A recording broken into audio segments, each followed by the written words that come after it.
Chapter 1. Awakening in Adversity. In the realm of thunder, outside the city of Thunderfire, lies a desolate graveyard. Ancestors of the Yi family, I beseech you, Yi Chen still possesses no cultivation at this moment.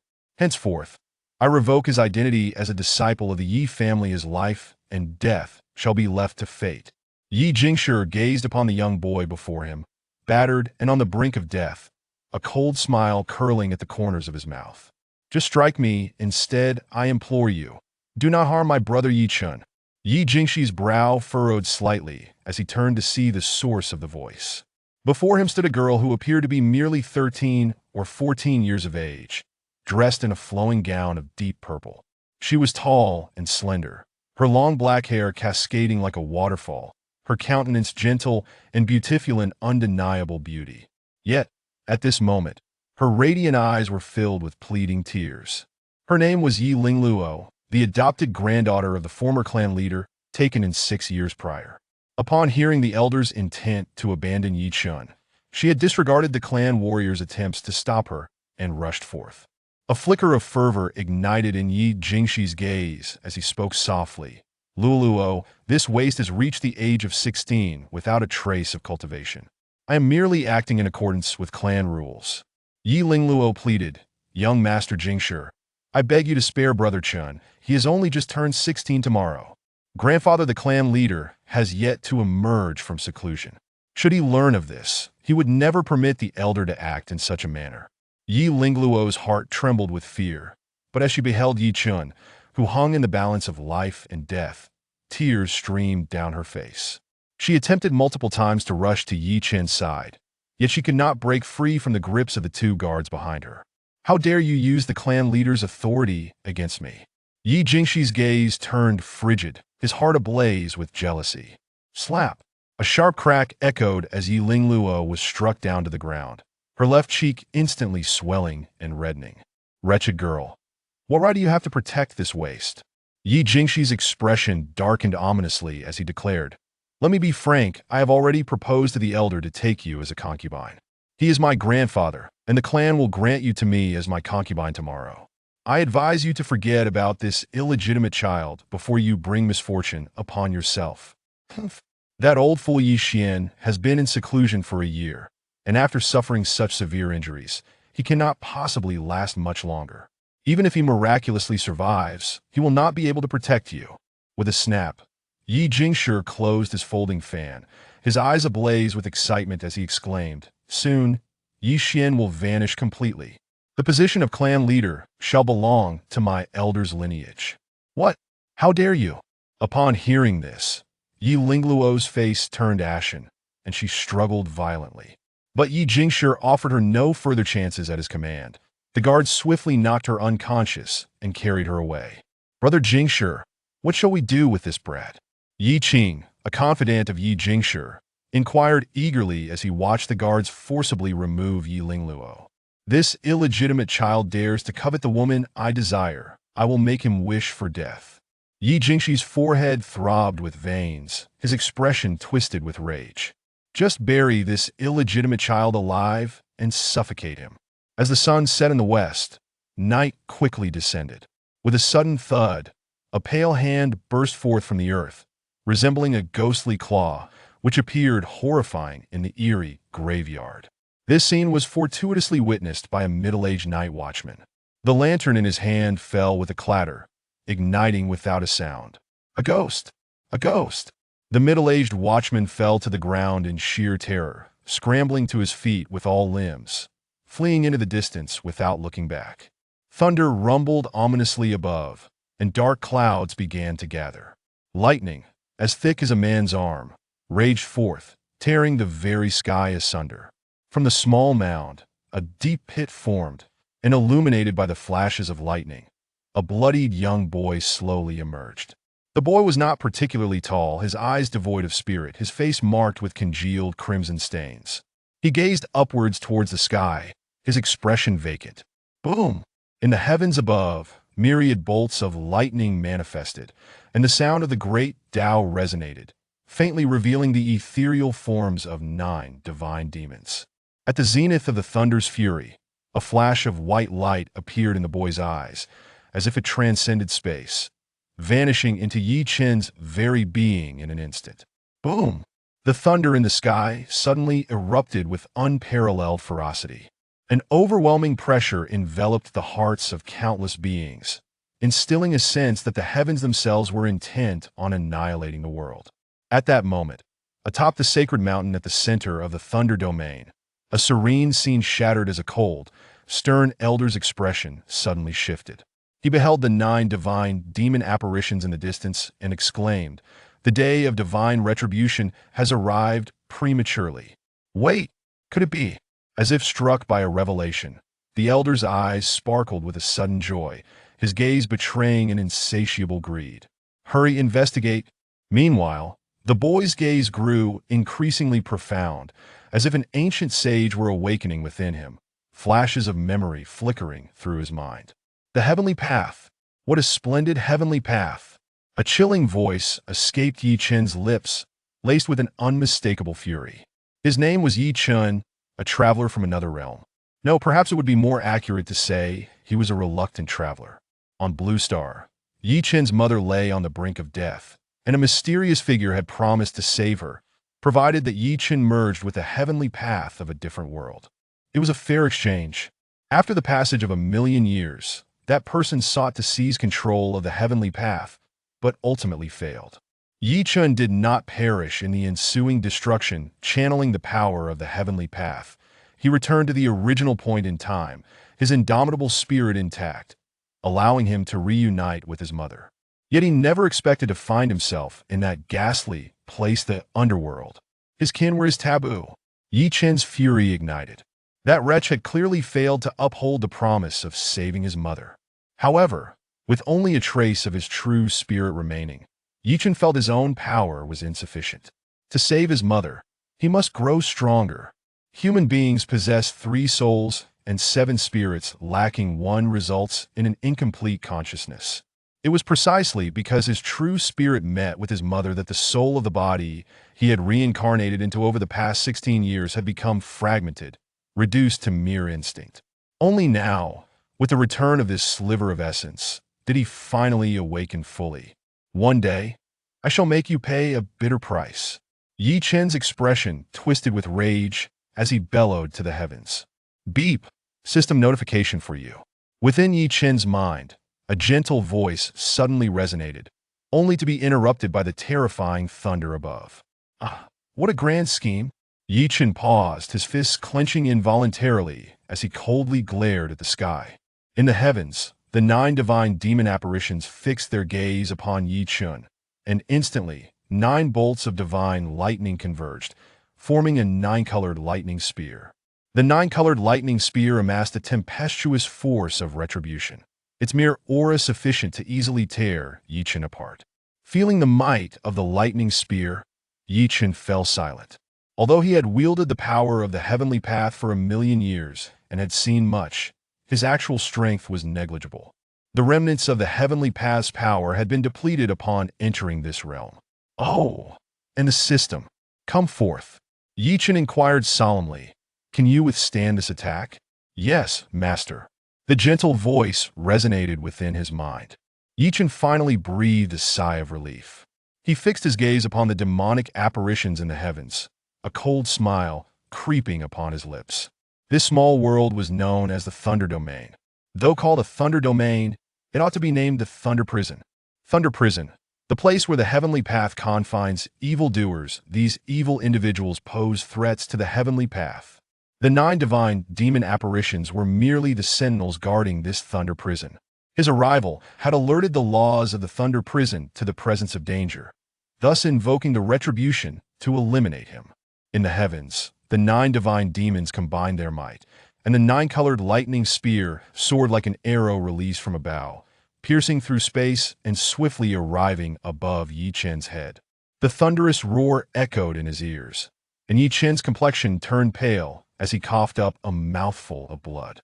At that moment, a white light surged from within Yi Chen, rising to the heavens and enveloping the lightning spear with lightning speed, simultaneously annihilating it without a sound. Roar!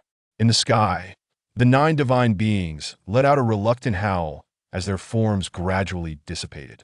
It is over. Just as Yi Chen exhaled a breath of relief, an unexpected turn of events occurred. A black light suddenly materialized, piercing through Yi Chen's astonished gaze and directly burrowing into his brow. Yi Chen felt a sharp pain in his mind and promptly lost consciousness. Within Yi Chen's mind, a black and a white light orb clashed fiercely against one another.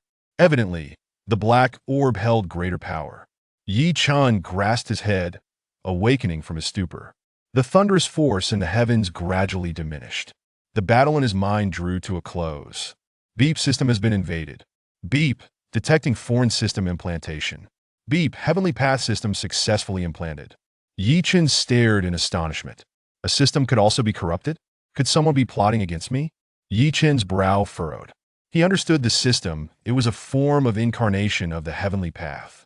Through tasks assigned to the host, the power of the heavenly path could be enhanced. This system was originally left behind by him during his tenure as the heavenly path, alongside other beneficial items, yet he had been unable to bring them over for various reasons. This unfamiliar system felt vaguely familiar to Yi Chen. Could it be that mysterious individual monitoring him? With this thought, Yi Chen's expression darkened. Not right. Chapter 2. May the host live well. This unfamiliar system presented no sense of malice to Yi Chen. What on earth was happening? Beep. Heavenly Path System binding successful. The host receives a binding gift package. Ding. The host has acquired the Infernal Body Refinement Technique inferior version. The host's subpar physique has been slightly improved. Yi Chen was momentarily taken aback upon confirming he had not misheard. His expression transformed into one of incredulity. His physique was subpar? Upon closer inspection, he scoffed. How could this be deemed subpar? It was clearly inferior to even the most wretched physique. Heavenly Dao System? Indeed, it is the hand of the unseen puppet master. Yi Chen clenched his fists, his nails digging into his flesh. At that moment, a surge of warmth unexpectedly welled up within Yi Chen. He could distinctly sense that not only had his physical strength increased significantly, but his vitality had also been augmented by approximately 30 days. However, the heavenly Tao should wish for his demise. Why would it extend his lifespan? Yi Chen's thoughts became muddled as he fell into contemplation. He could clearly discern that this new heavenly Tao system was lacking in capability. How could the heavenly Tao of this world be so feeble? Ding. System Declaration. 1. The position of the heavenly Tao has been usurped by the demonic Tao, leading to the emergence of this heavenly Tao system, which has reluctantly fused with the host. 2. The host's innate system is in fact an eye of the demonic Tao, intending to usurp the host, but has been integrated by this system. 3. The heavenly Tao system desires the host to strive unceasingly and join forces with this heavenly Tao to vanquish the demonic Tao. So, the current heavenly Tao is aligned with the demonic Tao? Logically speaking, this assertion seems accurate. The soul he reincarnated with was imprisoned here. It was impossible for there to be no covert interference. His system had originally been brought from a previous world, and it was highly likely it was indeed an eye. Moreover, the previous system clearly had the capability to act beforehand, but chose to strike only after he was injured, which raises suspicion. Even so, he could not be certain that this self-proclaimed heavenly Tao system was the true heavenly Tao.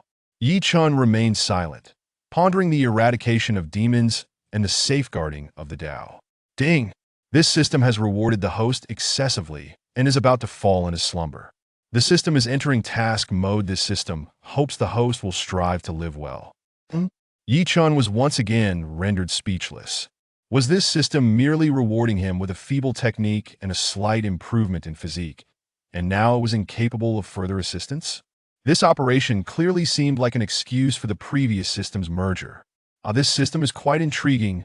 I will, of course, strive to live well. Yi Chen scoffed coldly. Yet, he evidently failed to grasp the true implications of his words. Yi Chen furrowed his brow. His vitality had previously been reduced to merely 2 hours. And while the heavenly Tao system had slightly improved his physique, his lifespan had only extended by around 30 days. After those 30 days, without an increase in lifespan, he would still meet his end. It appears that the heavenly Tao in this world truly shows me great care. Or perhaps it is more fitting to say that the one manipulating the heavenly Tao from behind the scenes is the true concern. Had he arrived even a moment later, he would not have needed anyone to kill him. His lifespan would have naturally withered away. And this was the heavenly Taoist method of sealing his fate. However, with the system, Yi Chen was no longer the same. He now possessed a glimmer of the ability to resist. The heavenly Tao was originally impartial, yet the human heart is indeed inscrutable. Some warriors, whose strength surpassed that of the heavenly Tao yet had limited lifespans, sought to merge with the heavenly Tao to attain immortality, leading to the heavenly Taoist distortion and injustice. All who posed a threat were ruthlessly eliminated. Those who align with me shall prosper, while those who oppose me shall perish was vividly manifested under the reign of the heavenly Tao. This was no longer the heavenly Tao, but a complete embodiment of the demonic Tao. Time marches on. The current state of this heavenly Tao is guilty. Yi Chen's fists clenched tightly. The world is unjust and requires someone to set it right. Reflecting on his previous life in the peaceful lands of Huaxia, Yi Chen felt a profound sense of honor. Now, he would let the peace of Huaxia flow into this realm, bestowing upon it the same tranquility. Ding! The host's physique has been improved, and lifespan has been extended by 30 days. Subsequent task triggered. Time is of the essence. Choice 1. Achieve complete mastery of the body refinement realm within 30 days. Reward: 1 storage ring inferior. Reward: eliminate the heavenly Taoist probing. Choice 2. Die. Yi Chen. With a darkened expression, Yi Chen was left gaping for quite some time. What sort of operation was this? He finally understood why this black system had previously urged him to live well. Recognizing this was his only lifeline, Yi Chen gritted his teeth and accepted the challenge. Though this task appeared exceedingly harsh, if he failed to reach complete mastery of the body refinement realm within 30 days, his lifespan would inevitably be claimed. Thus, he might as well consider this system as spurring him onward in his cultivation journey. Heaven possesses 5 elements: water, fire, gold, wood, and earth, which nurture all things in their respective times. In addition, there are also wind, thunder, light, and darkness. 9 attributes serve as the foundational spiritual energy, available for martial artists to absorb. The path of a martial artist is truly a defiance against the heavens, engaging in conflict with heaven, humanity, demons, and all things. In this world where the weak are devoured by the strong, power reigns supreme. To protect those dear to him, he must become formidable, strong enough to command respect, so that no one dares to bully him. Only then can he truly safeguard what he cherishes and avoid further loss. In this world of might and supremacy, a soft heart is a liability. With a million years of experience from the heavenly Tao, Yi Chen had witnessed far too much. He set aside his thoughts. Finding a clean boulder, he closed his eyes. After a few breaths, his expression had completely settled, his mind a void of tranquility. The path of martial arts is divided into the body refinement realm, Qi gathering realm, divine concealment realm, transcendent realm, and primordial spirit realm. Aside from the body refinement realm, each subsequent realm is further divided into 5 minor stages: initial, mid, late, peak, and completion. The body refinement realm is also known as one of the 3 postnatal realms, meticulously divided into 5 parts: muscle refining, bone forging, blood cleansing, meridian unblocking, and spirit nurturing. Ordinary martial artists, let alone within 30 days, struggle to attain complete mastery of the body refinement realm even after 3 years, especially in this realm of severely suppressed strength known as the Thunder Prison. To achieve rapid advancement, one must adopt unconventional methods of cultivation. Within the Thunder domain, only the energy of the Thunder attribute is dense. Hence, Yi Chen activated the Infernal Body Refinement technique, following the prescribed route to complete a full cycle within his body. Boom! Suddenly, a bolt of azure lightning struck from the sky, crashing down upon Yi Chen. Drawing lightning into his body was a wildly audacious method of body refinement. Yi Chen gritted his teeth and persevered. This body was exceedingly frail had it not been for his indomitable will. That earlier bolt of azure lightning could have left him gravely injured and unconscious. One bolt after another descended, and Yi Chen bore the excruciating pain, continuing to circulate his technique in a meditative posture. Crack, crack. Under the influence of the lightning, his bones began to fracture and mend, repeatedly breaking and reconnecting in a continuous cycle. Techniques can also be classified by rank. This terrifying technique, who knows what rank it belongs to. Veins bulged on Yi Chen's forehead, his dark eyes now bloodshot, cold sweat pouring down as his entire being endured the most severe torment. His tenacious willpower allowed him to persist. To succeed, one must be willing to sacrifice. Sweat poured down like rain, his body trembled incessantly, and the relentless pain threatened to overwhelm him. An hour later, he collapsed to the ground, utterly spent. His first attempt at body refinement had nearly cost him his life. The outcome was favorable from Yi Chen's body. A multitude of impurities were expelled through the pores of his limbs and bones, and his aura surged significantly. Merely completing one full cycle, and I am almost at the threshold of minor mastery in body refinement. How absurd! Yi Chen marveled. When he could no longer expel impurities from his body, he would reach the minor mastery stage of body refinement. This iteration of body refinement had not merely tempered his bones, it had refined his blood, flesh, tendons, and even nourished his soul. He had finally taken a resolute step on the path of cultivation. Martial artists often possess spiritual roots, which signify their innate talents. Within the Thunder domain, those with Thunder attributes surpass all other attributes. Possessing a Thunder spiritual root is regarded as the pinnacle of talent. Yi Chen was not a member of the Yi family from Thunderfire City due to his origins. He was initially highly regarded by the family. However, those with ulterior motives soon grew disillusioned and revealed their true nature, ruthlessly trampling him underfoot. A year ago, during a talent test within the clan, Yi Chen not only failed to exhibit a spiritual root, but also had minimal vitality. He was nearly expelled from the Yi family at that time. Had it not been for the old patriarch Yi Xian's insistence and the protection of Yi Lingluo, he would have likely been left to wander the streets. Not being of the Yi family bloodline from Thunderfire City was also the reason he was labeled a bastard. That said, he owed his survival to the girl, Luo. Reflecting back, it seemed the old patriarch had sustained significant injuries while searching for spiritual herbs for him. Otherwise, he would not have been knocked unconscious by Yi Jingxi's lackeys and buried alive. Having just recovered, it seems there are many intriguing matters to attend to. He smiled silently, the mingling of sweat and blood on his face rendering him a terrifying visage. If someone were to witness him, they would surely be struck with fear. This vendetta against my life, and oh no, Luo is in danger. Chapter 3. Fury Unleashed. Yi Chen's countenance suddenly darkened as he recalled the scene of Yi Lingluo being assaulted. Yi Jingshi, you seek death. Yi Chen's entire being radiated a tempestuous aura, his fists clenched so tightly that they creaked, causing the dirt clinging to him to shake off in large clumps. That if you wish to marry Luo, you must possess the life to do so. Yi Chen trembled with rage, his eyes glinting with a chilling, murderous intent as he hastened towards Thunderfire City. If anyone were to be deemed most important in this life, it was undoubtedly that girl Luo. His memories prior to the age of 10 were a blur, but after that it was Luo who had cared for him. Yi Jingshi had already touched his reverse scale. It mattered not that he was the grandson of the Grand Elder. He must die. Luo, you cannot come to harm. In Thunderfire City, the Yi residence was ablaze with lights despite the late hour, festooned with decorations.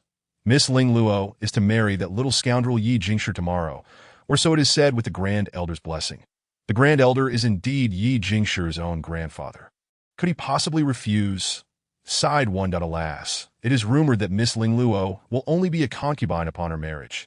Such a pity that I also heard that Yi Chen, that big fool, has died. Miss Lingluo caused quite the uproar over it, only to be beaten black and blue. Poor Miss Lingluo. Keep your voices down. The old patriarch is in seclusion, and the Grand Elder's faction is dominant. That if Yi Jingshi hears us, we are finished. Several servants of the Yi family busily discussed the day's events. Miss Lingluo's chamber had already been adorned as a bridal chamber. This moment. Yi Lingluo sat quietly within, clad in a wedding gown and wearing a resplendent red phoenix crown, its delicate beaded veil concealing her entire visage, rendering her emotions and expressions a mystery. Miss, see how remarkable young Master Jingshi is. Please do not cause any more trouble. Otherwise your old servant will have to continue playing the villain." The room was not devoid of company, as behind her stood a cantankerous old woman dressed in red, brandishing a dark ruler. Additionally, two henchmen dispatched by Yi Jingshi stood guard outside the door. The Yi Lingluo remained silent, yet tears silently coursed down her face, which should have been strikingly beautiful, now appearing exceedingly forlorn. "Even in death, I shall never marry Yi Jingshi." Her words, though muffled, rang with unwavering resolve. The old woman has softened her heart, since you are a stubborn girl. "Do not blame me for my ruthlessness." The old woman squinted, her expression dark and foreboding. Raising the ruler, once more to Yi Lingluo, devoid of strength and enduring excruciating pain, miraculously pushed the old woman away. However, the ruler landed heavily upon her.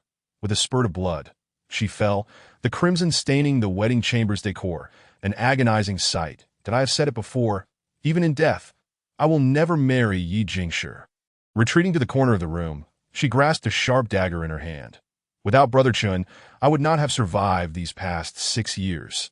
Tears brimmed in Yi Lingluo's beautiful eyes. Yet she forced a smile. Now that Brother Chun is gone, I have no more ties. Brother Chun, do not fear. I shall come to accompany you. Oh no, she intends to take her own life, the old woman gasped in horror, her complexion shifting dramatically as she shrieked, "Quick, stop her!" Yet it was evidently too late. Yi Lingluo had already closed her eyes, the dagger poised to sever her delicate neck, ready to escape this world to which she felt no attachment. "Luo, no!" Suddenly, Yi Lingluo heard a voice that was both strange yet familiar, causing her hand to freeze instinctively. How familiar! "Who is it?" Bang! Bang! Two muffled thuds resonated as two figures crashed through the closed door. Tumbling inside, screams erupted as Yi Jingshi's henchmen writhed on the ground, howling in agony to Its Yi Chun. A youth burst into the room, clad in tattered, form-fitting robes smeared with mud and blood. It was indeed Yi Chun. Having rushed from the mass grave that Ayu, upon seeing Yi Chun's bloodied visage, the old woman's legs weakened, fear gripping her heart as she involuntarily retreated several steps. She had heard that Yi Chun had been buried in the mass grave.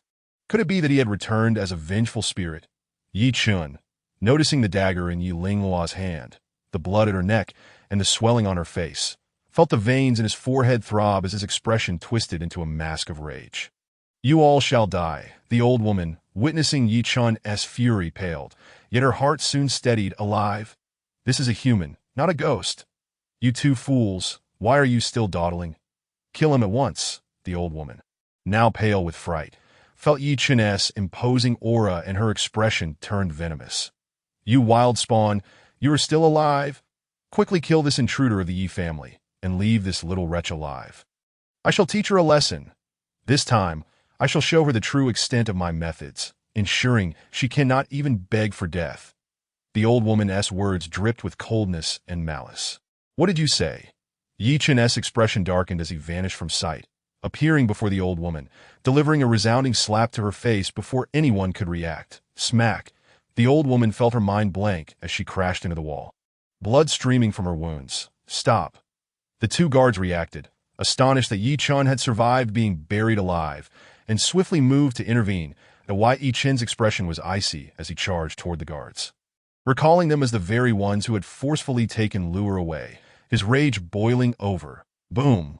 With his left hand in a fist and his right hand open, he struck their chests with an unbelievable force, sending them flying out of the room, swallowed by the inky darkness of the night, their fates uncertain. Yi Chun, how dare you?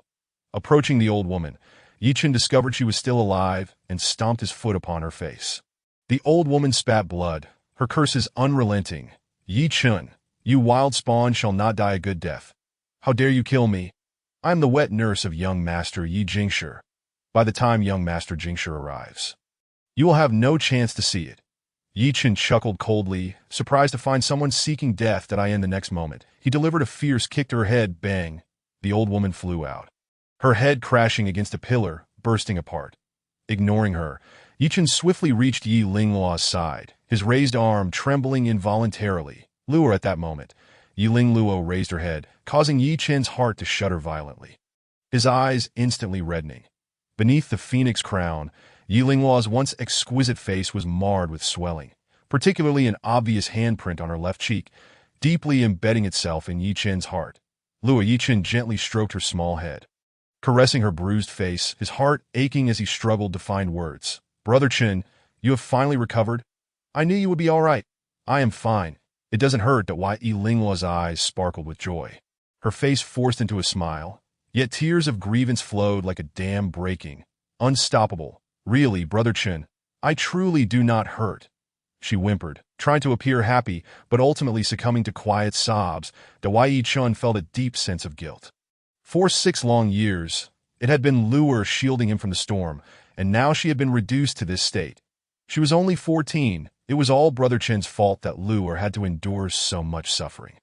"Luo, do not worry. From now on, let Brother Chen protect you." Gazing at the weeping girl before him, Yi Chen could no longer contain his fury. "Yi Jingshi, I can temporarily set aside the grudge of humiliation you have inflicted upon me." But Yi Chen's eyes blazed crimson, his clothes rustling without wind, exuding a terrifying aura of murderous intent for the first time as he stared at the door, his voice icy. "Dare to touch Luo? You seek death." Yi Chen moved, his right hand forming a fist, his tattered sleeve shredding as he stomped the ground, charging toward the figure outside with unbridled fury. Chapter 4. The Agreement at the Life and Death Platform in half a month. Bang! Yi Chen clashed with a shadow in a devastating blow, the resonating sound echoing through the darkness. The figure staggered back several steps, while Yi Chen was once again sent crashing into the room. "Remarkable. I never imagined this wild spawn would possess such resilience."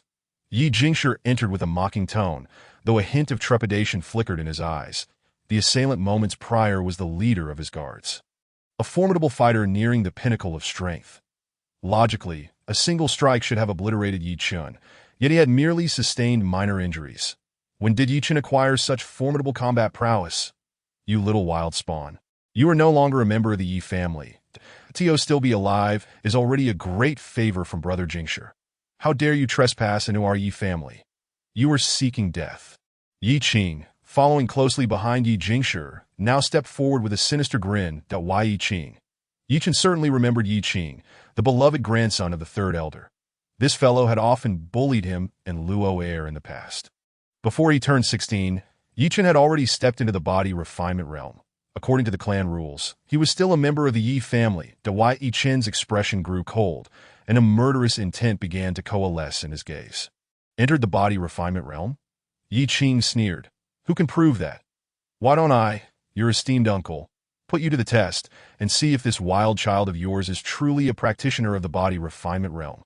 Yi Qing did not believe Yi Chen's words at all. How could someone who had not entered the body refinement realm in 16 years possibly achieve it within mere hours? It was utterly impossible. "Die, you little wildling," with a sinister laugh. Yi Qing's aura erupted violently, his toes barely touching the ground before he was almost instantly before Yi Chen. With a fist clenched, Yi Qing's expression was twisted as he aimed a vicious blow towards Yi Chen's dantian, confident that this strike would either kill Yi Chen or render him completely crippled. Upon witnessing Yi Qing's attack, Yi Jingshi revealed a cold smile. Yi Qing was indeed powerful enough to eliminate this wild child once and for all. "Ah, Brother Chen, be careful." Yi Ling Luo's face turned pale. She was well aware of Yi Qing's strength, which surpassed even that of the head of the guards. Ignoring her own pain, she attempted to shield Yi Chen. Just as Yi Qing and the onlookers believed Yi Chen was about to be struck, a pale hand suddenly grasped Yi Qing's wrist, halting the blow that was less than an inch from Yi Chen's abdomen. Crack! Like an eagle's claw, it dug into flesh, and the previously grinning Yi Qing let out a piercing scream of agony. Yi Chen's fist tightened, and a chilling voice emerged. "With your worthless self, how dare you bark in front of me?" Bang! A powerful punch struck Yi Qing's abdomen, sending him crashing towards Yi Jingshi like a bent shrimp. Yi Qing screeched, spewing blood, unable to withstand the force surging through him, and succumbed into unconsciousness. "He's crippled. Young Master Yi Qing has been rendered useless." The onlooking Yi family members stared in disbelief, their eyes nearly popping out. How could Yi Chen, who had always appeared as a waste, possibly cripple Yi Qing with a single blow? It was utterly absurd. "Yi Chen, you dare to cripple my man?" Yi Jingshi's face darkened, his aura becoming unstable. That I not only intend to cripple him, but I will also kill you. Yi Chen's gaze turned sharp, locking onto Yi Jingshi as if he were staring at a corpse, exuding a palpable murderous intent. You. Yi Jingshi felt a chill run down his spine. Something about Yi Chen's gaze sent shivers through him. How could this be? Yi Chen dared to kill. Everyone, join forces and kill him. Yi Jingshi's eyes glimmered with malice. Today, Yi Chen had to die, no matter what. How outrageous. This wildling dares to cripple young Master Yi Qing. Kill him. Avenge young Master Yi Qing. The head of the guards behind Yi Jingshi glanced at Yi Chen, realizing the opportunity was ripe, and immediately leaped forward. The Yi Jingshi nodded inwardly. This guard had followed him since childhood and understood his thoughts well. You dare. As long as I'm here, you cannot harm Brother Chen. Yi Ling Luo was astounded by Yi Chen's sudden burst of strength. However, seeing more than 10 guards rushing into the room, she disregarded her astonishment and stood resolutely in front of Yi Chen. Luo heir, Brother Chen has promised to protect you in the future. The Yi Chen looked at the determined Yi Ling Luo, who was much shorter than him, and felt a surge of emotion that he silently vowed that he would protect her no matter what in the future. How long do you intend to watch? Yi Chen ignored the approaching assailants, his gaze piercing over the crowd of guards towards the door. The guards, ready to strike, were puzzled, while Yi Jingshi's expression grew even darker. How dare you? What are you all doing in the dead of night? A voice of authority resonated as a tall elder in a brocade robe strode in, hands clasped behind his back. The elder's expression was frigid as he scrutinized Yi Chen, his eyes narrowing. To his surprise, his prowess had been detected. It seemed this young man harbored secrets. Feigning ignorance, Yi Chen scoffed, pulling Yi Ling Luo behind him. How dare this fool challenge the Grand Elder? The head of the guards thought with a sneer. Believing Yi Chen was courting death, the Grand Elder would surely not let this insolence slide. He was merely waiting to see how this fool would meet his end. Yi Xiong cast a cold glance at Yi Chen. Although seething with rage, he seemed to be holding back for some reason, not unleashing his fury. That in half a month, the clan will hold the grand competition where a life and death platform will be established. Any grievances can be resolved there. Yi Xiong glared at Yi Chen, coldly snorting before turning to leave, not imposing any punishment upon him. The crowd was taken aback. Even Yi Jingshi felt inexplicably bewildered. Why had his grandfather suddenly changed his demeanor? Have you seen enough? Get out. Yi Chen's gaze turned icily cold. Yi Xiong's words had bought him some time. The Yi Chen did not believe for a moment that Yi Xiong had acted out of kindness. He surmised it likely had something to do with his own mysterious origins. Humph. Yi Jingshi snorted. Yi Chen, I shall allow you to live for another half-month. But after that, you will surely die. I look forward to it. Yi Chen grinned, his bloodied face appearing particularly sinister at that moment. The Yi Jingshi, not wishing to linger, spat a few more harsh words before leading his guards away. Brother Chen, it's all Luo heir's fault for dragging you into this. The Yi Ling Luo gazed at the recovering Yi Chen, feeling a mix of joy and worry. Foolish girl, it is all Brother Chen's fault. Yi Chen embraced Yi Ling Luo and carried her out of the room towards his courtyard. Since they were quite close, the courtyard was adjacent, that he carefully laid Yi Ling Luo on the bed. Then retrieved some ointment for treating external wounds, delicately applying it to her face, igniting a surge of unnamed fury within him. How could he bear to harm such a stunning maiden? Brother Chen, will there be scars? Will you despise Luo heir in the future? Yi Ling Luo winced in pain, tears streaming down her cheeks as she cast a furtive glance at Yi Chen, her voice filled with grievance. There will be no scars. Trust Brother Chen. Yi Chen had recently tidied himself, donning a fresh white robe, enhancing his already handsome visage under the light, likely captivating many maidens. My looks the reason Yi Jingshi is so envious? Yi Chen thought maliciously. With her facial injuries treated, Yi Ling Luo's body bore many bruises from earlier. Luo heir, if the injuries on your body are not treated promptly, they may pose unimaginable dangers to your future cultivation. It is imperative we address them. As he spoke, Yi Chen reached for the fabric of Yi Ling Luo's clothing. Chapter 5. The current state of the Thunder Domain Bang. The little girl was rather modest. She seemed not to have matured at 14. Yi Chen scratched his nose, only to be pushed out by Yi Ling Luo. Moreover, you used to hold me while I slept as a child. Now, Yichen shook his head helplessly, deciding it was best to focus on his cultivation. Meanwhile, in the Grand Elder's chamber, grandfather, why spare that wild child? Yi Jingshi stood in the room, visibly agitated, and Wai Yixiong cast a loving glance at Yi Jingshi and replied, "Grandson, do not be hasty. This boy's background is somewhat peculiar." The Wai Yixiong then snorted in anger. Yi Xian, that old fool, has kept quiet about this person's origins. However, through my secret investigations, it appears this boy hails from the capital. His awakening now complicates matters. If we were to kill him rashly, it could lead to unforeseen consequences. Are we to let this wild child go, just like that? Yi Jingshi clenched his fists. Recalling the times he had bullied Yi Chun, his teeth grinding in frustration, Wai Yixiong's expression turned grim as he chuckled coldly. In half a month, the clan will hold its 5-year family assembly, which is also the day of the youth competition. Then, I will reclaim the position of clan leader, and you can challenge that wild child on the life and death platform, crushing him beneath your feet. No one will dare to criticize you afterward. You must shine brightly in the family competition, and only then can I legitimately elevate you to the position of young clan leader. Really? Yi Jingshi's excitement surged. The position of young clan leader was not merely a symbol of status. It would also mean a significant tilt in family resources, enough to make him envious. Grandfather has never deceived you. Yi Xiong felt equally exhilarated. He had schemed for years for the clan leader position, even going so far as to expend immense resources to hire a mysterious assassin force to eliminate Yi Xian. Yi Xian, even if you cling to life now, you will not survive much longer. Yi Xiong chuckled coldly that Wai Yixian was not only severely injured but had also been poisoned. He could not withstand many more days. All of this was in pursuit of the Yi family. This demon god body refinement technique is too overbearing. Yichen sat cross-legged in the courtyard, astonished. With my pitiful physique, I never expected that after just one session of cultivation, I could rival a practitioner at the minor completion of the body refinement realm. If I were to cultivate for half a month, defeating Yi Jingshi would undoubtedly be effortless. Yichen sighed. However, he could not cultivate within the Yi family, as the noise would draw unnecessary trouble. It seemed he would have to venture into the Thunder Mountain range for training tomorrow, for the time being. Yichen found himself ensnared in memories of the Thunder Realm, a vast expanse where the skies were perpetually shrouded in thunderclouds, seldom graced by a sunny day. Among its inhabitants, the human race predominated, accompanied by a scattering of wild beasts and demonic creatures. The city where Yichen resided was known as Thunderfire City, a territory under the jurisdiction of the Yi Kingdom, which in turn was subordinate to the Thunderxian sect.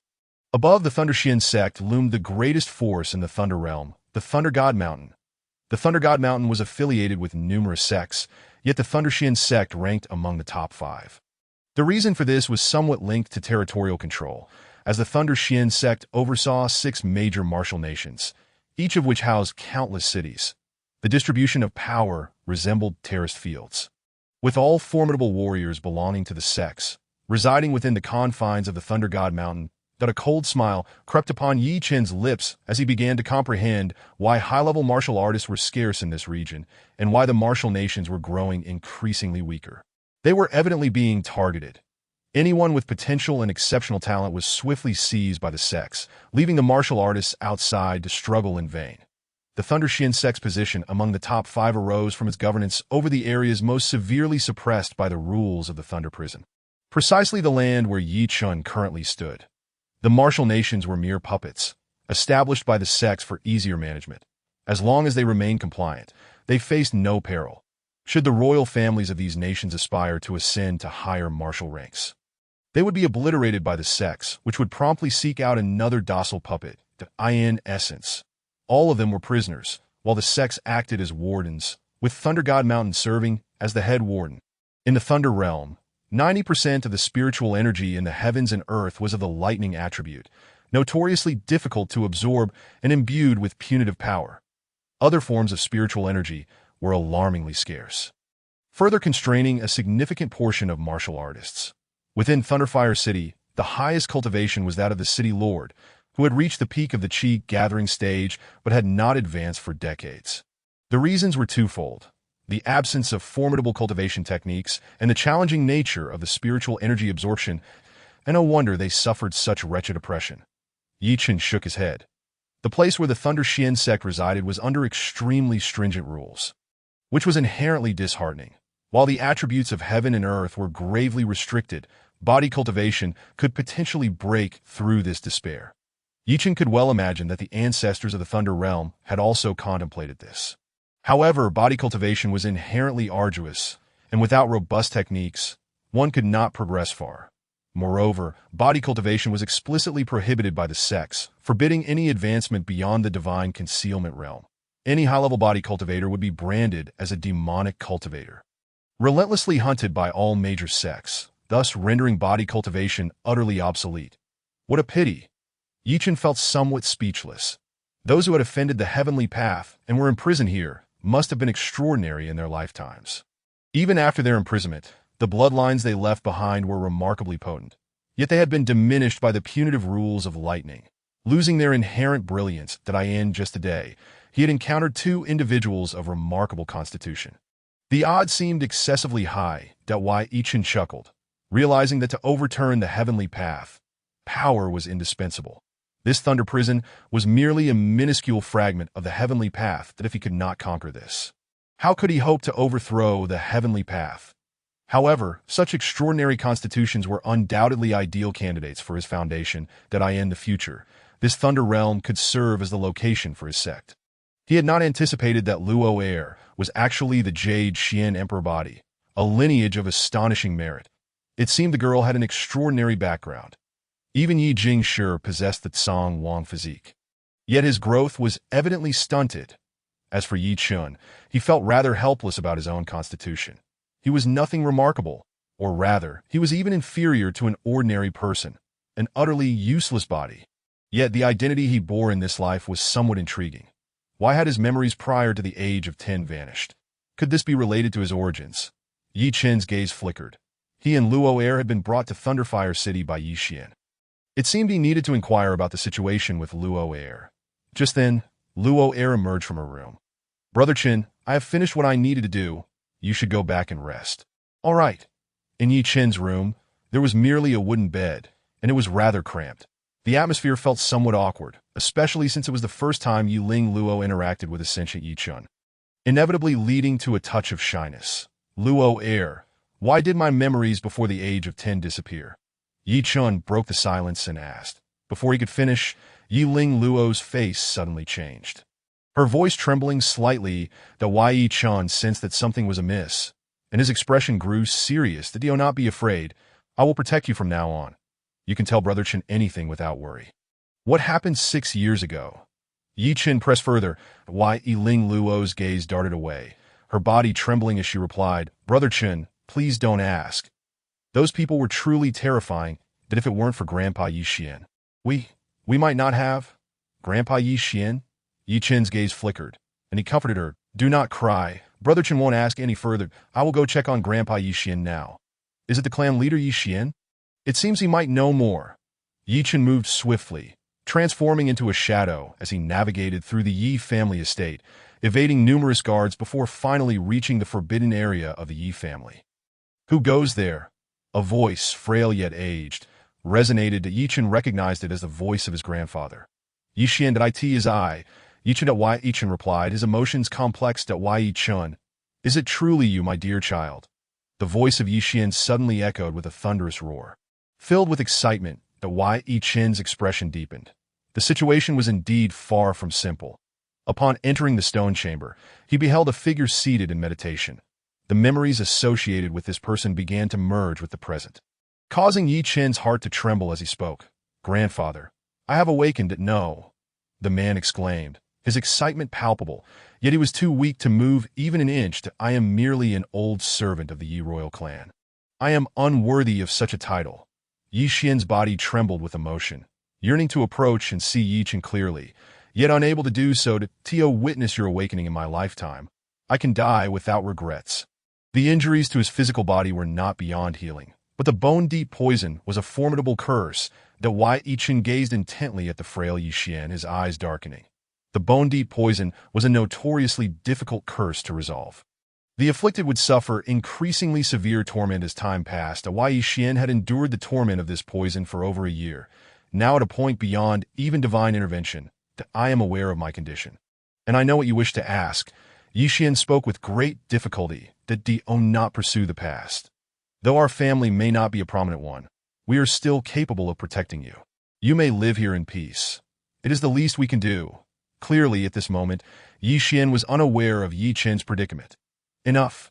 If you continue speaking, you may truly. Yi Chen realized he could not extract any more information. This old man was evidently stubborn. Without recognizing his potential, he would naturally perceive Yi Chen as no match for the shadowy figures behind the scenes, and would certainly refuse to allow him to engage in any risky endeavors.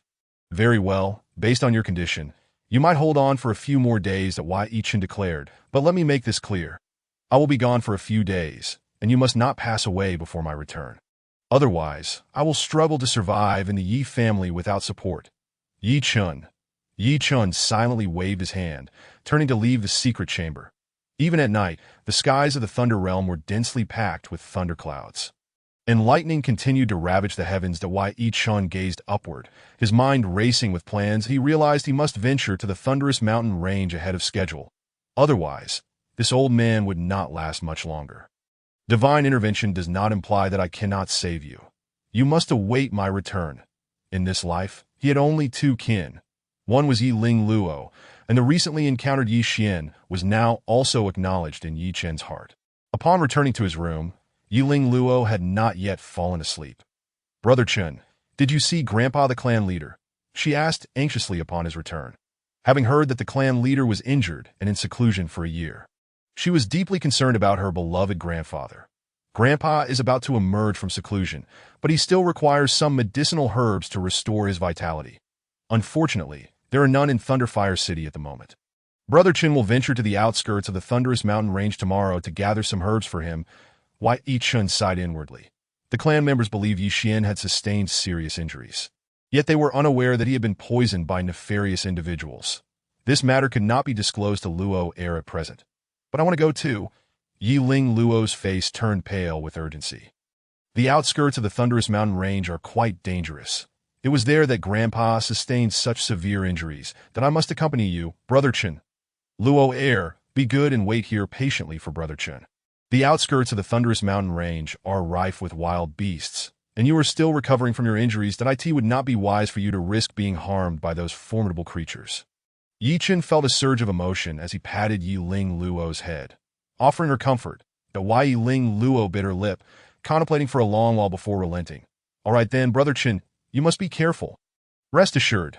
Yi Chen revealed a gentle smile, turning to close his eyes and regulate his breath within the room. Thunderfire City is adjacent to the Thunderclap Mountain Range, where the city gates remain firmly shut during the night, only opening at dawn.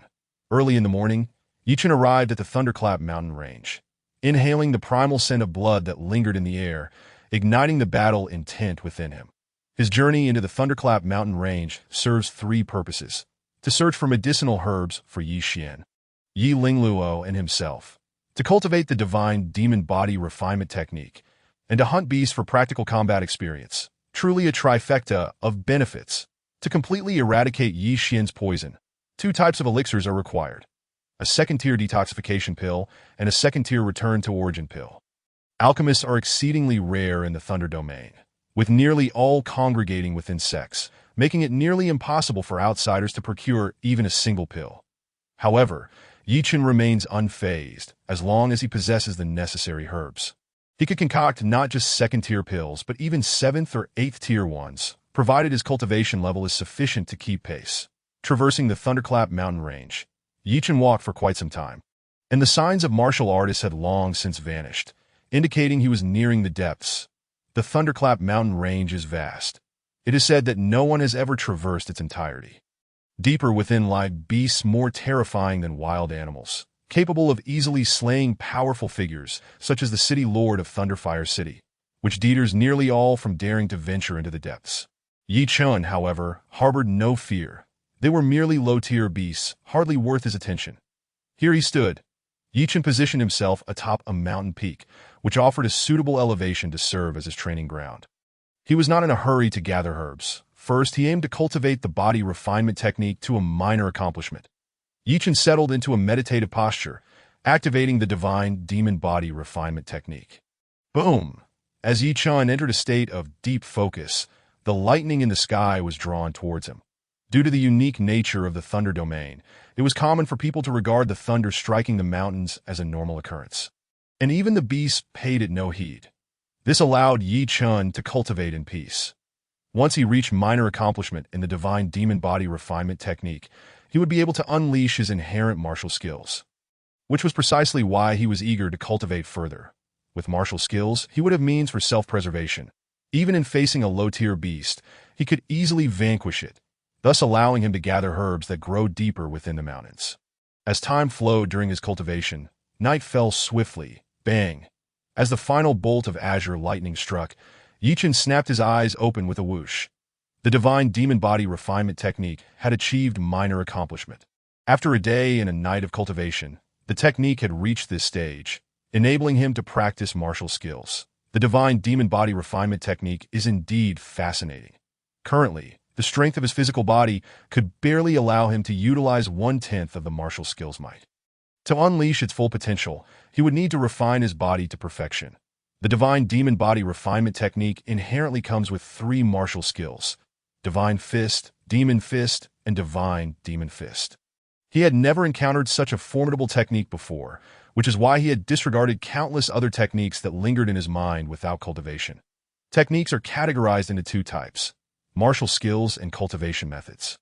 Martial skills are primarily offensive means, while cultivation methods serve as the core principles of practice. The higher the level of the cultivation method, the more astonishing the speed of improvement when practiced.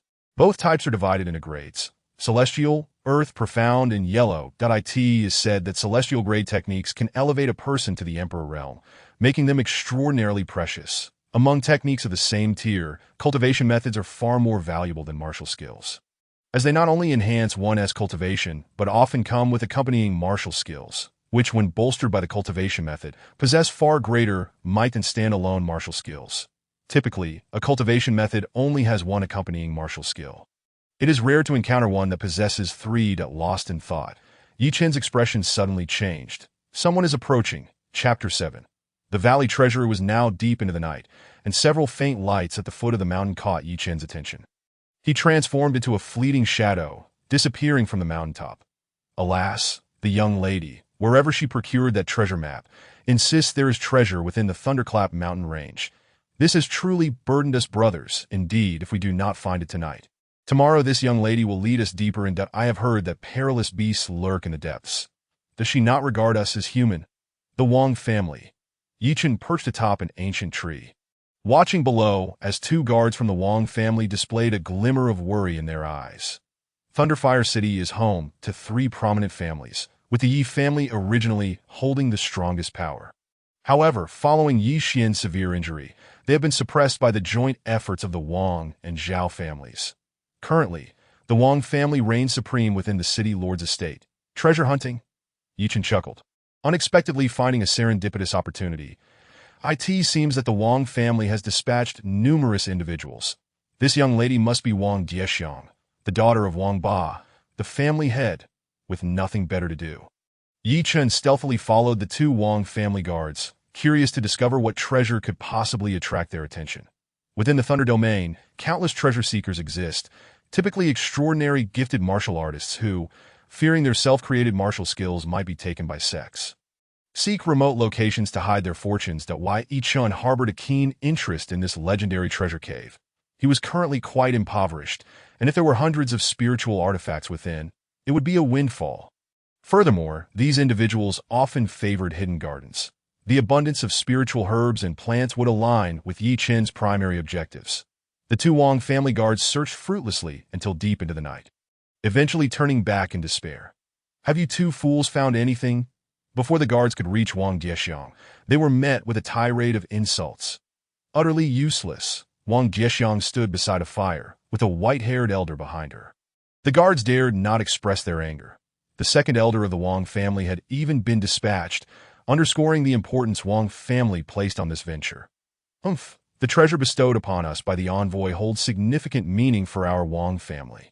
It may allow us to eradicate the Yi family threat once and for all.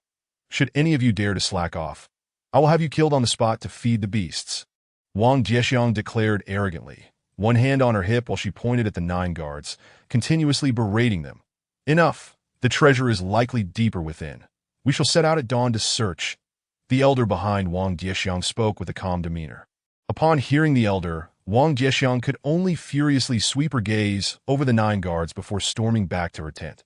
The Wang family girl is certainly not to be trifled with. She pales in comparison to Luo'er, lacking even the qualifications to carry her shoes. Yichen stood several hundred meters away atop the ancient tree, confident that such a distance would prevent detection by the Wang family members. Unexpectedly, even the second elder Wang Ji has been dispatched. It seems the matter of the treasure is indeed credible. Yichen smiled, closing his eyes to resume his cultivation of the divine demon body refinement technique.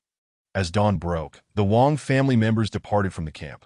Wang Jiexiang likely understood the perils of the Thunderclap mountain range, as her usual reprimands toward the guards had noticeably diminished at why Yichen trailed the Wang family members from a distance. Intent on reaping the benefits of their efforts, that he held Wang Ji in scant regard.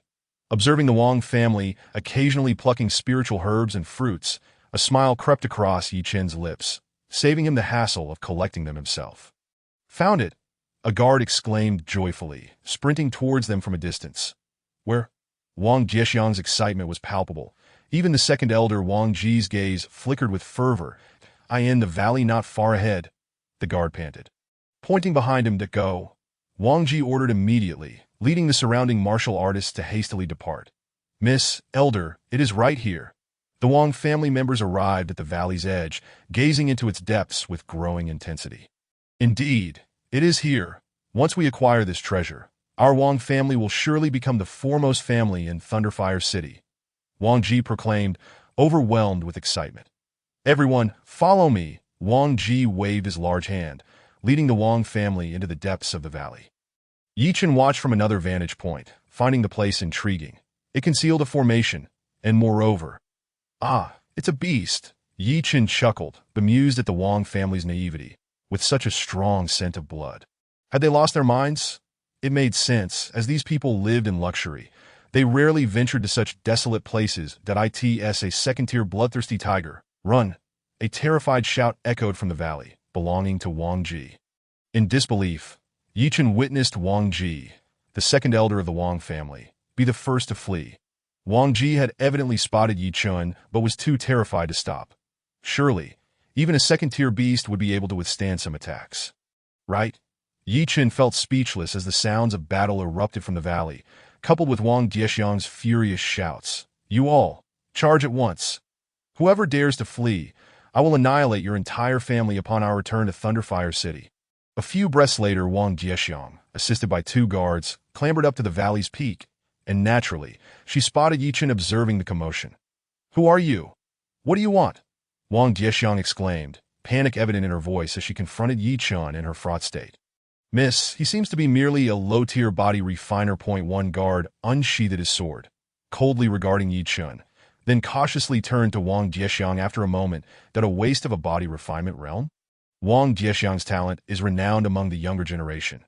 At just over 20 years of age, she has already become a warrior at the early stage of Qi gathering, a status that marks her as a prodigious disciple throughout the entirety of Thunderfire City. However, at this moment, it was evident that she had momentarily forgotten this fact. Enraged, Wang Jiexiang commanded her 2 guards, This little wretch dares to frighten me. Dispose of him.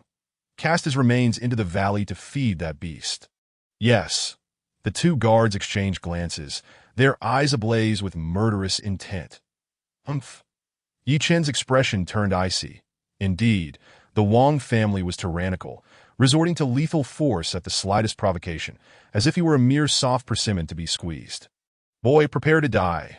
The beast in the valley continued to roar, while the voices of the Wang family's guards faded into silence. The 2 guards, their hearts chilled with fear, understood that their only option was to eliminate this boy to buy themselves time to flee. They exerted all their strength, one blade aimed at Yichen's head, the other at his chest, leaving him no chance of escape. Yichen shook his head, showing no sign of movement, and deftly dodged their lethal strikes. He evaded? How did he manage that?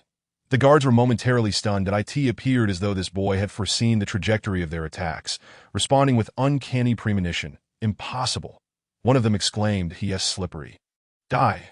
The guards had no desire to prolong the confrontation and attacked with renewed vigor. Dawai Ichin let out a cold chuckle and unleashed two palms, striking the chests of the guards. "Are you so eager to meet your demise?" Crack! The force radiated outward, the tremendous impact obliterating the hearts of the two guards, their bodies propelled into the valley below. How could this be? Wang Jiexiang's countenance turned ashen. Two fully cultivated guards of the body refinement stage had been slain in an instant. How was this possible? "Please don't kill me. I'll give you anything you want," she cried, collapsing to the ground in fear. "Hand over the treasure map, and I will spare your life," Yichin said, regarding her with cold indifference. His brow furrowing slightly. "Very well. Anything as long as you spare me," Wang Jiexiang stammered, her face flushed with embarrassment. She cast a furtive glance at Yi Chun and slowly raised her hand toward her bosom. Yi Chun scoffed and averted his gaze to go to hell. Chapter 8. The treasure revealed. The soul emerged suddenly.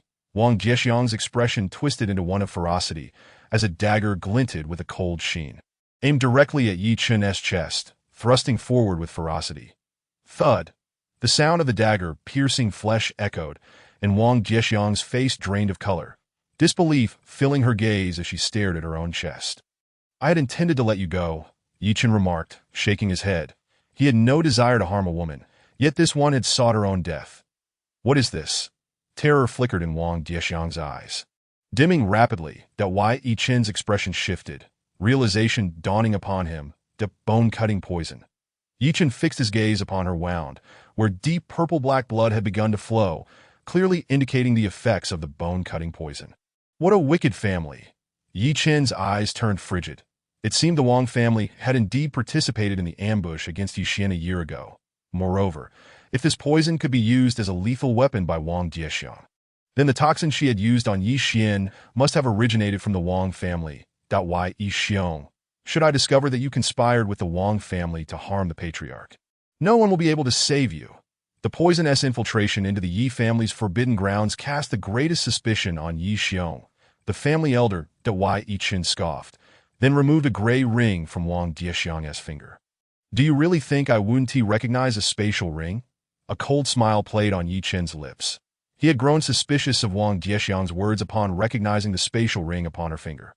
Such valuable items were typically hidden in the most secure places, never kept close to the body, in the eyes of warriors. A spatial ring was indeed the safest option. Spatial rings were quite rare, even in the capital. How could the Wang family possess one? Yi Chen pondered, shaking his head and disregarding the thought, letting a drop of blood fall onto the gray ring. Yi Chen paused in surprise. The imprint remained, indicating that the owner of this spatial ring was indeed not her. A drop of blood fell upon the ring, but was not absorbed. Interesting that Wai Yichun had no effective means of dealing with this.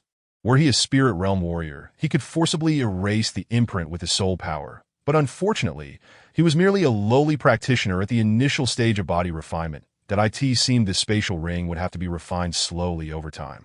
Roar! At that moment, a striped tiger leapt from the valley.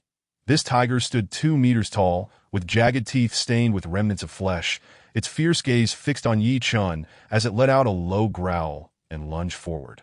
Get lost! Yi Chun had no interest in this second-tier bloodthirsty tiger, but if he wished to obtain the treasure below, he would have to slay this beast. Roar! The bloodthirsty tiger howled, its gaping maw releasing a foul stench mixed with a brutal aura.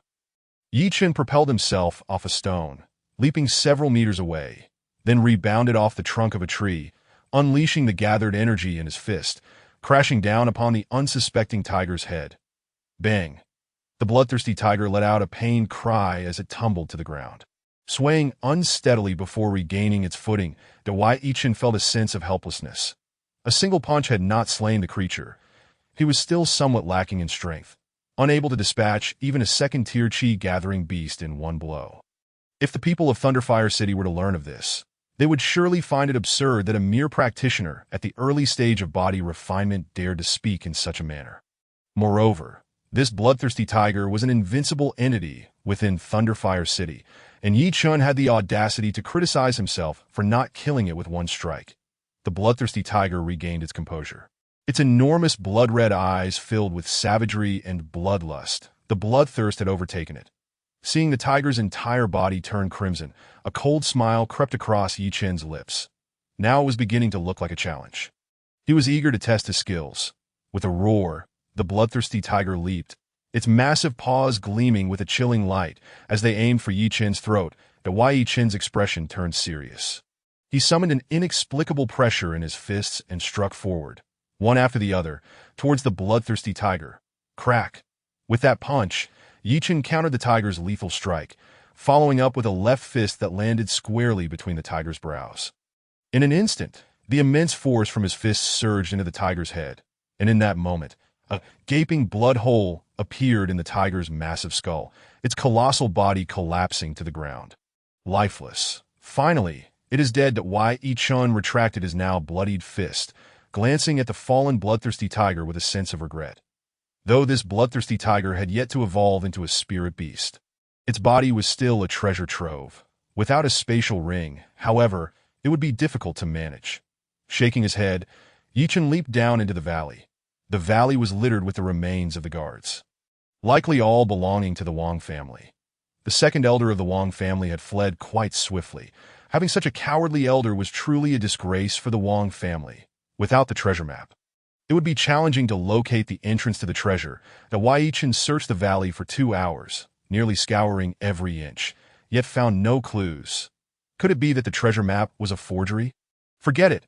I'll attempt to sense the area with the most concentrated spiritual energy. If that fails, I cannot remain here any longer. Treasures are often hidden in places where spiritual energy is most abundant. And the same goes for treasure locations. Yi Chen's primary purpose in coming here was to seek spiritual herbs. Although he had found quite a few on the bodies of the Wang family's warriors, he was still missing several high-grade herbs. Sitting cross-legged, Yi Chen indeed discovered an anomaly in the spiritual energy within the valley. Found it. Yi Chen smiled faintly and approached a large stone. The stone emitted a subtle vibration, precisely the array power he had sensed earlier. In an inconspicuous spot on the stone was a depression. Yi Chen observed the imprint of a hand and pressed down upon it. Boom! Suddenly, the stone began to shift aside, revealing a cave shimmering with faint spiritual light. The spiritual energy within the cave was exceptionally rich, and Yi Chen was somewhat astonished, feeling an unparalleled comfort wash over him as he stepped inside. This array is a spirit-gathering array. Yi Chen marveled that he had previously detected this array, but had not anticipated that the spiritual energy gathered would be so dense that no wonder a second-tier bloodthirsty tiger had occupied this valley. With such concentrated spiritual energy, it would be sufficient to support his cultivation to the peak of body refinement. The cave's edges were encrusted with many luminous stones, illuminating the entire cavern with an air of mystery. Upon entering the cave, Yi Chen indeed found a flickering, dilapidated spirit-gathering array.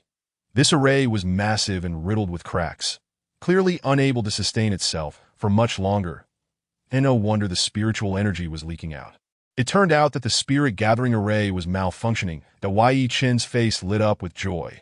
At the end of the cave, he spotted a stone platform. Upon the platform lay 3 ancient jade boxes.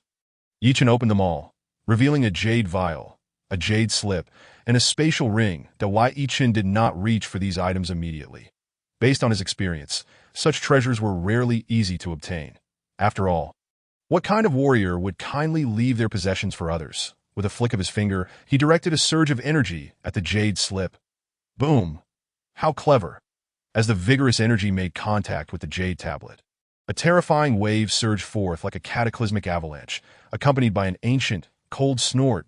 Yi Chen, seemingly forewarned, had already leaped several zhang away. Old geezer, stop hiding. Come forth. You can actually see me, old man. Who are you? A spectral figure emerged above the jade tablet, casting a wary glance towards Yi Chen. Who I am is of no concern to you, but I find you quite intriguing. A faint smirk curled at the corner of Yi Chen's mouth as he continued. Now, I offer you an opportunity. What opportunity? The soul figure queried, somewhat perplexed at why Yi Chen replied with a calm smile. Submit to me. What? You seek death. Chapter 9, The Ancient Medicine Saint. Old man, no need to rush, Yi Chen. Undeterred by the mysterious soul entity, scoffed. Your soul won't last much longer. There's no need for such deceptive tactics. Who exactly are you? And how do you know so much about my state? The spectral figure coalesced, revealing an elderly man who now appeared flustered. Realizing his true nature had been uncovered, he composed himself, reflecting that even if this young man saw through him, it mattered little, for he was already on the brink of death. However, Yi Chen's subsequent words left the old man shaken, nearly causing his soul to dissipate. "Who I am is of little importance. What matters is that I can save you," Yi Chen stated nonchalantly. The old man was genuinely taken aback, his solidified soul trembling. Is it truly such a revelation to see through a fragment of your soul? Yi Chen responded, somewhat bemused. Powerful martial artists possess the ability to cultivate soul fragments once their consciousness reaches a certain level. And this old man evidently practiced such techniques. The fragment was connected to the main soul, yet they existed as two separate entities. Should the main soul perish, the fragment would merely sustain injuries. Conversely, the death of the fragment would not affect the main soul. You, old man, must have encountered some trouble. Otherwise, you would not allow your fragment to fade without intervention. That I will grant you 15 minutes to consider. Submit to me, and I will save your true self. Yi Chen cast a sidelong glance at the old man, and then closed his eyes, entering a meditative state. Though this lad is peculiar, he is merely a novice in body refinement. The old man mused, torn between thoughts. After some deliberation, he resolved that a strong person possesses dignity. It would be impossible for him, a half-saint, to submit to a mere insect who had yet to grow hair. Yi Chen's cultivation method produced a considerable commotion, drawing the old man's gaze. What a remarkable technique! It subtly resonates with the aura of the Tao. Could it be that this fellow has been chosen by the heavenly Tao? With his vast experience, the old man immediately recognized the terrifying nature of Yi Chen's method. However, he shook his head in disbelief, concluding that a person chosen by the heavenly Tao could never be found in such a wretched place. After enduring a torment of confusion, the quarter hour finally elapsed. Young man, who exactly are you? Could it be that you are one favored by the heavenly Tao? As time expired, the old man's expression turned frosty, his voice laced with menace. The heavenly Tao? Yi Chen's countenance darkened as he snorted disdainfully. The so-called heavenly Tao is merely the rule of all things. The Tao governs, and the natural order follows. It is the evolution of the world. The present heavenly Tao has willingly succumbed to degradation, accepting servitude. Such a heavenly Tao is unworthy of the title. Yi Chen's expression grew fierce as he raised a finger towards the heavens. In this lifetime, I am destined to shatter the heavens and eradicate those who enslave others, restoring fairness and justice to the world. Is that so? The old man chuckled, finding amusement in Yi Chen's bravado. That's so. Yi Chen replied, his tone unexpectedly earnest, his gaze filled with unwavering resolve. The old man's laughter abruptly ceased, as he sensed the steadfast determination within Yi Chen's eyes, a trait only found in those of exceedingly high cultivation. This was the young man's Tao heart. A body refinement practitioner can comprehend the Tao heart. A prodigy. The old man wrestled with his thoughts for a considerable time before letting out a sigh. Very well, I shall not live much longer anyway. That if you truly possess such abilities, what harm is there in yielding to you? I hope you do not disappoint me. The old man feigned a conciliatory demeanor. But in truth, he was conducting one final test, that if this young fellow was unaware of what a saint truly was, he would undoubtedly be a cunning and treacherous individual. Such a person he would rather perish than follow. Yi Chen's eyes gleamed with insight as he furrowed his brow. You are a saint. Humph. A saint occupies an exceedingly lofty realm. Among countless martial artists, a single saint is rarely born. The old man feigned strength. Grumbling, my true self is a half-saint. With several 100,000 more years of cultivation, I shall surely achieve sainthood. A half-saint. So weak.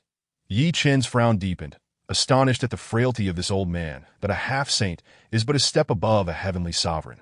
Without entering the true realm of saints, one cannot be considered a saint. Moreover, the revered realm of saints holds no significance in my eyes. You insolent pup, what did you say? The old man's soul trembled. Taken aback that a mere half-saint was being dismissed so readily, everyone in this wretched place so arrogant. Very well, I shall endure. Yi Chen shook his head. Where is your true self trapped? Currently, my strength is insufficient. Please provide me with the general circumstances, and when the time is ripe, I shall devise a plan to assist you in your escape. Indeed, the old man, known as Guyu Yaosheng, possessed strength at the pinnacle of the heavenly sovereign realm, that as a pharmacist. His soul was robust, leading to his suppression thousands of years ago. He was also a half-saint level pharmacist that Yi Chen was momentarily taken aback, then secretly delighted. He had not anticipated that this old fellow was a pharmacist of half-saint caliber. Half-saint pharmacists are often regarded as prodigies among their peers, although their power has not yet reached the saint level. They can concoct saint-grade elixirs. Typically, such pharmacists achieve even more astounding results upon attaining true sainthood, provided they possess the talent for it. Old man, return to that decrepit tablet and recuperate. As Guyu Yaosheng recounted his tale. He had expected sympathy from Yi Chen. Instead, he was met with a merciless ridicule. The Guyu, you insolent brat, apologize to me, or I shall never guide you in your cultivation. Guyu was confident that Yi Chen would apologize. After all, the insight of a half-saint was exceedingly rare. With such a guide, he could avoid numerous pitfalls. Dream on. To Guyu's dismay, Yi Chen had no intention of seeking guidance from this old man. What he desired was merely to have an additional high-level pharmacist working for him for free, thus saving him considerable time and effort. But Guyu's expression darkened with resentment as he was sent back into the jade tablet. Before departing, Yi Chen even had him remove the mark from the gray storage ring. This trivial task was effortlessly resolved by Guyu the moment the mark was erased, within a secret chamber of the Wang family in Thunderfire City. A middle-aged man suddenly spat blood during his meditation, and an overwhelming pressure enveloped the entire Wang family, causing countless martial artists within to simultaneously cough up blood. Yi Chen now felt a surge of excitement. The herbs, gold, and even dozens of spirit stones within the gray storage ring were plentiful. Spirit stones were a rarity in this Thunder domain, a treasured resource for cultivation, typically only found within sections.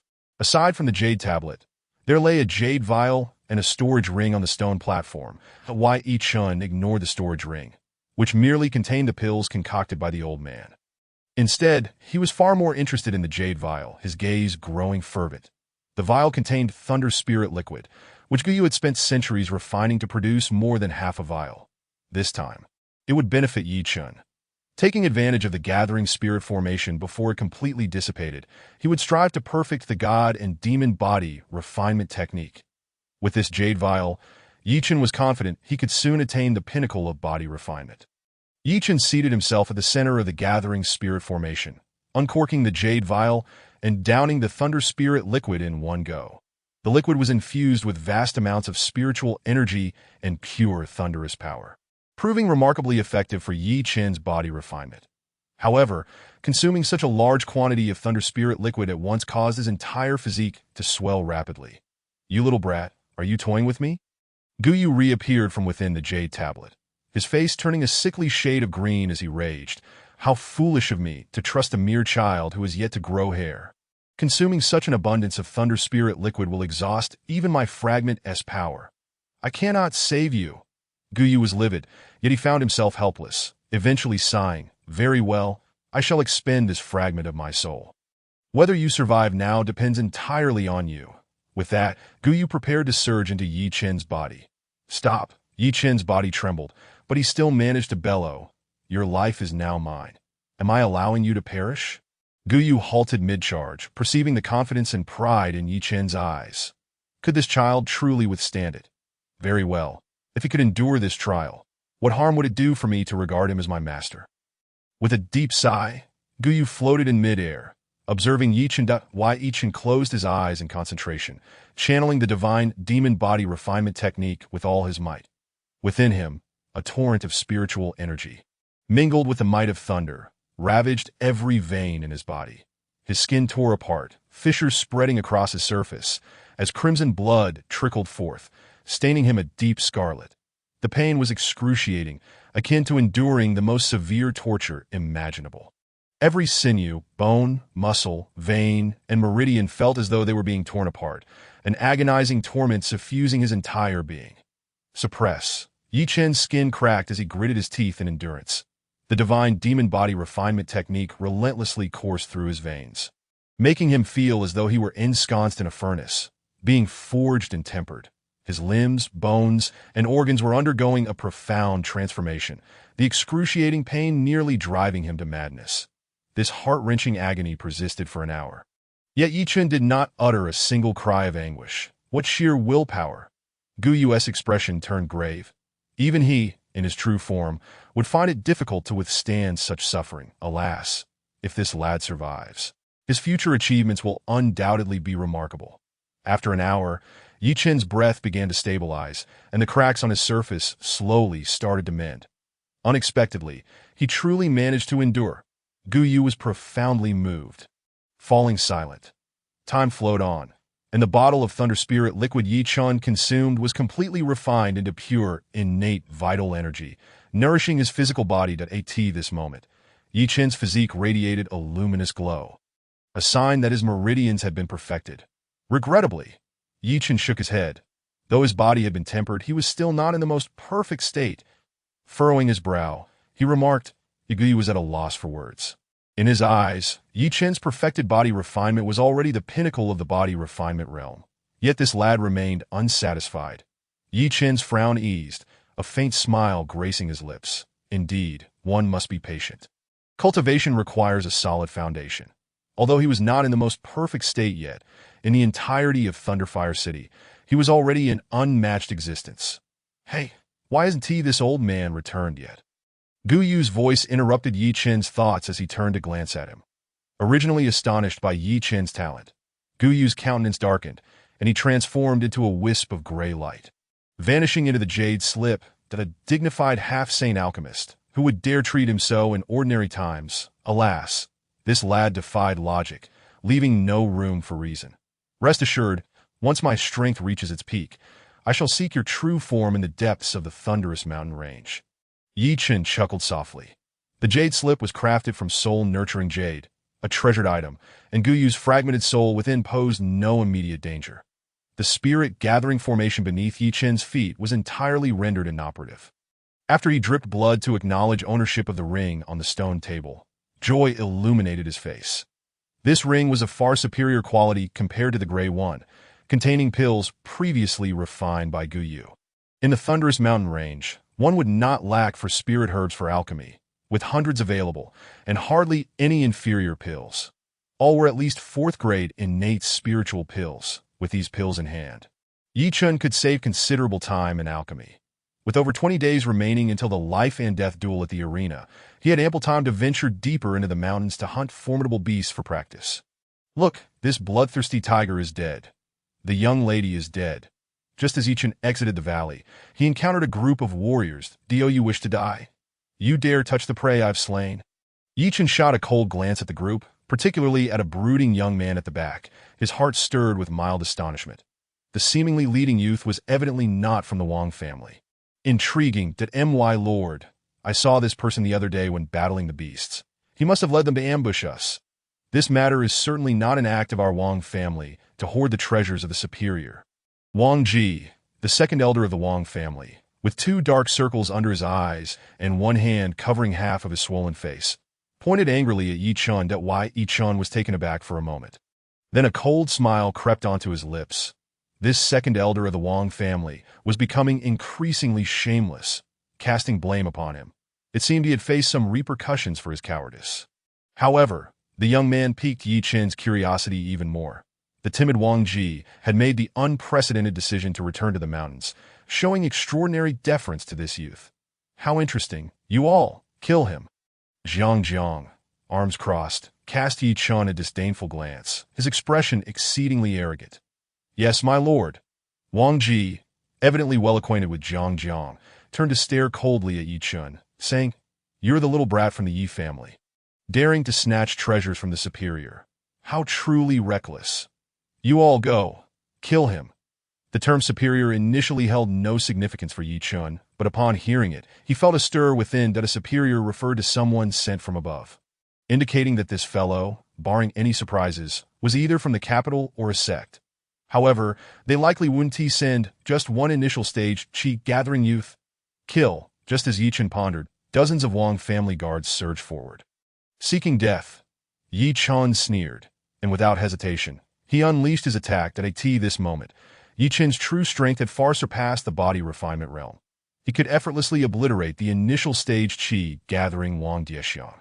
Not to mention his physique had undergone a remarkable enhancement. Bang, bang, bang. The opponents were utterly weak.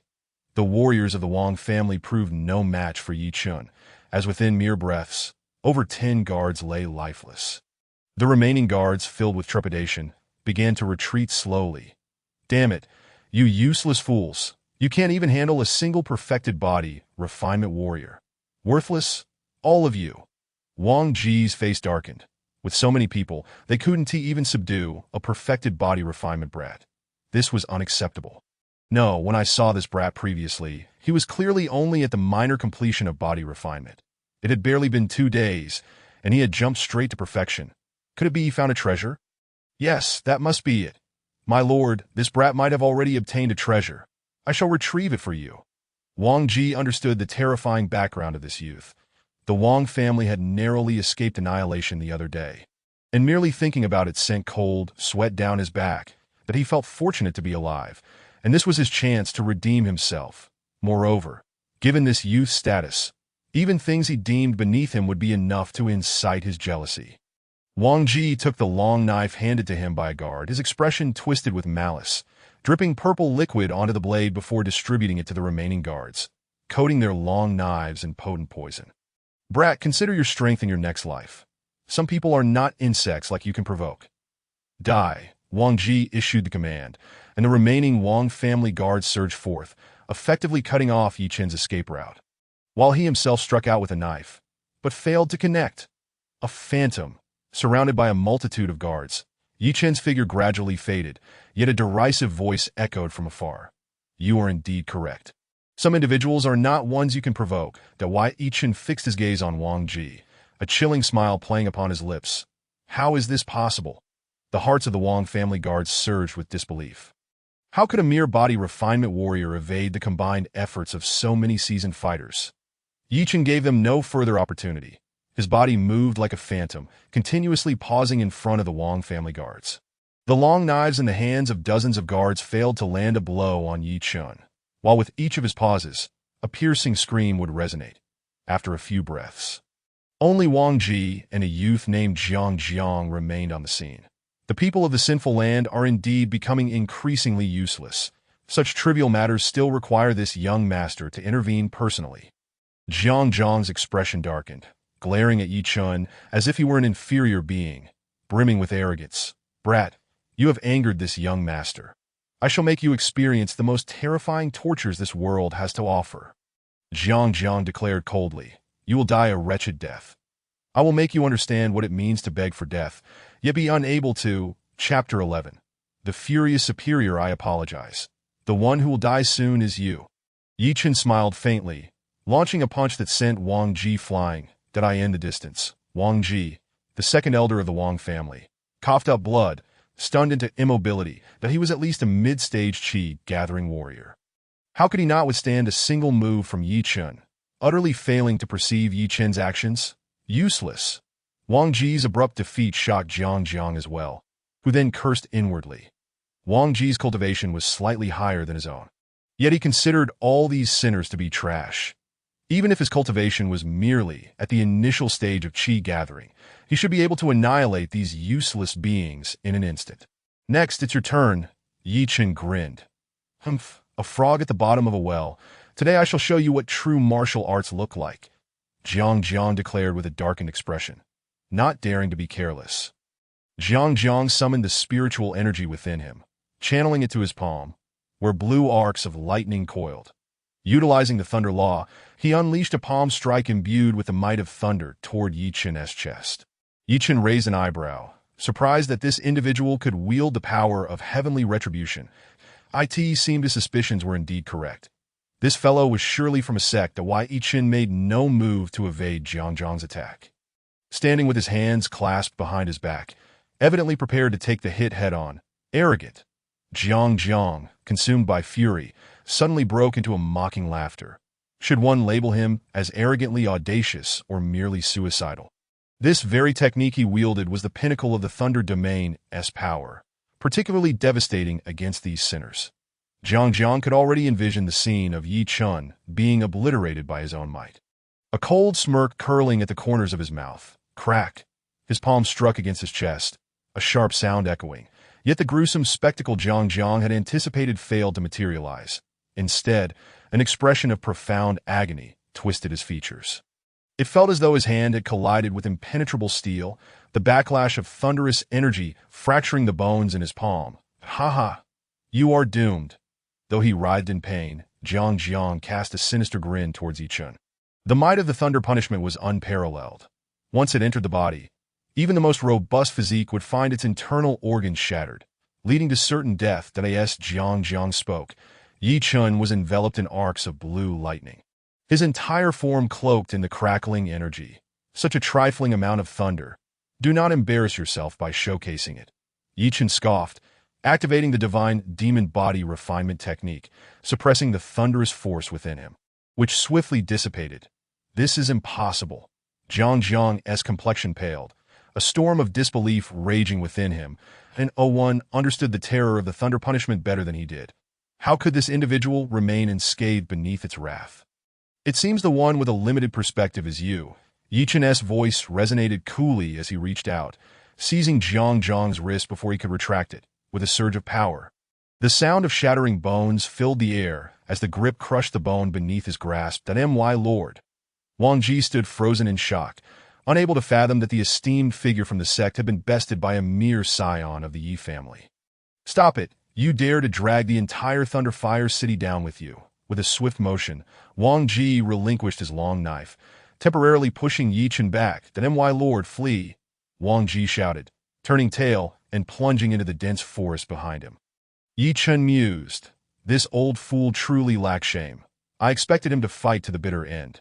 Jiang Jiang, now regaining his composure, seethed with fury. Damn it, this old scoundrel is courting death. When I return, I will ensure he is annihilated.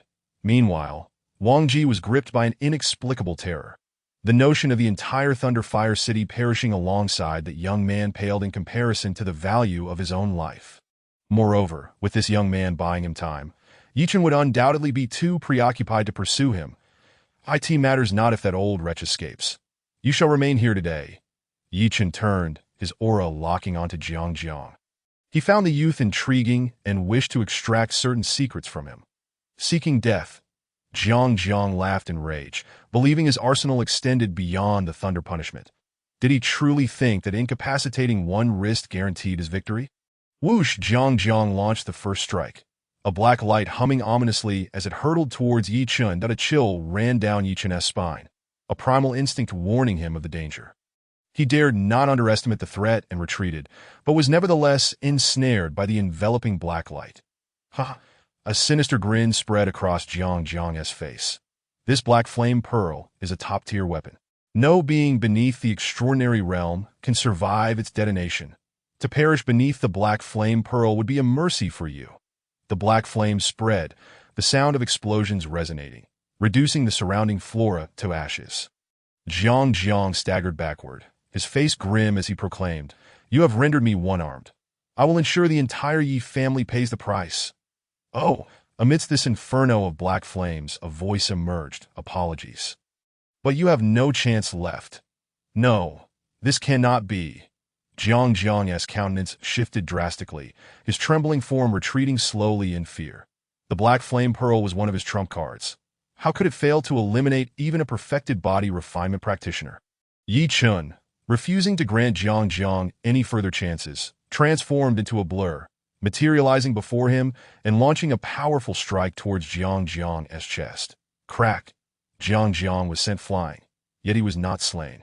A protective spiritual treasure. Yi Chun furrowed his brow, surprised that Jiang Jiang possessed such a safeguard. This was intriguing indeed. His previous punch had already shattered Jiang Jiang's protective artifact, and Yi Chun closed in again, delivering another blow. Boom! A small bell around Jiang Jiang's neck shattered, and he too suffered, spitting out a mouthful of blood. Flee! Jiang Jiang was now engulfed in sheer terror. Yi Chun had cast an unimaginable shadow upon him. Without uttering a single threat, he resorted to secret techniques and fled at breakneck speed. Blood Shadow escape? Yi Chun's eyes narrowed, and he pursued with all his might, launching a powerful strike that connected with Jiang Jiang's back. Yet he still managed to escape. The Blood Shadow escape relied on burning 1's lifeblood for a temporary surge of speed. With each N's current abilities, he could not hope to catch up in such a short span, leading him to abandon the pursuit. Having received one of my punches, even if you survive, you will be rendered a cripple, Yi Chen mused, shaking his head. His own power still felt lacking. He needed to strike twice with full force to shatter even a low-tier spiritual treasure. Should others learn of this, they would surely be astonished. Such artifacts were not easily destroyed, even by extraordinary realm warriors.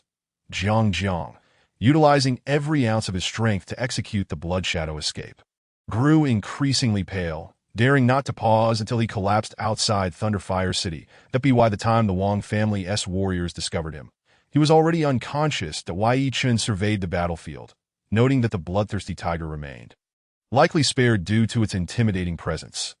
Tiger blood can be used for medicinal baths. Perhaps I should gather some auxiliary herbs to refine my body further, Yi Chen contemplated, recognizing that his physique still required perfection. He ventured deeper into the mountains. Meanwhile, in Thunderfire City, within the Wang family, Jiang Ding's fury erupted once more. Who dares harm my son? This was not the first time Jiang Ding had lost his temper. A day prior, while cultivating in his secret chamber, he discovered that the mark on the spatial ring he had given to the Wang family had been erased. Nearly losing control in his rage, he dispatched his son to investigate, only to find that Jiang had been grievously injured, with no hope of ever cultivating again. Please calm down, my lord. We, the Wang family, will surely uncover the truth behind this matter. Wang Ba, the head of the Wang family, knelt, trembling uncontrollably, cold sweat pouring from his brow. Jiang Ding, a figure of authority, could extinguish the Wang family with a mere word. He could not oppose such power, and could only pray that Jiang Ding's wrath would spare them. Jiang Ding's eyes blazed crimson, his aura chaotic and furious. That if this matter remains unresolved, I shall annihilate your entire Wang family. Chapter 12. The Enigmatic Heritage. Yi Chen lingered deep within the thunderous mountain range for 2 days. Afterward, he arrived at the outskirts of Thunderfire City. It is that old fellow. As night fell, Yi Chen spotted the scheming second elder of the Wang family, Wang Ji. This old man has even changed his appearance. How amusing. Yi Chen watched from a distance as Wang Ji stealthily exited Thunderfire City. Directly blocking his path, Wang Ji stammered, his heart racing in fear, struggling to articulate his thoughts. When Wang Ji had secretly returned to the Wang family, he discovered Jiang gravely injured and unconscious. In his terror, fearing retribution from Jiang should he awaken, he hid in Thunderfire City for 2 days, changing his appearance before attempting to sneak out at dusk, only to encounter the calamity that was Yi Chen. Old man, where do you think you're going? Yi Chen's words sent Wang Ji into a state of panic, as if he had witnessed a ghost. That you've recognized me, Wang Ji exclaimed, his voice trembling. Yi Chen, do not go too far. We are in the same boat. If I perish, you shall not fare better. Wang Ji believed that Yi Chen had gravely injured Jiang. Should the higher-ups discover this, his life would be forfeit. He had fled against Jiang's orders, and if the superiors learned of this, his fate would be dire. And I am quite curious to learn how it would be unfavorable for me. Yi Chen replied coldly, dismissing Wang Ji's words entirely. Then go die. With a frenzied glint in his eyes, Wang Ji brandished a dagger emanating dark energy and lunged at Yi Chen with all his might. At such a close range, he doubted Yi Chen could evade the strike. Humph! Yi Chen's expression was one of disdain. His hand, unbeknownst to him, had already gripped Wang Ji's wrist, with a sharp crack. Wang Ji's agonized scream reverberated as his arm was obliterated, bursting into a mist of blood. For someone like Wang Ji, who had long enjoyed a life of luxury, such excruciating pain was an experience he had never known before. His piercing wails instantly drew a crowd of dozens from outside Thunderfire City. Why are you all just standing there? I am the second elder of the Wang family. Kill him. Wang Ji's expression was twisted with rage as he glared at Yi Chen. Filled with unprecedented malice, Yi Chen's gaze narrowed, his figure flickering as he seized Wang Ji by the throat.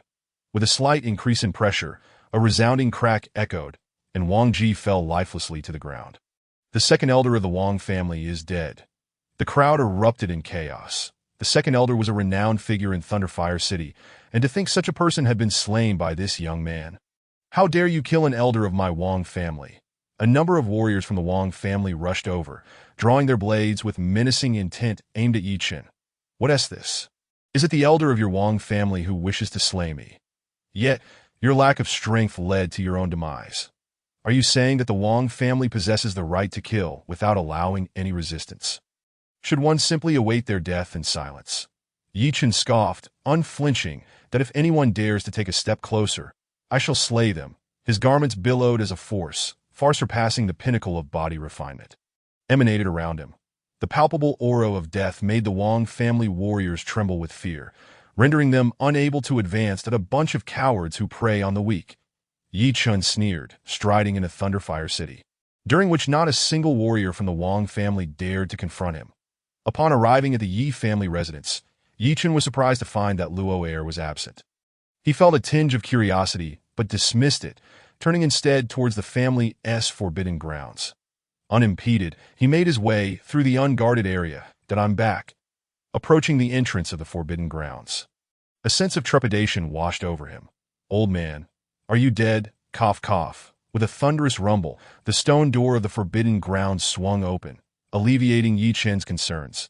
Thankfully, the old man was still alive. Uve returned. Cut the nonsense, take this. Yi Chen produced a jade vial, pouring out a glistening emerald pill and tossing it to Yi Xian. This is a 4th-grade spirit pill. Yi Xian, his dim eyes suddenly wide with shock, gasped as his breath quickened. Yi Chen, equally startled, hurried to Yi Xian's side to assist him in consuming the 4th-grade detoxification pill. This pill was capable of neutralizing all forms of poison from the acquired realm, a luxury so rare that it was scarcely found even in the capital. Belonging to the category of priceless treasures that as the pill entered his body, it transformed into a warm current, beginning to cleanse the poison within Yi Xian. An hour later, Yi Xian awoke, his voice weak yet filled with lament. Such a miraculous pill. It's a pity to waste it on an old servant. Old man, the pill has already been consumed. What is there to regret? Yi Chen retorted, rolling his eyes. Now, can you finally reveal my origins? It's not that I wish to withhold the truth, it's just that you, Yi Xian suddenly exclaimed. You've achieved body refinement perfection? Not quite yet. Yi Chen shrugged. Yi Xian fell silent for a moment before speaking. It seems your background is indeed extraordinary. Alas, I too am unaware of your true identity. It was the Emperor of Yi Kingdom, Yi Wuyu, who entrusted you to me, instructing me to bring you and Luo Heir to Thunderfire City. Yi Xian, possessing extraordinary talent during his youth in Thunderfire City, was selected to become a shadow guard for Yi Wuyu, who had brought 2 children to Thunderfire City 6 years prior, gravely injured, and subsequently disappeared with a group of mysterious individuals after leaving the children in Yi Xian's care. This is the situation that I suspect you may be the Emperor's illegitimate son. Yi Chen's expression darkened. This a plot twist straight out of a melodrama. This doesn't feel right. He slapped his forehead, realizing that to uncover the truth, a trip to Yi Kingdom was necessary. All right, old man, that you've cared for me for 6 years, so stop calling yourself an old servant from now on. Refer to me as Chen Heir. That's unacceptable. Yi Xian protested, his voice rising with urgency. That I am merely a branch of the Yi family. I must show respect to the main lineage. With a cold snort, Yi Chen feigned anger. If others learn of my identity, it be exposed. This matter is settled. Yi Xian wrestled with his thoughts for a moment before reluctantly conceding. Very well. Though the poison had been expelled from his body, Yi Xian remained weak. Yi Chen produced 2 pre-prepared pills and tossed them to him. This left Yi Xian astounded once more. 4-grade vitality pills. Yi Xian exclaimed, for 4-grade innate pills, having served as a shadow guard in Yi Kingdom. He had encountered various 4th-grade pills, yet the vitality pill, while exceptionally valuable, paled in comparison to the innate pill. The 4th-grade innate pill could elevate a warrior directly to the extraordinary realm, a treasure that even the esteemed Lei Xian sect above Yi Kingdom would envy. Chen Heir. Yi Xian's tears streamed down his face, for in Thunderfire City, the most powerful warriors only reach the pinnacle of Qi gathering, while this innate pill had the potential to create an unparalleled martial artist, a true cultivator. Upon entering the extraordinary realm, a warrior's life level would evolve, granting them access to legendary martial techniques and even the ability to briefly traverse the air, marking the true beginning of their martial journey. Yi Chen slowly approached the stone door, pausing before departing. Relying solely on pills may lead to an unstable foundation. The Vitality Pill will help to balance it somewhat. Remember, the clan's grand event is in 20 days. There will be some intriguing occurrences to witness, but be sure to attend. Chapter 13. Continuous slaughters exiting the Forbidden Grounds. The moon hung high in the sky. Luo Air should have returned by now. The thunder above still rumbled as Yi Chen gazed upwards, a silent smile on his lips as he made his way back to his courtyard. Have you heard? Miss Ling Luo has been captured by Yi Qing and is being brutally beaten. A guard from the Yi family on patrol recounted the day's events to a companion. Boom. Yi Chen's body trembled violently. Halting his steps, the next moment, a deafening explosion erupted beneath him as he seized the guard who had spoken. Lifting him into the air. Tell me, where is Luo Air now? Yi Chen's gaze turned icy, a murderous intent enveloping him, causing the two guards to quail in terror, trembling uncontrollably, the Yi family's woodshed. The guard, suspended in midair, felt certain that failing to reveal the truth would result in being torn apart by the enraged youth. When had the Yi family produced such a terrifying figure? The next instant, the guard collapsed to the ground, and as he regained his senses, Yi Chen had vanished without a trace. Brother, who is this? The Yi family guard swallowed hard, recalling the earlier sensation as if he had been thrust into a frigid hell. Leading him to lose control of his bodily functions, it must be Yi Chen. That fool Yi Chen? The guard immediately regretted uttering those words, but thankfully, the youth had already departed. This is bad. Yi Qing is in danger. Quickly, inform Elder 3. Meanwhile, Yi Chen had arrived at the Yi family's woodshed. Bang! Who is there? Yi Chen kicked the door open, revealing an enraged Yi Qing. Yi Chen. Yi Qing was momentarily intimidated by Yi Chen's aura, but then remembered his own inability to cultivate further, that he rushed to the unconscious Yi Ling Luo, seizing her hair. That hurts. Yi Ling Luo, her beautiful face smeared with blood, cried out in pain, awakening to see Yi Chen. Brother Chen, help me, it hurts. Tears streamed down her cheeks at the sight of Yi Chen. Yi Qing, you're seeking death. Yi Chen roared, his aura surging, the door he had just kicked open splintering into fragments around him. Yi Chen, if you take one more step, I will kill Yi Ling Luo. Yi Qing stood firm, a sharp dagger appearing in his hand, pressed against Yi Ling Luo's throat. Yi Chen's eyes reddened. This was the second time he had witnessed Yi Ling Luo suffer for him. Release her, or I will ensure your demise. Yi Chen's body trembled, his expression turning fierce. Yi Qing chuckled coldly. It seems you are prepared to send this girl to hell. With that, he drew the dagger across Yi Ling Luo's neck. Do not harm her. You seek revenge, then take it out on me. Yi Chen replied coldly. Now that's more like it. Yi Qing smirked darkly, shouting to the guards beside him. Why are you all just standing there? Bind him at once. Don't, Brother Chen, don't worry about me. Deal with those bad guys. Yi Ling Luo cried out, her heart racing with anxiety at the sight of Yi Chen in danger. The two guards, both in the late stages of body refinement, exchanged glances. Earlier, Yi Chen's aura had frightened them, and after cautiously binding him, they breathed a sigh of relief.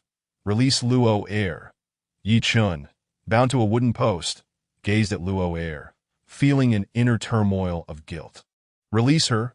Yi Qing's eyes filled with malice. If it weren't for you and her, I would not be in this predicament. Today, I will make you regret ever being born into this world.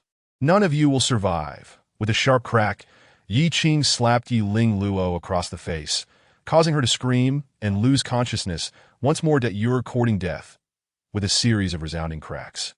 The beast tendons binding Yi Chen were forcibly shattered, his furious aura obliterating the two guards surrounding him. How is this possible? Yi Qing was utterly stunned, slowly retreating. The beast tendons that bound Yi Chen had been acquired at great expense to prevent his escape. Yet they had failed against him. Don't kill me. Yi Qing was truly terrified, collapsing to the ground, his expression one of sheer horror. Yi Ling Luo, she is still in my grasp. You cannot kill me. Yi Qing seemed to have grasped the last straw of hope, turning her gaze towards Yi Ling Luo, who was bound to a wooden stake, and lunged at her in a frenzy. Seeking death, Yi Chen bellowed. And in the next moment, he arrived in front of Yi Ling Luo before Yi Qing could reach her, raising his right hand to deliver a domineering punch. Stop. At that moment, a piercing sound sliced through the air behind Yi Chun, and a fierce punch surged towards him that if Yi Chun continued his assault, he could indeed slay Yi Qing, but he would inevitably take the brunt of this violent strike as well, without a hint of hesitation. Yi Chun struck Yi Qing in the chest, his fist shattering her heart within. Erupting with a violent force, Yi Chun also endured a punch, his body staggering as a surge of blood and energy boiled within him. "Grandfather, save me!" Yi Qing wailed for a moment, her gaze dimming to Yi Chun. "If you dare to kill my Qing, I shall slay you today." Yi Xinghe witnessed the murder of his beloved grandson, his expression darkening, and a powerful aura emanating from him, a mid-stage gathering energy realm expert, as he prepared to strike back. "The upper beam is not straight, and the lower beam is crooked. You old fool, you cannot absolve yourself of the blame for Luo'er's plight." Yi Chun was truly enraged this time, his foot crashing heavily onto the ground, channeling all his strength into his right fist, and he retaliated. The fists collided, a wave of energy sweeping through, and a muffled explosion reverberated throughout the timber house. Yi Xinghe was sent flying, spewing a mouthful of blood, some of which seemed to mix with fragments of his internal organs. Witnessing this scene, the guards accompanying Yi Xinghe were collectively dumbfounded. The Third Elder. Yi Xinghe, a top-tier expert in the entire Thunderfire City, was supposed to be a formidable opponent, yet Yi Chun, merely a perfected body refining stage cultivator, had defeated him in a single strike. How could this be possible? Yi Xinghe was now filled with terror. He understood that Yi Chun had regained his intelligence and was aware of his grandson's actions, which he had tacitly approved. However, he never imagined that Yi Chun's strength would be so formidable that even his full-force strike could not match this young man. Gushing blood from his mouth, Yi Xinghe was engulfed in fear, knowing that his internal organs had been shattered. Without miraculous treasures to mend them, he would surely not survive until the morrow. Yet, how could the Yi family possess such treasures? If they did, they would certainly not bestow them upon him.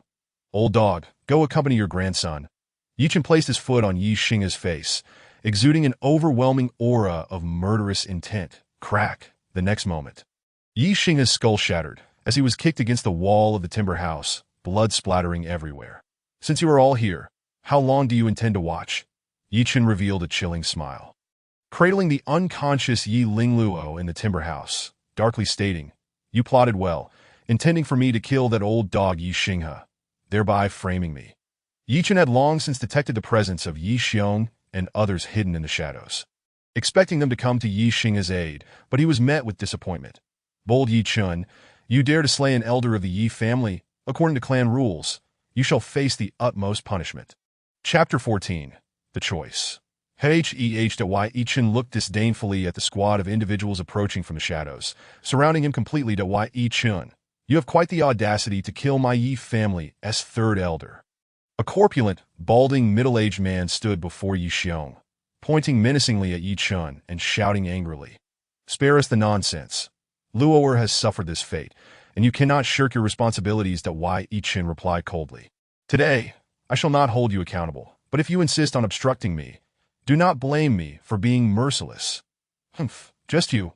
Yi Fu, the steward of the Yi family, despite his low cultivation level, controlled various family resources and had numerous warriors under his command. Yi Chun's gaze turned icy, akin to a phantom as he appeared before Yi Fu, kicking him in the chest before he could react. Bang! Yi Fu's 300-pound body flew like a human cannonball into the darkness, never to rise again. The Grand Elder, Yi Xiong, was equally shocked. He had not anticipated Yi Chun to possess such terrifying strength in such a short time. Yi Chun, you have committed the grave sin of killing Elder Yi Xinghe today.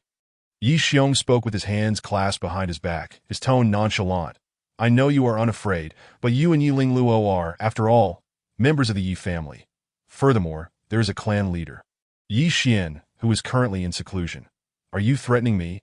Yi Chen's eyes turned cold, locking onto Yi Xiong with a chilling, murderous intent. Yi Xiong felt a shiver run down his spine, realizing the threat Yi Chen posed had escalated. Today I present you with two choices. Yi Xiong took a slight step back and continued. First, for the unauthorized murder of the Yi family's third elder and his grandson Yi Qing, you shall face execution. However, considering the circumstances, I shall convene the elders of the Yi family tomorrow to grant you an opportunity to defend yourself. Second, from this day forth, you are no longer a member of the Yi family, and all relations with the Yi family shall be severed. Yi Xiong laughed coldly, believing this to be the best resolution, that he knew he could not contend with Yi Chen if Yi Chen wished to leave. No one in the Yi family could stop him. However, tomorrow could be another story. Moreover, knowing Yi Chen's emotional attachments was a fatal flaw.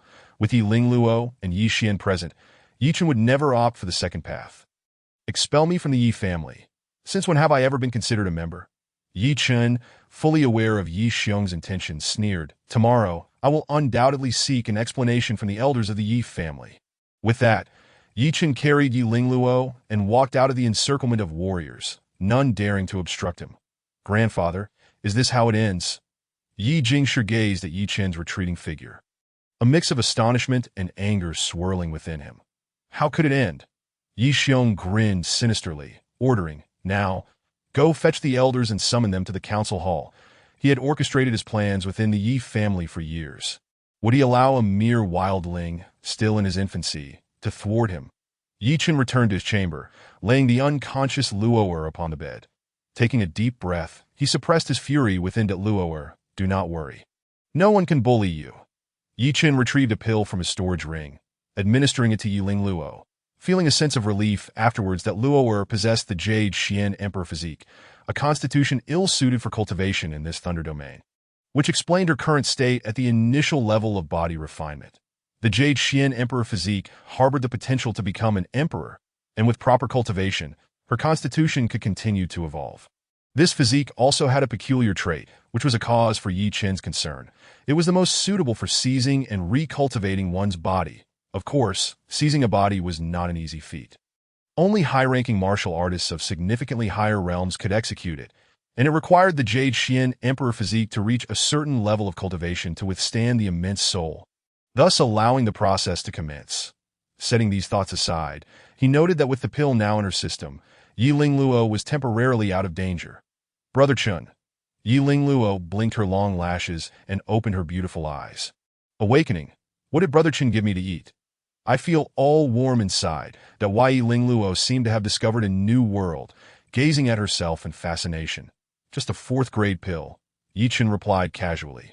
After a moment of thought, he retrieved the ancient storage ring, placing the pills within a gray storage ring, along with some items beneficial to Yi Lingluo, and handed it to her Luo'er. "This is a spatial ring containing some items you can use.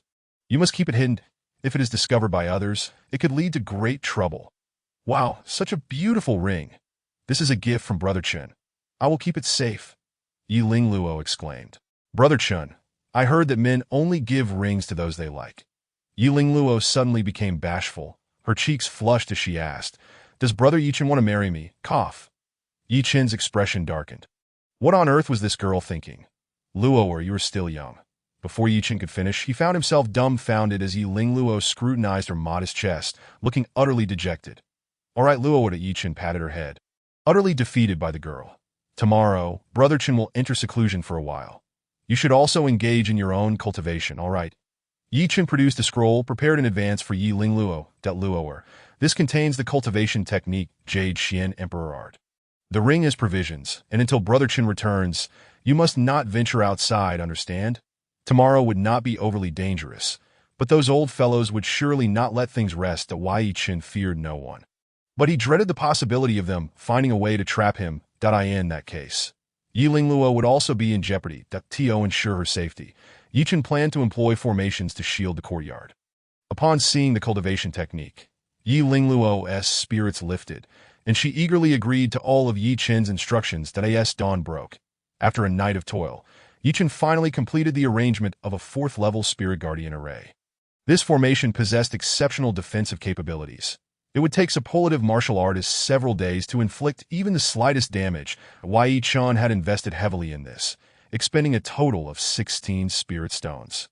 The timing was just right that Yi Chen clapped his hands, a smile curving at the corners of his mouth, as he leisurely made his way towards the Yi family's council hall.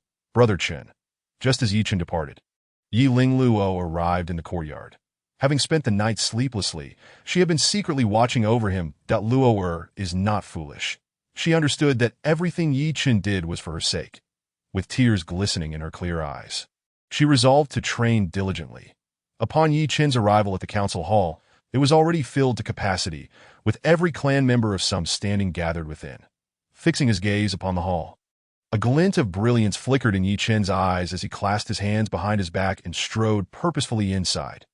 Bold Yi Chen, not only did you murder your kin, Yi Qing, but you also dared to kill the third elder of the clan, Yi Xinghe. You are utterly heinous. Seize this bastard and execute him at once. Chapter 15.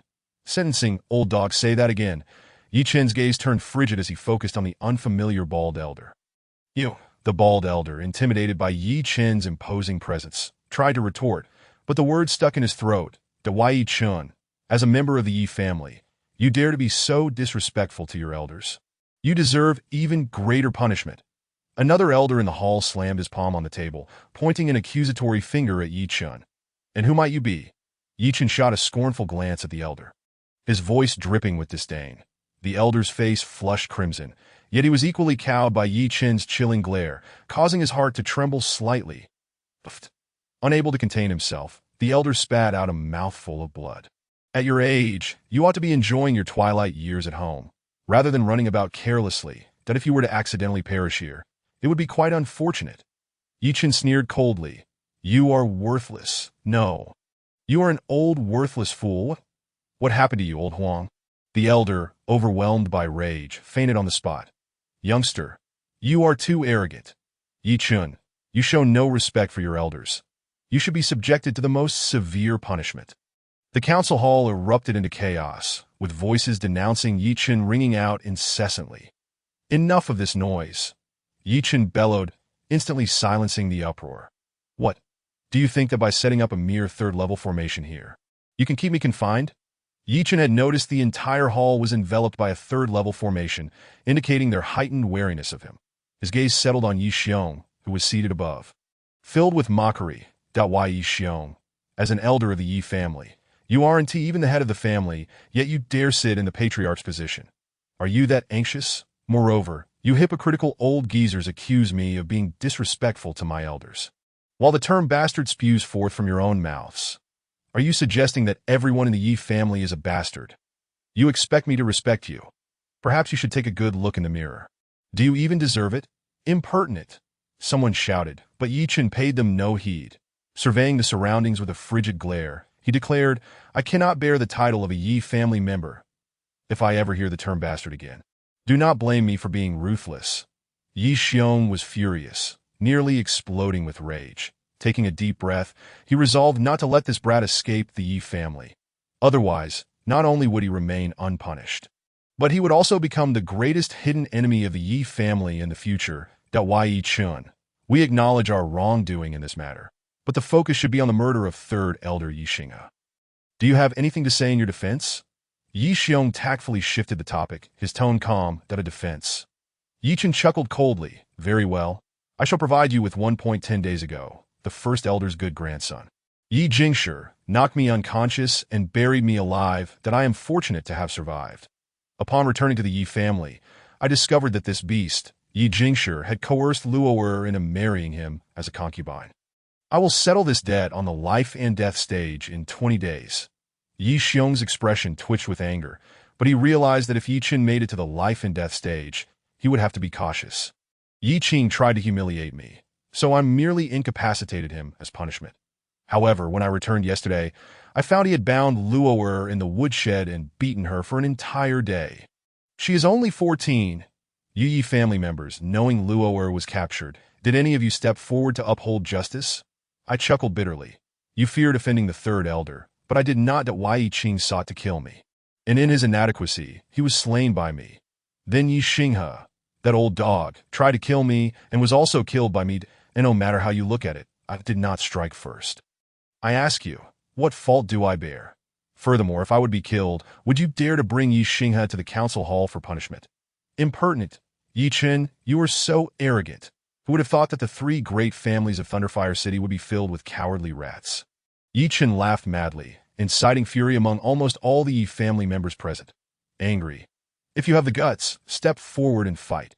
Holding back only proves how utterly useless and worthless you are. Yi Chen's aura surged as he surveyed the reddened faces of the Yi clan members, his eyes brimming with mockery. Enough. Yi Xiong slammed his hand on the table and rose. This elder has decided that Yi Chen's slaying of third elder Yi Xinghe and Yi Qing is deemed justifiable self-defense. What? This cannot be. A chorus of protests erupted from the elder members of the Yi family. Silence. Yi Xiong's roar quelled their voices. Interesting. Yi Chen turned to face Yi Xiong, skeptical of the elder's seemingly benevolent intent. However, Yi Chen, your disrespect will earn you 20 days of solitary reflection. Yi Xiong squinted slightly, coldly stating, after 20 days, you may participate in the life and death agreement. Yi Chen, do you have any objections? Yi Chen scoffed. Then may I inquire, esteemed elder, where shall I reflect? Of course, in the Valley of Thunder Punishment. Gasp.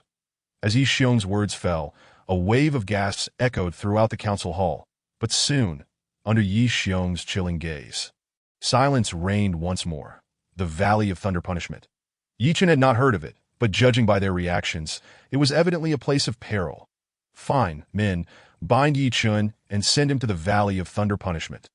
Yi Xiong's voice was tinged with unmistakable excitement as he hastily ordered Yi Chen taken away. The elder is indeed wise.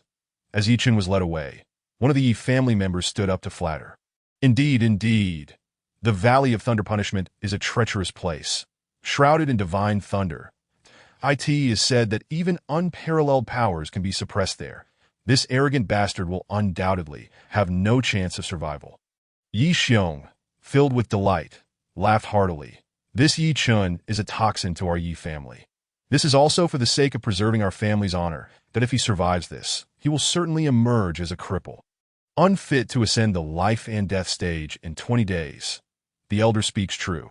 This Yi Chen has not only harmed our Yi family, but also reportedly killed the second elder of the Wang family. Another chimed in. Meanwhile, in the Wang family hall, report to the head of the family. We have found the person who killed the second elder of the Yi family. A Wang family guard knelt before Wang Ba. Speak. Wang Ba's mood was exceptionally foul, as he was on the verge of an explosive rage. The perpetrator is named Yi Chen, the child adopted by Yi Xian 6 years ago, that he had always been ordinary. But for some reason, he has transformed completely in the past few days, his strength drastically increased. However, he has now offended the entire Yi family and is on his way to the Valley of Thunder Punishment. What? Such a matter exists. Wang Ba had never heard of such an extraordinary occurrence. Could it be that he has acquired some heavenly opportunity? This brat's strength has surged. Could he have been in the Thunderclap mountain range days ago? If so, did he kill my precious daughter? Could the son of the envoy be harmed by him as well?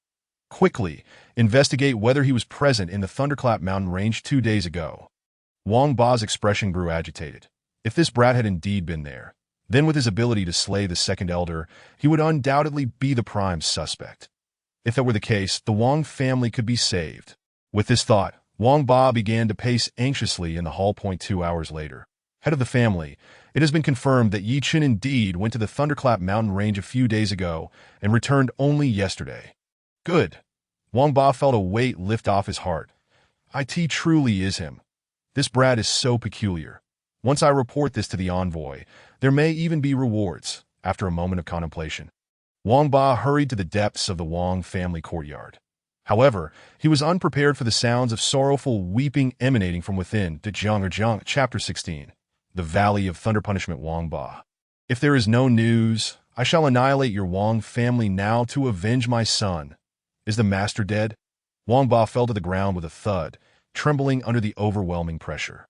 There's news, it's from the Yi family, he thought, his heart quaking. With utmost haste, he relayed the entirety of the investigation to General Jiang Ding. We need to apprehend Wang Ba, he inquired cautiously. Jiang Ding's expression darkened, yet a glimmer of sharpness flashed in his eyes. Since that little beast has been sent to the Valley of Thunder Punishment, there's no need to question him for now. The agreement for the life and death arena is in 20 days. Jiang Ding chuckled coldly, that if that brat miraculously survives the Valley of Thunder Punishment, he will undoubtedly come to the Yi family's life and death arena in 20 days. I shall await him, he commanded. Send word that I will arrive at the Yi family in 10 days. Let them prepare to face their fate. After being dismissed by Jiang Ding, Wang Ba's eyes ignited with fervor. If even the Valley of Thunder Punishment could not subdue this young man, then he must be the one sought by the Divine Lord. To his surprise, this search had indeed led him to the right person, and he laughed heartily. In stark contrast to the Thunder Mountain Range, a barren mountain range stretched endlessly, shrouded in low-hanging thunderclouds, with relentless lightning periodically striking down. In the central region of this range lay a canyon spanning over 10 miles, where the thunder was even more furious, wreaking havoc upon the valley below at all times. This the Valley of Thunder Punishment. Yi Chen stood upon the dark rocks, gazing down at the canyon, a sense of indescribable oppression filling his heart. You've arrived, boy. Will you descend on your own, or shall I throw you down? Came a deep, menacing voice from behind. You'd best think carefully. Does the Zhao family wish to wade into these murky waters? Yi Chen looked up at Zhao Jingxing of the Zhao family, his gaze sharp. Cut the nonsense. I, Zhao Jingxing, am an old acquaintance of Yi Xiong. This old fellow has spared no expense in requesting your escort to the Valley of Thunder Punishment. Such a request is quite rare. Zhao Jingxing, the second elder of the Zhao family, had already attained mid-stage Qi gathering at merely 30 years of age, a figure of renown within Thunderfire City. To prevent any unforeseen circumstances, Yi Xiong had gone to great lengths to invite the head of the Zhao family's escort bureau, Zhao Jingxing, to personally oversee Yi Chen's transport.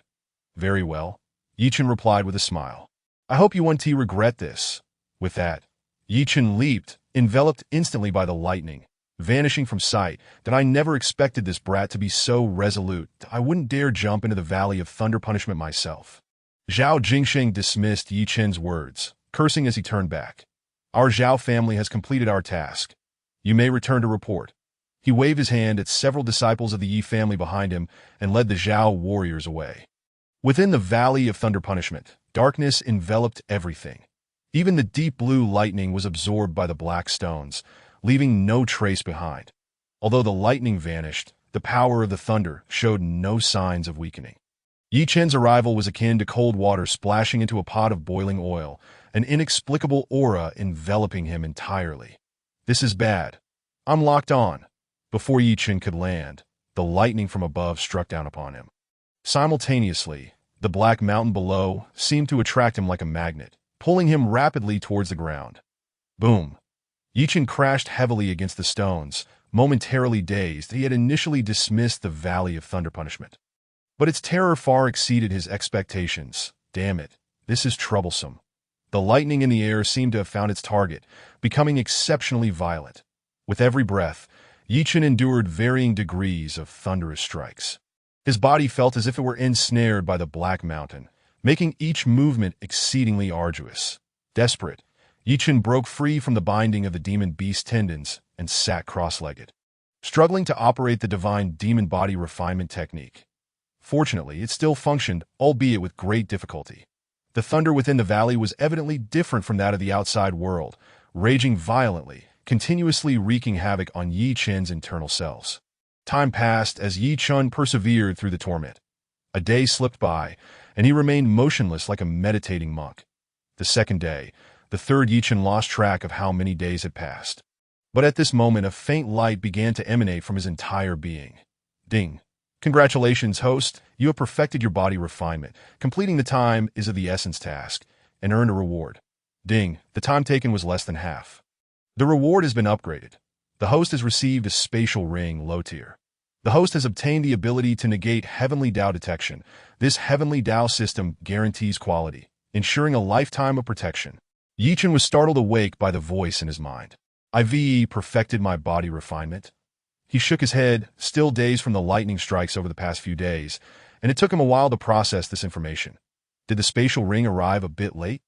Yi Chen felt somewhat dejected that if the ring had come earlier, perhaps he would have been more excited. Moreover, it was merely a low-tier version. It seemed rather useless. Ding, spatial ring, low tier. This spatial ring is of the lowest quality and can be upgraded. Yi Chen was captivated by the last three words that it can be upgraded. He held two spatial rings in his hands, one gray, a trophy from Wang Jiexiang, and the other a regular purple ring just awarded by the system. Buzz! Suddenly, the purple spatial ring emitted a light, and to Yi Chen's astonishment, it sprouted a large mouth, swallowing the gray ring whole before his very eyes. Yi Chen's expression darkened. The gray ring contained numerous valuable items, particularly several 104th-tier pills that he hurriedly recognized the purple ring as his own. And upon opening it, he finally relaxed. The space within the purple ring was 5 or 6 times larger than that of the gray ring. And all the items from the gray ring appeared within the purple ring space. It turns out that devouring spatial rings can lead to upgrades. What a treasure! Yi Chen chuckled, though the lightning continued to fall from the sky. It no longer posed a threat to Yi Chen, who had completed his body refinement. I've endured this perilous place and survived.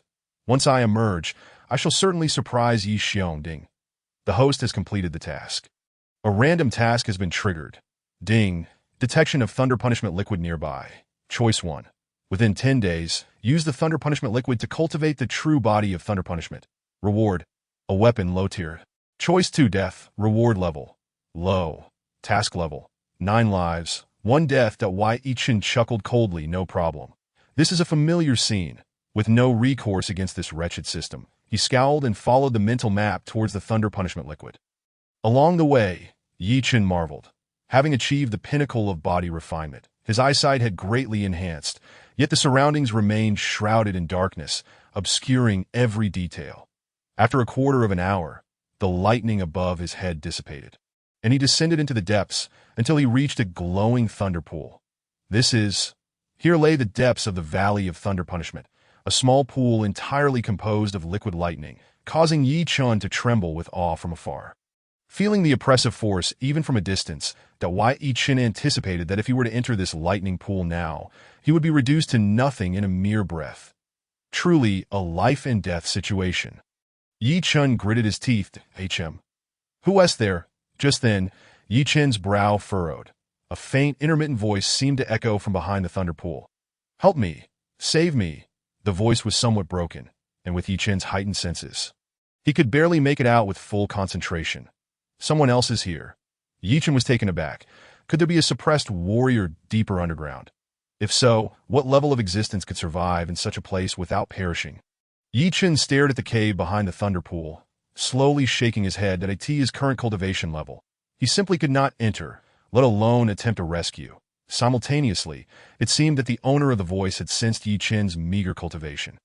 Falling silent, Yi Chen dismissed further thoughts, turning to sit cross-legged beside the thunder pool, activating the body refinement technique that had suddenly appeared in his mind, the true body of Thunder Punishment. The true body of Thunder Punishment consisted of 9 levels.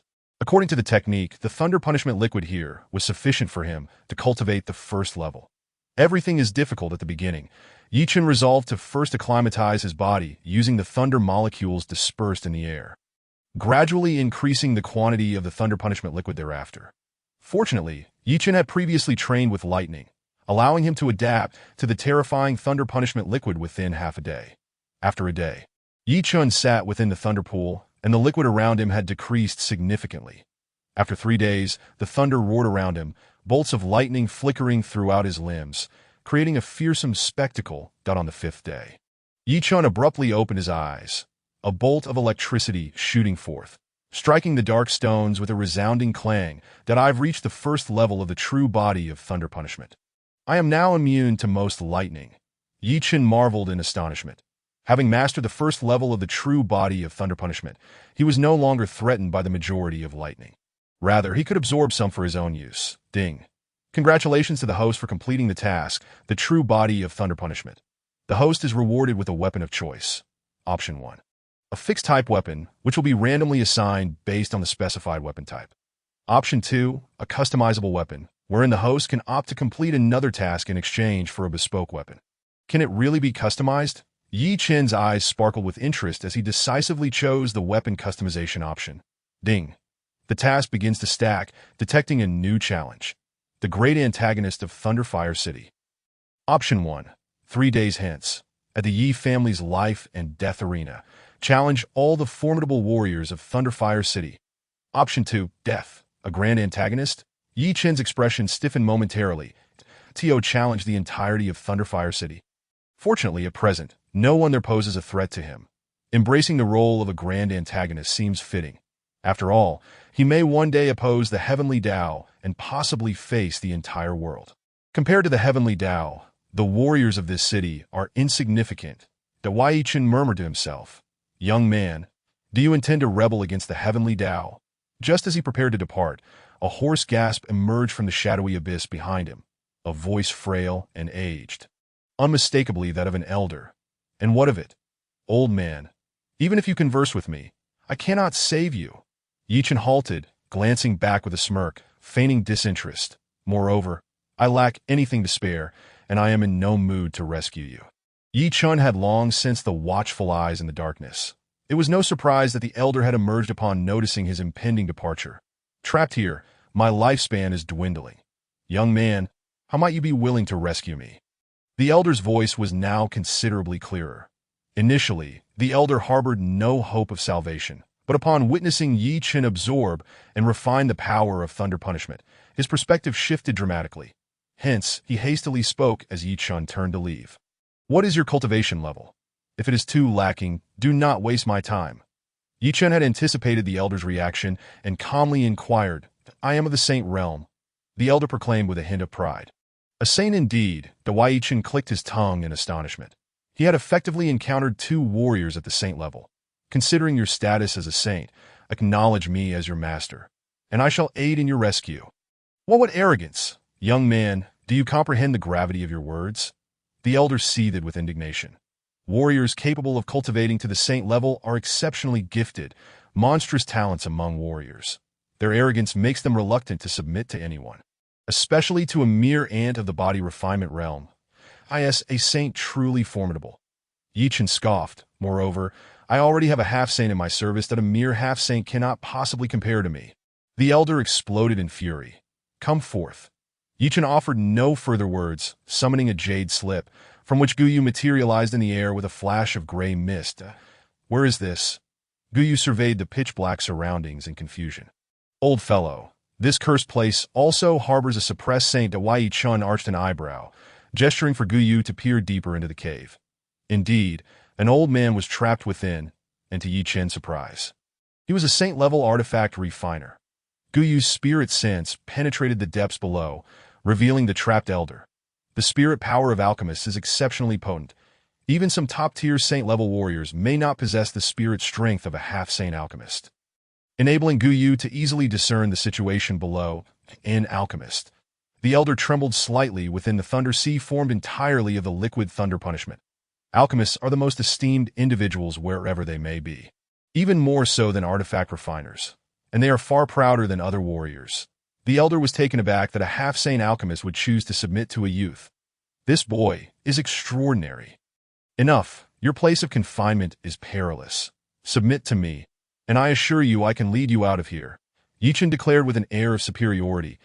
"It is to escape this thunder prison, not merely this insignificant thunder punishment valley. You have 3 breaths to consider." Wei Yichen placed value not merely on the elder's strength, but on his identity as an artifact refiner. With this saint-level artifact refiner by his side, Yi Chen would no longer need to concern himself with the intricacies of crafting. A saint-level artifact refiner can forge weapons of terrifying power, rivaling even those of a saint-level alchemist. The elder hesitated. Contemplating the prospect of the thunder prison, Guyu relayed the image of the elder's confinement to Yi Chen, stirring a ripple of concern within him. The boundless sea of thunder punishment possesses the capacity to erode one's spirit. Within 3 years, the elder would undoubtedly be obliterated by the power of thunder punishment. However, this vast sea could also aid in Yi Chen's cultivation of a higher tier of the true body of thunder punishment. After 3 breaths, a sigh echoed from deep within the earth. "Very well. As long as you can rescue me, I shall willingly submit to you that I end the face of life and death. Even a powerful warrior of the Saint Realm yearns for survival. You will soon realize that this was the wisest decision you could have made." Wei Yichen smiled faintly, leaving with one last remark. "Within a year, I shall return." The moment he exited the cave, the thunder continued to strike him. Yet Yi Chen was no longer the same. He was entirely immune to the thunder. The gravitational force within the thunder punishment valley lost its hold on him, and with a few agile steps, he leaped out of the notorious abyss that had instilled fear in the hearts of all Thunderfire City for ages, that as soon as he emerged from the thunder punishment valley, Yi Chen's expression turned cold upon seeing dozens of warriors in the distance. He smiled silently. With 3 days remaining, I might as well indulge in some entertainment. Second elder, he has emerged, a warrior from the Zhao family. Astonished, stammered as he roused the slumbering Zhao Jingxing. What? Zhao Jingxing was about to erupt in anger, but upon seeing Yi Chun, his eyes nearly bulged out of his head. The Thunder Punishment Valley was renowned as an abyss. Historically, no warrior cast into it had ever returned. Had it not been for Yi Xiong's insistence on staying for 20 days, he would have long since returned to Thunderfire City to revel in life. He never anticipated that Yi Xiong's old intuition would prove correct. Zhao Jingxing seized a finely crafted steel cleaver, his expression darkening. Then we shall execute the second plan. Sever this brat's limbs and extract the secret of his escape from the Thunder Punishment Valley. Zhao Jingxing's heart raced. To escape the Thunder Punishment Valley, Yi Chen undoubtedly possessed a secret. Should this secret fall into the hands of the Zhao family, they might ascend to become the foremost family in Thunderfire City. After a moment's contemplation, Zhao Jingxing's expression turned sinister. Kill, Chapter 18. Emerging from the valley, assembling a faction, not only were Zhao family's warriors present, but also disciples of the Yi family, the few Yi family members. Acting as overseers, wore expressions of disbelief. Suddenly, one of the Yi family warriors fixated on Yi Chun, only to feel a sharp pain as a dagger pierced through his chest from behind. Zhao Jingxing kicked over a Yi family warrior. Raising his large blade, he bellowed, "Brothers, eliminate all Yi family members." This secret belongs solely to the Zhao family. The elite unit of mercenaries Zhao Jingxing had brought, accustomed to a life of danger, glared with ferocity upon hearing his command. They swiftly dispatched the remaining Yi family warriors and encircled Yi Chen. "Brat, how did you escape from the Thunder Punishment Valley?" Zhao Jingxing approached Yi Chen, his voice demanding, "That I see you have the makings of a man. If you tell me, I may spare your life." Zhao Jingxing's interest was piqued by Yi Chen's calm demeanor amidst the encirclement. "You can never return to the Yi family, should you divulge the secret. I, Zhao Jingxing, will ensure your safety." "Oh." Yi Chun feigned surprise, inquiring indifferently, "Do you even know the crime I've committed that led the Yi family to cast me into the Thunder Punishment Valley?" Yi Chen continued. "It is simply because I killed the third elder of the Yi family, Yi Xinghe, along with his grandson, Yi Qing." "Killed Yi Xinghe?"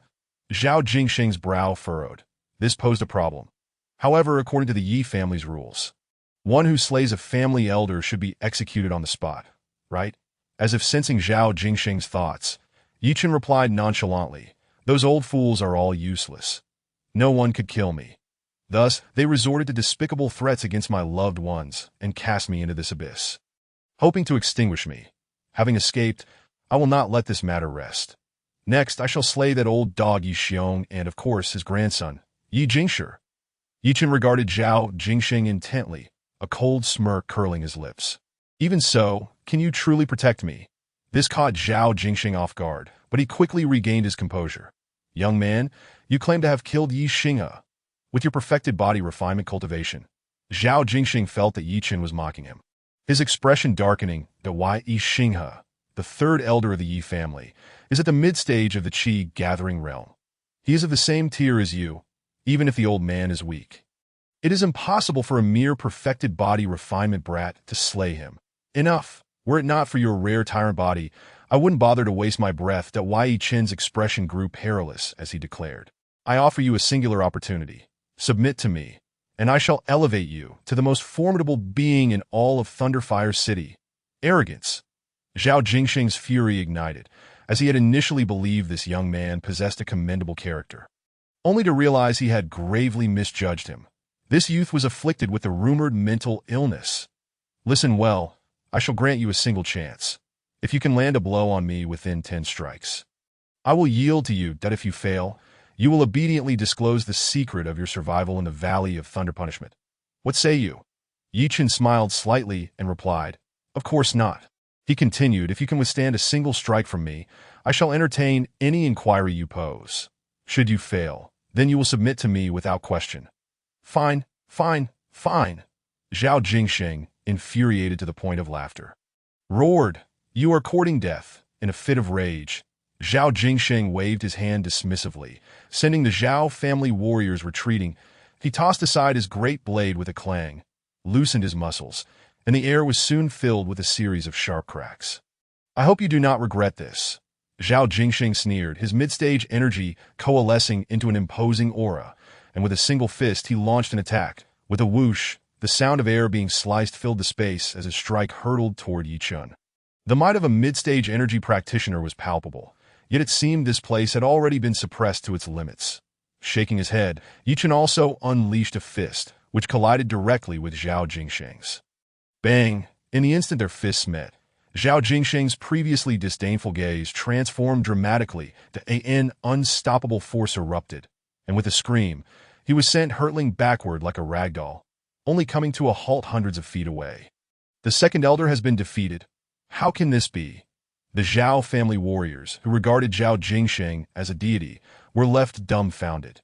The second elder, with his exceptional talent, ranked among the top 3 within the Zhao family, and his true power was comparable to that of the family head in the late stage of energy cultivation. How could such a second elder possibly lose to a mere perfected body refinement practitioner? He must have held back. Otherwise, how could this boy still be standing? Yes, everyone attack together and kill him. One of the Zhao warriors raised his great blade, eager to restore Zhao Jingsheng's honor. Silence, Yi Chun bellowed, causing the Zhao warrior to spew blood and collapse to the ground. That if anyone dares to defy me, do not blame my subordinates for being merciless. Yi Chun surveyed the surroundings, a tremendous pressure enveloping the 20 or so Zhao warriors, leaving them paralyzed with fear, unable to take a step forward. Zhao Jingsheng, in a pitiful state, suffered a severe fracture in his right hand and, stranded among the rubble, found he lacked even the strength to rise. How could this be? Zhao Jingsheng's gaze turned vacant as he grappled with the reality that he had been defeated by a teenager with a single punch, though he had held back. It was evident the youth had not exerted his full strength. You could not even withstand a single punch. It is time to fulfill your promise. Yi Chun, having approached Zhao Jingsheng, looked down upon him. Zhao Jingsheng snapped back to reality, a sense of trepidation washing over him, reminiscent of the fear felt when being targeted by a powerful beast. He sensed that should he fail to honor his word, this young man would undoubtedly kill him without hesitation. Very well, I concede. After a moment of internal struggle, Zhao Jingsheng made his decision. Upon uttering these words, the pressure that had enveloped him vanished instantaneously. All right, let us proceed to sign the Martial Dao Oath together. The Martial Dao Oath? Zhao Jingsheng felt a flicker of confusion. The Martial Dao contract is a solemn vow made by a practitioner to the essence of martial arts. Should one violate this vow, they would face the retribution of the Dao heart, resulting in their demise. After Yi Chun's explanation, Zhao Jingsheng grew solemn, realizing the gravity of the situation. What manner of being is this youth? Come forth. Yi Chun produced a jade slip, summoning Gu Yu once more. Signing the Martial Dao Oath necessitated at least a practitioner of the Yuan spirit realm, a feat beyond Yi Chun's current capabilities. Thus, enlisting the powerful alchemist Gu Yu for the task was most suitable. The crowd's eyes widened in astonishment upon seeing Gu Yu, their expressions betraying their disbelief that Gu Yu, a being of the soul, was an entity they had never before encountered in such a peculiar manifestation. Instead of being angered by the multitude, Gu Yu appeared invigorated, having not seen anyone for millennia and feeling a rush of excitement at the sight of so many people. The Zhao family warriors all signed the Martial Dao Oath, instantly perceiving the soul energy emanating from the contract. The power of the contract was akin to a bomb, embedding itself within their consciousness. Should they betray Yi Chun, their souls would undoubtedly perish. Now that you have all submitted to me, a welcoming gift is in order. Yi Chun surveyed the Zhao warriors, assessing their cultivation levels. Each of them displayed commendable talent. Had they been born in the outside world, they would have long since ascended to higher realms. Yet their fates were confined within this realm of thunderous despair. The previously despondent Zhao warriors stirred with newfound interest at the mention of a reward. Yi Chun, his hands clasped behind his back, inquired, "Do you know why you are so weak?" "The reason for your weakness lies in the restrictions imposed upon your martial techniques and skills." Yi Chun observed the Zhao warrior's eyes ignite with fervor as he continued. "Henceforth, I shall select suitable martial techniques and skills for each of you, tailored to your talents. With these techniques, you shall elevate yourselves to realms you cannot yet fathom. Master, is this truly the case?" One warrior's breath quickened, his body brimming with exhilaration. For the warriors of Thunderfire City, martial techniques were akin to legends. Even the most basic yellow-tier techniques were nearly impossible to encounter within the city. Should a low-tier technique appear, it could spell disaster for all of Thunderfire City in a short span. Wei Yichun retrieved a pen and paper, carefully selecting a suitable technique for each warrior based on their talents. Guyu sealed these techniques within their consciousness using his soul power. This method of imparting techniques through the soul could only be practiced individually and was utterly impossible to share with others. With these techniques, you shall all be capable of reaching at least the Yuan spirit realm. Wei Yichun addressed the assembled warriors with rare seriousness. This matter regarding the techniques must never be disclosed. Otherwise, not only will you face dire consequences, but the entire Yi Kingdom may also face annihilation in a brief period. The techniques Yichun provided were far from ordinary. They were designed to maximize their innate talents. Rest assured, Master, we shall keep this secret. The warriors' hearts raced as they grasped the significance of the techniques, realizing the potential dangers they carried. Zhao Jingsheng, witnessing his subordinates receive techniques while he seemed forgotten, chuckled awkwardly and hurriedly approached, feeling a rare sense of embarrassment. Master, what about me? Your physique is rather unique, and thus the techniques are not suitable for you. Yichun replied candidly, casting a glance at Zhao Jingsheng. Zhao Jingsheng's expression froze. Did this mean he would be surpassed by his own subordinates? I have not finished speaking. Wei Yichun smiled lightly and continued, though your physique may not be suitable for conventional techniques. The Overlord body is inherently suited for body refinement. Body refinement. Yichun's words left Zhao Jingsheng rooted to the spot that if there were a ranking of the greatest taboos within the realm of thunder, body refinement would undoubtedly claim the top position. Any body refiners within the Thunder domain were sought after for extermination. It was said that slaying a body refiner would yield rewards from the sect. And should they possess exceptional talent, they might even be directly admitted into the sect for cultivation. The sect of the Thunder domain wielded immense power, determining the fates of billions, with the authority to dictate the rise and fall of entire martial nations at will. Should he embark on the path of body refinement, he would undoubtedly become a target for all. The thought of facing the entire Thunder domain sent a chill down Zhao Jingsheng's spine. He dared not confront such a fate. Wei Yichun's cold smile widened as he inquired, "Do you know why the presence of body refiners is suppressed within the Thunder domain? Because body refiners represent the very lifeblood of this realm, and they possess the potential to swiftly eradicate sections. You are a rare Overlord body, a growing physique. Should you endure some hardships, you could effortlessly cultivate a kingly physique." Wei Yichun regarded Zhao Jingsheng with a serene smile. Even if you choose not to pursue this path, once the sect discovers your existence, you will not escape death, and even your Zhao family will be implicated in your demise. The Overlord body, a physique of unparalleled dominance, was rumored to easily cultivate into a kingly physique. Should such a physique be discovered by the sect, it would undoubtedly be placed on their kill list as a precautionary measure. Furthermore, body refiners were significantly more powerful than practitioners of traditional martial laws, posing a catastrophic threat in close combat within the same realm. While body refiners were formidable, they were also the most challenging to cultivate successfully. Without the tenacity to endure suffering or the techniques for body refinement, achieving a high-level body refinement was utterly impossible. Practitioners of martial laws, in contrast, faced a far lesser degree of difficulty, requiring neither brutal self-harm nor extreme measures to achieve their goals. Master, you are not also considering the path of body refinement, are you? Zhao Jingsheng exclaimed, astonished. Yichun merely smiled enigmatically, contemplating for a moment before adding, I am a dual cultivator of both law and body. Upon learning that Yichun was also a physical cultivator, Zhao Jingsheng instantaneously felt that his predicament was not as dire as he had previously believed. At the very least, he would not be alone on the road to the Yellow Springs. Should Yichun become privy to this sentiment, he would undoubtedly wish to obliterate Zhao Jingsheng's head. Without further hesitation, Zhao Jingsheng consented to pursue the path of physical cultivation that Wei Yichun pondered for a considerable time before ultimately bestowing upon him a celestial-grade technique, the Dominating Body Ascension technique. Upon receiving this celestial-grade method, the Zhao clan warriors experienced a twinge of envy, for most of them had only acquired techniques, which were 2 substantial tiers below Zhao Jingsheng's newfound attainment. Yichun proclaimed, Since I have granted you this technique, dedicate yourselves to diligent training over the next few days. Should you demonstrate significant progress, I shall select those among you with the most aptitude to form a guard unit. Those chosen shall be rewarded with an opportunity to refine their essence and marrow, along with higher-tier martial arts techniques based on their innate talents that Yi Chun surveyed the 20 or so martial artists before him, beginning to weave a tapestry of aspirations for them. Collectively, their talents were average, yet in the realm of martial arts, innate ability is not the sole determinant.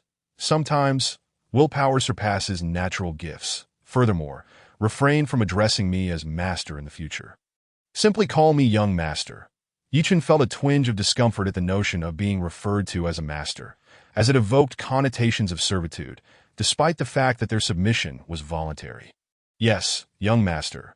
Each warrior regarded Yi Chun with reverence akin to that of deities that I in this merciless world. With a strong prey upon the weak, the path to higher-tier martial prowess was almost entirely obstructed. Yi Chun offered them a glimmer of hope for ascendance, a debt of gratitude that was akin to rebirth. Henceforth, you shall be temporarily designated as the Dark Dust Guard trainees, with Zhao Jingsheng serving as the interim squad leader. Only by passing my assessment shall you have the opportunity to become official members of the Dark Dust Guard, which will have access to the finest resources sufficient to elevate you to realms beyond your wildest imaginings. As Yi Chun christened this group of 20 or so warriors, he also imparted words of encouragement. After he produced several hundred exquisite spirit pills, the warriors of the Dark Dust Guard found their breaths quickening in anticipation.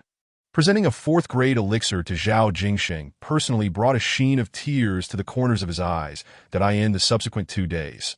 With Yi Chun's guidance, the over 20 warriors trained tirelessly, day and night. Although the span of 2 days was fleeting, under the influence of the technique, those initially at the body refinement stage began to break through, advancing into the Qi gathering stage.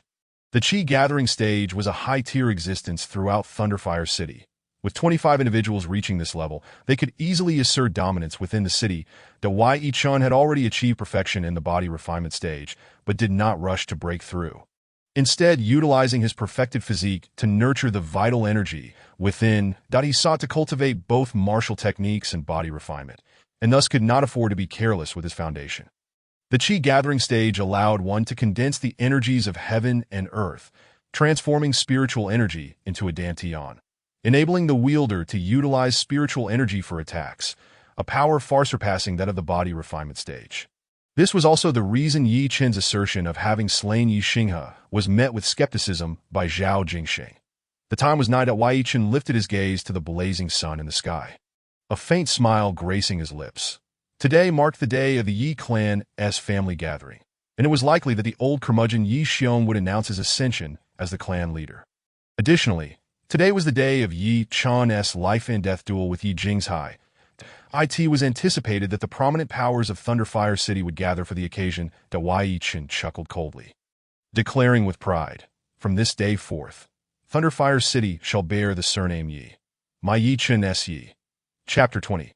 Disrupting the gathering Thunderfire City, Yi clan has the anger of the superior dissipated? Yi Xiong wiped the cold sweat from his brow, looking at Yi Jingshi with a glimmer of hope.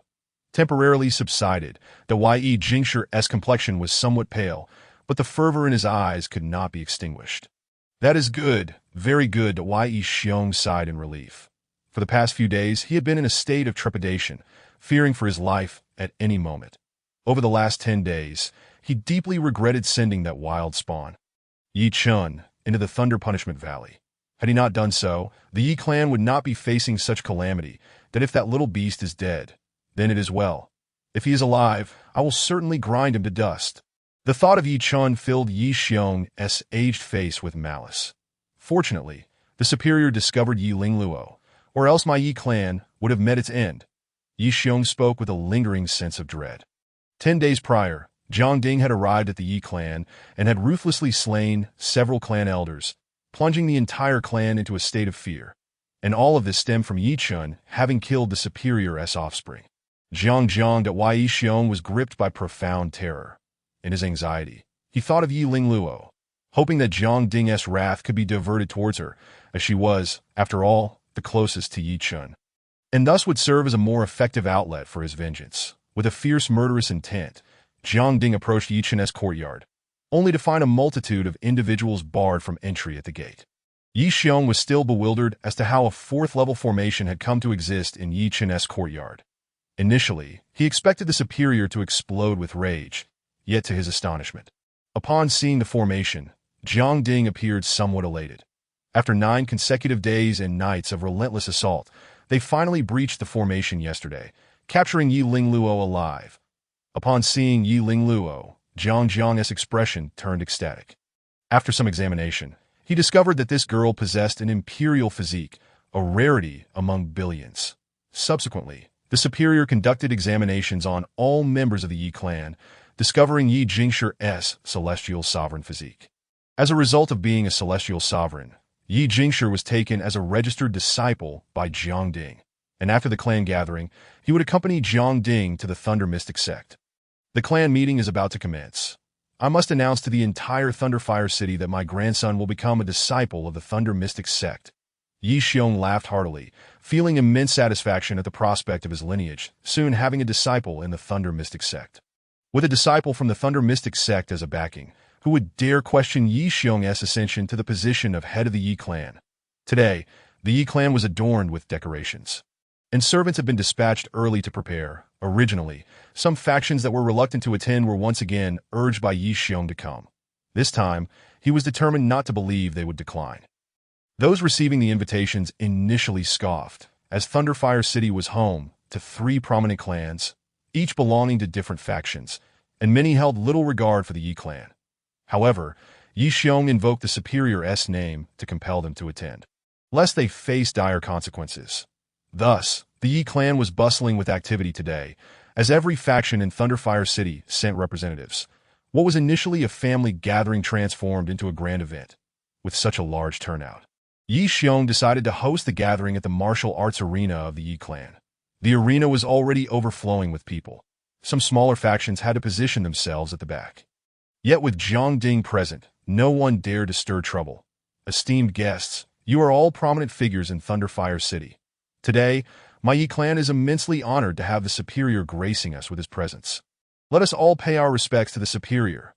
Once the attendees had gathered, Yi Xiong rose to the arena, immediately bowing deeply before Jiang Ding that I pay my respects to the Superior. The various factions hastily followed suit, bowing to Jiang Ding with great reverence. Rise! Jiang Ding's expression was one of profound disdain. To him, these sinners were akin to ants.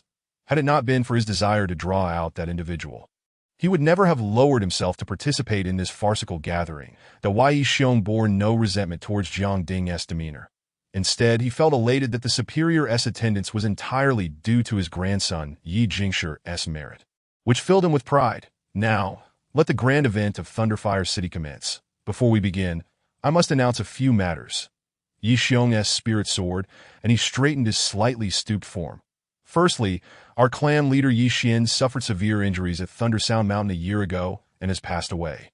Today I, Yi Xiong, shall assume the position of head of the Yi clan. Below, Wang Ba, the head of the Wang clan, revealed a faint smile. Yi Xian has finally met his end. Yi Xiong surveyed the crowd of Thunderfire City with pride, declaring, secondly, my grandson Yi Jingshi possesses extraordinary talent and has been honored by the Superior, who has taken him as a disciple. From this day forth, my Yi clan shall become the most loyal supporter of the Superior. All matters of the Yi clan shall revolve around the Superior, and we shall serve him faithfully, unreservedly. With that, Yi Xiong bowed once more to Jiang Ding. Does this mean the Yi clan will completely succumb to your leadership? At this moment, a voice of derision rang out. Who dares? Yi Xiong's countenance darkened, astonished that someone would dare to challenge him. Zhao Jingsheng, are you representing the Zhao clan? Yi Xiong glowered at the man who had spoken. Zhao Jingsheng, what are you doing? Zhao Etian, the head of the Zhao clan, felt a jolt of alarm, cold sweat beading on his forehead. Though he and Zhao Jingsheng were usually at odds, he realized that such remarks could bring trouble to him as the clan leader. Furthermore, with the Superior backing Yi Xiong, standing up now would only serve to slap the Superior's face. Jiang Ding cast a sidelong glance at Zhao Jingsheng, his eyes narrowing slightly, contemplating something. Zhao Jingsheng, I command you, in your capacity as the head of the Zhao clan, to kneel before Yi Xiong and confess your mistakes. Zhao Yiqian unleashed the full force of his late qi, gathering stage prowess, enveloping Zhao Jingsheng with an air of intimidation, implying that he was ready to act decisively against family. Zhao Yiqian, I shall speak as I please. Moreover, today, I have come to disrupt the gathering, since Zhao Jingsheng began practicing the body refining technique. His strength has soared to remarkable heights at this moment. Zhao Yiqian is in no position to contend with him, especially considering that behind him stands Yi Chun as his formidable support. Zhao Yiqian's face flushed crimson with rage. Were it not for his advanced age and waning vitality, he would undoubtedly have acted without hesitation. Zhao clan leader, I demand an explanation for this matter. Yi Xiong growled in fury that wasn't Zhao Jingsheng sent to escort Yi Chun to the Valley of Thunder Punishment at great expense. Upon reflection, the 20-day deadline has elapsed. Could it be that, old dog, what explanation do you require? Yi Xiong's thoughts were interrupted as a coldly arrogant youth strode into the crowd, the Yi Chun. Yi Xiong spat the name with icy disdain. Yi Xiong, old dog, did you not expect that I would still be alive? Yi Chun disregarded the gazes from the square, his eyes piercing through Yi Xiong to focus on Jiang Ding, complete mastery of the divine concealment realm. Yi Chun remarked with a smirk, revealing a hint of cold amusement, that is it merely the complete mastery of the divine concealment realm? It seems that becoming a lackey of the Thunder Abyss suppresses one's cultivation as well. While Yi Chun assessed Jiang Ding was likewise scrutinizing him, that a flicker of surprise crossed Jiang Ding's features. Yi Chun possessed an undeniably handsome visage, yet his cultivation was only at the peak of the body refining stage. However, this realization was soon followed by understanding. The laws of the Thunder Domain had suppressed this place to its utmost limits. Breaking through would not be a simple feat. You dare to show such disrespect. Yi Xiong roared in fury, as he intended to make a display before Jiang Ding and personally apprehend Yi Chun no need. Jiang Ding waved his hand to halt Yi Xiong, smiling as he said, Is there not a life and death agreement today? Since both parties are present, let us commence.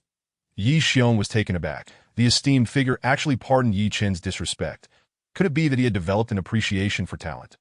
No, Yi Chun must not be allowed to live. Since the esteemed figure has spoken, I shall spare your life for the time being. Yi Xiong glared at Yi Chun with malice, his voice dripping with coldness. Yi Chun responded with a chilling smile, turning to stride toward the edge of the life and death arena. He had initially thought he would not need to utilize this arena. Yet unexpectedly, this brat had emerged alive. Yi Xiong turned to Yi Jingshi, handing him a small pouch and ominously instructing, Grandson, do not hold back. Ensure he does not become your rival. Yi Jingshi's eyes flickered as he nodded, leaping toward the life and death arena. Let us join forces. Yi Chun, you surely did not collude with Zhao Jingsheng, hiding in a rat's hole for these 20 days only to emerge today.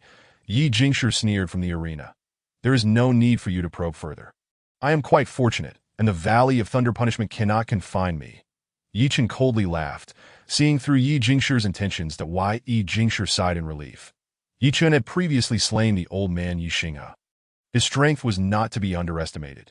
Now that Yi Chun admitted to having entered the Valley of Thunder Punishment, he was certain to emerge unscathed, thus making his chances of killing Yi Chun nearly foolproof. Yi Jingshi, I am curious. I have never provoked you, so why did you bury me alive? Yi Chun, unhurried, posed the question that had long puzzled him. Since coming to the Yi family, he had never offended anyone, leaving him baffled as to why Yi Jingshi was so intent on his demise. You have never provoked me? Yi Jingshi's expression twisted in fury as he screamed, 5 years ago, you nearly killed me. You claim you have not provoked me. Yi Chun was taken aback, suddenly recalling an incident from 5 years prior. At that time, Yi Chun and Yi Lingluo had only been in the Yi family for just over a year. One day, Yi Lingluo was cornered and harassed by Yi Jingshi, and instinctively, Yi Chun had shielded her. The ensuing fight had resulted in injuries for both, as they were merely younglings without any martial training, leading to an unresolved conflict. Little did he know that Yi Jingshi had harbored this grudge, turning it into a nightmare in his heart, so that is how it is. Yi Chun shook his head, realizing that a minor dispute had ignited such murderous intent from Yi Jingshi, who truly was tyrannical. Yi Chun, you shall die. Mentioning the scar had sent Yi Jingshi into a rage, his aura surging as he charged forward. Fierce wind fist. Spiritual energy gathered in his right fist, unleashing a punch that howled forth with an unstoppable force aimed at Yi Chen's chest. As Yi Jingshi attacked, Yi Chen simply waved his hand and retaliated with a punch of his own. The attention of the entire arena was drawn to their confrontation.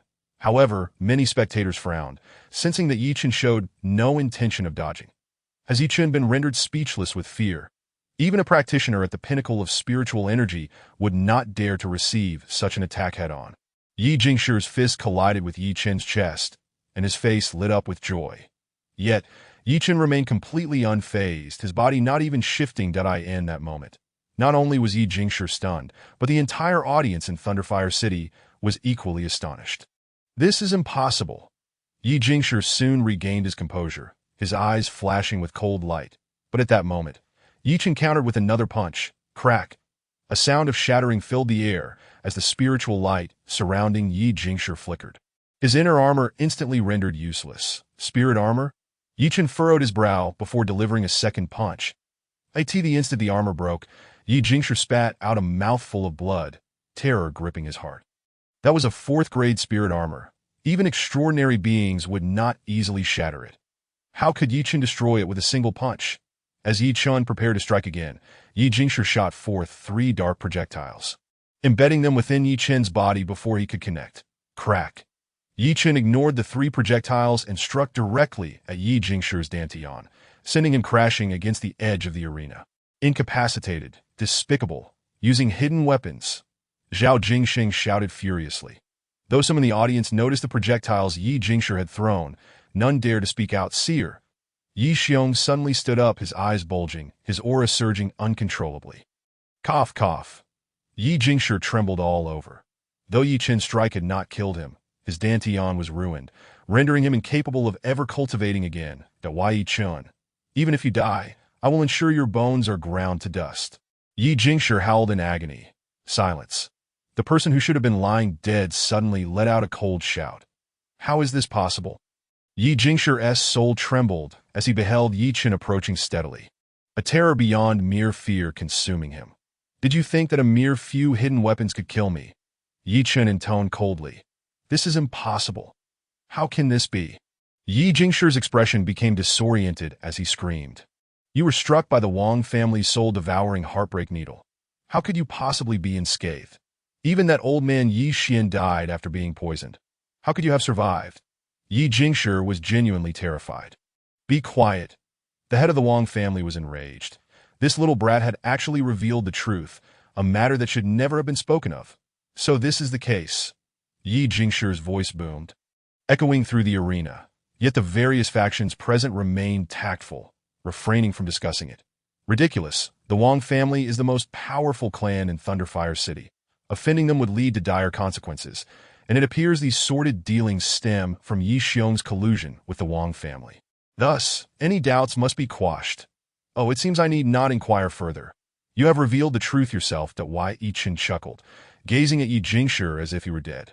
Since you have spoken so freely, you are no longer of any use to me.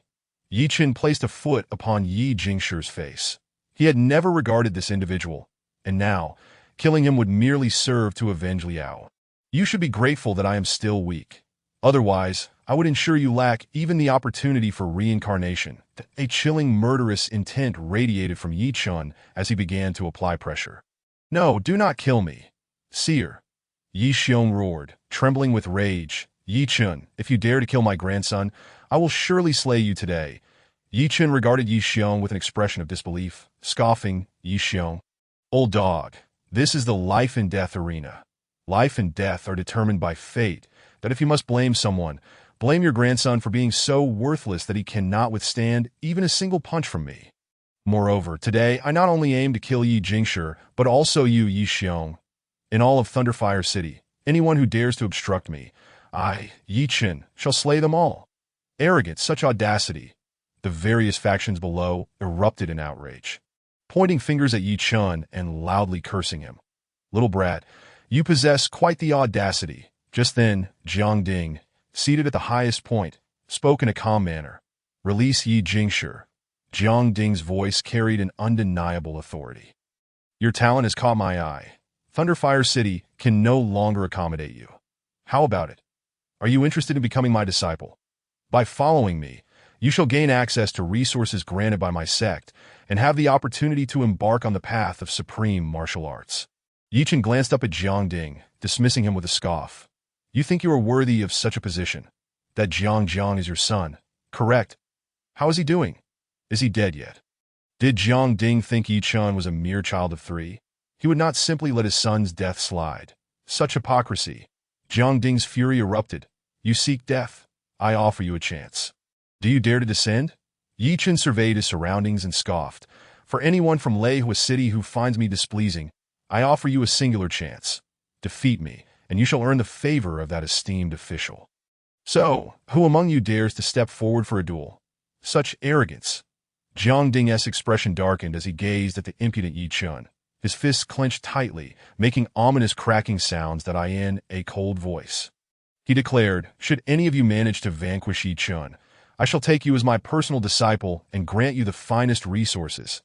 As soon as Jiang Ding's words fell, the warriors of Leihua City erupted into a frenzy. This was a chance to ascend to the lofty heights of the sect. Such an opportunity must not be squandered.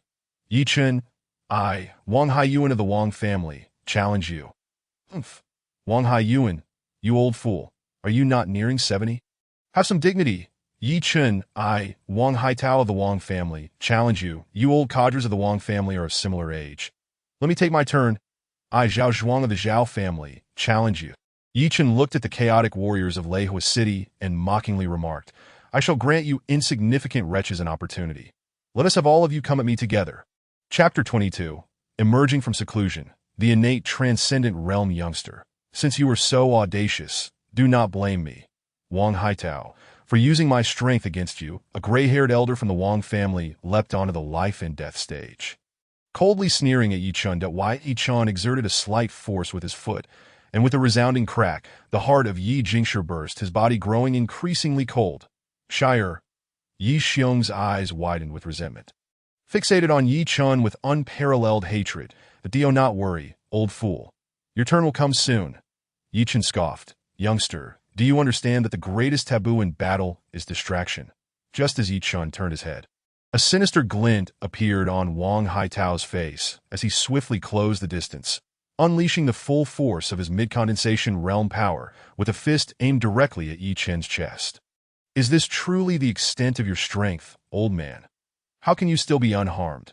Wang Haitao's form trembled, his eyes wide with disbelief as Yi Chen slowly turned to face him. In a moment of sheer panic, he let out a cry and collapsed to the ground. Yi Chen, taken aback, thought, this is unexpected. Wang Ba's face flushed with anger. A surprise attack was one thing, but this feigned death was utterly disgraceful, truly an embarrassment for the Wang family.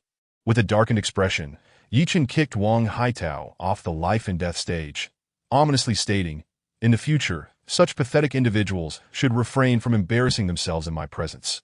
Upon hearing Yi Chen's words, Wang Ba let out a muffled groan, nearly spitting out blood, and turned to slap Wang Haiyuan, who was about to leap onto the life and death stage. Are you not embarrassed enough? You, an old man nearing 70, should not be stirring up trouble. Is there anyone else? Step forward.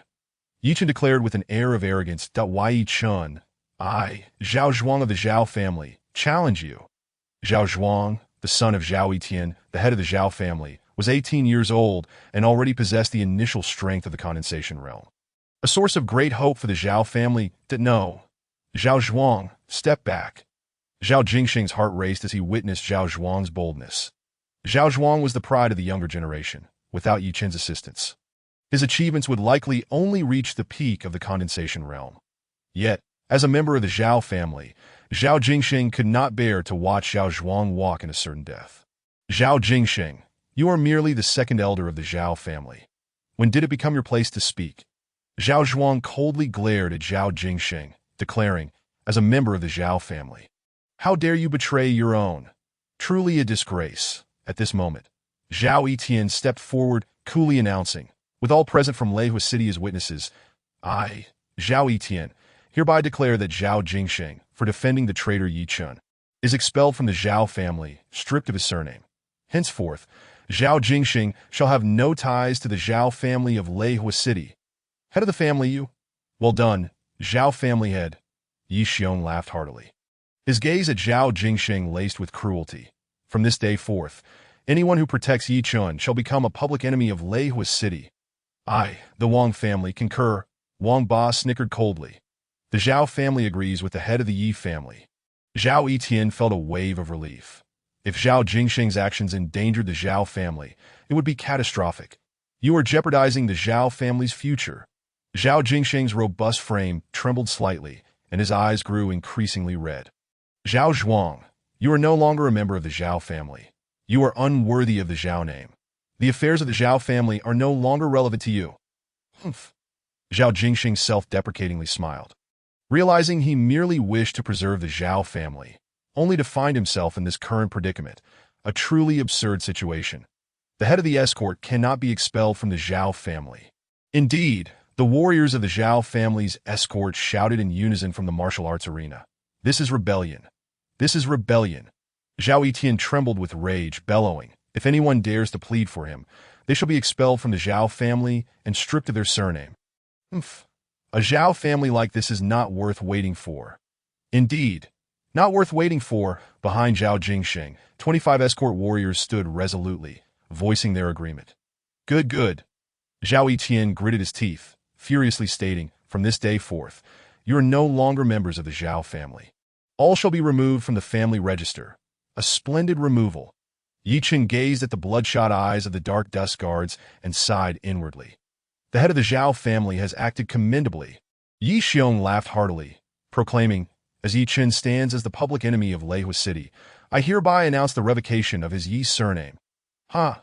Yi Chen seized upon Yi Xiong's words, retorting, Yi Xiong. Old dog, continue your speech. Would you like to remove my name from the family register as well? Yi Chen chuckled. When did my Yi surname ever belong to your Yi family of Lei Hui City? You! Yi Xiong was momentarily rendered speechless, his expression contorting. Indeed, Yi Chen had been named Yi Chen long before he arrived at the Yi family. The truth was likely known only to Yi Xian. You, a colluder with outsiders plotting the murder of the clan leader, dare to claim the name of the Yi family. How do you face the ancestors of the Yi family? Little beast, cease your nonsense. Yi Xiong's face darkened as he slammed his hand on the table. Why, Yi Chun? How dare you slander the clan leader? Yi family disciples, heed my command. Execute Yi Chen on the spot, as a demonstration of our clan's rules. Yi Xiong's lips trembled with fury, his entire being radiating a chilling, murderous intent. I shall see who dares. At that moment, a formidable aura suddenly emanated from the forbidden grounds of the Yi family, enveloping everyone present. An innate warrior. Jiang Ding's previously indifferent demeanor shifted dramatically as he exclaimed, how can such a minor place as Lei Hui City harbor an innate warrior? An innate warrior, also known as a transcendent warrior, has transcended to the extraordinary realm, evolving the level of their existence and often possessing immense power. Generally, innate warriors are the strong of the sect. Outside the sect, any appearance of an innate warrior is met with ruthless extermination. Observing this unstable aura, it was clear that the individual had just recently broken through. Fortunately, such a warrior lacked martial skills. Even if their realm were merely the peak of the divine concealment, they could easily slay their foes. What? Wang Xiong's expression changed drastically upon hearing that voice. It was Yi Xian. He was alive. Wang Ba's face darkened like a storm cloud. Damn it, how could this Yi Xiong deceive him? Within the crowd, the expression of the various factions in Lei Hui City shifted dramatically. Under this intimidating aura, everyone felt a tightening in their breath, their hearts trembling uncontrollably. Yi Chun smiled faintly. Indeed, Yi Xian had broken through to the innate transcendent realm in these past 20 days. Oof! Yi Xiong, you are bold indeed. A gust of wind swept through, and a figure materialized before Yi Xiong without warning, sending him crashing backward. Yi Xian, how can it be that you are alive? Yi Xiong crashed against the far wall of the Yi family estate, bewildered and trembling in fear. This Yi Xian not only survived but has also grown significantly stronger. Impossible! How can anyone who has been afflicted by the bone-eroding, heart-rending poison remain unscathed? Chen, you have suffered. Yi Xian gazed at Yi Chun on the battle stage, feeling a surge of emotion. Yi Xiong, you are audacious to conspire with the Wang family to harm me. Today, I shall rid the Yi family of you. This scourge. Yi Xian's aura surged violently, locking onto Yi Xiong as though he could end his life in the next instant. Official, save me. Yi Xiong felt as though he were plummeting into the abyss of death. Turning in desperation to Jiang Ding, shouting without restraint. You are bold indeed, daring to break through to the innate realm without permission. Jiang Ding slowly descended from the high platform, his aura of the peak of the divine concealment radiating. Although his realm was inferior to Yi Xian's, the dense pressure he exuded was clearly beyond Yi Xian's capability to match. Official? Yi Xian glanced at Jiang Ding before turning back to the Wang and Zhao families, demanding, what has my Qin done to warrant the entire Leihua city rising against him? Yi Xian had just broken through to the innate transcendent realm today, thus he was entirely unaware of the events transpiring outside. He had barely stabilized his realm before hastily emerging, only to be met with such a scene. What has he done? Wang Ba felt a chill run down his spine, forcing himself to reply. You should ask Yi Chun what good deeds he has accomplished. Chapter 23. Opposing Heaven and Earth Chun. Upon reaching the innate transcendent realm, Yi Xian's complexion appeared greatly revitalized, his youthfulness restored, exuding an aura of ethereal grace. As he looked at Yi Chun, a hint of confusion crossed his features that Yi Chun shrugged lazily, stating, I haven't done much that I recall killing Wang family's Wang Dieshiang and several of his foolish guards half a month ago, and severely wounding a chap named Jiang Jiang, that Yi Xian was taken aback. Wang Dieshiang was seemingly the eldest daughter of the Wang family. Who then was Jiang Jiang? However, Yi Xian firmly believed that Yi Chun would not kill the eldest daughter of the Wang family without cause. Yi Chun continued, 20 days ago, I killed the third elder of the Yi family, Yi Xinghe, along with his grandson, Yi Qing. That Yi Xinghe is dead. Yi Xian's brow furrowed, realizing the gravity of the situation. Yet if it were in self-defense, it might not be such a significant issue. 20 days ago, I also killed the second elder of the Wang family, Wang Jie. Yi Chun shrugged. This. Yi Xian's expression shifted, growing increasingly alarmed, to have killed two prominent figures from the Wang family in succession. It was no wonder they had torn apart any semblance of cordiality. Before Yi Chun could finish, he added, just now, I killed Yi Jing's high. Yi Xian responded, well, I intended to kill that old dog, Yi Xiong. Oh, and by the way, Jiang Jiang is the son of Jiang Ding, and is said to be dead, so... Hiss. Yi Xian felt a momentary lapse in clarity, his expression turning pale. Yi Chen's actions against others in Thunderfire City might merely be a nuisance. But to slay a descendant of the High Envoy was tantamount to tearing the heavens asunder.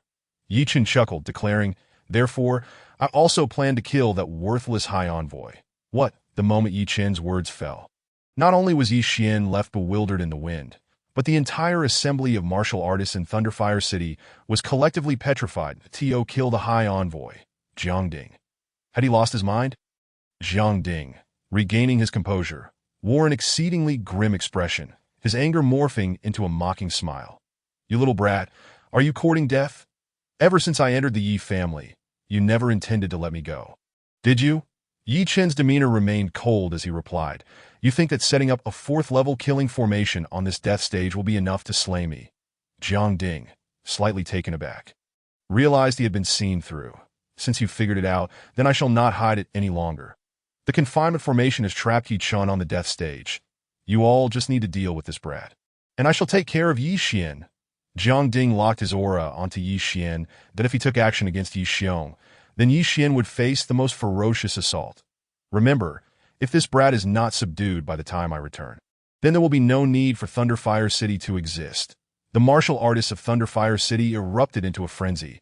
They were being coerced into eliminating Yi Chun, for if he remained unrestrained, it would be the people of Thunderfire City who would pay with their lives. That N01 questioned Jiang Ding's words. For the High Envoy possessed the power to do so. It was not merely a city he could obliterate, but the entire Yi Kingdom. You speak so arrogantly, thinking you can kill Qin'er under my protection. Though Yi Xian was unaware of Yi Chen's actions, he chose to believe in him, confident that Yi Chun was far from a murderer. After resolving this matter, he intended to take Yi Chun into seclusion, hoping to avert tragedy. Outside Thunderfire City, a battle was brewing. Jiang Ding's eyes narrowed. Fighting within Thunderfire City was unpredictable, so luring the old man outside would help avoid unforeseen complications. Charge! Yi Qian's gaze fixed on Jiang Ding, and under Yi Qian's subtle cue, he rose, departing Yi family alongside Jiang Ding, leaving the battlefield to the three great families and Yi Qian. What are you waiting for? Kill him! Yi Xiong, perplexed as to why Jiang Ding didn't directly employ the fourth-level killing formation to eliminate Yi Qian, could only rally the martial artists of Thunderfire City to suppress him. As Yi Qian stepped onto the death stage, the Grand Formation commenced its operation. However, it only activated the Confinement Formation, trapping Yi Qian upon the stage. The control talisman for the killing formation lay in Jiang Ding's hands. Once employed, the formation would be rendered completely useless. The fourth-grade formation represented Jiang Ding's entire fortune, so he would never use it lightly unless absolutely necessary. That Yi Qian could not escape the death stage. For the killing formation had locked onto his aura, to break free, he must dismantle this fourth-level killing formation. This was also why Jiang Ding was confident in leaving Yi Qian behind. Even if the three great families could not subdue him, he would never escape. Kill! Wang Ba led the Wang family's martial artists as they advanced towards the death stage. For the sake of Thunderfire City, slay Yi Qian! Zhao Etian bellowed as the powerful warriors from the Zhao family echoed his call in unison. I dare anyone to try. Just then, over 20 auras of the gathering Qi realm were released simultaneously, instantly intimidating the allied martial artists from the three great families. Zhao Jingsheng led the Dark Dust Guards forward, shielding the entire death stage behind them. Young Master, Zhao Jingsheng and 25 Dark Dust Guards knelt on one knee before Yi Qian. You have quite the audacity, Zhao Jingsheng. Zhao Etian's eyes flickered. When had this group attained the gathering Qi realm? Zhao Etian, I no longer bear the Zhao surname. Do not order me about. Zhao Jingsheng's expression grew calm as he spoke softly. Oh. Zhao Etian seethed with rage, but halted his advance. Rise. Yi Qian looked at the 20-plus martial artists, warmth flooding his heart. Since you have chosen to follow me, from this day forth, you shall all be recognized as official members of the Dark Dust Guards, each granted the opportunity to refine your essence. Since you have departed from the Zhao family, the Dark Dust Guard shall be your new home, that I bestow upon you the name Dark and rank you by strength. Zhao Jingsheng, from now on, you shall be known as Dark Tian, the captain of the Dark Dust Guards. Yes, we are born as members of the Dark Dust Guards and shall die as their spirits, willing to follow the young master into fire and water. The 26 Dark Dust Guards' eyes turned red. Having been abandoned by the Zhao family, their young master had gathered them under his banner. Each martial artist felt a surge of warmth within, collectively roaring in unison. Dark Dust Guards? Yi Xiong chuckled coldly. These fools seeking death shall have their corpses left unburied once the High Envoy arrives. Damn it, with so many gathering Qi realm warriors, how can we possibly contend against them? A clan elder from the Wang family felt despair as he gazed at the 26 gathering Qi warriors. These 26 formidable warriors were more than enough to dominate Thunderfire City. Even if all the warriors present attacked together, they would surely be no match for them. I said I would give you a chance. Yi Qian stood atop the death stage, gazing disdainfully at the surrounding martial artists of Thunderfire City. They will not obstruct you. All gathering Qi realm warriors of Thunderfire City may come at me together. Yi Qian, disinterested in wasting time, spoke indifferently to the crowd. Very well, Yi Qian, you have said it yourself. Yi Xiong's eyes glinted as he grinned ominously. Since you were so arrogant, do not blame others for what happens next. I, Zhao Zhuang, shall be the first to strike. Zhao Zhuang had long harbored disdain for Yi Qian. With a single step, he propelled himself onto the death stage like a cannonball. Yi Qian, today you have offended the entirety of Thunderfire City. Every warrior here views you as an enemy, with the entire city against you. Do you regret your actions today? What of an entire city against me? Yi Qian, arms crossed behind his back, replied coolly, this mere Thunderfire City is not worthy of my concern. What of standing against Thunderfire City? Even if I stand against heaven and earth, what then? Arrogant. Yi Qian's demeanor once more incited the fury of all the martial artists in Thunderfire City. What of standing against heaven and earth? Dark Tian and the other Dark Dust Guards felt their blood boil, their eyes ablaze with fervor. Such audacity marked a true strongman. Yi Qian, casting a sidelong glance at the martial artists from Thunderfire City, had undoubtedly provoked their ire to the fullest. Surely, this would allow him to complete his villainous task. Stubborn. Zhao Zhuang's expression darkened, his voice icy as he declared, Yi Chun, I will not deceive you. Take your own life. This way, you may at least leave behind a whole corpse, self-harm. Has Zhao Zhuang lost his mind? Yi Chun found himself at a loss for words that he had always been the one to grant others opportunities. Yet today he encountered someone even more arrogant than himself, Dawei Yi Chun, uninterested in further conversation, suddenly vanished from sight, delivering a powerful kick that landed squarely on Zhao Zhuang's chest. With a resounding crack, Zhao Zhuang's vision blurred, and he felt a piercing pain in his chest before being forcefully ejected from the death stage, crashing into a decorative rock of the Yi family. Lifeless, if only you had been of some use. You wouldn't be so utterly useless now. Yi Chun slowly retracted his right leg, his gaze filled with disdain. The Zhuang of Zhao Etian groaned, spitting out a mouthful of blood. Was this truly a mere youth, so shrewd? Every word a dagger, slaying both body and spirit, that a 16-year-old could possess such depth of character. Zhao family master, please accept my condolences. At this moment, Wang Ba stepped forward, stating, We have underestimated this Yi Chun. The younger generation can no longer be relied upon. The situation has escalated to this point. Only the true powerhouses of our families can handle this. Indeed. Wang Ba fixed his gaze on Zhao Etian, affirming, Brother Zhao, for the safety of Thunderfire City, only the 3 clan leaders working together can eliminate Yi Chun. I shall join forces with the Yi family leader. Wang Ba stood with arms crossed, observing the overwhelming killing intent radiating from Yi Chun. The clan leaders of the 3 great families were all cultivators of the gathering Qi realm at its pinnacle, the most formidable warriors within Thunderfire City. If the 3 families united to besiege Yi Chun, even if they succeeded in killing him, it would severely tarnish their family names. Therefore, Wang Ba, despite his deep-seated hatred for Yi Chun, had never considered the 3 clan leaders joining forces against him. The 3 families could not afford to lose face. Among them, the weakest was the Zhao family leader, making him the most suitable candidate for this moment. Very well. Zhao Etian slowly nodded. There was no other option left. Yi Chun, I shall personally take your life. Zhao Etian stepped forward, and the ground immediately cracked open beneath his foot. The next moment he appeared on the life and death platform, to everyone's astonishment. The head of the Zhao family had personally intervened. It seemed that Yi Chun was utterly doomed. Upon witnessing Zhao Etian take action, the warriors from the 3 major families collectively breathed a sigh of relief. In his youth, Zhao Etian was a formidable figure in Thunderfire City, endowed with astonishing talent. Now, at the age of 50, he had already attained the pinnacle of Qi gathering. Had it not been for the scarcity of resources in the divine concealment realm, he would have likely already broken through to that level. Not only him, but the spiritual energy in Thunderfire City was scarce. Even for warriors at the Qi gathering stage, it took decades to cultivate to perfection. And that was only for those of exceptional talent. Dawei Yi Chun, you wretched child, having killed my son, you shall not escape your fate today. Prepare to meet your end. Zhao Etian, filled with unrestrained fury, resembled a raging beast. His fully realized qi radiating an overwhelming pressure directed towards Yi Chun. Dawei Yi Chun stood his ground, his expression icy.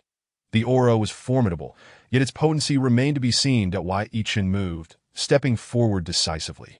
Zhao Etian clenched his fists, his punches emanating brilliant light, and unleashed a strike. Dawei Yi Chun, undeterred, met the attack head-on.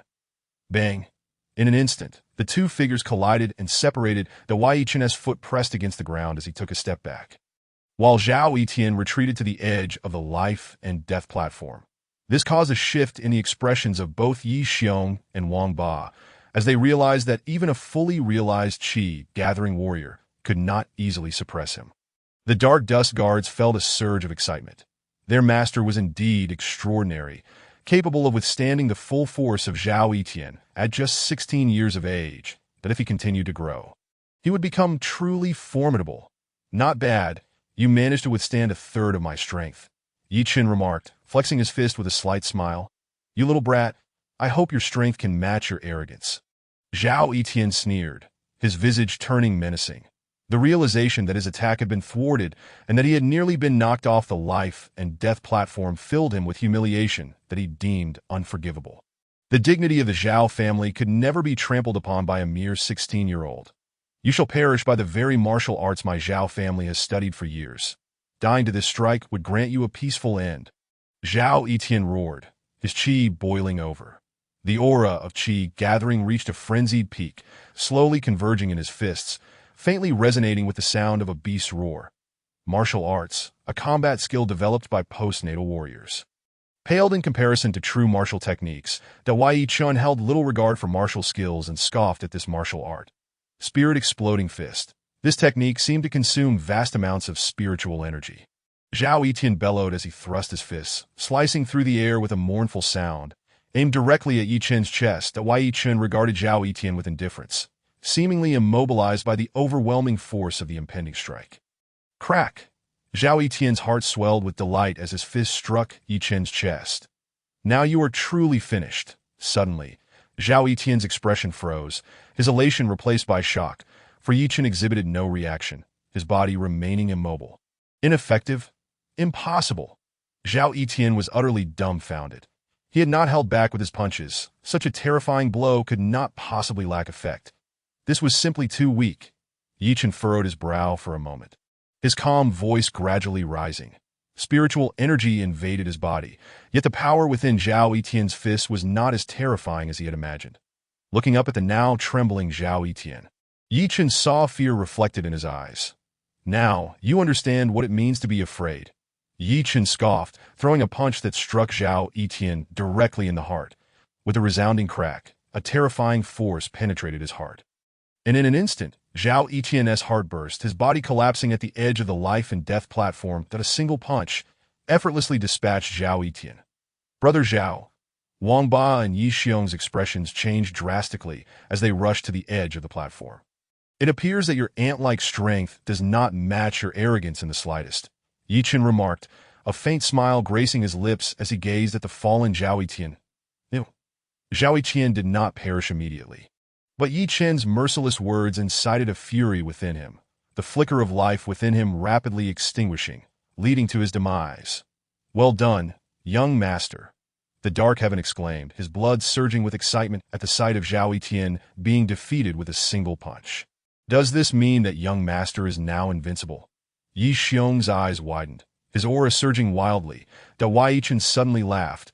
I had already suggested that you all attack together, yet you chose to send a useless pawn to his demise. Now that these two old fools have joined forces, I suppose it saves me some effort, though I wonder if their strength is sufficient to be explosive. Wang Ba could hardly believe Yi Chen's formidable power. Instantly recalling the treasure his daughter, Wang Dieshiang, sought. Could Yi Chen's strength be derived from that treasure? Head of the Yi family, Wang Ba grasped Yi Xiong by the arm, speaking in hushed tones. Though this boy is powerful, he has taken 2 punches from the head of the Zhao family, so he cannot be as unscathed as he appears, since we are now on this life and death platform. Let us join forces to eliminate him. It will be a contribution to Thunderfire City. Indeed, what the head of the Wang family says is quite true. Yi Xiong felt a surge of joy in his heart and nodded in agreement. At this moment, Yi Chen's power was indeed astonishing. If he were to escape today, Yi Xiong's safety would be perpetually at risk. With this thought, Yi Xiong cast aside his pride to Wai Yi Chun, since you boast so excessively. Do not blame us for joining forces. This act is also for the survival of Thunderfire City, Yi Xiong declared, pointing an accusatory finger at Yi Chen. Hypocritical. Yi Chen shook his head in disdain. Yi Xiong snorted in anger, swiftly moving to the opposite side of the life and death platform, flanking Yi Chen alongside Wang Ba, and simultaneously unleashing their signature martial arts, the bane of Thunderfire City. Perish Chapter 25, Breakthrough, Monster, Exploding Spirit Palm, Shattering Spirit Finger. Wang Ba and Yi Xiong attacked in concert, each utilizing their best martial techniques that are in the Thunder Domain. The 9 fundamental attributes of spiritual energy were all controlled by sex. Thus, the warriors of Thunderfire City could only rely on the meager spiritual energy within their bodies to execute their techniques, which was a significant weakness of martial arts, offering minimal enhancement to the warriors. Yi Chun, as always, did not evade or dodge, causing the Dark Dust Guards to tremble with fear. Seeking death, Wang Ba was infuriated, feeling that Yi Chun was humiliating him by disregarding his power, since he were seeking death. Do not blame others for the consequences, Wang Ba roared, the energy in his fingers sharpening. Bangft! Yichen forcefully absorbed the full brunt of their strikes. Even with his physique, he could not withstand such an assault unscathed. And he spat out a mouthful of blood. Still lacking a bit, Yichen sighed inwardly. He was not simply taking their attacks without reason. He intended to refine the energy within his body, using their spiritual energy to break through the barriers of the Qi gathering stage. Although their attacks were formidable, they still fell short of enabling him to advance into the Qi gathering realm. You are no longer of any use. You may die. Yichen's expression turned frigid once more. Did they truly think he was not their match? Alarmingly, the initially elated Yi Xiong and Wang Ba both felt a shiver run down their spines, an unprecedented chill washing over them as they recognized the intense killing intent emanating from Yichen. Run! The two heads of families abandoned all notions of dignity, prioritizing their lives above all else.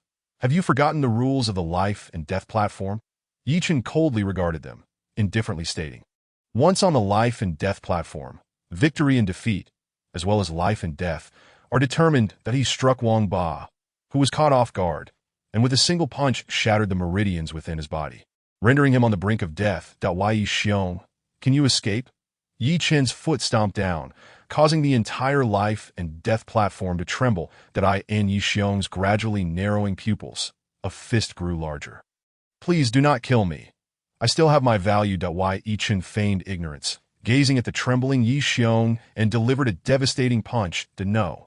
If you wish to know the whereabouts of Yi Lingluo, do not kill me. Bang. Yichen's fist struck Yi Xiong, but at the last moment he forcibly restrained 60% of his strength. Otherwise, Yi Xiong would have undoubtedly exploded on the spot. Tell me, what has happened to Luo?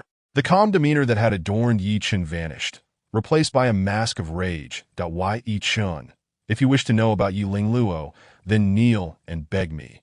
Yi Xiong, sensing he had seized Yichen's lifeline, stood up clutching his chest, his expression turning sinister. That if you wish to know the whereabouts of Yi Lingluo, you must kneel and plead for it now, and then cripple your own cultivation. Otherwise, you shall never see Yi Lingluo again in this lifetime. Yichen suddenly laughed, his laughter chillingly indifferent. Do you think that if you do not speak, I will be unable to uncover the truth? Crack. How? Yichen kicked Yi Xiong away, then directly stomped on his arms. Showing no concern for his heart-wrenching cries, I will give you one chance. If you do not speak, I will make you regret ever being born into this world. Yichen's voice was calm. Yet every word sent shivers down Yi Xiong's spine. That he felt an overwhelming sense of dread, as if he would truly be tortured to death if he did not comply. As long as you do not kill me, I will reveal the whereabouts of Yi Lingluo. Yi Xiong trembled with fear, his face a mask of terror as he exclaimed, You have no right to impose conditions. Yichen responded with a cold smile. And in an instant, Yi Xiong's right leg shattered completely. It was the superior who discovered the formation in your courtyard and captured Yi Lingluo, temporarily escorting her to the capital of Yi Kingdom. I have told you everything. I beg you, do not kill me. Yi Xiong writhed on the ground, 3 of his limbs broken. Even if he survived, he would live in endless torment. Yet, the mere prospect of survival compelled Yi Xiong to endure the agony. Jiangding. Yichen snapped back to reality, his gaze fixed upon the figure that had inexplicably appeared atop the Yi family residence, his eyes brimming with overwhelming murderous intent. You are all worthless. Jiangding's expression was somewhat disheveled as he produced a jade stone from his bosom, the very control talisman for activating the 4th-level killing formation. This 4th-level formation was based on divine consciousness, constructed with formation flags that combined with the formation diagram to ultimately form the array. Such a formidable array required at least a Yuan Shin realm warrior to inscribe. With a sharp crack, the jade shattered. Kid, I concede that you are strong, or else you wouldn't have caught the attention of the Divine Lord, Jiangding said indifferently. However, once you enter this place, your physical body and strength will be suppressed to the utmost. This 4th-level killing formation will become your heaviest shackle. Enjoy. Yi Xiong, lying on the ground, was the first to sense something amiss as a spirit-infused formation enveloped the entire life and death platform from below. The array exuded an overwhelming pressure of thunder, and with its activation, a bolt of lightning struck Yi Xiong, extinguishing his life force instantly. Yi Xiong's demise evoked no attention from anyone, not even the warriors of the 3 supporting families. Their gazes were instead fixed on Jiang Ding. This fourth-level killing formation can slay even those with innate transcendence. I, the superior, do not believe I cannot kill you, Jiang Ding said with a sinister smile. A voice pierced through the air as Yi Xian appeared beneath the life and death platform. It is my inadequacy. Yi Xian, battered and breathless, had been gravely injured in the prior battle. Though he held a higher realm than Jiang Ding, he was still no match for him and returned defeated. Old man, this fellow possesses martial techniques. It is no shame to be unable to defeat him. Wai Yichen glanced at Yi Xian and reiterated. You focus on healing and leave the rest to me. What audacity! Jiang Ding scoffed coldly to At this moment. He was also not in good shape. Despite triumphing over Yi Xian through martial techniques, he had failed to slay him. Now, he was left with only the strength of the Qi gathering stage, relying on pills to suppress his injuries and recover slowly. Suddenly, the formation erupted with violent thunder, countless bolts striking at Yi Chen. Yi Chen dropped his defenses, his body beginning to crack as he struggled to hold on. Every cell within him was filled with thunder. Yet upon closer inspection, a faint white light began to emerge. This white light represented Yi Chen's primordial energy. Kill him! Kill him! The members of the three families had long harbored an intense hatred towards Yi Chen for slaying their patriarch. Such an act was unforgivable. Though Jiang Ding was healing, his gaze never left the formation, convinced that this fourth-level killing array would effortlessly suppress Yi Chen dead on the life and death platform. Yi Chen's body had already undergone the tempering of thunder. Although the fourth-level thunder-killing formation was terrifying, it posed no threat to his life. The current state of Yi Chen was a result of him completely lowering his defenses as moments ticked by. Yi Chen grew increasingly calm within the killing array. After a quarter of an hour, a resounding crack echoed from within him as he finally broke through to the body refinement stage, advancing into the Qi gathering realm. Not only did his realm elevate, but his physique also entered a new realm. Not good. Jiang Ding's expression changed drastically. The fourth-level killing formation had failed to subdue this young man. Flee in an instant. Jiang Ding made his decision. Wai Yichen coldly regarded Jiang Ding, gathering all his energy into his right fist before delivering a powerful strike. Divine Fist. To the disbelief of the onlookers, the spiritual energy within the fourth-level killing formation converged upon Yi Chen's right fist, unleashing a terrifying aura that exploded upon the life and death platform. Boom! The ground of the Yi family trembled violently, and after the resounding blast, the life and death platform vanished, leaving behind a deep, charred pit. What a monster! Every warrior present felt their hearts tremble, their eyes nearly bulging out, even the shadowy guards gasping in astonishment. Young master, so fierce! The figure of Yi Chen had vanished from sight, yet outside Thunderfire City, two streaks of light streaked across the sky. Chapter 26. Soul-searching technique. Jiang Ding, do you think you can escape? Yi Chen, moving with incredible speed, appeared before Jiang Ding in mere breaths. Tell me, where is Luo? Jiang Ding's eyes narrowed as he was forced to halt amidst a mountain range that a tempest of fear surged within him. This person was undoubtedly the one the Divine Lord sought. Or else he would never have risen so suddenly in such a short time that it seemed today would be perilous for him. Are you referring to the Jade Xian Emperor body? Jiang Ding's thoughts raced as he sought an escape route. But his energy was too depleted. Once at the peak of the divine concealment realm, he could now only exhibit the prowess of the Qi gathering realm. That Jade Xian Emperor body has been hidden away by the superior. I can take you to release her, Ditto. So you are aware of Luo'er's physique. Yi Chen's expression darkened. The Jade Xian Emperor body was the most suitable for possession, representing immense opportunity in the eyes of high-level warriors, an opportunity to live again. If this news were to leak, Yiling Luo would never find peace. Jiang Ding was undoubtedly aware of this secret. Thus for now, Luo'er's safety was momentarily assured. Not good. Jiang Ding's expression shifted. This young man was indeed extraordinary. He had stumbled upon the secret of the Jade Xian Emperor body by chance in the Thunder Xian Sect's library, initially thinking that few knew of such a secret, but he never expected Yi Chen to be so well-informed. Yi Chen, desperate to locate Yiling Luo, spared no mercy and unleashed his full power. Divine Fist. Not good. Sensing the might of Yi Chen's strike, Jiang Ding's face turned pale. Martial techniques. How can you wield martial techniques? Upon witnessing Yi Chen's use of martial techniques, Jiang Ding felt a chill run down his spine. The pressure emanating from these techniques sent shivers through him. If struck, survival would be impossible. Damn it. Jiang Ding's expression hardened. He had no choice but to resort to that one move. As a servant, I beseech your descent. 1-star Thunder Rune. Fall. Jiang Ding knelt, pointing his finger to his forehead as he chanted incantations. Boom! Suddenly, a layer of thunderclouds appeared in the sky, and a bolt of azure lightning struck Jiang Ding. Puff! Jiang Ding's face turned ashen, his skin cracking, his body coursing with arcs of lightning. Ha! To die beneath this secret art. You can take pride in that. Jiang Ding laughed maniacally as blood gushed from his 7 orifices, presenting a horrifying sight. Thunder Law, celestial thunder breath, Jiang Ding roared, and the thunderclouds rumbled ominously, unleashing wave after wave of terrifying celestial thunder upon Yi Chen. Yi Chen grunted in anger, redirecting his fist imprint straight into the thunderclouds above. Scattering spiritual energy. How is this possible? Jiang Ding was taken aback. Scattering spiritual energy was a technique only innate transcendence warriors could employ. Yi Chen had just stepped into the Qi-gathering realm, and it was impossible for him to utilize such a technique. However, do you think you can contend with heavenly might? Jiang Ding regained his composure and sneered.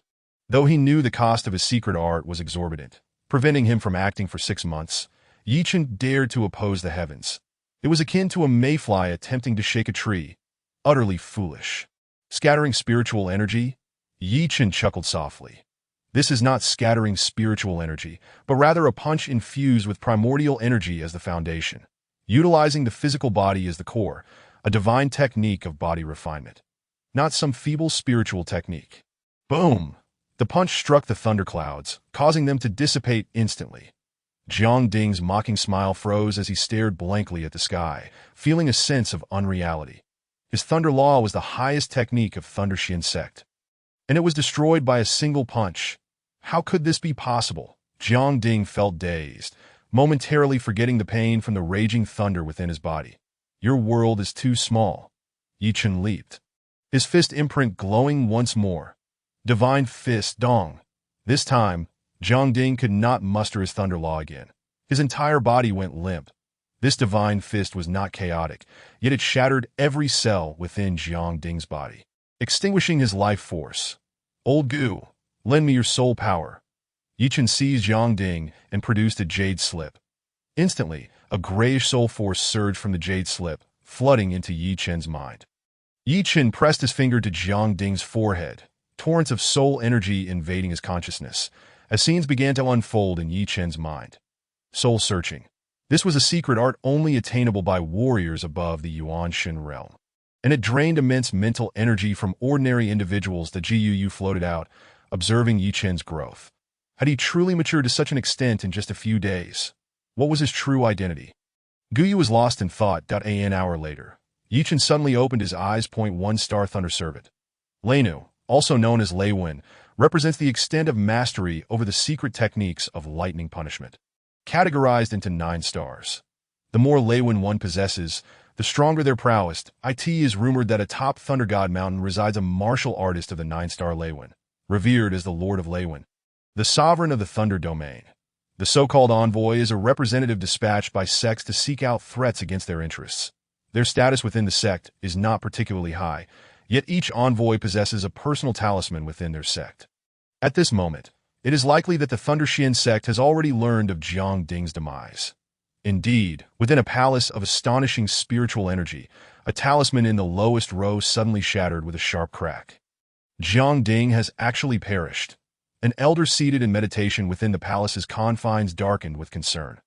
How audacious to dare slay an envoy of my Thunder Xian sect. The elder produced a jade stone, murmuring softly for a moment, summoning a white-robed martial artist from outside the hall. Lei Feng pays respects to the third elder. The white-robed martial artist, with a resolute countenance and an impassive demeanor, bowed respectfully to the elder. Feng, there is no need for formality here, as we are alone. Lei Feng raised his head, his expression serene, replying, "Yes, grandfather." Elder Lei Tan's expression turned serious as he spoke. Jiang Ding's death in the Yi Kingdom is shrouded in mystery. You must go personally. This is a rare opportunity. Fenger, seize it. Understood. Lei Feng refrained from questioning further, for he understood the significance of such a rare opportunity. Currently, the sect's resources are exceedingly scarce, primarily due to the Thunder Xian sect's dismal ranking among numerous sects. Relegated to the very bottom, resulting in a mere trickle of resources that in a month, the sect's grand competition will take place, where not only the disciples will vie for ranking, but even the elders' positions may be subject to change. For Lei Feng, the goal is to attain the position of the Thunder Xian sect's junior master. Ranking is determined not solely by martial prowess, but also by contribution points. Instances of envoys being slain are exceedingly rare. Completing this task would significantly bolster Lei Feng's contribution points, enhancing his chances of becoming the junior master of the Thunder Xian sect. Rest assured, grandfather. Lei Feng declared indifferently. Very well, you may depart. Elder Lei Tan waved his hand, displaying no concern for Lei Feng's aloofness. Once Lei Feng departed, the hall fell silent once more. Elder Lei Tan gazed at the door, shaking his head with a sigh before closing his eyes to resume his meditation. Yi Kai. At this moment, Yi Chun revealed a thoughtful expression. Jiang Ding had sent Yi Lingluo to the Yi Kingdom's royal palace, temporarily entrusting her to the stewardship of the acting monarch. Yi Kai for the true monarch of the Yi Kingdom. According to Jiang Ding's recollections, he was imprisoned within the Thunder Xian sect's black prison, Yi Kai. I hope you do not court your own demise. Yi Chen's tone turned icy. Within Jiang Ding's memories lay many recollections, and Yi Kai was not a benevolent figure. 6 years prior, it was he who had betrayed the Thunder Xian sect, leading to the capture of the Yi Kingdom's monarch. Yi Weo that time. Yi Weo had entrusted him to Yi Xian. It seems that after resolving the matters in Thunderfire City, I must head to the capital of the Yi Kingdom. Aware that Yi Lingluo would likely not face immediate danger, Yi Chen turned and prepared to sweep towards Thunderfire City. Ding. Just then, a familiar voice echoed in his mind once again. Chapter 27. Those who follow me thrive. Those who oppose me perish. Ding. Congratulations, host, on completing the cumulative task. The great villain of Thunderfire City, it has been detected that 99.9% of the martial artists in Thunderfire City view the host as the great villain. The task has been exceeded, and the host shall receive an enhancement reward. Ding. Please display the desired appearance of the customized weapon. The Heavenly Dao system will forge it diligently for you. Enhancement reward? Yi Chen's eyes brightened. It seemed that each task came with additional rewards, and they were quite substantial. Just earlier, Jiang Ding's spatial ring had been absorbed by his own, greatly expanding his space, nearly elevating it to a mid-grade spatial ring. Finding a suitable place to sit, Yi Chen envisioned a unique sword in his mind. It has been detected that the host's requirements are too high. To complete the forging will require a cumulative task. Please choose. 1. Task accumulation. Point 2. I choose task accumulation. Yi Chen interrupted the system's words, as he truly had no other viable options. Ding. Detection of task accumulation successful. Ding. Please proceed to Thunderfire City to complete the task. Those who follow me thrive. Those who oppose me perish. Ding. Task details. Conquer all martial artists in Thunderfire City. Yi Chen's expression darkened. Was this to compel him to fully embrace the role of the villain at this moment? Thunderfire City was in disarray. The news of Yi Chen pursuing Jiang Ding spread like wildfire, turning the entire city into chaos. Upon returning to the Yi family, the once crowded training grounds were now eerily empty. The family members hurriedly retreated to their quarters, hastily rolling up their bedding. What is this? Yi Chen frowned at these individuals, who now bore no trace of their previous arrogance, hastily avoiding him as if he were a harbinger of doom. They fear that Jiang Ding will send people to annihilate Thunderfire City. And Tian approached Yi Chen's side, observing the Yi family members with derision. By the way, young master, that Jiang Ding has been slain by me. Yi Chen replied nonchalantly, Oh, so it was you who did it. And Tian's expression shifted. The envoy has been killed. Behind in Tian, 25 members of the Dark Dust Guard collectively gasped, though they had followed Yi Chen. The title of envoy had always loomed above them like a deity. Such a person was slain by Yi Chen. It's over. Does this mean Thunderfire City is doomed? Yi Chen turned to the 26 members of the Dark Dust Guard and said coolly, Do you think I merely jest when I speak of bringing ruin to this sky? I truly intend to bring about its destruction. Young master, are you defying the heavens? Yi Chen's words profoundly shocked everyone. Even the slowly approaching Yi Xian was left speechless. Defying the heavens? Is this a jest? This theory was utterly astonishing, that Wei Yichun did not elaborate further.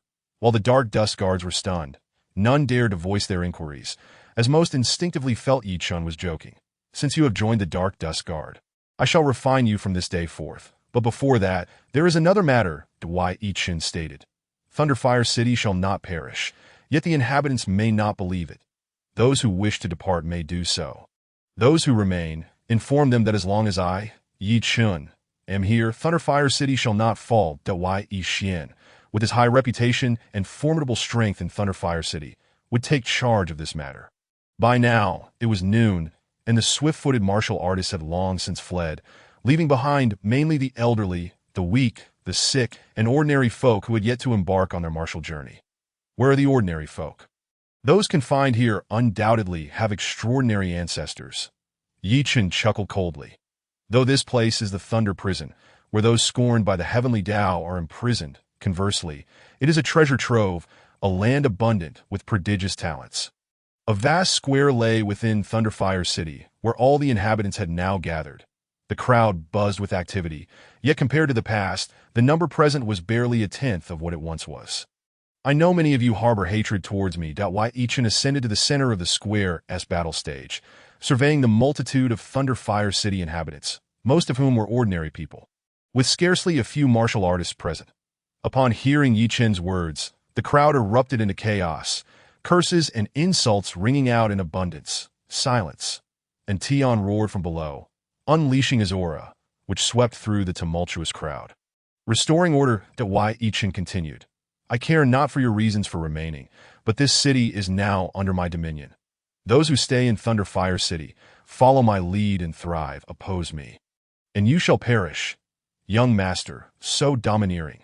And Tian's blood surged with excitement. Despite feeling something amiss, it did not diminish his admiration for Yichun, for in merely 3 days, he had advanced from the mid-stage to the late stage of Qi gathering. Should he share this with others, they would scarcely believe it. Even so, do you intend to remain? I offer you one last chance. If you do not leave now, departing later will be a challenge. Of course, those who stay will encounter a significant opportunity. Is this some sort of jest?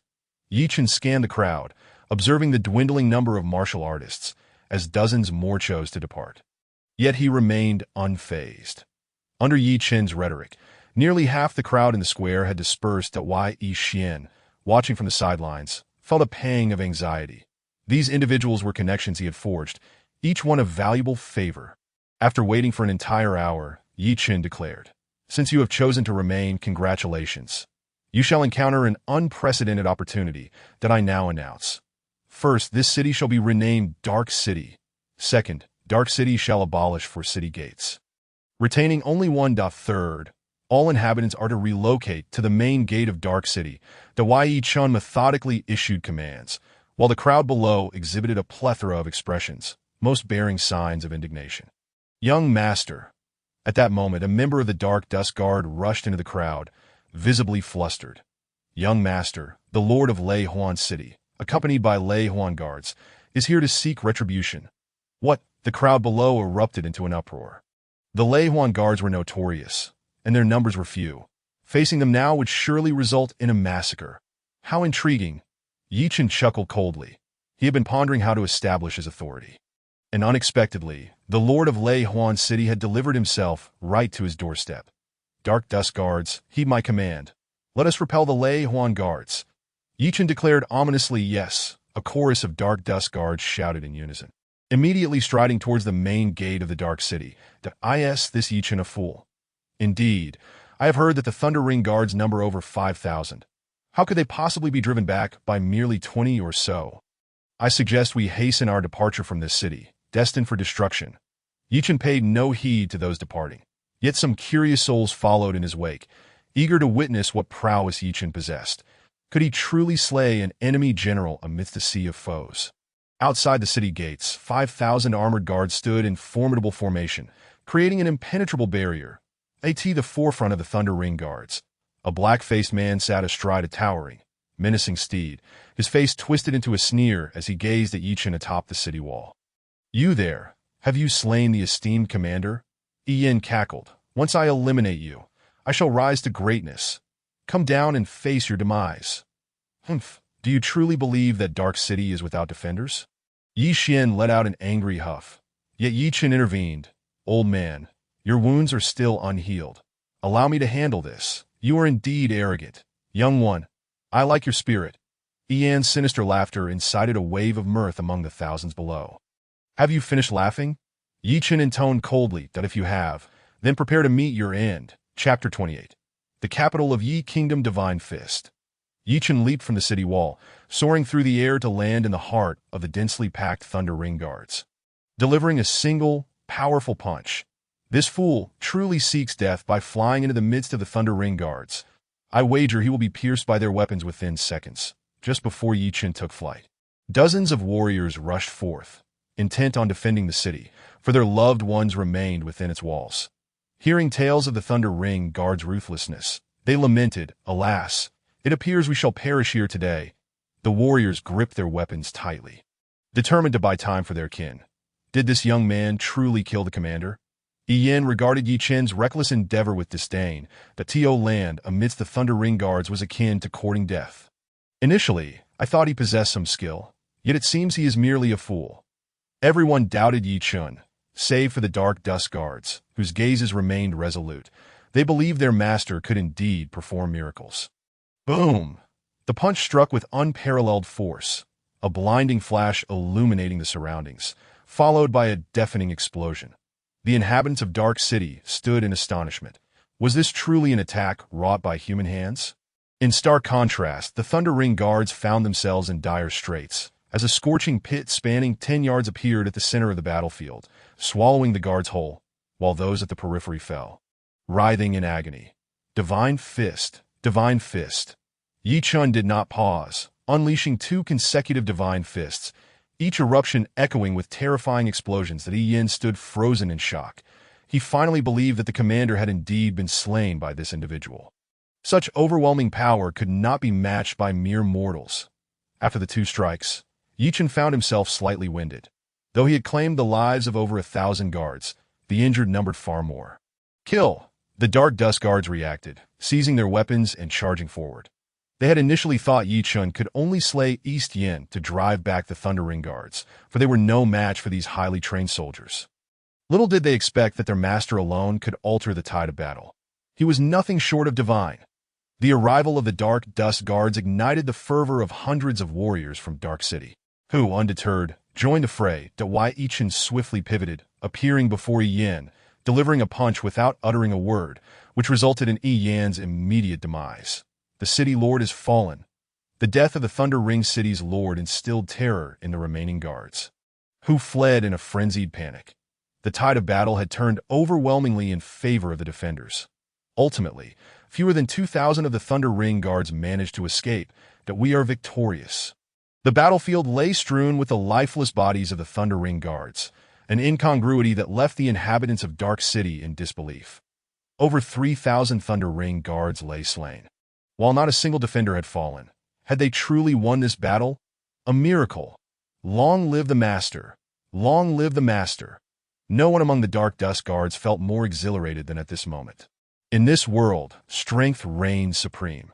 Any words are rendered feeble in the presence of the mighty. This scene profoundly stirred the hearts of the citizens of Dark City, igniting the blood within them as they joined in a unified roar. Yi Chen's figure loomed larger than life. Revered in their hearts as a deity, as night descended, the Dark City shimmered with lights, its inhabitants bustling about. Yi Chen appeared in the Yi family square, where 26 wooden tubs emitted an astonishing heat. Enter. He addressed the 26 Dark Dust guards before him, his voice steady. Yes. The guards' gazes were resolute as they shed their outer armor, preparing to embrace the new life Yi Chen promised them. Within the tubs lay a medicinal bath Yi Chen had concocted, designed to cleanse and refine their essence. A single night submerged would grant them the chance to succeed in their transformation. However, the process of refining one's essence was far from simple. It required enduring the excruciating pain of one's body being torn apart. Yi Chen pondered how many among the 26 would be able to withstand the ordeal. But he had no time to waste. The 26 entered the tubs. Anguished cries of torment erupted, echoing through the night. Old man here. Yi Chen approached Yi Xian, tossing him numerous items, most of which were scrolls. These comprised formulas for enhancing the physiques of those in Dark City, techniques for yellow-tier martial skills, and various unconventional battle formations. Dark City would serve as his first foundation. Thus Yi Chen had established a comprehensive training system for these warriors. With these resources, within a month, Dark City would emerge as the mightiest stronghold in the Thunder region. Chener, do you truly intend to venture to the capital of Yi Kingdom? Yi Xian sighed, inquiring that Lu is in the capital. Once I find her, I shall return. Yi Chen paused momentarily before responding softly. Yet, could he truly return? In the short term, it seemed unlikely. The journey to the capital would inevitably incite conflict, exposing him to danger, and the Lei Xian sect would undoubtedly not let him slip away unscathed. Yi Xian ceased further inquiries, choosing to remain behind to safeguard Dark City, alleviating Yi Chen's concerns. In a concealed chamber of the Yi family, Yi Chen meticulously inscribed a miniature teleportation array, but he had delayed his departure, for the distance between Dark City and the capital was vast, without a flying beast to assist.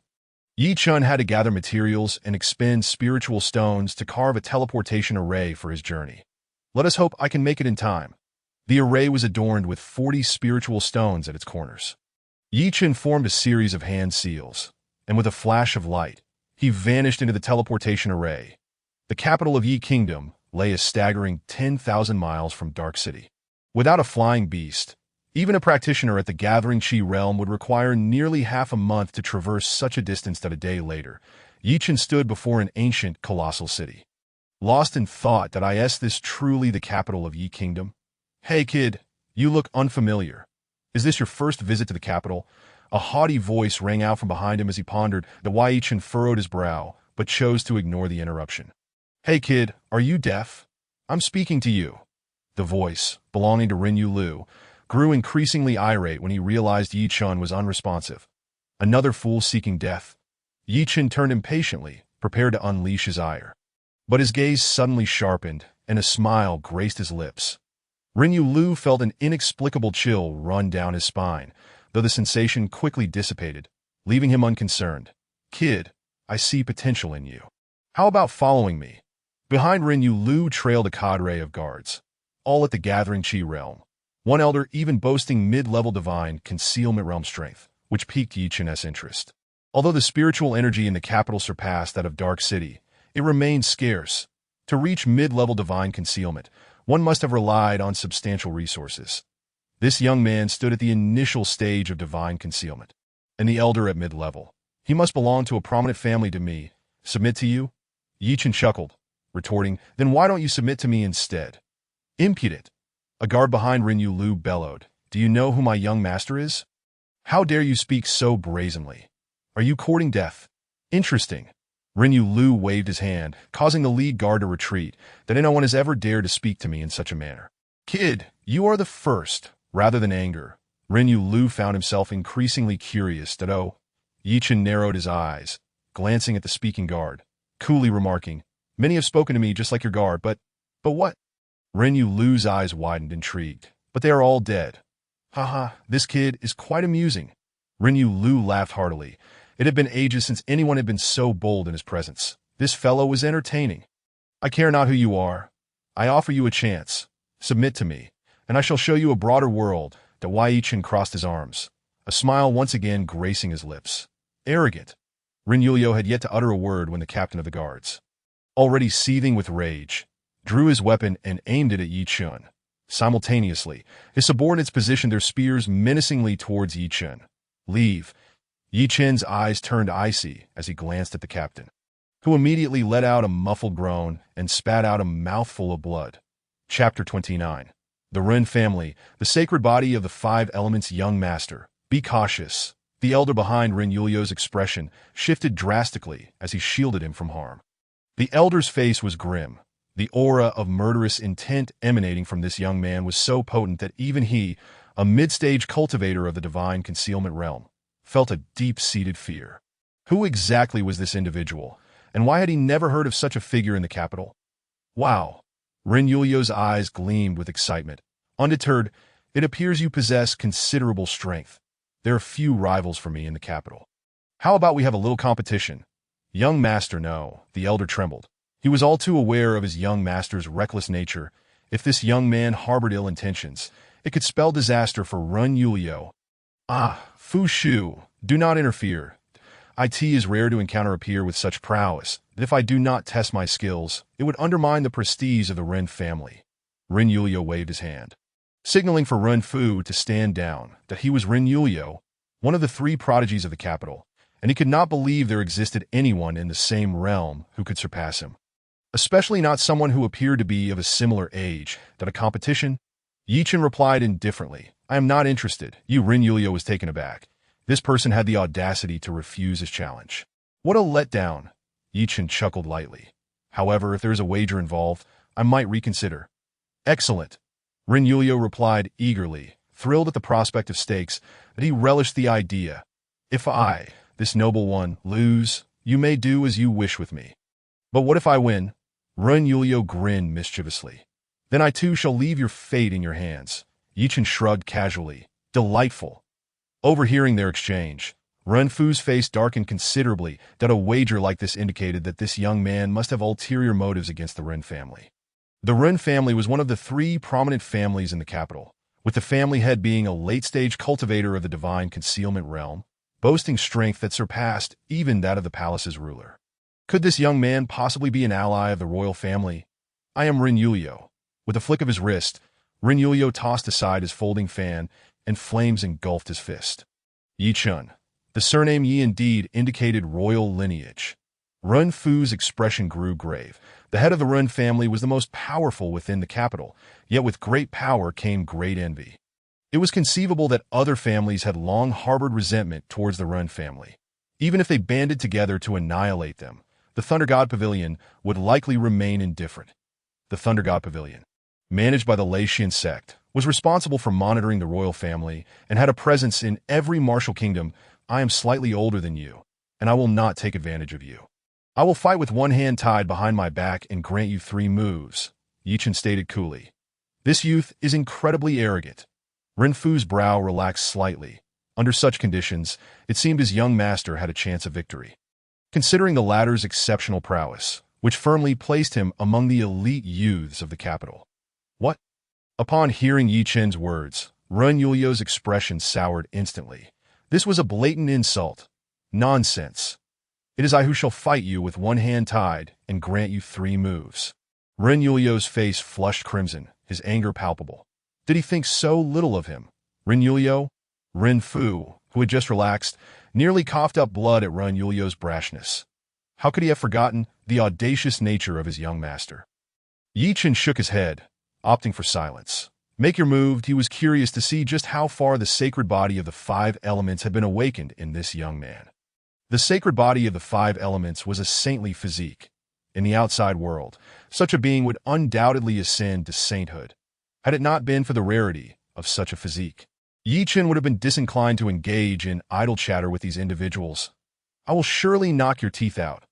Ren Yulio was infuriated, and no one had ever looked down on him before. Today, he would teach this arrogant youth a lesson. Fire Spirit Fist.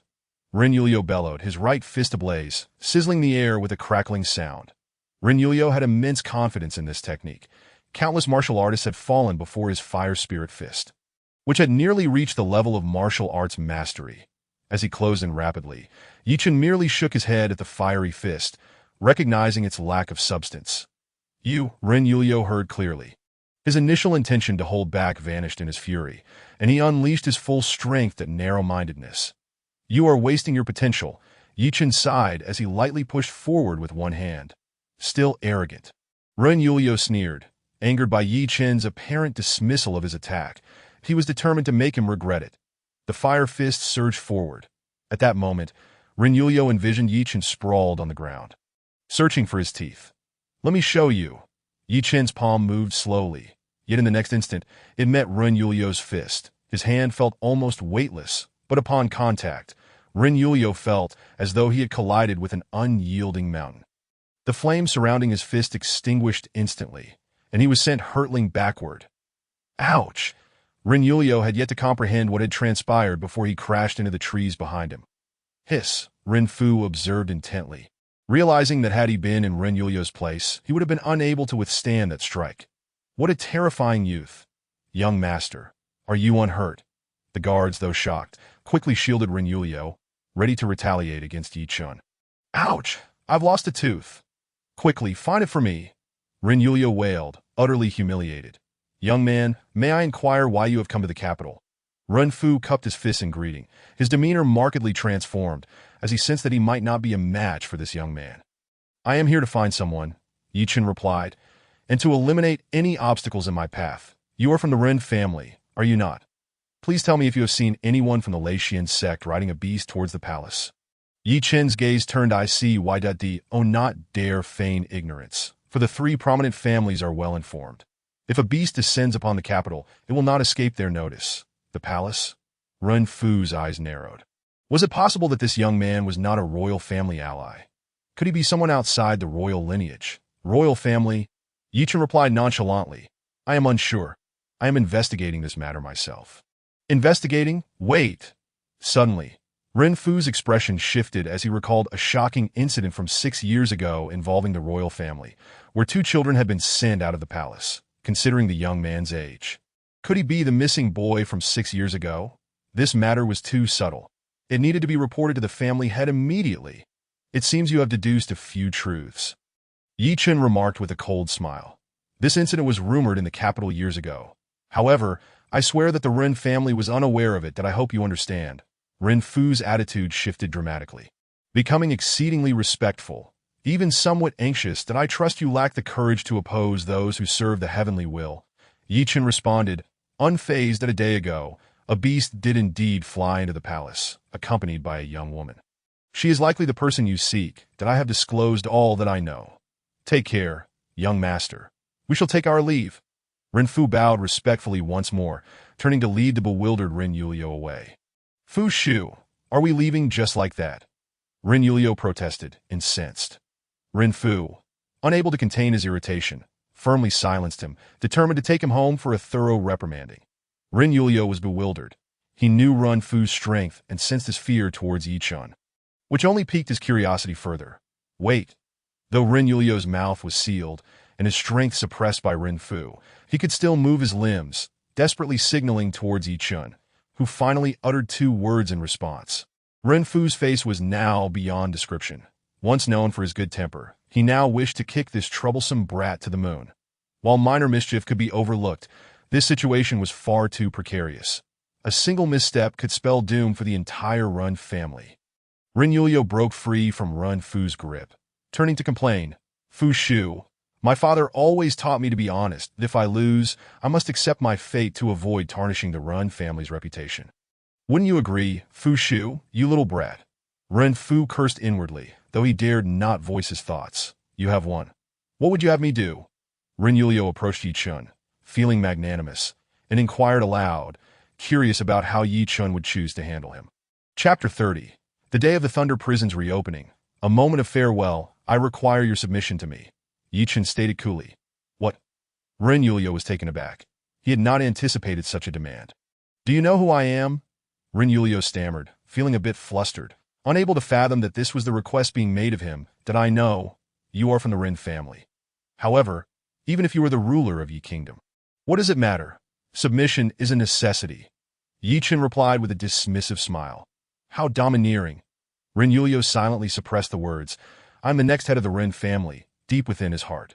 This madman had boasted that even the emperor was beneath his notice, so the position of a mere family head would hold little significance. Yi Chun, with his hands clasped behind his back, exuded an air of an unparalleled sage as he declared, I have never been one to force the unwilling.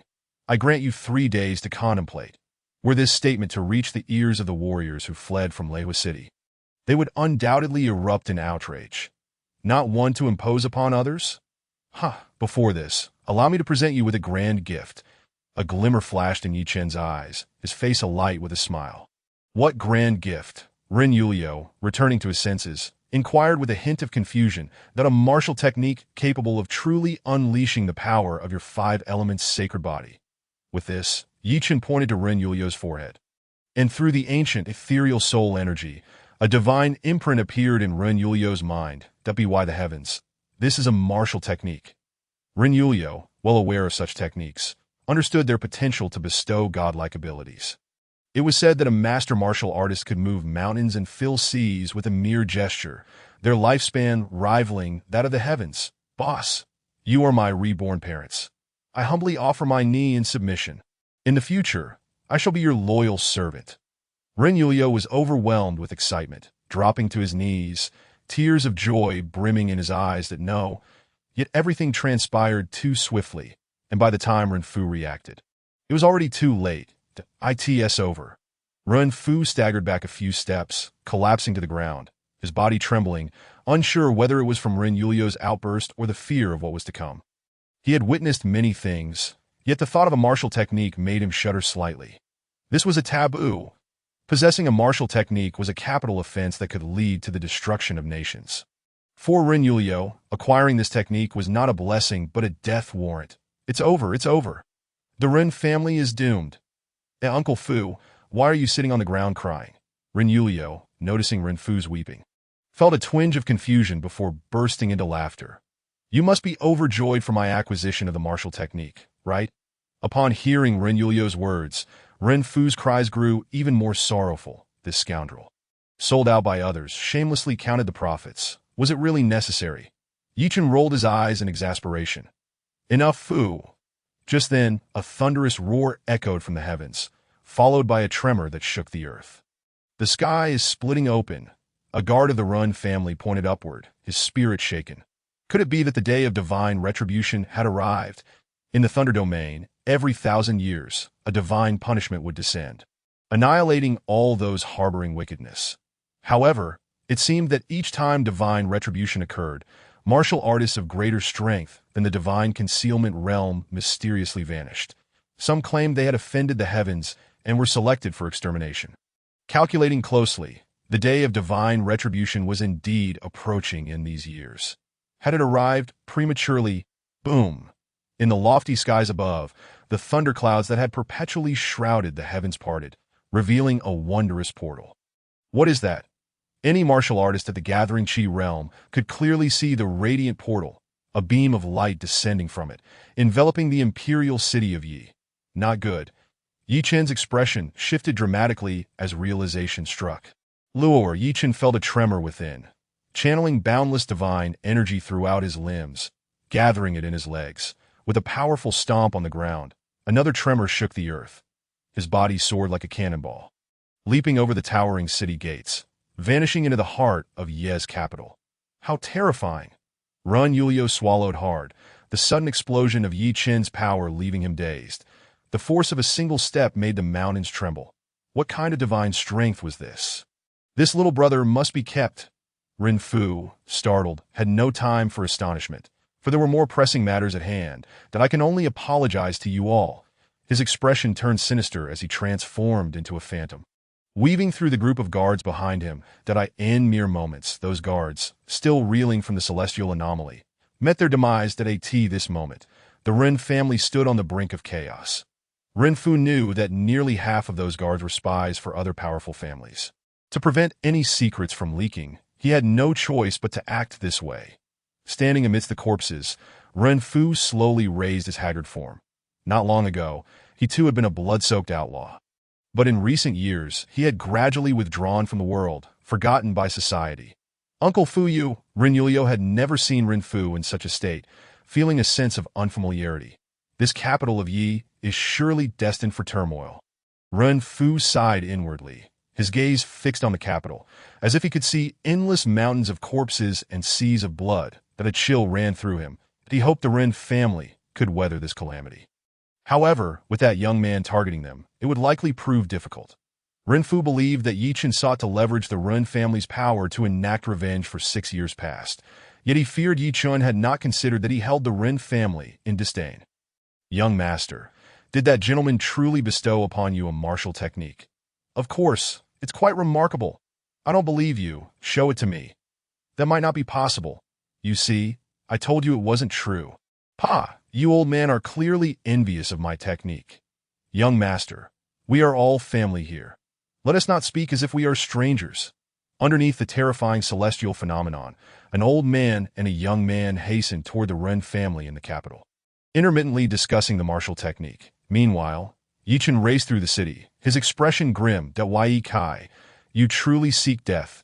Yichen's voice dripped with cold fury as he recalled the memories of Jiang Ding, who had clearly sent word to Yi Kai to keep a close watch on Yiling Luo, ensuring no information leaked. That it appeared this scoundrel had once again divulged Yiling Luo's whereabouts to the Thunder God Mountain. Otherwise, the Thunder Prison would never have opened. The Yuxian Emperor body was simply too enticing.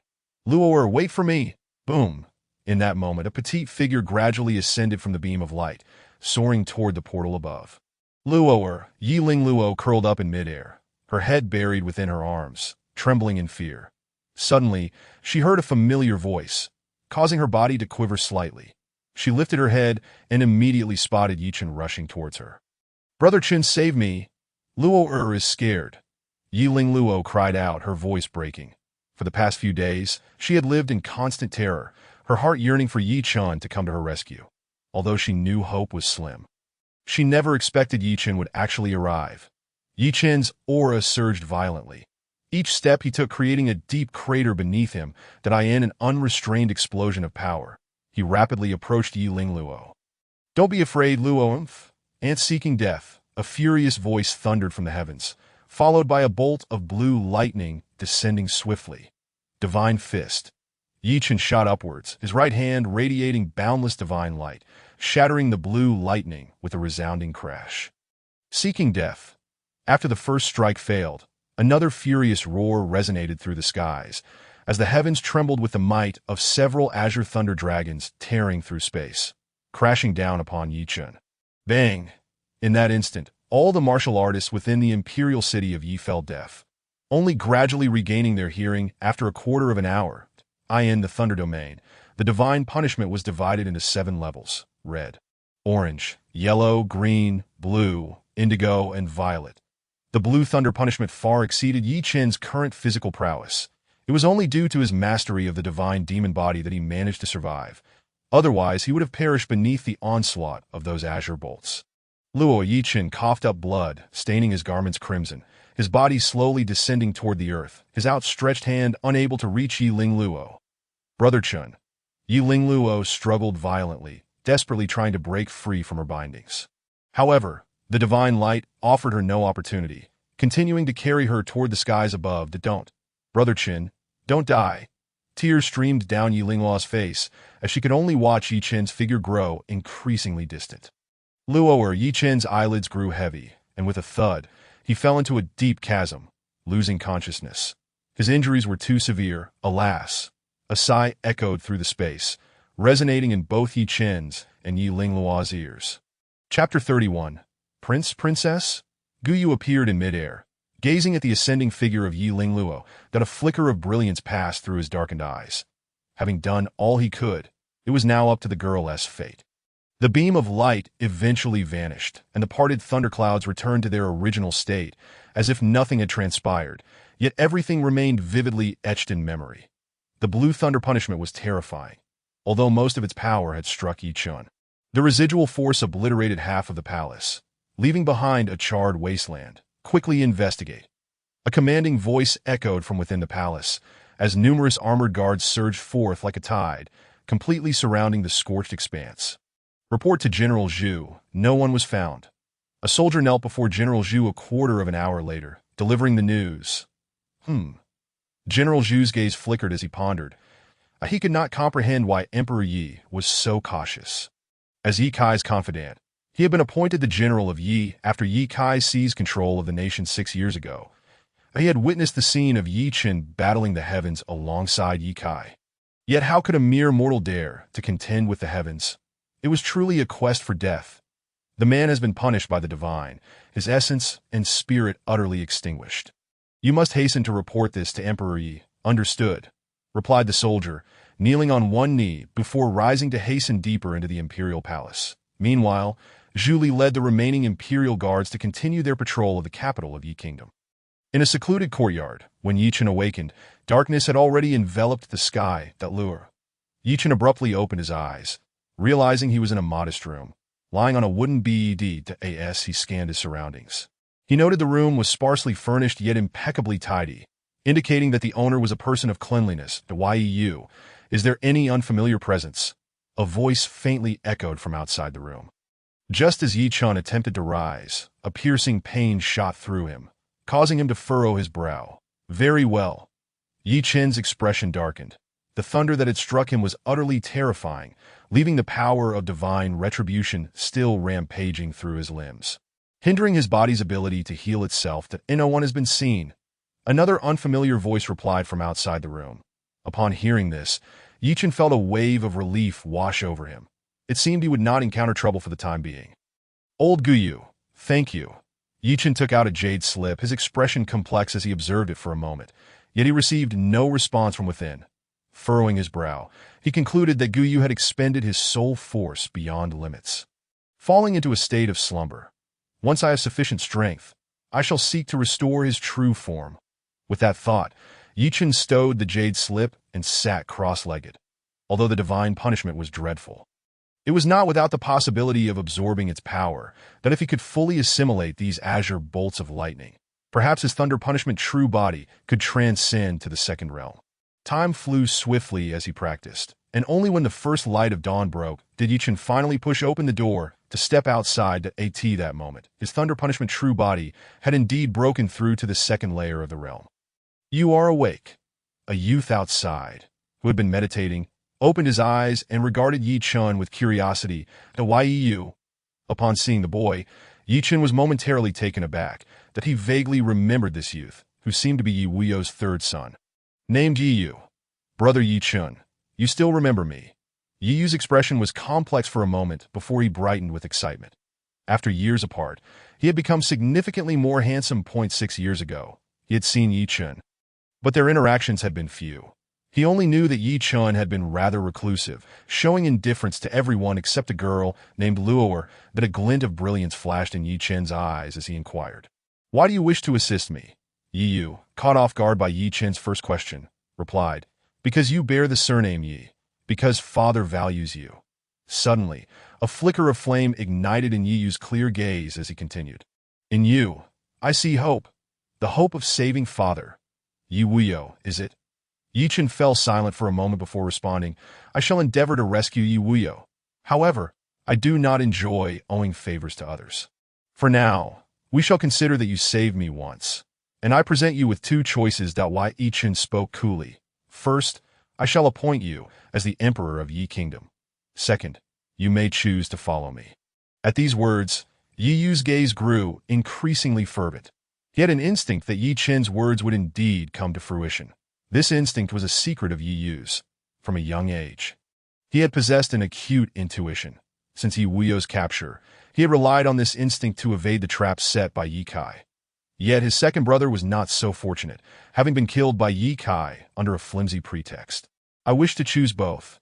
After a moment of silence, Yi Yu suddenly knelt to the ground. In the past, he would never have knelt to anyone of his age, not even to Yi Kai. The royal family was known for their pride, and he too harbored great arrogance. Yet here was this proud youth, willingly kneeling before Yi Chun without a hint of resistance, which astonished him deeply. When Yi Chun had confronted that beam of light, it was not just he who witnessed it. Everyone in the capital likely had. Yi Yu attributed this to having witnessed Yi Chun's strength, leading him to this conclusion. "I believe I did not offer you a third option." Yi Chun remarked with a calm expression, betraying no emotion, "that I still have my worth." Yi Yu felt a strong urge within him. If he let this opportunity slip away today, he would lose something of great significance.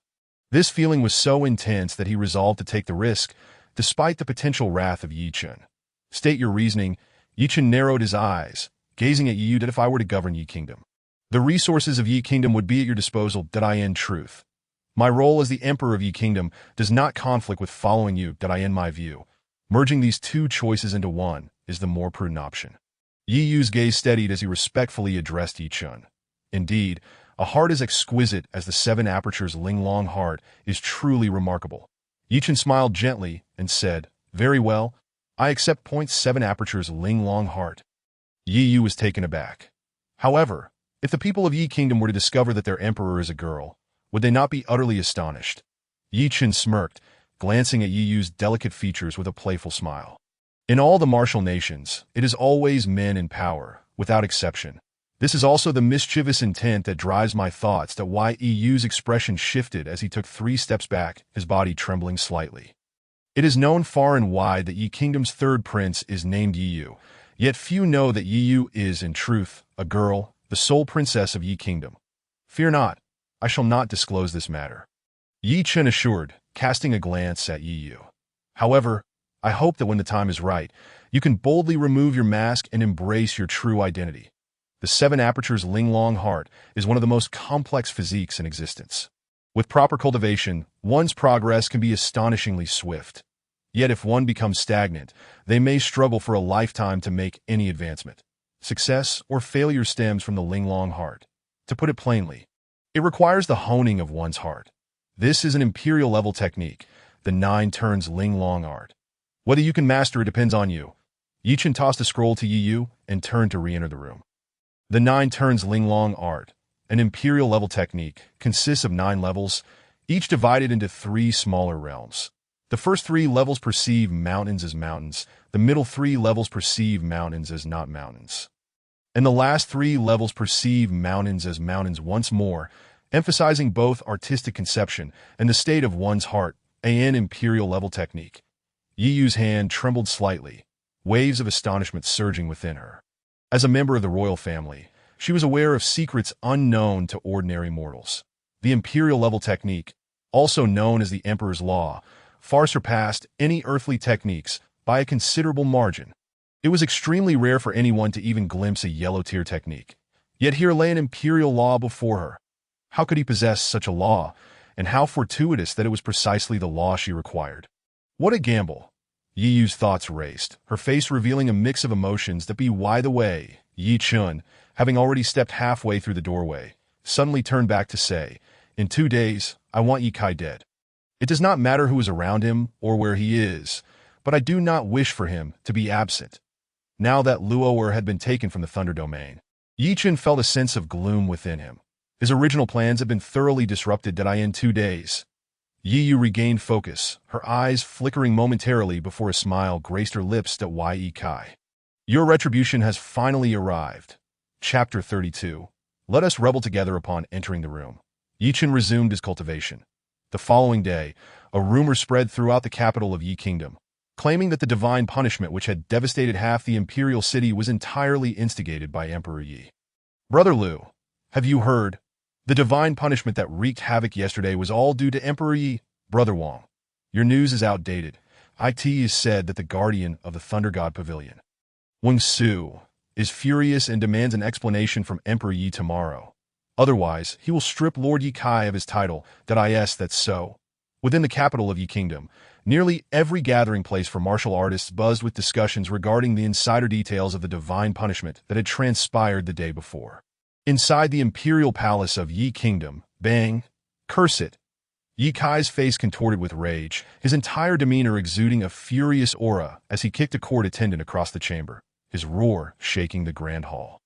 A mere protector from the Thunder Xian sect dares to threaten me, this emperor? How preposterous! Yi Kai continued to bellow when I joined the Thunder God Mountain. Just wait and see how I will flay you alive.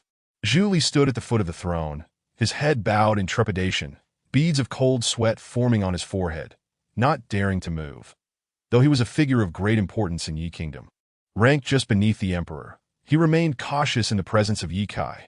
This man was known to be ruthless, showing no mercy even to his closest It was not long ago that he had turned against his own father, Yi Wuyo, becoming a stepping stone for the Thunder God sect, and now his father languished in the dark prison of the Thunder Xian sect. Very well, tomorrow I shall provide you with an explanation. Yi Kai's expression darkened as he let out a sinister laugh. Third brother, what a good third brother you are. I had thought you sensible. Yet in the end, you have betrayed my trust, since you were so eager for death. Do not blame your brother for taking your life tomorrow, to intimidate that old fool Wang Su. Yi Kai had already uncovered that the rumors were the work of his youngest brother. Yi Yu had always been timid in his demeanor, not worthy of Yi Kai's consideration. Yet now he had become a festering sore. Did he truly believe he could use the Thunder God Pavilion to eliminate me? He truly underestimates his elder brother. Ye Kai cast a glance at Zhu Li, a chilling smile gracing his lips as he commanded, "Summon the protector, Wen Su from the Thunder God Pavilion." The third Prince Yi Yu, and the heads of the three prominent families in the capital to the palace for a discussion tomorrow, to eye in their presence. I shall provide a satisfactory explanation. Understood. Zhu Li exhaled in relief. Bowing respectfully before departing with utmost caution, that on this day, the emperor's decree echoed throughout the capital of Yi Nation, invoking a myriad of emotions among the invited forces. Some elated, others anxious, each displaying a distinct demeanor. Yi Kai, you little brat. I shall see what explanation you provide tomorrow. Within a hall brimming with spiritual energy, an elder with piercing eyes glared ominously towards the palace, his expression foreboding that I in a secluded corner of the palace. Isolated from the turbulent currents of the outside world, it resembled a forsaken land. At this moment, Yi Chen held an extraordinary giant sword, a weapon custom-made for him. Ding! Congratulations to the host for completing the stacking task. Those who follow me shall prosper. Those who oppose me shall perish. Ding! Detection indicates that the warriors of the Dark City regard the host as a deity. The weapon receives an additional enhancement that at last, he had subdued the warriors of Dark City. Albeit later than anticipated. Yi Chen's gaze flickered as he murmured to himself. Ding! Weapon, sword unnamed, attributes enhanced. Hardness, enhancement successful. Ding! Attribute enhanced. Sharpness, enhancement successful. Ding! Attribute enhanced. Growth, enhancement successful. Congratulations to the host for acquiring an indestructible, razor-sharp and unparalleled potential weapon with triple extraordinary enhancements. Please name the weapon. Burial of Heaven. Yi Chen smirked, immediately uttering a name of great power. Ding! Weapon data has been established. Weapon, Burial of Heaven. Attributes, hardness, sharpness, growth, blade length, 2 meters. Blade width, 10 inches. Total weight, 1,000 gene. Excellent. Yi Chen nodded, feeling immense satisfaction with this divine artifact. The blade was flat and rhombus-shaped, with an elliptical edge, and the hilt bore intricate designs that depicted fierce, malevolent deities, evoking a sense of dread and the power to slay gods and vanquish demons. This sword appeared to be a heavy weapon, yet it concealed a vast universe within. Ding! This sword has yet to be imbued with spirit. It cannot be stored in a spatial ring at present. Please wear the Burial of Heaven sword for 91 days to facilitate spirit infusion. Yi Chen found himself somewhat bewildered, realizing this was akin to a hatching process. 91 days, his expression darkened once more at the thought of this unreliable system. Ding! New task detected. Suppression. Option 1. Proceed to the Yi Nation Palace by tomorrow to suppress all dissenters within and assist Yi Yu in becoming the new emperor. Option 2. Death. Yet again, the familiar process. Should this task succeed, the reward would be a primordial sword intent. Primordial sword intent. Yi Chen's previous gloom vanished, replaced by a glimmer of excitement. The sword path, renowned as the most destructive avenue in existence. The primordial sword intent is the essence of sword cultivation, and only those possessing primordial sword energy can be deemed true sword cultivators, worthy of striving for the most lethal sword path in the world. Finally, he could begin his sword training. Although Yi Chen could also cultivate primordial sword intent, in this realm dominated by thunder laws, comprehending other paths proved exceedingly challenging. With his talents, he would need to break through to the Yuan Shin realm to forcibly grasp the heavenly sword path and commence nurturing the primordial sword intent. The earlier one comprehended primordial sword intent, the greater the benefits for the cultivator. However, mastering primordial sword intent was extraordinarily difficult. Among 1,000,000 warriors, scarcely a single individual could achieve it. Even those sword cultivators whose sects were founded on the sword rarely had prodigies capable of grasping primordial sword intent. The sword path is divided into 3 levels: sword energy, sword shape, and primordial sword intent. Sword energy is relatively simple. After years of sword cultivation, one might cultivate sword energy. Above sword energy lies sword shape, an elevation of sword energy, where most sword path sects have numerous sword shape practitioners. The pinnacle is primordial sword intent, which can only be comprehended by extraordinary geniuses. Any warrior who grasps primordial sword intent can at least reach the celestial sovereign realm. The sword path, distinct from other paths, is renowned for being invincible at the same level. To be approached by a sword cultivator is an absolute nightmare. posing a danger even greater than that of body cultivators. With this primordial sword intent, his departure from the Thunder Prison could be expedited. Yi Chen's gaze blazed with fervor for a moment before gradually calming. "Luer, wait for me. My lord, the matter has been taken care of." Outside, Yi Yu's voice resonated at that moment that understood Dawai Chen smiled faintly, contemplating the grand spectacle that would unfold tomorrow. Dawai Kai. It has indeed been a long time since we last met. Dawai Chen's expression grew colder as he closed his eyes and resumed his cultivation. The following day, the capital was abuzz with excitement, as everyone anticipated a potentially momentous event. Would Yi Kai, this tyrant, retain his throne? This was a matter of collective concern for all warriors in the capital. The protector Wang Su has arrived. Head of the Feng family, Feng Kuang has arrived. Head of the Rin family, Rin Tong has arrived. Head of the Yi family, Yi Lin has arrived. Voices resonated throughout the palace.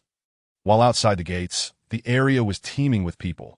Nearly all the warriors in the capital had gathered, eager to learn whether their emperor would be replaced. Everyone has arrived. Yi Kai, clad in a yellow robe, surveyed the hundreds of extraordinary warriors below, a faint smile gracing his lips that he relished this elevated sense of authority and the sight of proud individuals being trampled beneath his feet. That my emperor.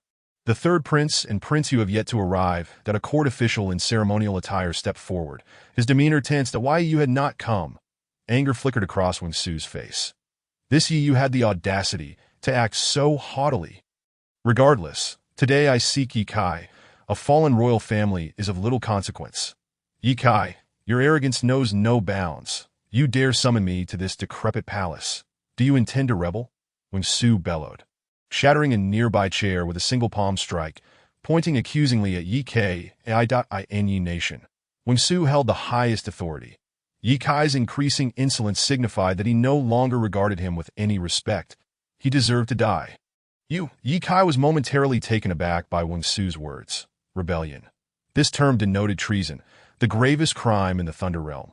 Should a warrior or faction be deemed rebellious, they would face the harshest punishment, likely to be met with divine retribution from the sect, leaving no survivors within a radius of 1,000 miles. Wang Su, do not overreach. That I in all of Yi Nation, should anyone dare to rebel, I, Yi Kai, shall be the first to eradicate them. Yi Kai erupted in fury. Previously, he might have been wary of Wang Su, given his affiliation with the Thunder God Pavilion, but now he regarded Wang Su with utter disdain. Oh, is that so? Just then, a mocking voice echoed from outside the Great Hall, that I not only intend to rebel, but I shall lead all of you in rebellion. Chapter 33. Thunder God, order who dares. Upon hearing this, all eyes within the palace turned towards the source of the voice. Someone was brazenly declaring their intention to rebel. Was this akin to inviting disaster? The crowd parted like the Red Sea. As Yi Chen stepped forward, the center of attention, Yi Chen. Yi Kai's expression shifted dramatically, though it quickly reverted to a facade of composure. The thunderous punishment from the previous day had failed to eliminate him. However, this fellow seemed to be rather overconfident. Even if he had survived the thunder's wrath, Yi Kai was convinced that Yi Chen would not emerge unscathed. His appearance now was merely a path to his own demise. Are you seeking death, boy? Wang Su's face darkened. He had not anticipated that someone would dare utter the word rebellion, especially before the head of the Thunder God Pavilion, speaking so audaciously. Who are you? Get out of my way. Yi Chen shot a cold glance at Wang Su, furrowing his brow as he sternly admonished. You. Again and again, Yi Chen's confrontational attitude left Wang Su's complexion shifting from green to purple. Very well. I never imagined not only Yi Kai would defy me, but even this brat of the Gathering Qi realm would dare to do so. Does he truly believe the head of the Thunder God Pavilion is easy to bully? Yi Kai, I command you now, kill this boy. Wang Su shrieked in a frenzy. Damn it. I must first eliminate this arrogant youth before settling the score with Yi Kai. You old fool, who gives you the audacity to command me? The Emperor? Yi Kai regarded Wang Su with indifference, a playful smirk on his lips, his gaze turning icy. This old man sought to avoid taking action himself, instead attempting to manipulate him. Did he really believe that times had not changed? Yi Kai, you are courting death. I disdain to strike against an ant in the Gathering Qi realm, but I would take interest in dealing with you, a mere trash of the late divine concealment realm. Wang Su's eyes glinted with murderous intent, his aura locking onto Ye Kai, a primal, overwhelming pressure enveloping him. Suddenly, Ye Kai was caught off guard by Wang Su's abrupt assault. His expression shifted dramatically as a purple token appeared in his hand. Instantly, the pressure that had surrounded him shattered into nothingness. The Thunder God Order. Wang Su staggered back, clutching his chest, his face paling as shock engulfed his features, his eyes wide with disbelief. The Thunder God Order was a privilege bestowed only upon those warriors who made exceptional contributions. Though the Thunder God Order in Ye Kai's possession was merely a 7th tier, the lowest purple token, possessing such a token conferred a status akin to that of a sect master, granting him the authority to summon any Thunder God Pavilion warriors within the realm, and, with sufficient cultivation, even the right to establish a sect. How could this insignificant divine concealment realm warrior possibly possess the Thunder God Order? Impossible. This cannot be. This is the Thunder God Order in the Grand Hall. Not only was Wang Su taken aback, but all the various factions present were equally stunned. The Thunder God Order was merely a legendary artifact within the Martial Kingdom. To witness its manifestation in reality was beyond comprehension. How could a mere sovereign of the small Yi Kingdom, Ye Kai, possess the Thunder God Order? Could it be related to the divine light from 2 days prior? As for how I came to possess the Thunder God Order, you need not concern yourself, Ye Kai replied calmly. Wang Su, have you forgotten the rules upon seeing the token, or do you harbor intentions of rebellion? You. Wang Su's eyes narrowed, a chill running through his heart. With a thud, as his complexion shifted, he ultimately made his decision. The appearance of the Thunder God Order commanded the submission of all beings, as was the decree of Thunder God Mountain. I, Wang Su of the Thunder God Pavilion of the Yi Kingdom, pay my respects to the divine envoy. Wang Su's body returned to a state of calm, his head bowing to the ground as a sign of submission. Ye Kai smirked, then turned his gaze toward everyone in the hall, his indifferent voice echoing with authority. And what of you? We pay our respects to the divine envoy. A chorus of respectful voices erupted within the hall. Almost everyone knelt, yet, as is often the case, unexpected developments occurred in the expansive hall. A few stood out like cranes among chickens, conspicuously defiant. Ye Kai's gaze turned cold, his aura swirling ominously, clearly incensed. Those who do not submit, upon witnessing the Thunder God Order, shall face annihilation. Ye Kai's voice was frosty. I did not expect to find several traitors within my Yi Kingdom. Ren Yulio, do you wish for the Ren family to face extinction among those who remain standing? Aside from Yi Chun, was Ren Yulio, the one whom Ye Kai now fixed his gaze upon. Fool. In front of Ren Yulio, a middle-aged martial artist with graying hair trembled violently, nearly spitting blood. Unfilial son. What are you doing? Kneel and beg for forgiveness from Emperor Yi at once. Ren Tong's heart raced with anxiety. The Ren family had already become a target, and his son, Ren Yulio, whom he had high hopes for, was now standing frozen in place. Had he lost his mind? Without a doubt, this incident would be seized upon by the other 2 prominent families in the capital. The Ren family was in peril. Father, if my elder brother does not kneel, then as his younger brother, I naturally shall not kneel either. Ren Yulio scoffed, slowly stepping behind Yi Chen. You, Ren Tong's expression darkened, his heart trembling. Bringing Ren Yulio today was a grave mistake. The Ren family was doomed.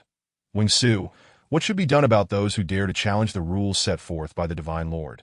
Ye Kai asked, arms crossed, his tone icy. According to the law, their physical bodies should be punished, subjected to the ultimate torment of soul devouring, and their entire clan obliterated. Wang Su rose, his gaze turning cold as he faced the 3 standing in defiance. The pent-up rage within him would be unleashed upon these 3. Ye Kai's complexion darkened. One of them was his 3rd brother. Although he cared little for Yi Yu's fate, to eradicate an entire clan would be tantamount to his own demise. Let us spare the annihilation of their clan, but let us instead transform them into human puppets, stripping them of their powers and displaying them outside the capital, so that these foolish commoners may witness the punishment for disrespecting the heavens.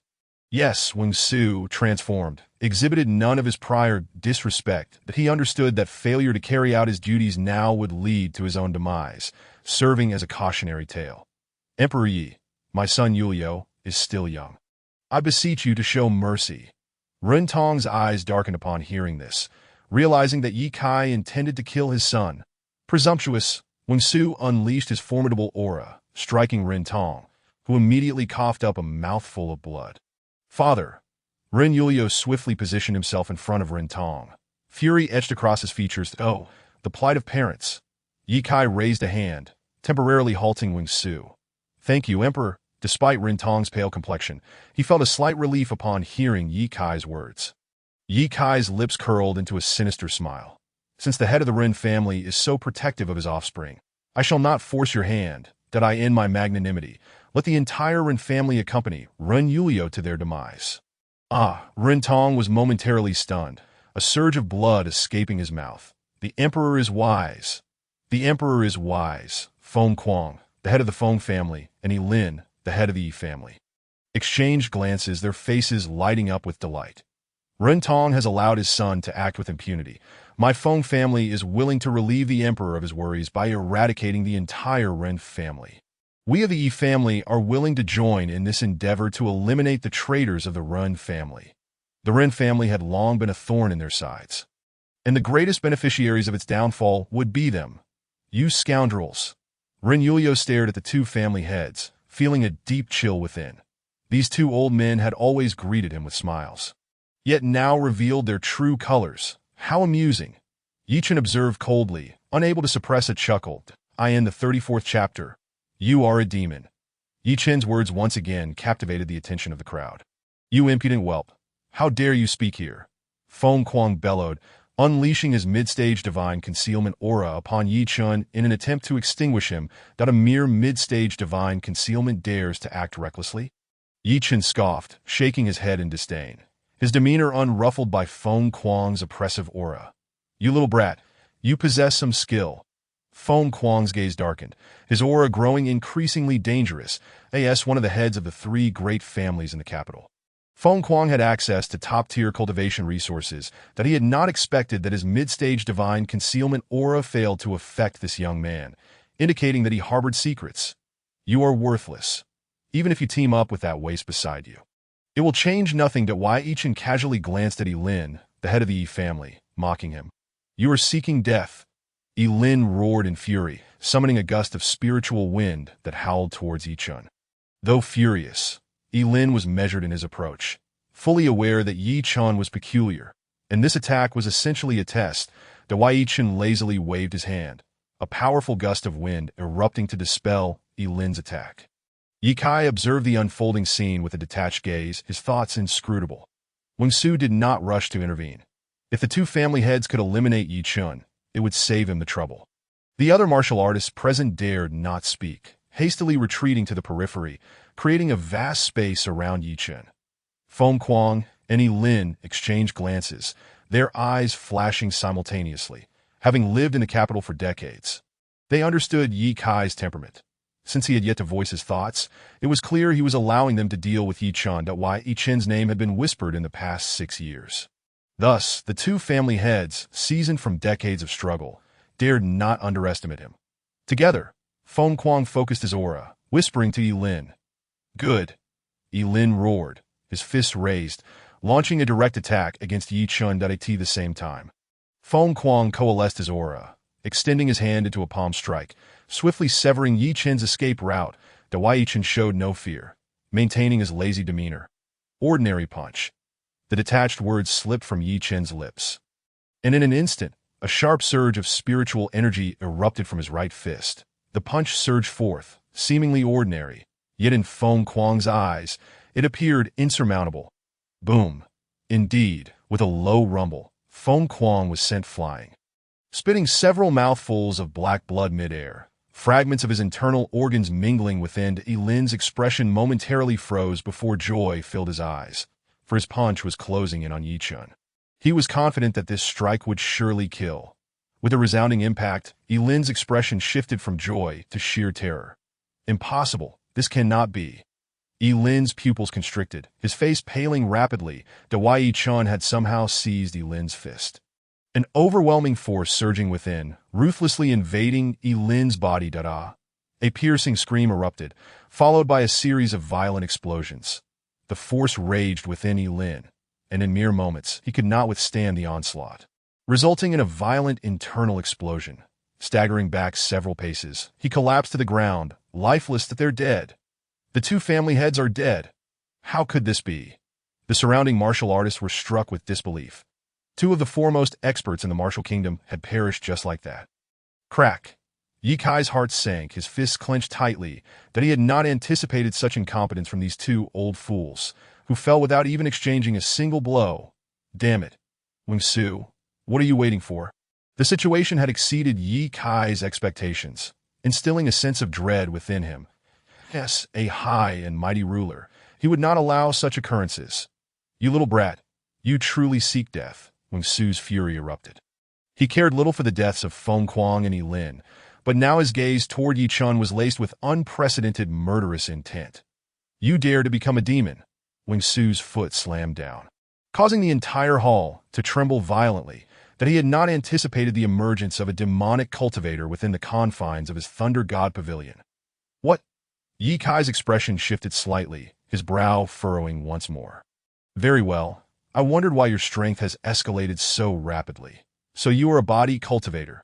Ye Kai glared coldly at Yi Chun, tightening his grip on the Thunder God order. He is a body cultivator. Upon hearing Ye Kai's words, the countenances of all the martial artists instantly shifted. Even Rin Yulio and Yi Yu displayed an unnatural pallor. Body cultivators, deemed as demonic practitioners within the Thunder domain, signify that anyone who dares to tread the path of body cultivation is effectively declaring enmity against all of humanity. The Guardian stated that a mere boy of the Gathering Chi realm could possess such strength. It turns out to be the sinister techniques of the heretics. Body cultivation disregards the constraints of realms, often allowing those engaged in it to slay opponents of higher tiers once they close the distance, earning them the reputation of being invincible among their peers. Unexpectedly, a demon has emerged in my territory. Ye Kai scoffed repeatedly, but it matters not. With the innate extraordinary being Wing Su present, Yi Chun is fated to die today. Boy, prepare to meet your end. Wing Su's face flushed crimson, clearly seething with rage that if the Thunder Xian sect were to discover that a demon had manifested in this location, he might very well lose his position as guardian. He must swiftly eliminate this wretch. Die. With a thunderous roar, Wing Su unleashed a fist imbued with unparalleled spiritual power, crashing toward Yi Chun. Yi Chun's expression grew solemn as he similarly struck out. Their fists collided like dragons, and in an instant, a tempest of spiritual energy erupted forth. Wing Su was forced back several steps, while Yi Chun remained steadfast, not yielding an inch. Damn it. Wing Su's expression twisted with fury as a flourish of his hand produced a black iron blade. To perish beneath my prized spiritual weapon, the Black Sand Blade, is your honor.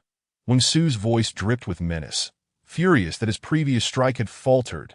Die. The Black Sand Blade shimmered ominously, unleashing a wave of dark blade energy, hurtling toward Yi Chun with alarming speed. Look, it's blade energy. A gasp of astonishment rippled through the crowd, and a wave of murmurs erupted among them. Blade energy is comparable to sword energy, both of which are exceedingly difficult to condense. Who would have thought that Wing Su, the Guardian, could already harness blade energy? Mere blade energy. Yi Chun's lips curled into a smirk.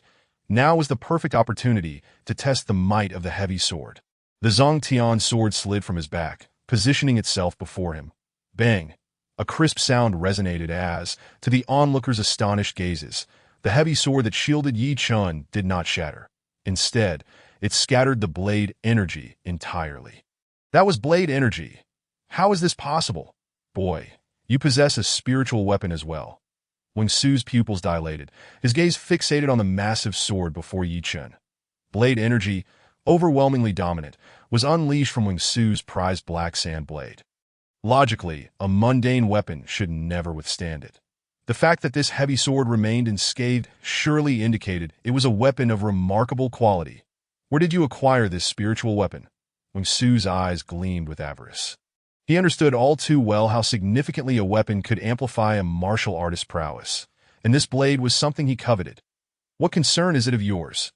Yi Chun dismissed Wing Su with disdain, caressing the Zhong Tian sword, his heart swelling with satisfaction. Indeed, it is sufficiently formidable. This sword is splendid. This emperor takes a liking to it. Ye Kai, having encountered countless treasures, recognized that to withstand blade energy was no mere triviality. And thus his interest in the sword surged.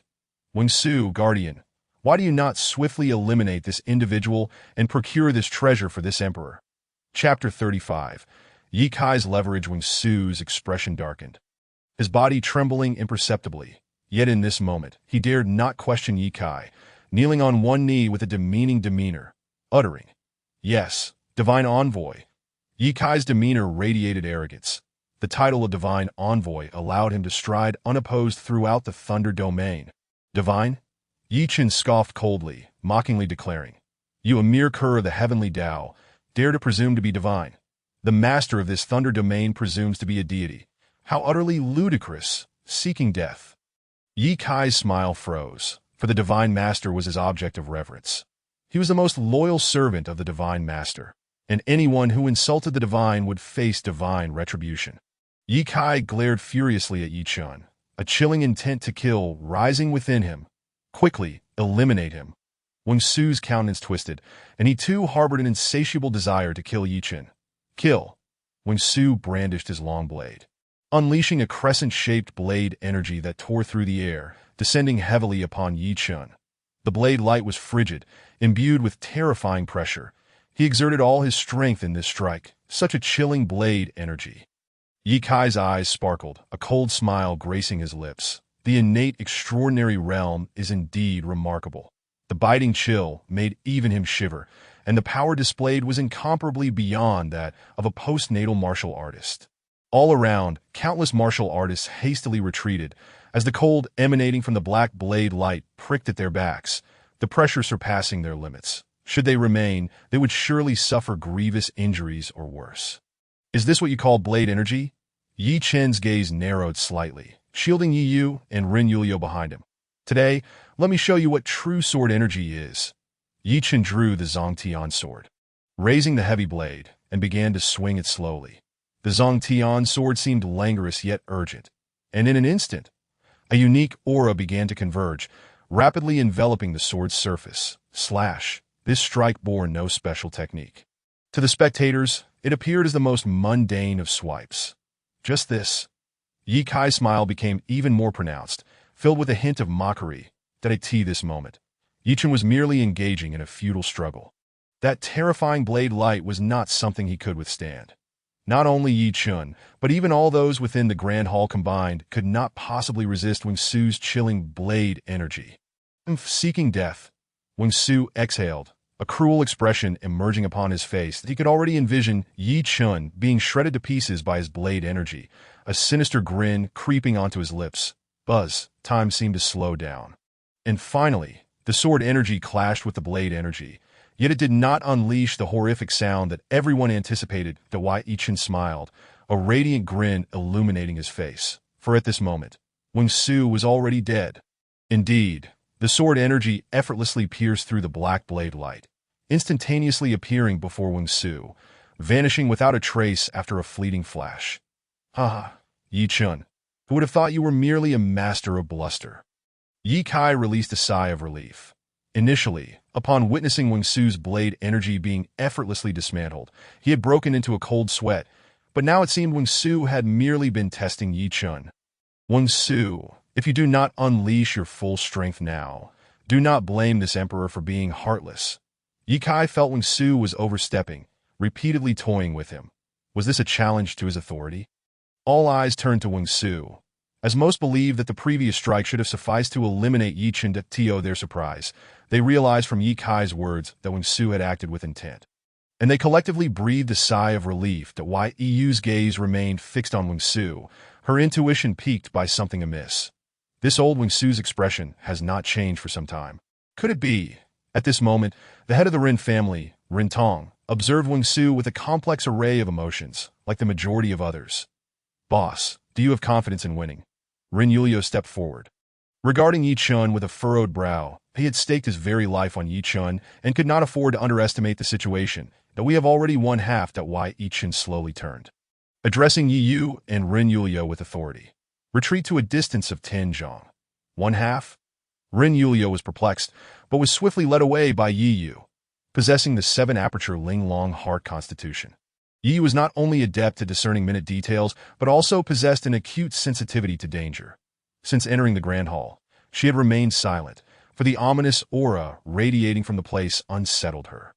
Initially, she believed it was Wing Su himself who posed a threat, but just moments ago, she had confirmed Wing Su's demise, yet the feeling of unease intensified that Yi Kai still has a trump card. Wing Su, why do you not take action? Yi Kai also sensed something amiss, his brow furrowing as he gazed at Wing Su. There is no need for further effort, Yi Chen stated nonchalantly. He is already dead.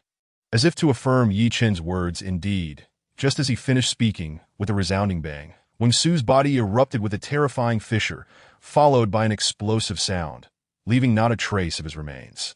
How can this be? Yi Kai's body trembled, momentarily stunned before regaining his senses. Simultaneously, all the martial artists within the Grand Hall stood frozen in disbelief. Wing Su, the Guardian, has perished, having served in Yi country's capital for decades. Wing Su's strength was universally acknowledged as the greatest within Yi country, his cultivation having reached the innate extraordinary realm that in the eyes of some, as long as the divine did not descend. Wing Su was akin to a deity, that a figure of Wing Su's caliber, so inexplicably slain. This is impossible.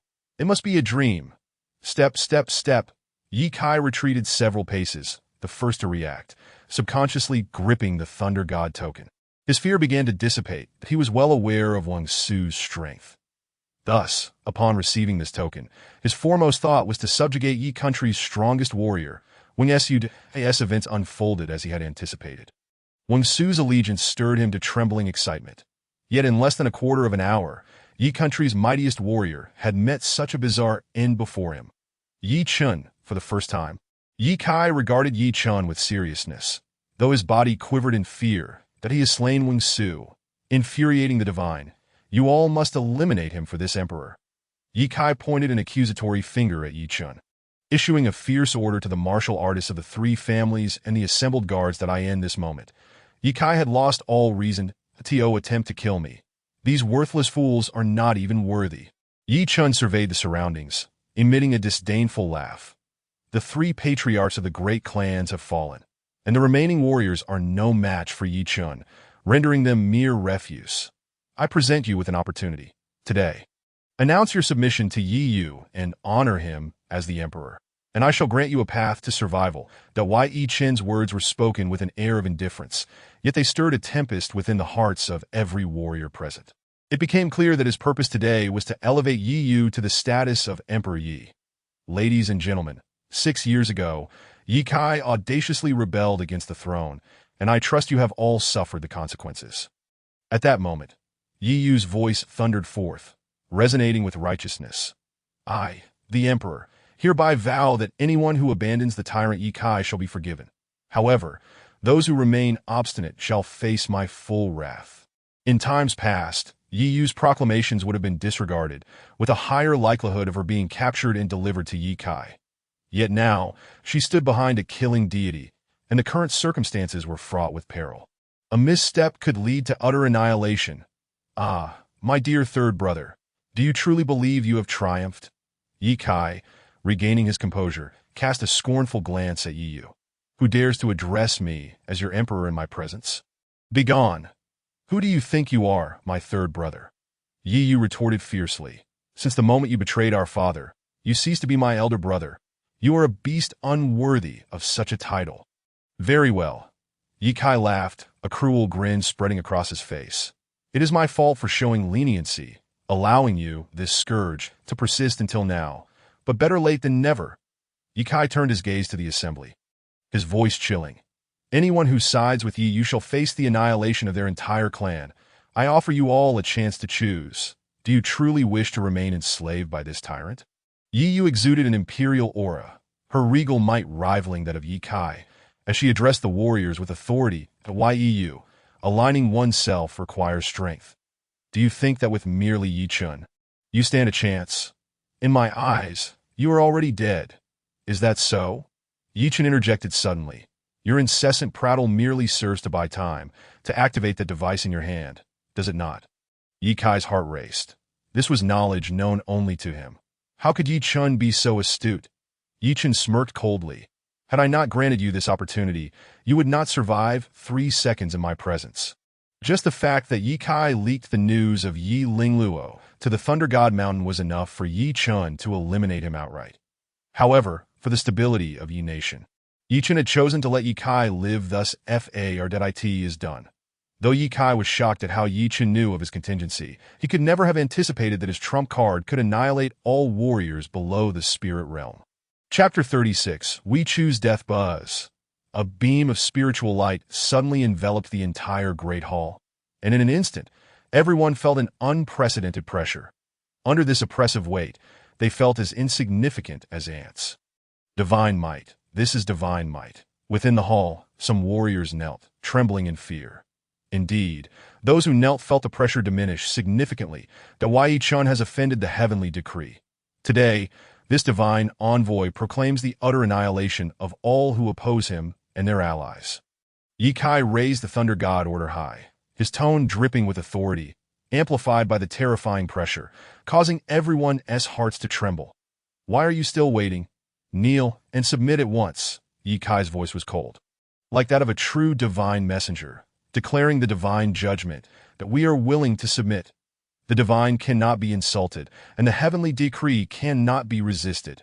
In the vast hall, more and more warriors sank to their knees, their expressions devout. However, the outcome infuriated Ye Kai, for there remained a dozen or so individuals who did not kneel in submission. You defy the divine command. Do you seek death?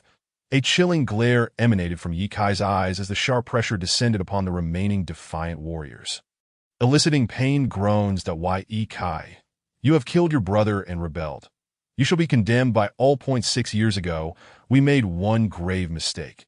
This time, let us act with fervor. From the front of the standing crowd, a towering figure with bloodshot eyes, though trembling under the pressure, pointed an accusatory finger at Ye Kai and shouted, Yi Chun is not alone. Yi Chun was taken aback, surprised to find someone in the royal palace still capable of resistance. Li Ying, as the former head of the guards, I have spared your life out of mercy. Yet you repay me with such betrayal today. You deserve death. And what of you? Do you truly wish to see your entire clan exterminated? The imperial pressure Ye Kai had cultivated over the past 6 years was now palpable, and any warrior meeting his gaze felt a chill in their hearts. Yet none knelt. Very well. Ye Kai surveyed the crowd, ultimately fixing his gaze upon Ren Tong. Ren Clan Master, do you wish for me to eradicate your entire clan? Ren Tong's body trembled, words nearly escaping his lips, only to be interrupted by Ren Yulio. Bah, you, the fratricidal traitor, are a disgrace to the Ren clan. You insolent fool. As Ren Tong's words fell, the elder of the Feng clan, Feng Xiao, lifted his head from his kneeling position and rebuked Ren Yulio. You impudent wretch, how dare you speak so rudely to Emperor Yi? The Ren clan indeed harbors treachery. Feng Xiao bowed deeply to Ye Kai. Emperor Yi, the Ren clan has long harbored ill intentions. My Feng clan is willing to brave the flames for you, and I shall personally eliminate the Ren clan. Elder Feng is truly a pillar of the nation. Ye Kai's expression flickered with approval, since the head of the Feng clan has perished. Allow Elder Feng Xiao to take the position. Thank you, Emperor Yi. Feng Xiao rejoiced, repeatedly bowing in gratitude. You young scion of Ren Yulio, today I shall deliver divine justice and annihilate your Ren clan. Those who are wise should surrender and cease their resistance, and I shall grant you a complete corpse. Feng Xiao rose from the ground, wielding an ominously sharp sword, angrily pointing it at Ren Yulio. Feng Xiao, do you think you are worthy to threaten my son in my presence? The struggle in Ren Tong's eyes vanished, replaced by unwavering resolve. Since there is no path left to tread, let us carve a bloody route. Ren Tong sighed inwardly. The fate of the Ren clan now rested with this enigmatic youth, Yi Chun.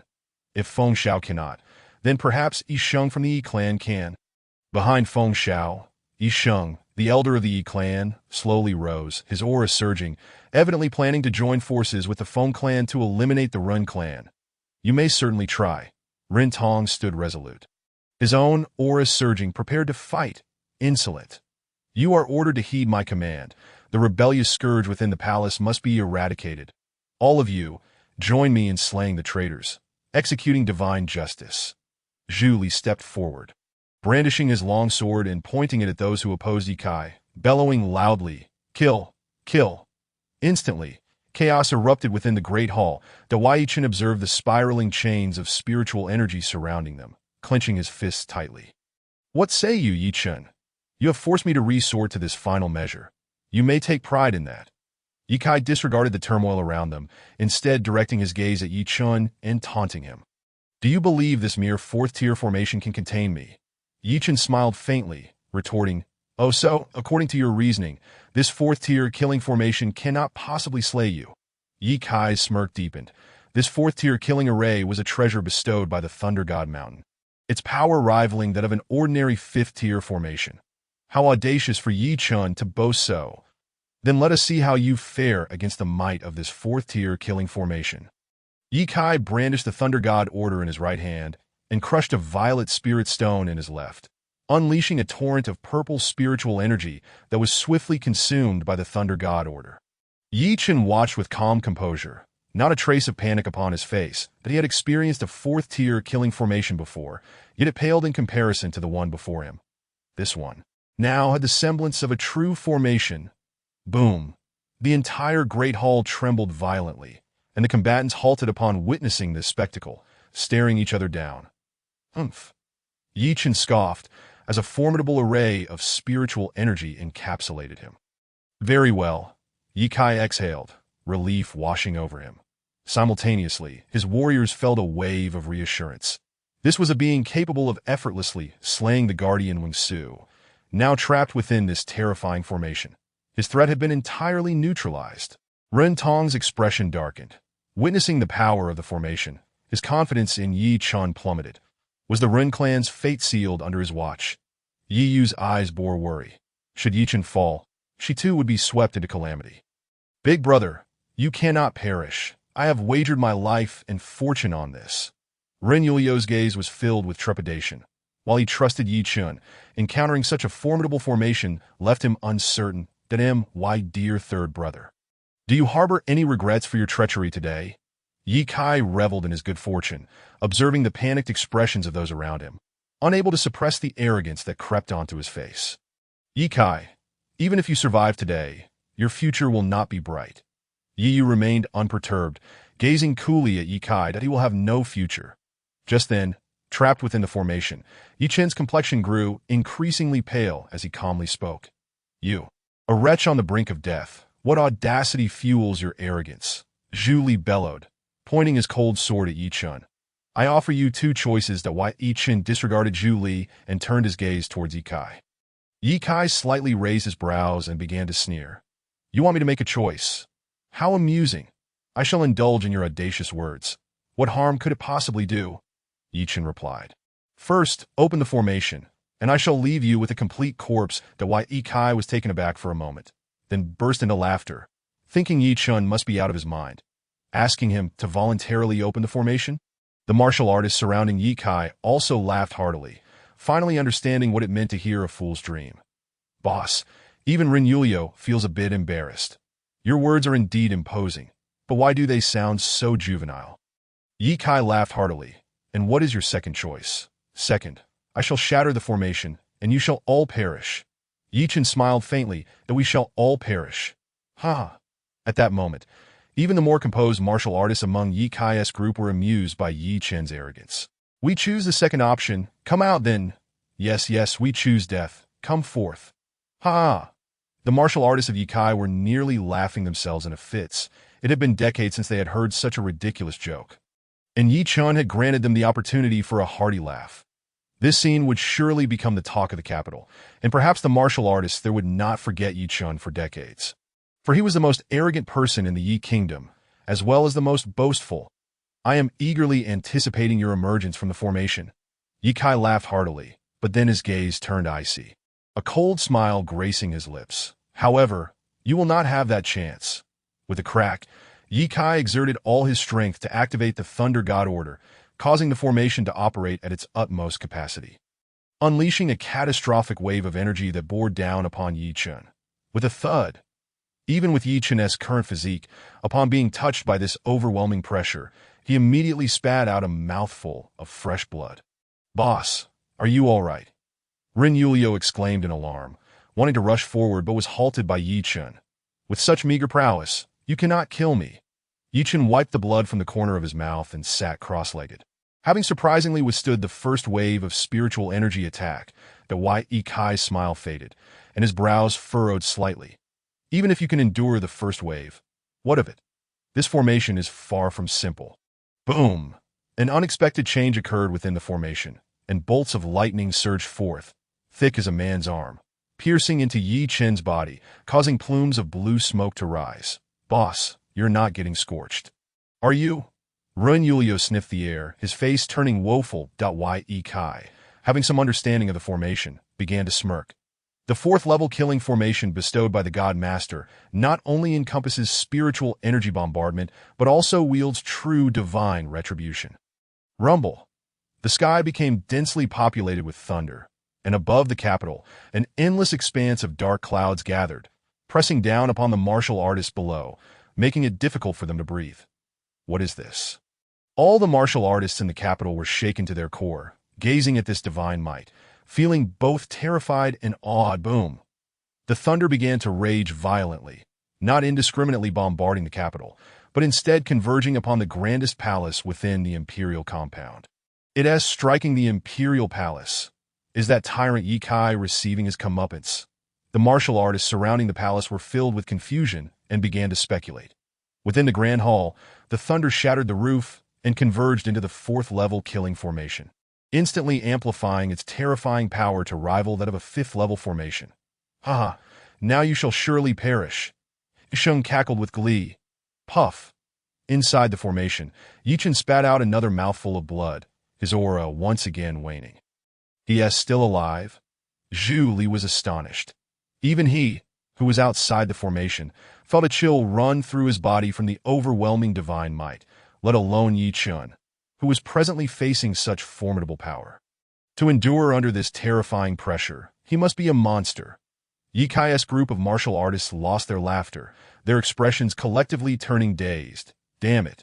Yi Kai's expression darkened, and a flash of light appeared in his hand as over a dozen purple spirit stones manifested. I shall see how long you can endure. Yi Kai crushed the purple spirit stones in his hand, instantly allowing a vast expanse of purple spiritual energy to be absorbed by the Thunder God order, causing the thunder within the formation to surge uncontrollably. Good. Seeing the thunder rage, the martial artists of Yi Kai's faction were elated. Young master. At this moment, even the usually composed Yi Yu had a change in expression. The thunder within the formation surged to its peak, with bolts striking Yi Chun's body every single moment that as time passed. The thunder completely engulfed Yi Chun, and a significant portion of the palace crumbled in the process. The moment the divine punishment ceased, it would be the time this young man met his demise.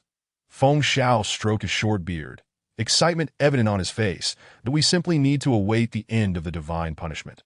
And then we shall settle accounts with these rebels. After utilizing the Thunder God order, Yi Kai's complexion turned pale, yet his eyes sparkled with intense joy. Once these individuals were dealt with, he would establish a new sect within the Yi Kingdom, and from that point on, he would be among the most exalted in the Thunder domain, his name echoing throughout like those of other sect leaders. Within the killing formation, the rampaging thunder showed no signs of abating. The astonishment in the eyes of the onlookers gradually morphed into complexity. If that fellow survived such a terrifying formation, he would likely become a nightmare for the entire Yi Kingdom. As time flowed, Yi Kai's expression grew darker with each passing quarter hour, while the anticipation on Yi Yu and others' faces intensified. You must survive. Yi Yu's expression was grave, her delicate form trembling uncontrollably. You all. Take out the spirit stones in your possession. Yi Kai could no longer restrain himself, glancing at Feng and Yi, the two family heads. Those spirit stones are of the lowest grade. They can still enhance some of the formation's power. Yi Kai stated coolly that at this moment everyone's lives were interconnected. Should Yi Chun survive, they would be the ones to perish. All right. My Feng family offers 500 spirit stones. Feng Xiao gritted his teeth. That MYE family also contributes 500. He Sheng, though pained, also reluctantly produced his share. Though the number of spirit stones was not vast, resources in the Thunder domain were tightly controlled. For the two major families to possess such a quantity was somewhat unexpected for Ye Kai. Good. Adding the 1,000 I possess, 2,000 spirit stones should suffice to hasten Yi Chen's demise. Though 2,000 spirit stones could not compare to the mid-grade purple spirit crystals he had previously gathered, they would still have some effect. That why Ye Kai's expression turned sinister. He had invested heavily this time, and his hopes of advancing his cultivation were temporarily dashed. Everything was due to Yi Chen, whom he had never taken seriously. Today, he must die. Ye Kai held the Thunder God Order in one hand while continuously absorbing the 2,000 spirit stones, causing the Thunder God Order to glow once more as it absorbed all the spiritual energy from the stones. Yi Yu witnessed the changes on Ye Kai's side, but it was too late to intervene. As the spiritual energy gathered within the Thunder God Order, the formation's power surged once again, a quarter of an hour later. With a resounding boom, the fourth-level spiritual formation could no longer withstand the overwhelming pressure and shattered. The moment the fourth-level formation collapsed, the raging thunder directly engulfed the palace, followed by an earthquake that shook the entire capital. The recently repaired Imperial Palace once again crumbled significantly. Cough, cough, cough. The terrifying explosion consumed both sides, with weaker martial artists perishing on the spot, and even the more powerful ones collapsing and spitting blood incessantly. "Boss, are you dead?" Ren Yulio kicked aside the massive stone pinning him down, dragging his battered form to look towards the center of the fourth-level killing formation. He did. Ye Kai, supported by others, also looked towards the center of the formation. Almost everyone turned their gaze to the same spot. The original palace had vanished, replaced by a charred black pit. "The boss is gone." Ren Yulio swallowed hard, his expression somewhat dazed. "Haha, he is dead. He is dead." Feng Xiao laughed maniacally. They had won this confrontation. Even if the killing formation had failed to slay him, such a terrifying explosion would surely have reduced him to nothing. Ye Kai revealed a sinister smile, unable to contain his glee. "The Emperor has been favored by the heavens. We shall follow him closely and willingly plunge in a fire for him." Feng Xiao and Yisheng knelt on the ground, expressions exceedingly servile, hurriedly fawning over Ye Kai. "Good." Ye Kai laughed wildly, his laughter echoing throughout the entire Imperial Palace. "It's over." Ren Tong's expression darkened as he collapsed to the ground. The Ren family had truly been led into a dead end by him. "Are you really dead?" Yi Yu's face turned pale. Indeed, only a true deity could remain unharmed in such a terrifying explosion. "Someone, surround them all." Zhu Li cackled as he stepped forward, drawing his sword and commanding the guards to encircle everyone. "My good third brother, are you satisfied with the outcome now?" Ye Kai was in high spirits. Though it had taken tremendous effort to eliminate Yi Chen, it was all worth it.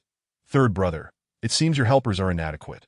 Ye Kai coldly observed the dejected expressions of those around him and mocked. "No matter how gifted Yi Chen may be, or how fortunate, if he offends me, he shall still meet his end. Victory belongs to the gods.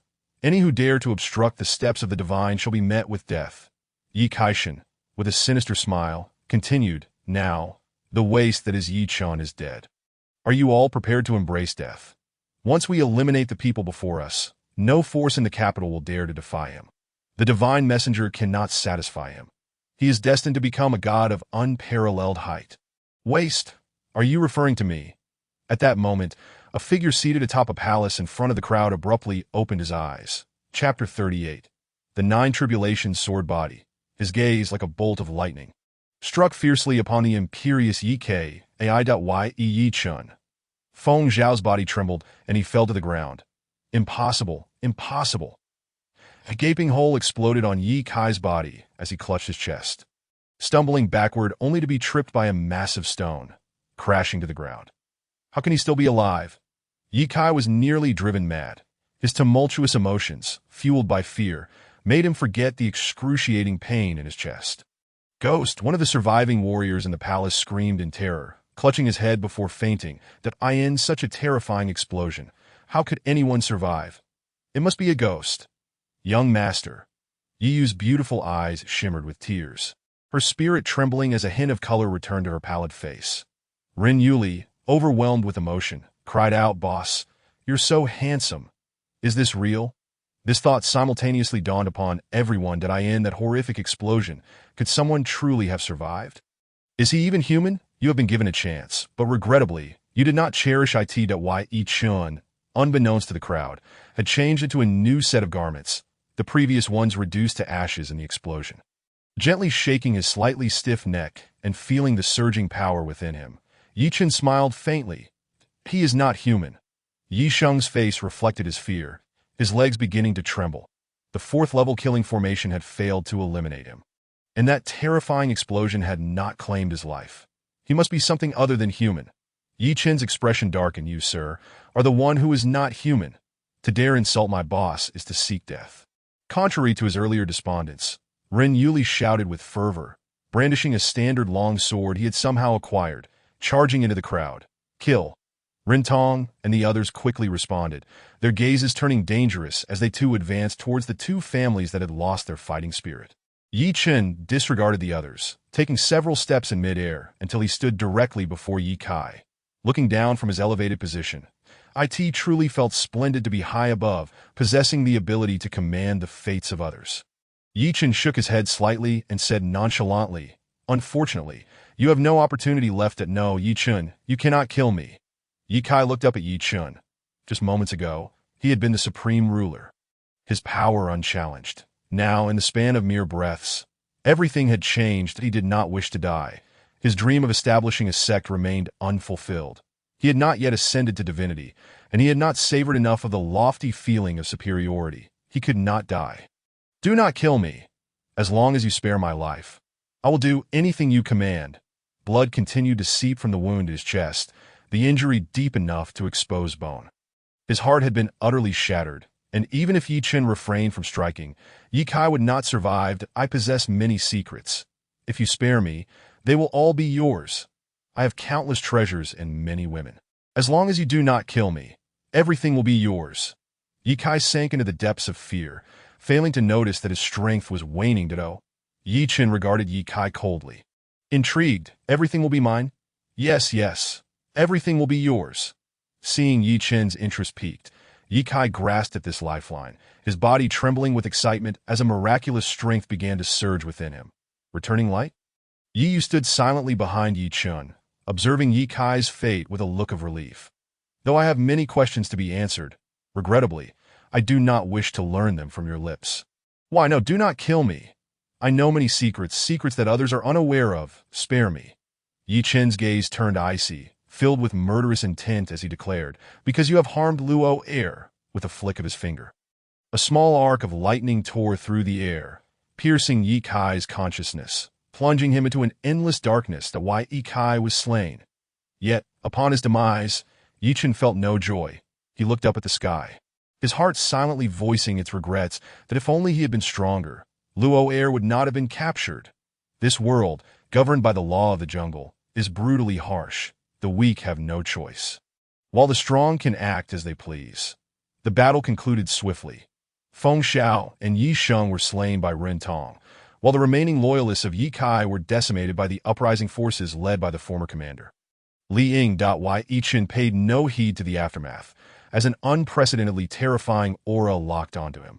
Maintaining a calm demeanor, Yi Chun toyed with the Thunder God order he had obtained from Ye Kai. Leisurely making his way out of the capital of Yi Country, that I never expected you would refrain from striking in the capital of Yi Country, down on a low mountain peak. Yi Chun gazed at a figure clad in white ahead. Speaking calmly, that I also did not anticipate that you could defeat Wing Su. The figure in white regarded Yi Chun with equal calmness. The person appeared, dressed in snow-white robes, with hair cascading like a waterfall and a face chiseled like a knife. Their physique remarkably agile. Why Yi Chun's eyes widened, followed by an overwhelming joy. The Nine Tribulations sword body. I cannot believe I have encountered a prodigious swordsman here. What should I call you? Yi Chun inquired directly, his approach markedly different from his usual demeanor. Lei Feng, out of the Lei clan, a member of the sect. Yi Chun's brows furrowed momentarily before relaxing, a member of the sect without a Lei pattern, yet sealed in their dantian. How intriguing, indeed. Lei Feng spoke with a measured tone, his words as precious as gold. Why Yi Chun smiled. Such a disposition was truly befitting of a swordsman. Shall we engage in a duel? Yes, Lei Feng's tone intensified slightly. However, a simple duel lacks excitement. Shall we add some stakes? Yi Chun licked his lips, wearing an innocuous smile that if others were to discover this expression of his, they would surely be taken aback. When did Yi Chun become so amiable? Had his once arrogant demeanor been subdued? At this moment, Yi Chun made a significant decision. He must entice this fellow to follow him wholeheartedly, for otherwise he would suffer a tremendous loss. The Nine Tribulation Sword Body is an extraordinary talent that appears only once in several million years. It transcends known physiques. While it may rival the Tao body in strength, it can also be weaker if not cultivated properly. Thus, it stands apart from the conventional system of physiques that a duel is acceptable, but stakes do not interest me. Lei Feng's expression grew cool, and a hint of battle intent emerged in his eyes. Wait, how about this? I will take a slight loss. Yi Chun interjected, unwilling to let this opportunity slip away, that if I win, you may do as you wish. If you lose, you will follow me for a year. How does that sound? Fearing that Lei Feng might decline, Yi Chun hastily added, I can help you lift your seal for free, and I assure you that following me for a year will not be in vain. I will ensure you become a formidable force beyond your wildest imagination. Lei Feng's aura flickered, his gaze turning icy. He realized that Yi Chun was aware of his sealed state. Why should I trust you? You will find out once we fight. Yi Chun laughed heartily. Fine. The one who had come here was none other than the grandson of the third elder of the Lei Xian sect, Lei Feng, tasked with investigating the death of Jiang Dingshan. Originally, Lei Feng had intended to capture Yi Chun, but after witnessing Yi Chun's prowess, his fighting spirit ignited. The usually cold Lei Feng of the Lei Xian sect found himself engaging in conversation with Yi Chun more than he ever anticipated. And the fact that Yi Chun knew his secret only deepened his curiosity about him. Thunderclap. Lei Feng summoned the full force of thunder, gathering it into his fists, arcs of lightning dancing across the sky. The sound of thunder echoing incessantly that he was indeed a true warrior of the Lei Xian sect, practicing the fearsome way of thunder. Chapter 39. Swordmaster. The way of thunder is not suited for you. Yi Chun remarked with a faint smile. The Nine Tribulation Sword Body can only fully unleash its potential through the sword path. If one were to cultivate other paths, their progress would be akin to that of a snail. With such formidable power in Lei Feng's thunder path, it was evident that he was a diligent practitioner, and thus, someone with great determination would be more suited to the sword. As Lei Feng's fist shot out like a dragon, the terrifying thunder roared between his fists, racing toward Yi Chun with blinding speed. Yi Chun stood with his hands clasped behind his back, showing no sign of reaction. Boom! As Lei Feng's thunderous punch approached, Yi Chun shifted slightly, narrowly evading the lethal strike. You dodged it? Thunder Blade. With a cold command, Lei Feng conjured a blade of lightning in his hand, slicing toward Yi Chun with astonishing speed. The power of the Thunder Blade was terrifying, rending the very fabric of space, its velocity bringing it before Yi Chun in an instant. Now this is more like it. Yi Chun smiled faintly. This Thunder Blade was significantly more powerful than the previous attack. With a flick of his finger, 5 arcs of lightning shot forth from Yi Chun's fingertips, producing 5 resounding explosions as they effortlessly obliterated the Thunder Blade. After failing to strike Yi Chun with 2 consecutive attacks, Lei Feng's expression grew serious, and he rapidly formed seals from a distance. Thunder Punishment. Boom! The sky echoed with the resounding thunder as Yi Chun lifted his gaze towards the heavens that an ominous power began to coalesce above. Its might steadily escalating, and within mere breaths, it had already reached a level rivaling that of the previous 4th-tier killing formation. Yi Chun's expression grew serious. How could the sect of the Thunder Domain be imparting techniques that wielded the heavenly punishment of thunder? Such an invocation of the celestial law could hardly augment one's innate strength. Should they venture into the outside world, they would likely find themselves utterly powerless. It appeared that the heavenly law not only guarded the imprisoned, but also covertly prepared against these nominal overseers of the sect. Thunder strikes, Lei Feng bellowed, directing his sword towards the sky. In an instant, a bolt of lightning descended, crashing down towards Yi Chun. Yet, Lei Feng did not cease his movements. He was acutely aware that this strike would not defeat Yi Chun. With his fingers weaving intricate hand seals, an even more terrifying aura manifested in the sky. This was the heavenly thunder descending that Yi Chun did not evade. He allowed the lightning to surge through him, his gaze piercing through the storm clouds to the heights above. True calamity thunder. High above the nine heavens, a purple bolt of lightning appeared abruptly, causing all surrounding thunder to vanish as if in fear. The purple lightning, akin to an emperor reigning supreme, carried an overwhelming energy that struck Yi Chun in an instant. Ugh! Yi Chun grunted, forcefully suppressing the boiling blood within him. Even the weakest purple calamity thunder was so fearsome. This lightning was indeed the heavenly calamity thunder. However, it was significantly weaker than the bolts from a few days prior, or else Yi Chun would not have been able to withstand it so easily. As the thunder subsided, Yi Chun, with a darkened expression, appeared before Lei Feng. His freshly changed attire was once again ruined. "I have lost," Lei Feng admitted, his tone surprisingly candid. "Ah, you are quite forthright," Yi Chun remarked, taken aback by Lei Feng's honesty, which rendered his previously concocted speeches utterly superfluous. "That I end this realm. Do you understand the true nature of things?" Without hesitation, Yi Chun located a massive stone and sat cross-legged at this moment. The purple thunder still wreaked havoc within him, and he needed to refine and absorb it to elevate his thunder punishment true body to the next level. "It is merely a cage," Lei Feng said, retracting his turbulent aura and settling into calmness. "If you are aware of this, it seems it is no longer a secret." Yi Chun smiled slightly. Lei Feng remained silent, waiting for Yi Chun to continue. Yi Chun spoke.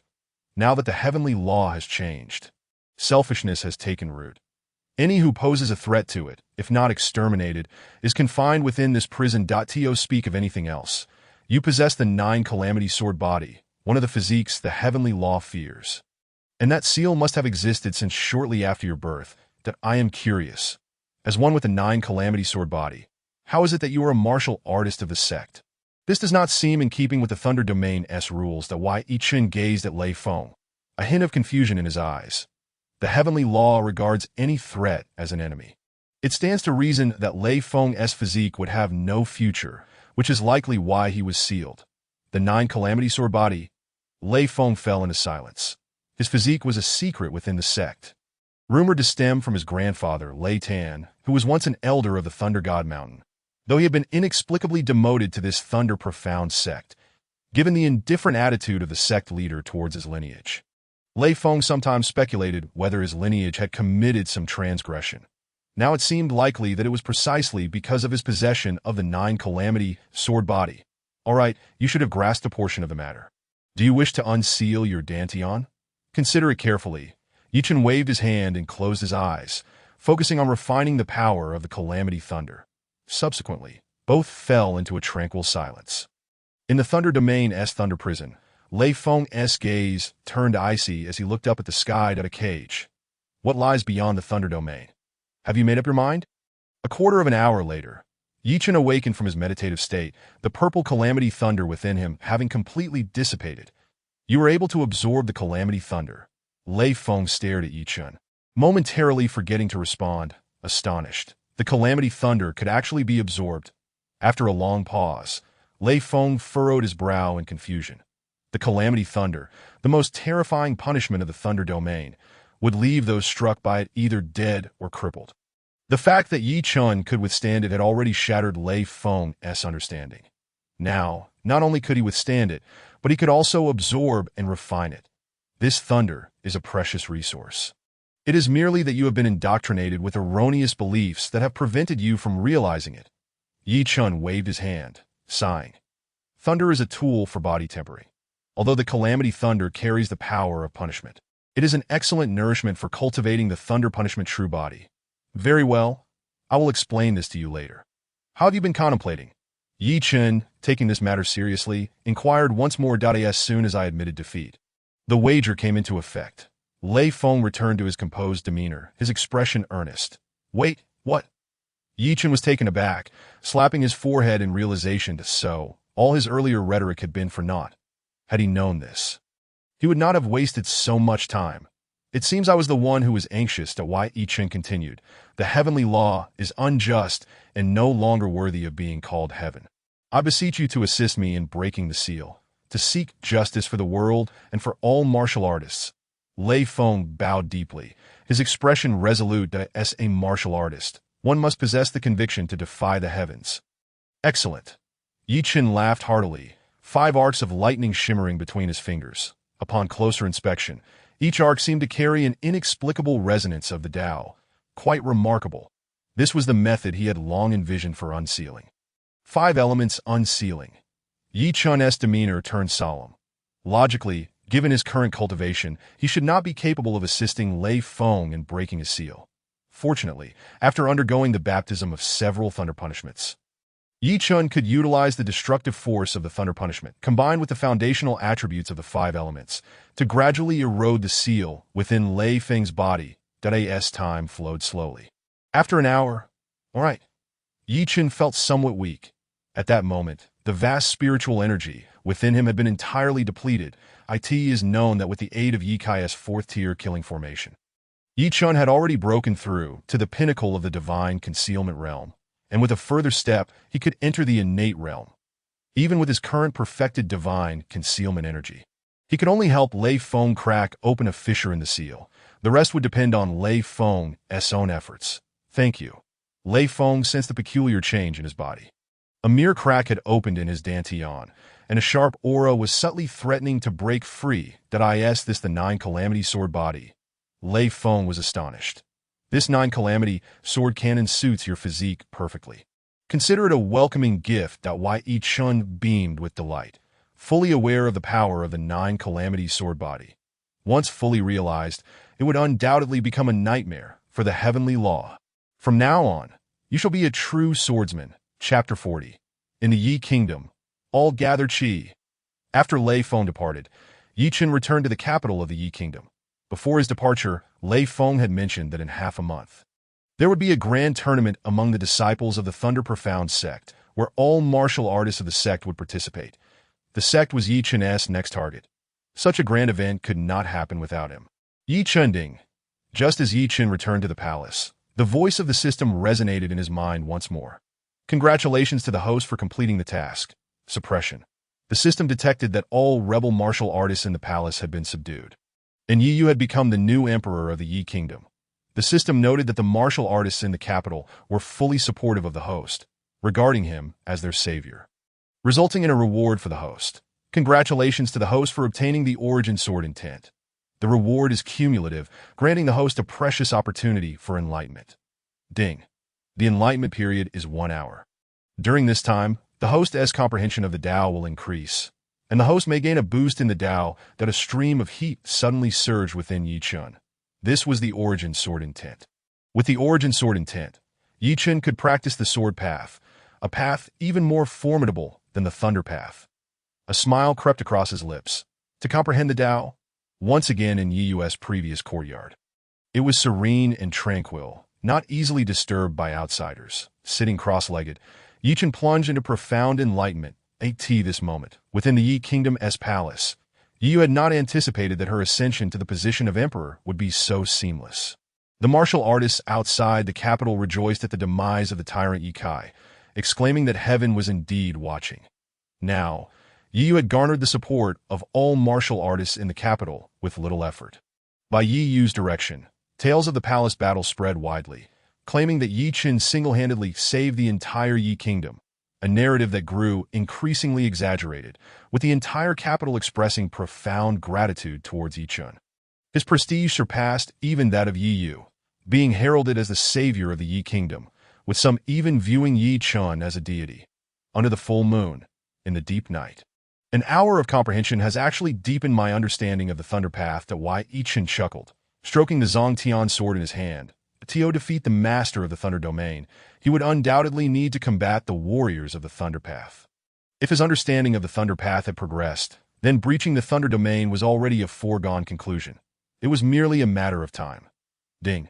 The host has completed his enlightenment, and the system automatically detects a new task. Sovereign of all nations. Task details. Please improve the physiques of the martial artists in the Yi Kingdom, transforming it into a mighty nation of martial arts. Option 1. Within 10 days, make the Yi Kingdom the most powerful martial nation in the Thunder Prison. Reward. Comprehension of the Sword Path laws. Option 2. Death. It remains the same formula, the same irritating flavor. Yi Chun, however, did not take it to heart. Logically, the system's fusion should be nearing completion, right? once it successfully integrates. He would surely seek a profound discussion on life with it. For having caused him discomfort for so long, it must pay the price. The next day, as dawn broke, the sound of knock at the door stirred the meditating Yi Chun from his reverie.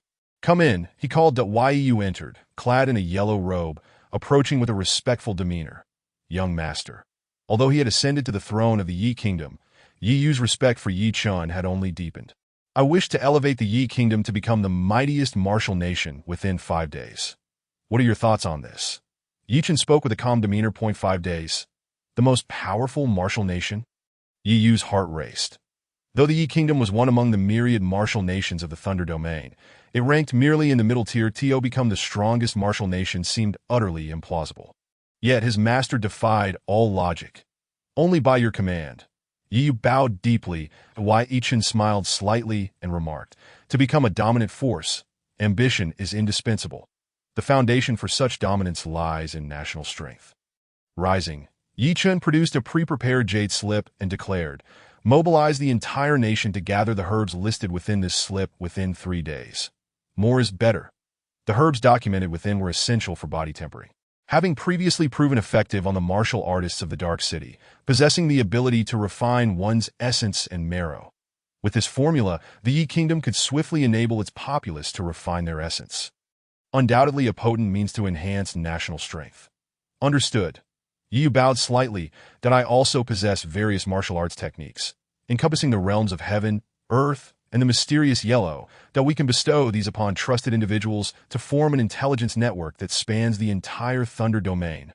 Furthermore, Yi Chun glanced at Yi Yu, rolling his eyes as he said, "Relax a bit, that am I really that intimidating?" Yi Yu lowered his head, secretly thinking, "Isn't this intimidating? Very well, let's proceed as such." Yi Chun waved his hand, dismissing further conversation. "Young master, I take my leave." Yi Yu stole a glance at Yi Chun, unexpectedly locking eyes with him, causing her cheeks to flush as she hurriedly exited. Once outside, Yi Yu examined the jade slip and was taken aback. This is a collection of martial arts techniques. A cursory glance revealed approximately 1,000 techniques, and Yi Chun referred to it as merely some. Yi Chun's trust in Yi Yu was well placed, being extraordinarily perceptive and raised in a palace rife with schemes. Her considerations were far-reaching. Yi Yu acted swiftly. By noon, the decree from the Yi Emperor was posted in every city of the Yi Kingdom. The populace, initially perplexed by Yi Yu's orders, began to mobilize upon realizing they were issued by the one who had dramatically altered the fate of the Yi Kingdom. An opportunity for gratitude had arrived. "Old 3, do you have any blood spirit grass left? I want to buy it for the cause." "Get lost. With your meager coins, I have none to sell. That I've already contributed everything." The death of Yi Kai ignited a fervor throughout the capital. That moment, a tidal wave of excitement surged through the royal capital as the martial artists demonstrated their elation through action.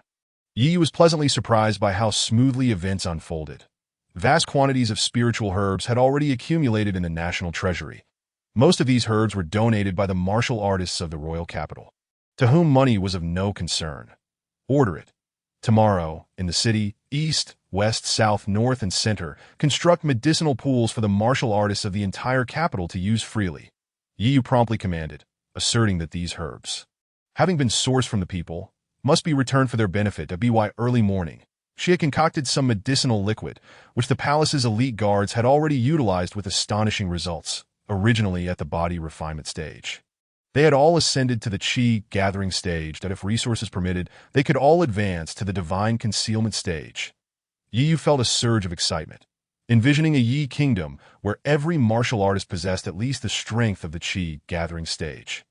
The kingdom would undoubtedly become the most formidable martial power. On the second day, 5 enormous pools appeared in the royal capital, bubbling with medicinal liquid. The bolder martial artists were already howling in the liquid, experiencing pain. As the effects manifested, more and more martial artists began to immerse themselves in the pools. Thus, from this day forward, the subordinate cities of the Yi Kingdom also received shipments of medicinal liquid. An astonishing scene unfolded in every city of the Yi Kingdom. At a minimum, each city boasted 2 pools, with martial artists crying out as they jumped into the pools they both yearned for and feared, unable to extricate themselves for a long time. Chapter 41. The army approaches 5 days later. Ding. Host has completed the task. Sovereign of all nations that host time used is more than half. Reward enhanced. Congratulations, Host has gained insight into the path of offense and the sword Dao. Yi Chun, filled with anticipation, once more closed his eyes. Time in cultivation knows no day or night. 3 days slipped by quietly. On this day, suddenly, the knock sound echoed again. The Yi Chun swiftly opened his eyes. 2 days prior, he had fully comprehended the sword Dao, yet some realizations had left him in a daze, prompting him to retreat for another 2 days. Young master, Yi Yu's anxious voice rang from outside the door, laden with urgency. The sight of a composed Yi Yu in such a state undoubtedly signified an unexpected turn of events. Enter. Yi Yu pushed the door open. Her complexion slightly pale. Forgive me, young master, but urgent matters compelled me to disturb you.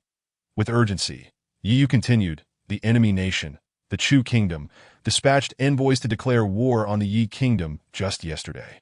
While the Chu Kingdom is formidable, we do not fear them. However, the Thunder Xian sect has sent 3 innate martial artists within the Chu army. The Chu army has been camped outside our capital for 2 days. And just yesterday, the 2 armies engaged. With the assistance of the Thunder Xian sect, the 3 innate experts are growing impatient, demanding the surrender of the one who killed Yi Kai, threatening to annihilate our Yi Kingdom's martial artists otherwise. Yi Yu's expression turned grim as she respectfully addressed Yi Chun. The Chu Kingdom? Yi Chun furrowed his brow. Very well, let us make the first move against the Chu Kingdom. Yi Chun chuckled coldly. The Yi Kingdom had been seeking a target to establish its authority, and the Chu Kingdom had conveniently presented itself.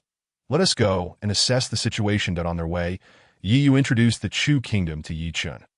The Chu Kingdom, the most powerful martial nation within a 1,000,000-mile radius, is said to be under the protection of an elder from the Thunder Xian sect, leading to their exceedingly tyrannical conduct.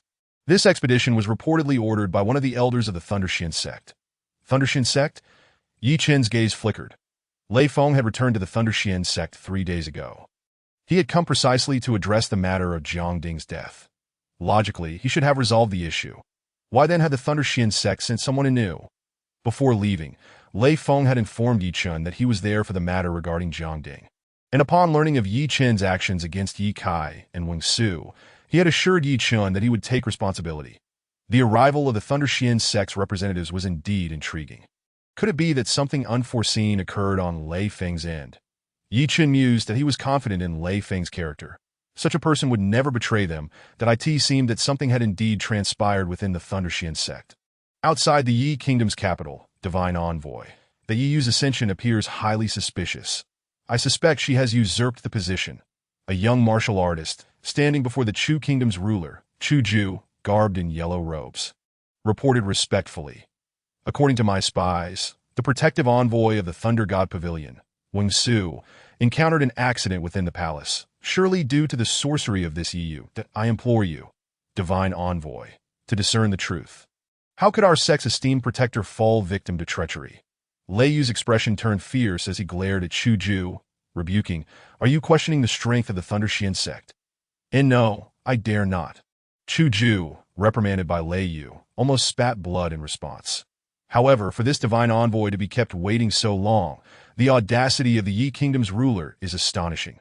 Order an assault on their city. Lei Yu had been present for an hour and was not concerned with the internal strife of the Yi Kingdom. What irked him was that the Yi Kingdom's ruler had yet to pay homage to him, inciting his wrath. Our sect shall not be insulted. Yes, Chu Ju, hearing this, felt a surge of joy that if we can annihilate the capital of the Yi Kingdom, their territory will be wholly annexed to the Chu Kingdom, paving the way for our dominance over the Thunder Domain. Divine Envoy, may I request these esteemed individuals to assist in the battle. The Yi Kingdom's might has inexplicably surged, and it seems our Chu army will struggle to capture their capital in the short term. Chu Ju bowed deeply, addressing Lei Yu with respect. The Chu army had originally dominated the surrounding nations, their soldiers unparalleled in might. Yet, inexplicably, the Yi Kingdom soldiers had suddenly gained strength, rendering the Chu army unable to contend, which had fueled Chu Ju's fury and determination to eliminate this threat. Useless. Lei Yu's brow furrowed as he erupted in anger. The Chu Kingdom was a puppet propped by his second elder's faction. Obedient to his command, he had heard that the Chu Kingdom, under their support, was invincible, yet the current situation starkly contradicted this. They could not even capture a single Yi kingdom capital. What use were they? Lei Yu exuded an overwhelming aura of fury, seemingly intent on crushing Chu Ju with a single blow. It must be said, while supporting a puppet is merely a nuisance, should that puppet prove to be utterly useless, one must deliberate whether to replace it with a more formidable waste of potential. Divine Envoy, please restrain your anger. Chu Ju had initially hoped to use another's hand to achieve his aims. But that hope was now dashed, nearly costing him his life. In a state of panic, he immediately prostrated himself on the ground, his expression filled with dread. Hurry, and lay waste to this city, in Lei Yu's hand. A jade-green whip materialized. With a sharp crack, the whip lashed out, leaving a bloody mark on Chu Ju's back. Chu Ju let out a horrified scream, struggling to catch his breath, and after a considerable time, he managed to rise from the ground, not daring to utter a sound, and swiftly departed in a subservient manner. Who is that? Yi Chen furrowed his brow, observing the unfolding scene within the Chu army, and inquired of Yi Yu beside him. This individual seems somewhat unfamiliar. Yi Yu replied after a brief moment of contemplation, shaking her head slightly, that To achieved such a young age in the innate transcendence realm. He is undoubtedly a talented martial artist from the sect, much like Lei Feng. Why Yi Chen chose not to press further. Yet at that moment, the young man abruptly turned, their gazes locking in an intense exchange. Lei Yu seemed to sense something, glancing towards the city wall of Yi country, momentarily taken aback. That individual appears somewhat familiar, yet possesses an extraordinary demeanor. Who might he be? Could he be a martial artist from another sect? Surely such a talent could not arise from the mundane world. Have other sects truly pressured Lei Xian's sect to such an extent? Ever since the last ranking of sects had shifted, other sects had begun to suppress Lei Xian's sect. Not only had their resources been curtailed, but even their worldly influences had suffered. Very well. A glimmer of sharpness flashed in Lei Yu's eyes. What he had initially deemed Chu Ju a mere waste, he now realized he had misjudged. Let the Chu army advance first and observe this person's strength, that if he proves inadequate, we shall annihilate him, that if he is formidable, I might even offer Yi country to him. Perhaps securing an alliance that allows us to escape the shackles of Lei Xian's sect. Kill.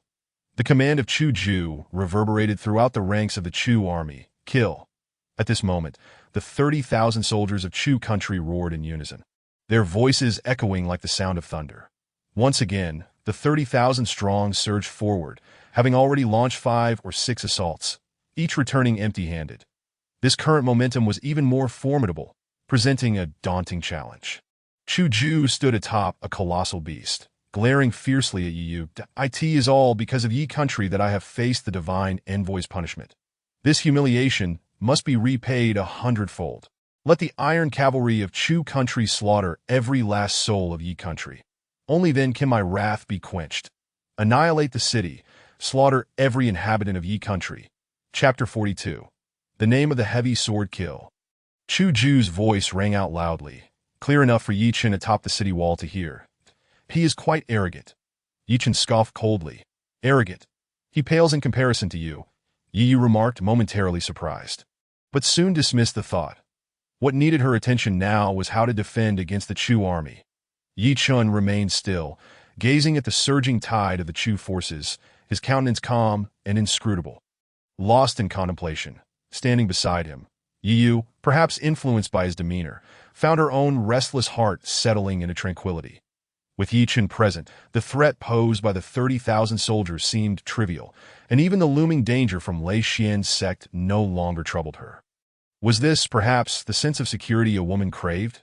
Yi Yu stared at Yi Chen's handsome visage, momentarily entranced. Defend. On the city wall, Liang drew his sword and pointed it towards the approaching Chu army. The expressions of the city guards ignited with fervor, not merely from the siege, but from the belief that the divine presence of Yi country stood beside them. Slay them all.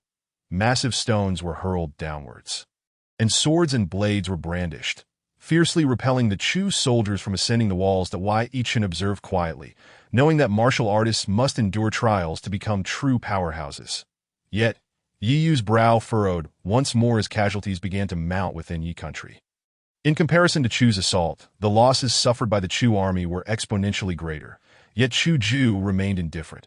As long as his objectives were met, he would not flinch at the cost of lives.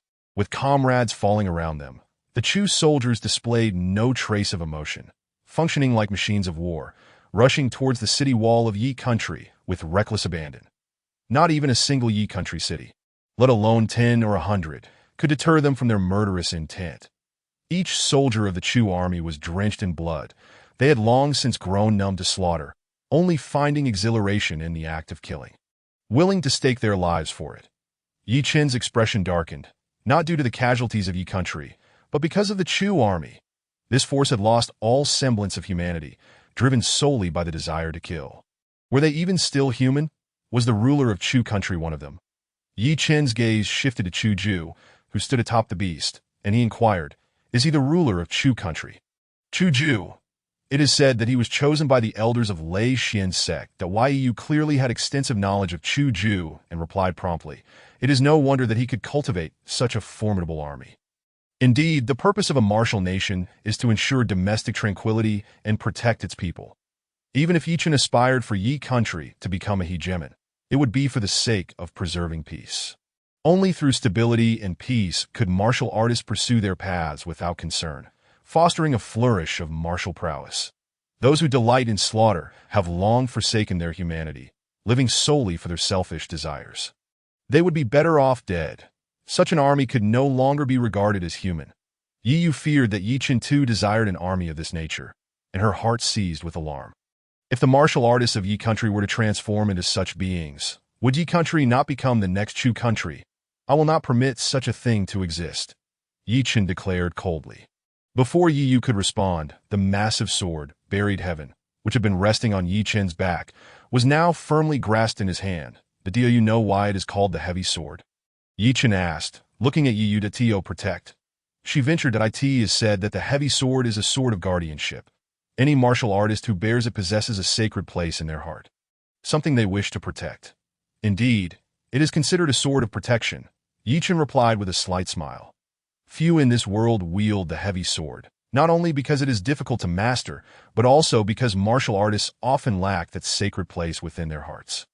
Yi Qin ascended to the city wall, raising the heavy sword in his hand, proclaiming, "The might of the heavy sword shall once again be manifested upon the lands of Yi country." With that, he leapt down, immediately surrounded by countless soldiers of Chu country. At that moment, the gazes of all the prominent figures converged upon Yi Qin, drawn to him like moths to a flame. Slash. Yi Qin's face was serious as he lifted the heavy sword. Executing a diagonal slash, a crescent-shaped wave of sword energy surged forth, instantly slaying over a dozen advancing soldiers of Chu country. Lei Yu narrowed his eyes. Was this boy being somewhat overconfident? Even with his extraordinary powers, being surrounded by such a multitude of soldiers could lead to his demise. That it seemed this boy was merely a minor character from some sect, unworthy of Lei Yu's attention. With a single strike, Yi Qin stepped forward, appearing before Chu Ju in a flash. Chu Ju trembled, a cry of alarm escaping his lips. "Protect the sovereign! Quickly, protect the sovereign!" Chu Ju had not anticipated that Yi Qin could be so agile, weaving through 30,000 soldiers to appear before him. Under normal circumstances, he would not have feared such an encounter. But now, having been grievously injured by Lei Yu, he lacked the will to fight and howled in desperation. "You do not deserve to live. Perish." As if pronouncing a death sentence, Yi Qin's voice fell, and a flicker of electric arc shot forth from his fingertips, directly striking Chu Ju's brow. With terror in his eyes, Chu Ju's pupils dulled, and he fell from the beast. Such a merciless individual was unworthy of Yi Qin's blade. Chu Ju's demise did not halt the Chu army. Rather, they charged forward with cruel grins, heedless of their own lives. Amidst the throng of 30,000 soldiers, Yi Qin remained unafraid, gripping the Buried Heaven sword tightly, and with a cold snort, he leapt into the air. "Are you attempting to flee?" Lei Yu mocked. "Trapped among the army, you will die sooner or later. This fellow does not appear to be as foolish as I thought." The might of the heavy sword, rain of swords from the heavens. The Buried Heaven sword in his hand began to radiate light, and an invisible sword intent enveloped the air, instantly capturing everyone's attention. The sword energy is different. It is sword intent. How could this be? A look of terror spread across the face of an elder behind Lei Yu. "What is the matter, uncle?" The elder, the strongest among them, was well versed in many matters. Seeing the elder's alarm, Lei Yu felt a sense of foreboding. This is sword technique. Damn it. How can this exist? Lei Yu became furious. Sword techniques were a form of martial skill, exceedingly difficult to cultivate. While the emergence of sword techniques was not unusual in the vast expanse of the earth, treasures and techniques occasionally surfaced, but with Lei Feng in the picture, should he master such a technique, it would spell doom for Lei Xian's sect. The humble status of Lei Xian's sect today was largely due to Lei Feng's contributions. What does that traitor have to do with sword techniques?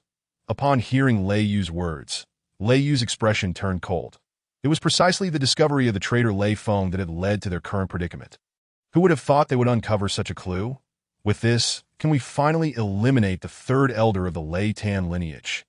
In the midst of a conversation among a few individuals, an overwhelming surge of sword energy suddenly manifested in the sky, countless in number, hundreds, thousands, and ultimately an uncountable multitude. Alarmed, someone shouted, "Not good, run!" Lei Dang, originally intent on slaying Yi Chun, was struck with terror upon witnessing such a horrifying spectacle. Without a moment's hesitation, he took flight, fleeing recklessly into the distance. Whoosh, whoosh, whoosh. Amidst the fury of the Chu army, rain began to fall from the heavens. A rain forged from sword intent. Yi Chen's complexion paled slightly. That previous strike had consumed 90% of his strength. Observing Lei Dang's retreat, he furrowed his brow and declared, "Did I permit you to leave?" His voice boomed like thunder, resounding in Lei Dang's ears. Lei Dang emitted a muffled groan, utterly overwhelmed by an inexplicable aura that felt as if it would crush him. "Uncle, this is bad. We must flee." Lei Yu, clearly aware of the grave situation, turned to escape, only to have a heavy sword land upon his shoulder. "No, please don't kill me. I can reveal a shocking secret regarding the traitor Lei Feng." Chapter 43. The Guardian Deity. Boom. Boom, boom. The sky was inundated with a rain of swords. A terrifying deluge formed entirely from chilling sword energy. Each drop that struck the ground created a terrifying pit, and below the onslaught, the 30,000 Chu troops faced a grim fate. Collapsing in pools of blood, their cries of agony echoing. Witnessing this hellish scene, Lei Yu felt his spirit waver. At that moment, Yi Chen was no longer perceived as a mere human, but as a demon from the abyss. "Oh, do enlighten me," Yi Chen said, narrowing his eyes. Yet he did not remove the Zongtian sword from Lei Yu's shoulder. Indeed, the tremors of Lei Yu's body began to subside. It was evident that this individual was connected to the traitor Lei Feng. "Do not kill me. I swear, Master Demon, please spare my life." Lei Yu gasped, struggling to control his trembling form. "You lack the standing to negotiate." Yi Chen's expression turned frigid as he replied coldly. "Very well." Lei Yu conceded helplessly, realizing that his only hope for survival lay with Yi Chen. The Lei Feng lineage is a disgrace to the Lei Xian sect.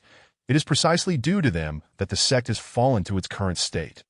Thus, Lei Yu began to divulge everything he knew about Lei Feng, much of which pertained to the secrets of the Lei Xian sect. Yet in his desperation to survive, he showed no concern for the consequences.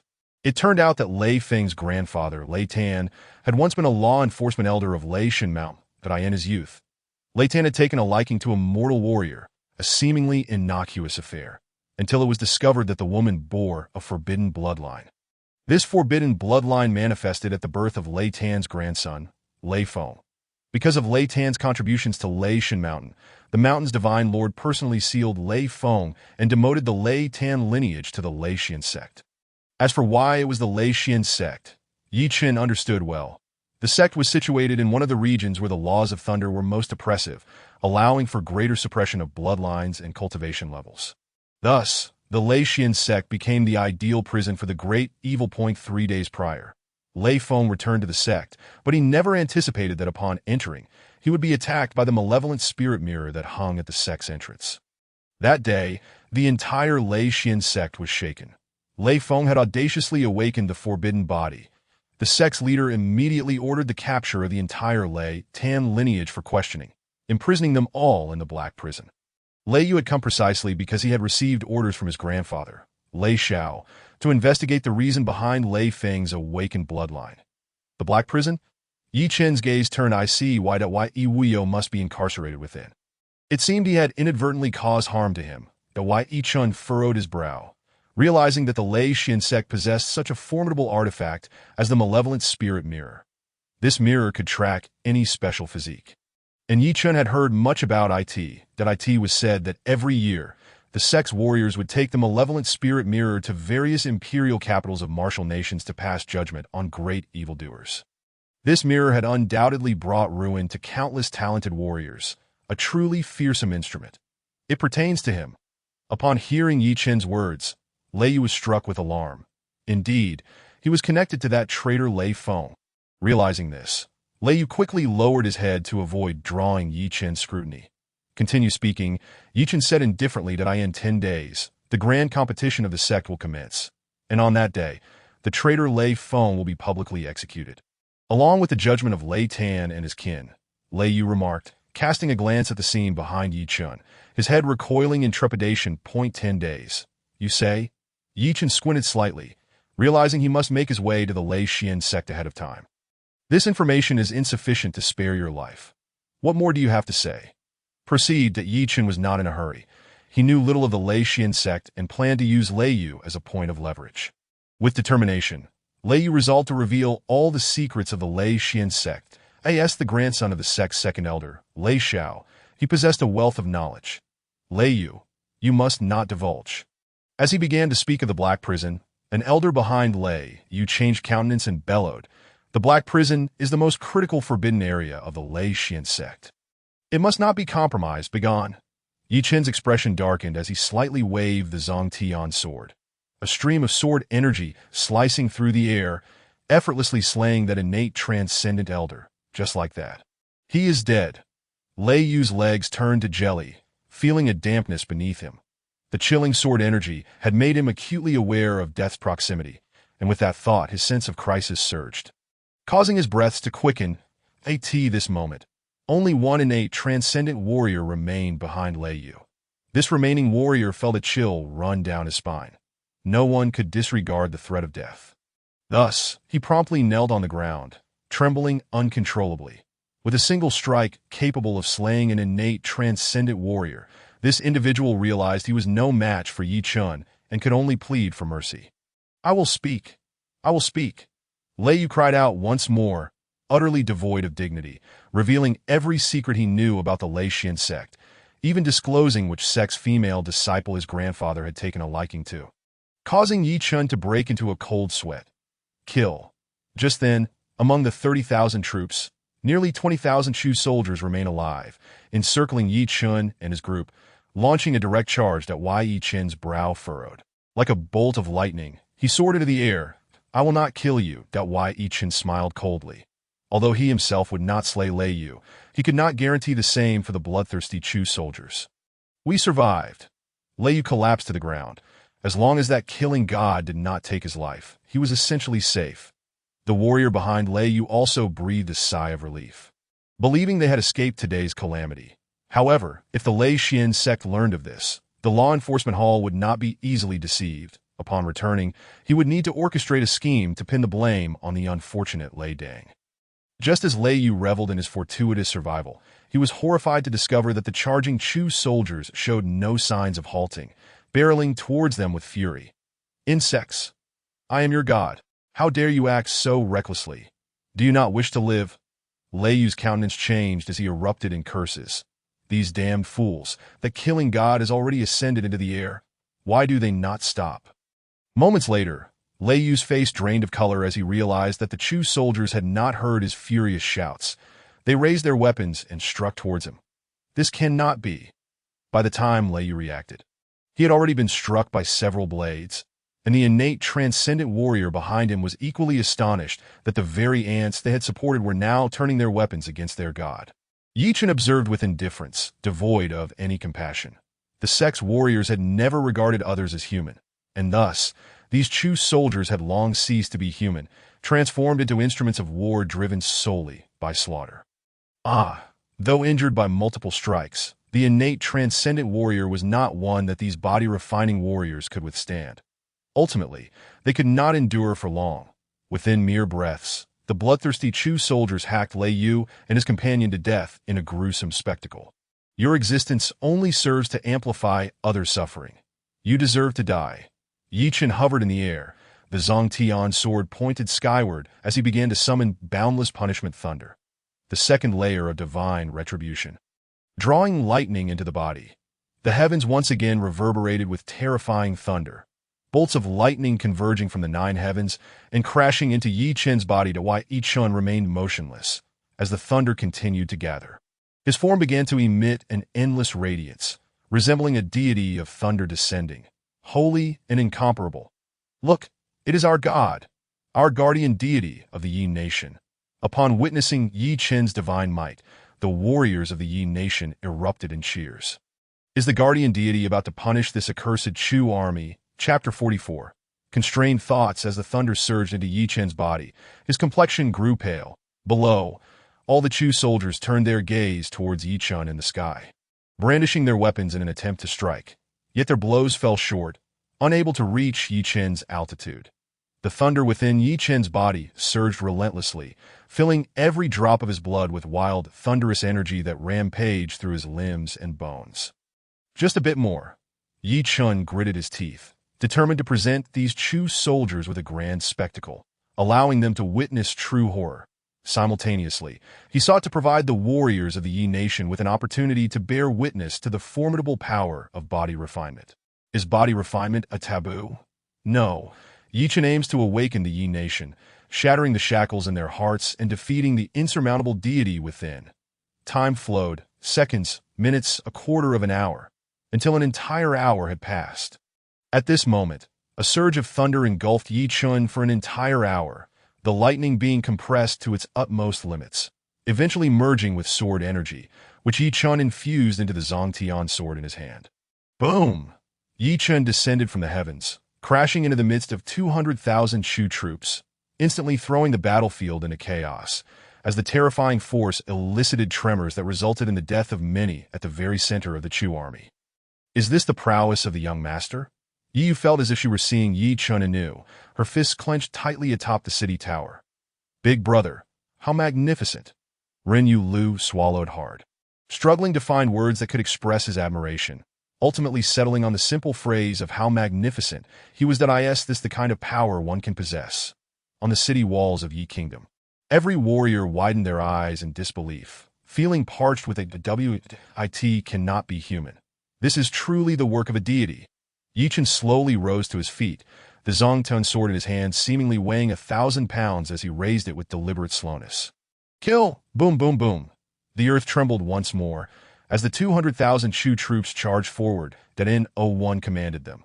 Yet their bloodthirsty gazes were firmly locked onto Yi Chen, countless Chu soldiers exhibiting cruelty, utterly unafraid of the horrific scene wrought by Yi Chen. The Chu army surged once more, and Yi Chen's expression turned frigid, his entire being crackling with violent thunder, like a sovereign of storms, across the 8 directions. Yi Chen lifted the Zhongtian sword, appearing leisurely yet urgent, and in an instant he unleashed 8 arcs of thunder, which, imbued with a chilling sword aura, cleaved through the air in all directions.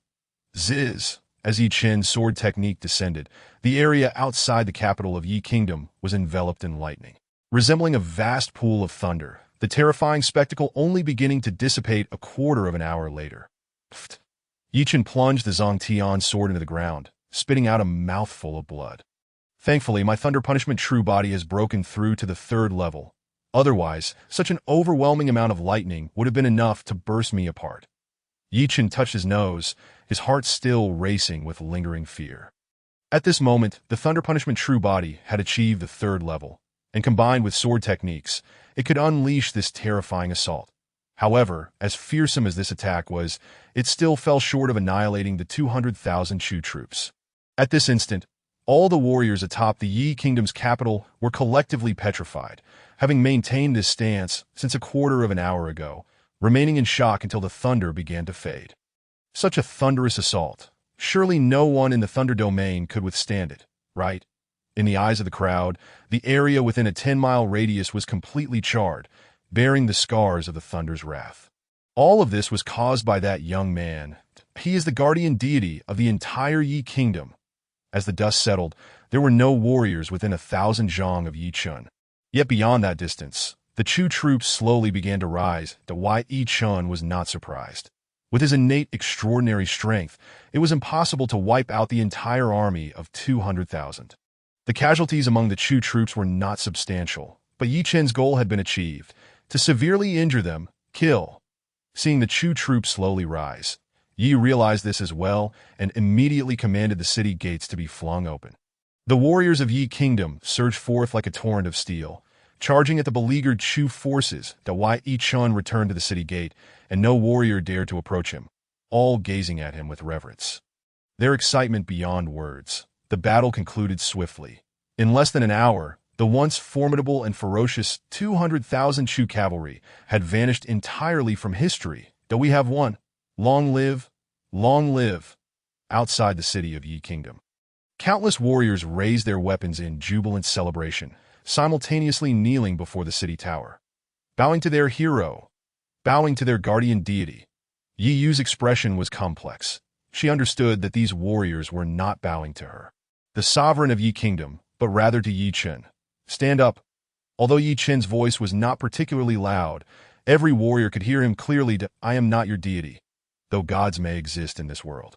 They are merely a level of martial prowess. Wei Yi Chen gazed at the warriors of Yi Kingdom and said slowly, I am a martial artist, and I am also a body cultivator. Body cultivator? Countless warriors below the city revealed solemn expressions. Body cultivation was a taboo in the Thunder Domain, and their god was actually a body cultivator. Body cultivation is not a taboo. It is a path of cultivation. A powerful body cultivator can rival a deity. Precisely because of the strength of body cultivation, sects have deemed it taboo. They have no right to interfere with your choices, nor do I in this realm. Where spiritual energy is scarce and the path of the strong is nearly severed, the path of body cultivation is most suitable. If you wish to grow stronger, you can all cultivate the way of the body. I assure you, the Lei Xian sect will never hold you accountable. On the contrary, in the near future, those among you with great strength will even have the opportunity to join the Lei Xian sect for training. Yi Chen's words struck like a bomb, stunning the warriors once more. Wei Yi Chun understood their thoughts. Having been indoctrinated by sects for so long, it was not easy for them to accept this at once. However, as soon as one individual breaks free from the constraints of their divine beliefs, a continuous stream of warriors will follow suit. Cultivation requires power, but it is not about enslavement. Yi Yu, listening from the side, felt her beautiful eyes sparkle. Yi Chen's words broadened her horizons. What is a mere small martial kingdom in the secular world? It is but a nation of enslavement. She resolved to transform Yi Kingdom into a true martial powerhouse, to establish an everlasting dynasty akin to a sect. That night, the people of Yi Kingdom found it difficult to sleep, pondering the battle of the day and Yi Chen's statements, replaying them over and over. Unbeknownst to them, from this day forth, Yi Kingdom began its true rise, taking an important step towards a higher realm. Within the palace, Yi Chen was surrounded by spiritual herbs and fruits, although he had displayed immense power outside the capital of Yi Kingdom. The aftereffects left him with a bitter smile. The explosive force of the thunder exceeded his expectations, and complete recovery would take more than just a few days. Young master, are you leaving in these days? Yi Yu had been the busiest, with Yi Kingdom facing a reshuffle. Only the Run family remained of the three great clans, while many others had colluded with the two major families. Thankfully, with the killing star Yi Chen present, no one dared to defy Yi Yu, allowing her to seize the opportunity to eradicate some of the malignant influences. The Yi Kingdom began to flourish, yet Yi Chen was planning to leave instead of enjoying the fruits of his labor. A martial artist must never covet comfort, Yi Chun replied calmly. The path to becoming a strong warrior is fraught with hardships. I have important matters to attend to, and so do you. But as you command, young master, Yi Yu held even greater admiration for Yi Chun, responding respectfully. There are too many martial kingdoms in the Thunder Domain. I not only want Yi Kingdom to become the most powerful martial kingdom, but I also want it to be the only martial kingdom. I have little time, and I give you 1 year. Unification? 1 year. Yi Yu was profoundly shocked that in the Thunder Domain, the number of martial kingdoms was immense. The difficulty of unifying them was staggering. She had devoted her life to the development of Yi Kingdom, and it would be impossible to unify all martial kingdoms in her lifetime. Moreover, To accomplish such a feat within a year was nothing short of impossible. Chapter 45. Young Master, are you boasting? Have you considered that if all the warriors of Yi Kingdom become innate extraordinary beings, who among the martial kingdoms would dare to submit? Yi Chun smiled faintly. All of them. Yi took a deep breath. Utterly stunned, if it were in the outside world, Yi Chun would not have the confidence to achieve this. But this is the Thunder Domain, that as long as the warriors cultivate their bodies. He had great confidence that all the martial artists in the Thunder Domain could become powerhouses on par with innate extraordinary beings. Furthermore, achieving the innate extraordinary state through body cultivation would grant a lifespan far longer than that of those who achieved it through spiritual energy. This is the Thunder Domain, and Yi Chun had countless means to enable warriors to reach the innate extraordinary realm. That night, Yi found it impossible to sleep, her mind filled with Yi Chun's words. All the warriors of Yi Kingdom are innate extraordinary. If it were anyone else, she would undoubtedly dismiss it. But with Yi Chun, she felt an inkling of belief forming within her heart. If all of Yi Kingdom were such warriors, what other martial kingdom could rival Yi Kingdom? Yi Yu's expression brightened, her heart racing with excitement. The next morning, a flash of light appeared in Yi Chun's room as he departed silently, unnoticed by anyone. Yi Yu stood quietly in the palace for a long while before her gaze regained its vitality.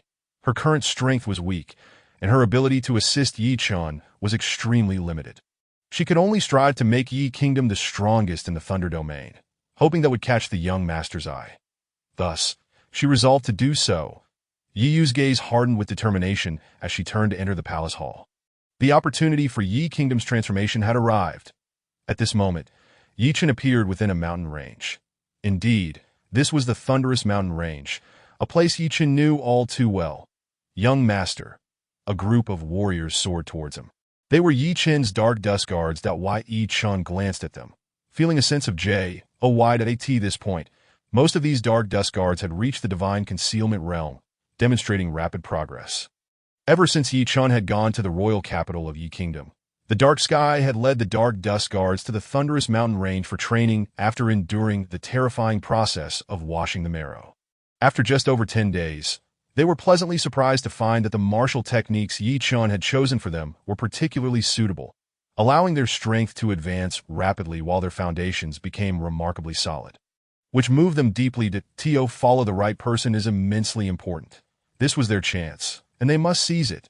Young Master, it has been several days since we last met, and I can hardly discern your current realm. Among this group, and Tian has made the most significant progress. Having reached complete mastery of the divine concealment realm, I had thought he had caught up with Yi Chun, only to discover that not only can I not perceive Yi Chun's realm, but I also sense a terrifying pressure emanating from him, leaving Tian utterly despondent. The competition among people is infuriating. This cursed talent, we have toiled day and night, not daring to rest even for a moment. Well then, today I shall lead you to the depths of the mountains for some training. Yi Chun let out a rare laugh and took the lead into the depths of the Thunderclap Mountains. Truly, excellent. Behind him, more than 20 members of the Dark Dust Guards raised their arms in enthusiastic cheers, their faces alight with joy. The young master is indeed generous. This opportunity he provides surely holds great fortune. Thus, Yi Chun led the 26 Dark Dust Guards deeper into the Thunderclap Mountains. This time, Yi Chun intended to seek out the true form of Guyu. After all, Guyu had expended a tremendous amount of soul energy to save him, which had resulted in a rapid depletion of his spirit, transforming what would have been 2 years of existence into a mere month before complete dissolution. As Guyu had mentioned, his true form possesses more elixirs, some of which could fortify the foundations of these Dark Dust Guards. Young Master, it is said that there is a Beast King deep within the Thunderclap Mountains, a pinnacle-level 4th-tier beast whose strength rivals that of a martial artist at the Soul Realm. It should not be underestimated that Tian scratched his head and remarked, observing Yi Chun's figure, "Why does the young master seem somewhat unsteady? Could it be that he has sustained an injury?" And Tian found it peculiar. Was there truly someone in the imperial capital capable of injuring the young master? Not to worry. If that beast dares to cause trouble, I shall treat you all to a feast of 4th-tier beast meat. Yi Chun waved his hand dismissively from ahead, nonchalantly responding, "The young master is that powerful? Surely, you jest, to feast on a 4th-tier beast? What are you thinking? If we encounter that fourth-tier beast, it would be a stroke of luck just to escape with our lives. And Tian expressed his skepticism regarding Yi Chen's words. Upon seeing Tian's expression, Yi Chen rolled his eyes and said, "What? Do you think I lack such strength? Young master, if you truly possess such strength, then why are you injured?" And Tian pointedly questioned, chuckling heartily that, "Oh, you mean that incident?" Yi Chen's face flushed slightly as he sighed, recalling the ordeal. There were quite a few adversaries on the opposite side. I had to unleash a killing move, which came with some after effects that I nearly incapacitated myself. Upon hearing this, and Tian immediately became indignant. "Damn it. How many of them were there?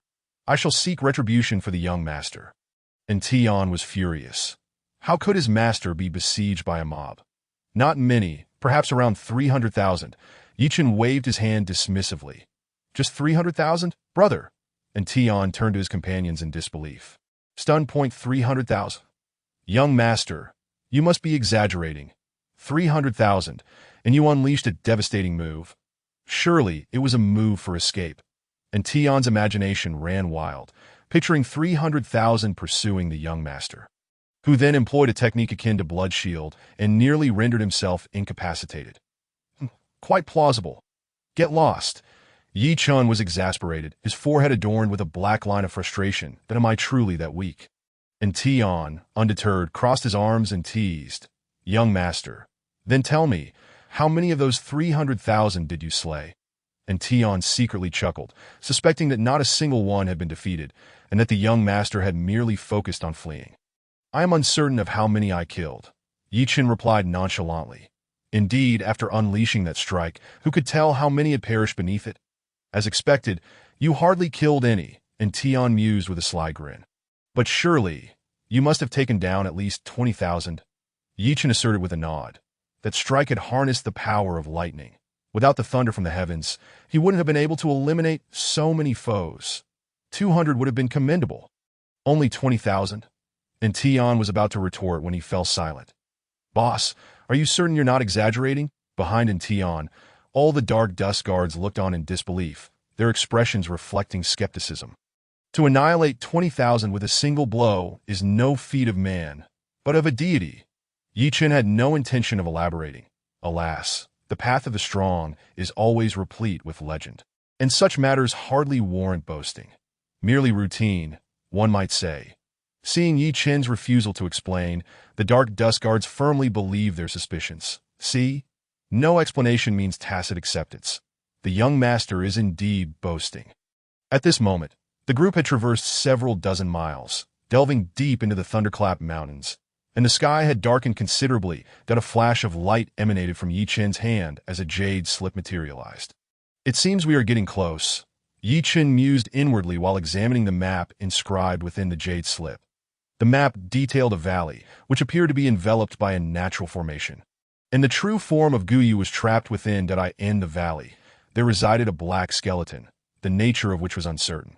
But Yi Chen was certain it was not a benign entity. Chapter 46.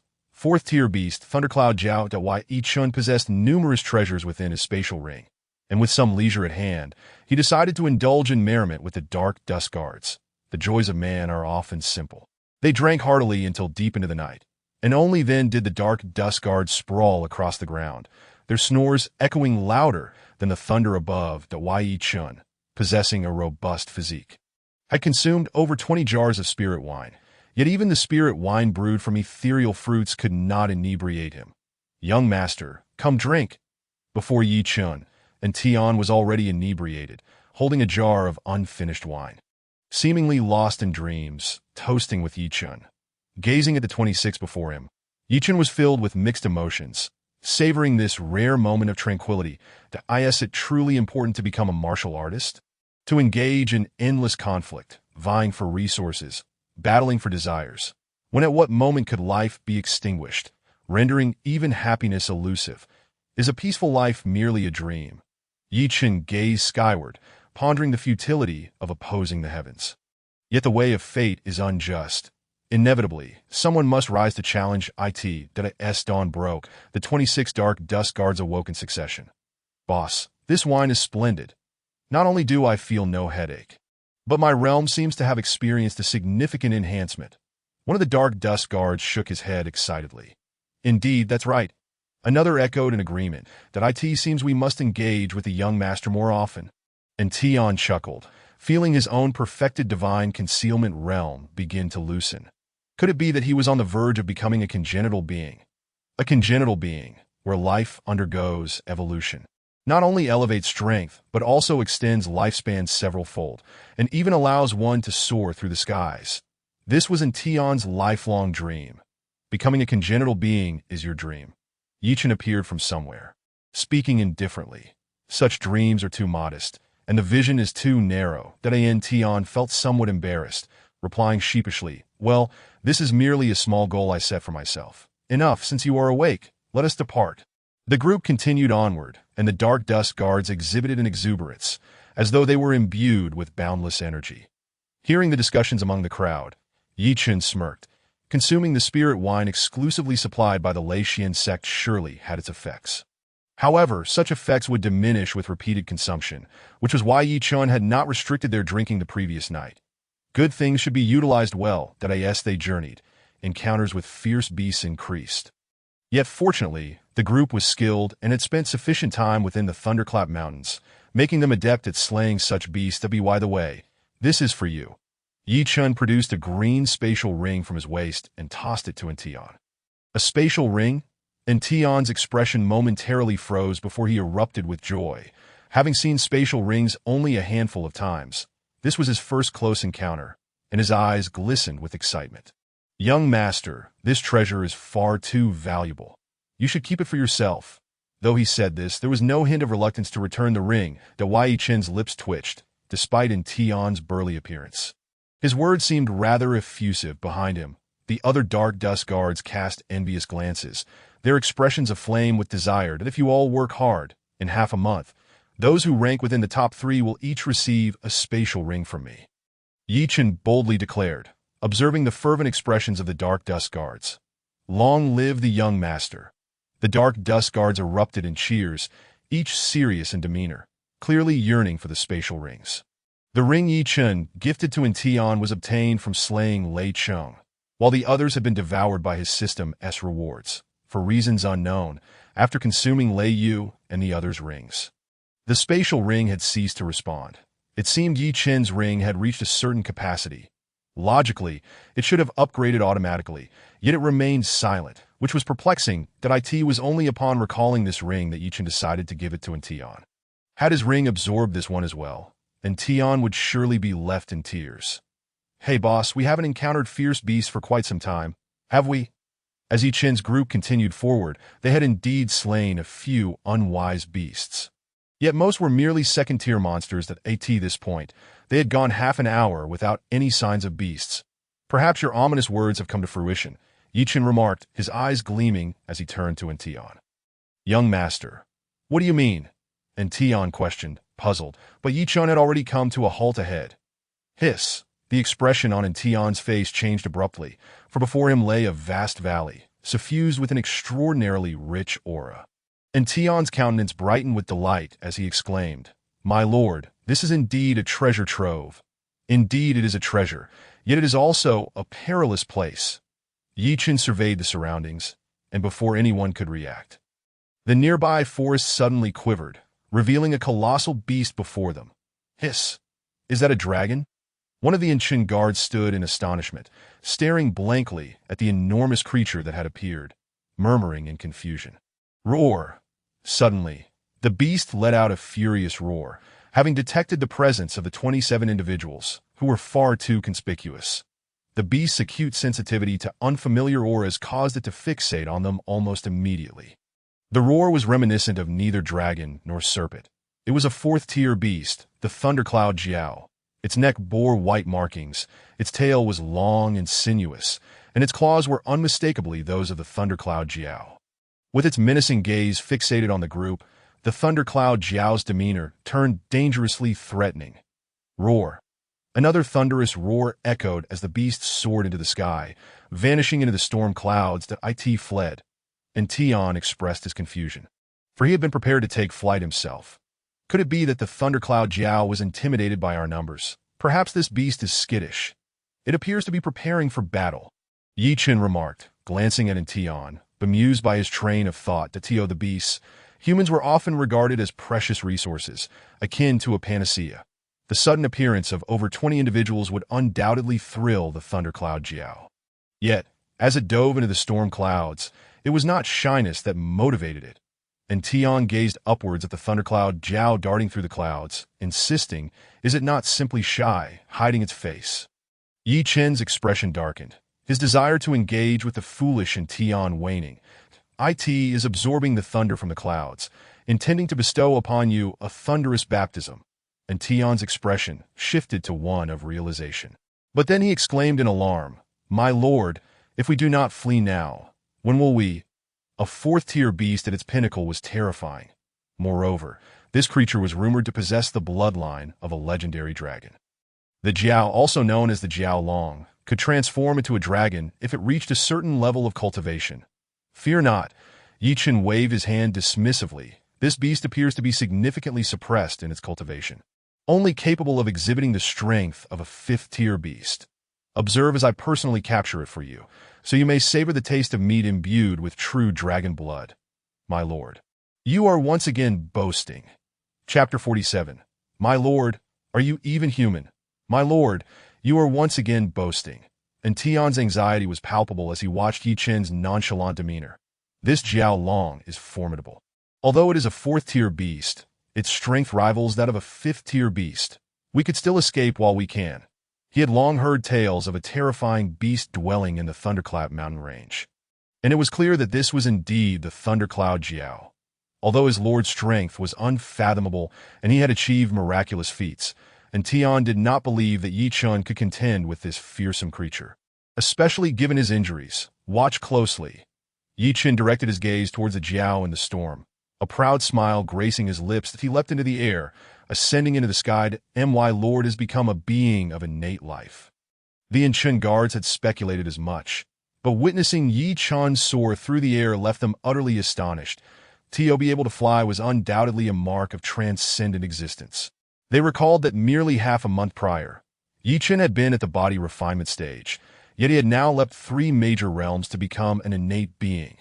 The guards fell silent, contemplating the sheer terror of such talent. Roar.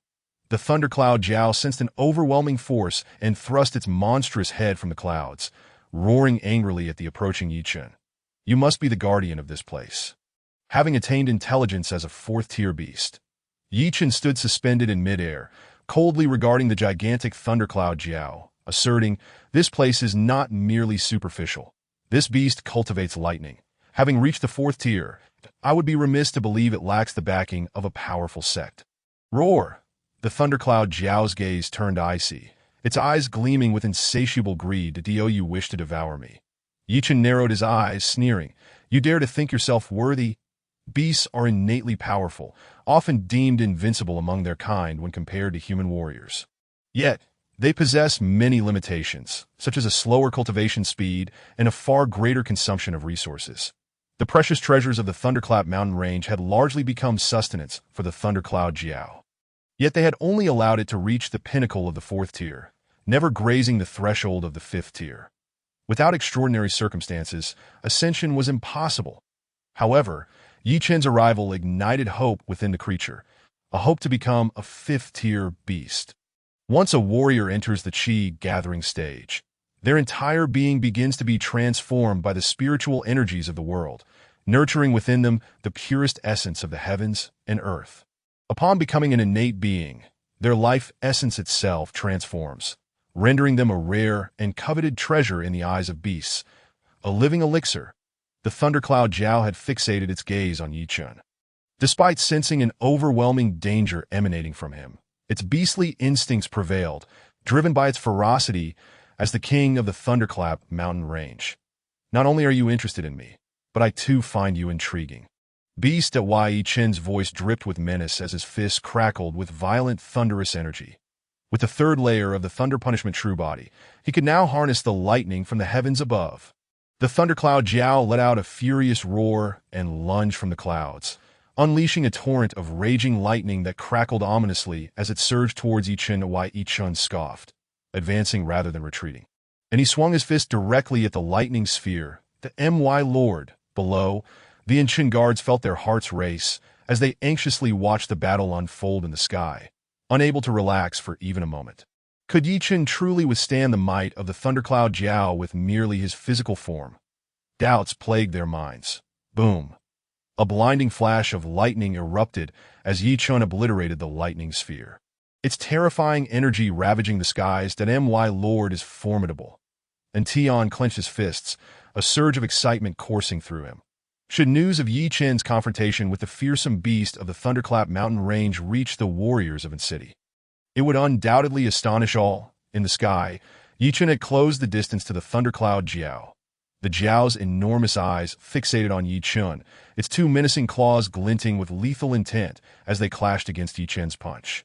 Roar! Upon impact, the thundercloud Jiao emitted a mournful wail, its massive form driven back into the storm clouds. Come again! Yi Chen, brimming with battle fervor, coldly commanded as he plunged into the clouds, where terrifying sounds erupted. Is this truly our lord?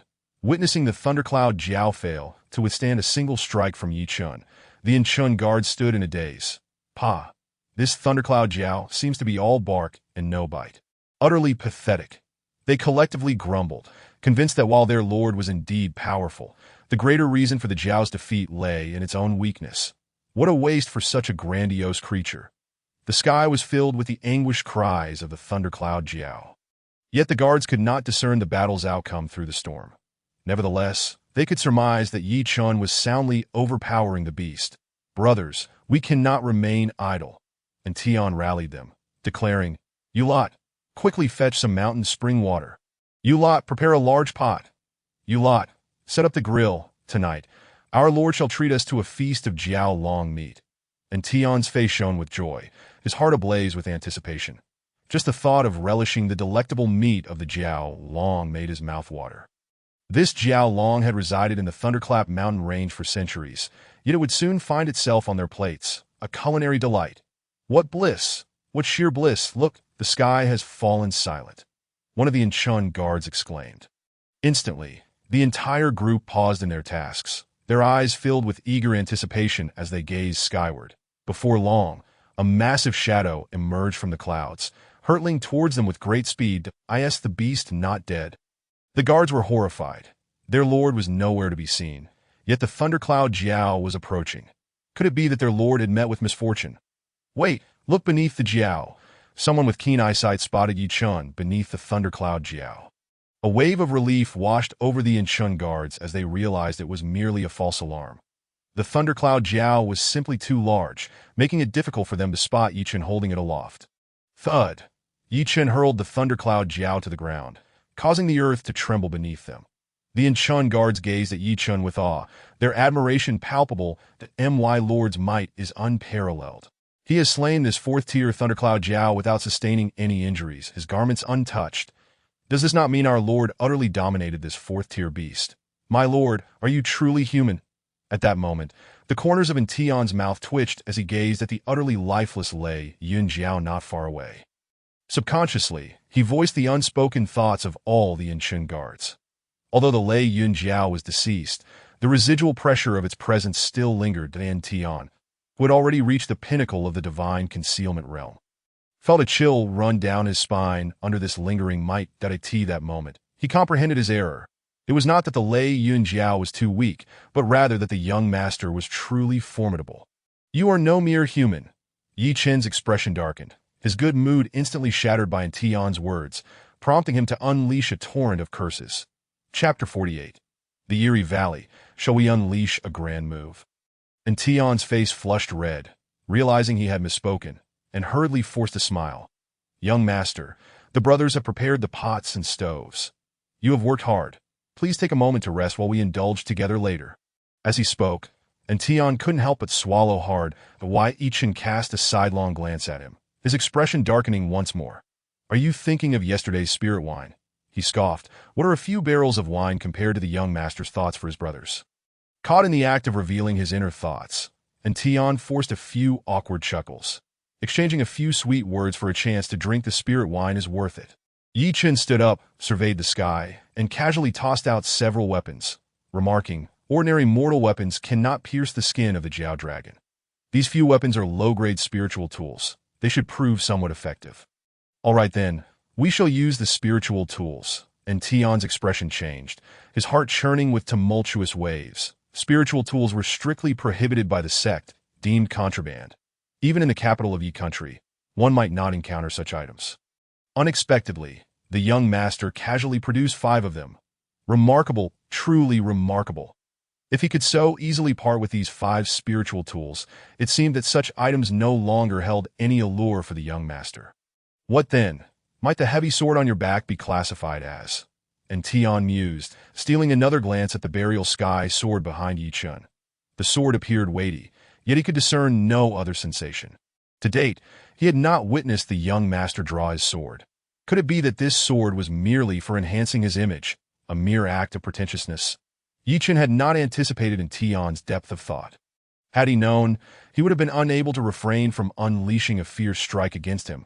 Why Yi Chun issued further instructions, intending to descend into the valley below. Young master, let us wait until dawn to venture forth together.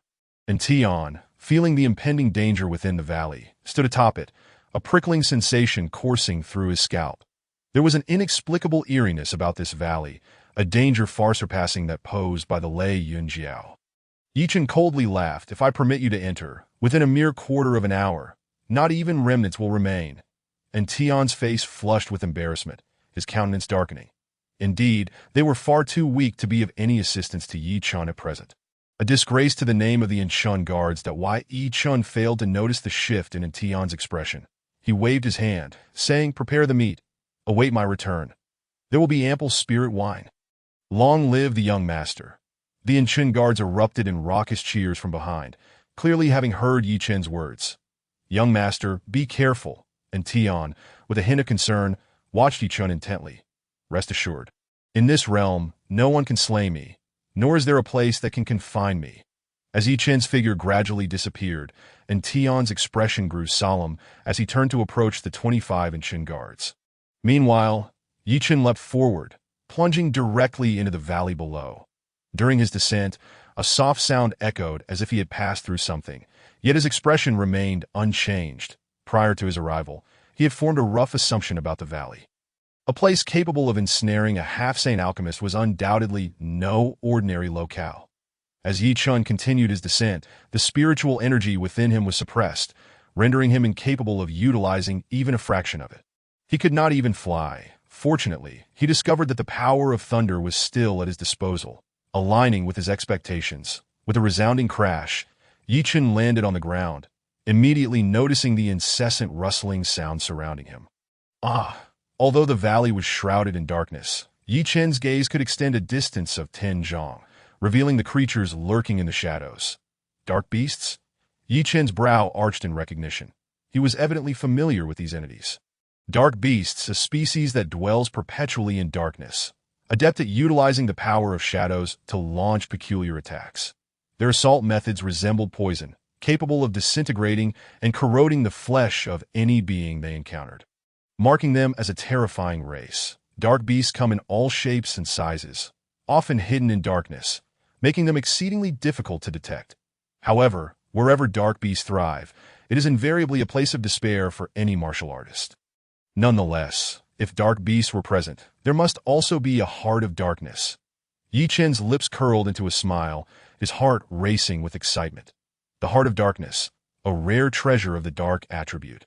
When one such heart emerges, it often incites an endless storm of bloodshed. However, this holds true only in the outside world. For the martial artists within the Thunder Domain, even possessing a heart of darkness would be utterly futile. As its true essence could not be harnessed as expected, the principle of opposites held true. Yi Chun chuckled softly. The Thunder Domain was rife with thunder, representing the utmost yang and rigidity, while the heart of darkness epitomized the ultimate yin and softness. Ancient wisdom states that opposites attract. Indeed, within the yang and rigid Thunder Domain, there exist dark beings of utmost yin and softness, as well as the extraordinary treasure, the heart of darkness. Get lost. Just as Yi Chun hesitated, countless dark beasts surged toward him like a tide. With a thunderous roar, Yi Qin's body erupted with boundless thunderous power, instantly unleashing devastation within a 100 zhang radius. Countless dark beasts emitted mournful cries, disintegrating into ash beneath the brilliance of the lightning. Seizing the opportunity presented by the dazzling light of the thunder, Yi Qin discerned the terrain surrounding the valley and made his way towards a deep, unfathomable cave to the left front. Within that cave, the power of darkness was exceedingly dense. The heart of darkness was likely concealed deep within. Having witnessed Yi Qin's terrifying prowess, no dark beast dared to attack him from afar. Even as he entered the depths of the cave, not a single dark beast reappeared before him. As Yi Qin stepped into the cave, a jade slip at his waist emitted a faint glow, and a rather ethereal figure appeared above the slip to Gu. It's been a while that Yi Qin clasped his hands behind his back, his expression slightly complex upon seeing Gu. Kid, you truly came here? Guyu's gaze swept over, and he was immediately taken aback. This place was familiar to him. Several centuries ago, it was here that he had escaped. Did Tio think he would return to this place before his demise? With a sigh, Guyu shook his head. Kid, you shouldn't have come. I promised I would. Yi Qin replied with a faint smile, but certainly not at your current level of cultivation. Guyu lamented. This accursed place is far beyond your capacity to handle. Guyu could easily perceive Yi Qin's strength. Although astonished, the gravity of the situation rendered it inconsequential. Old man, if I don't come, you might indeed perish. Yi Qin scoffed, displaying no awareness of the dire circumstances. Upon hearing this, Guyu's eyes brimmed with emotion. This place was akin to a natural dead zone, a realm where powerful beings, whose true spirits could not be extinguished, were sent by the heavenly Tao. Over time, they would be ground down by the passage of time. That I asked for why the heavenly Tao did not simply eliminate them outright. Guyu had always found it perplexing. Why not resolve their existence directly instead of going through all this trouble? Guyu did not comprehend the heavenly Tao. The reason it could not directly annihilate them was due to the law of causality. It could not simply extinguish them, lest the forces of causality bring about their own downfall. The best solution was to find a hidden place to ensure their everlasting confinement. The Thunder Domain was the most suitable location. Stop with the chatter. Where is your true body? If I rescue you, I still have to go out for a drink. Yi Qin, growing impatient, glanced around as the dark beast reemerged and he unleashed another wave of thunder, once more obliterating a multitude. Kid, how could you possibly release spiritual energy?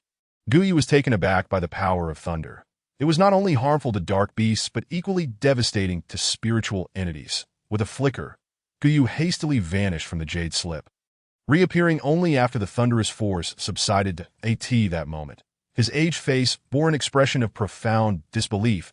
But what's so surprising? Shall I unleash another grand move for your amusement? Chapter 49. Underground Dark Beasts.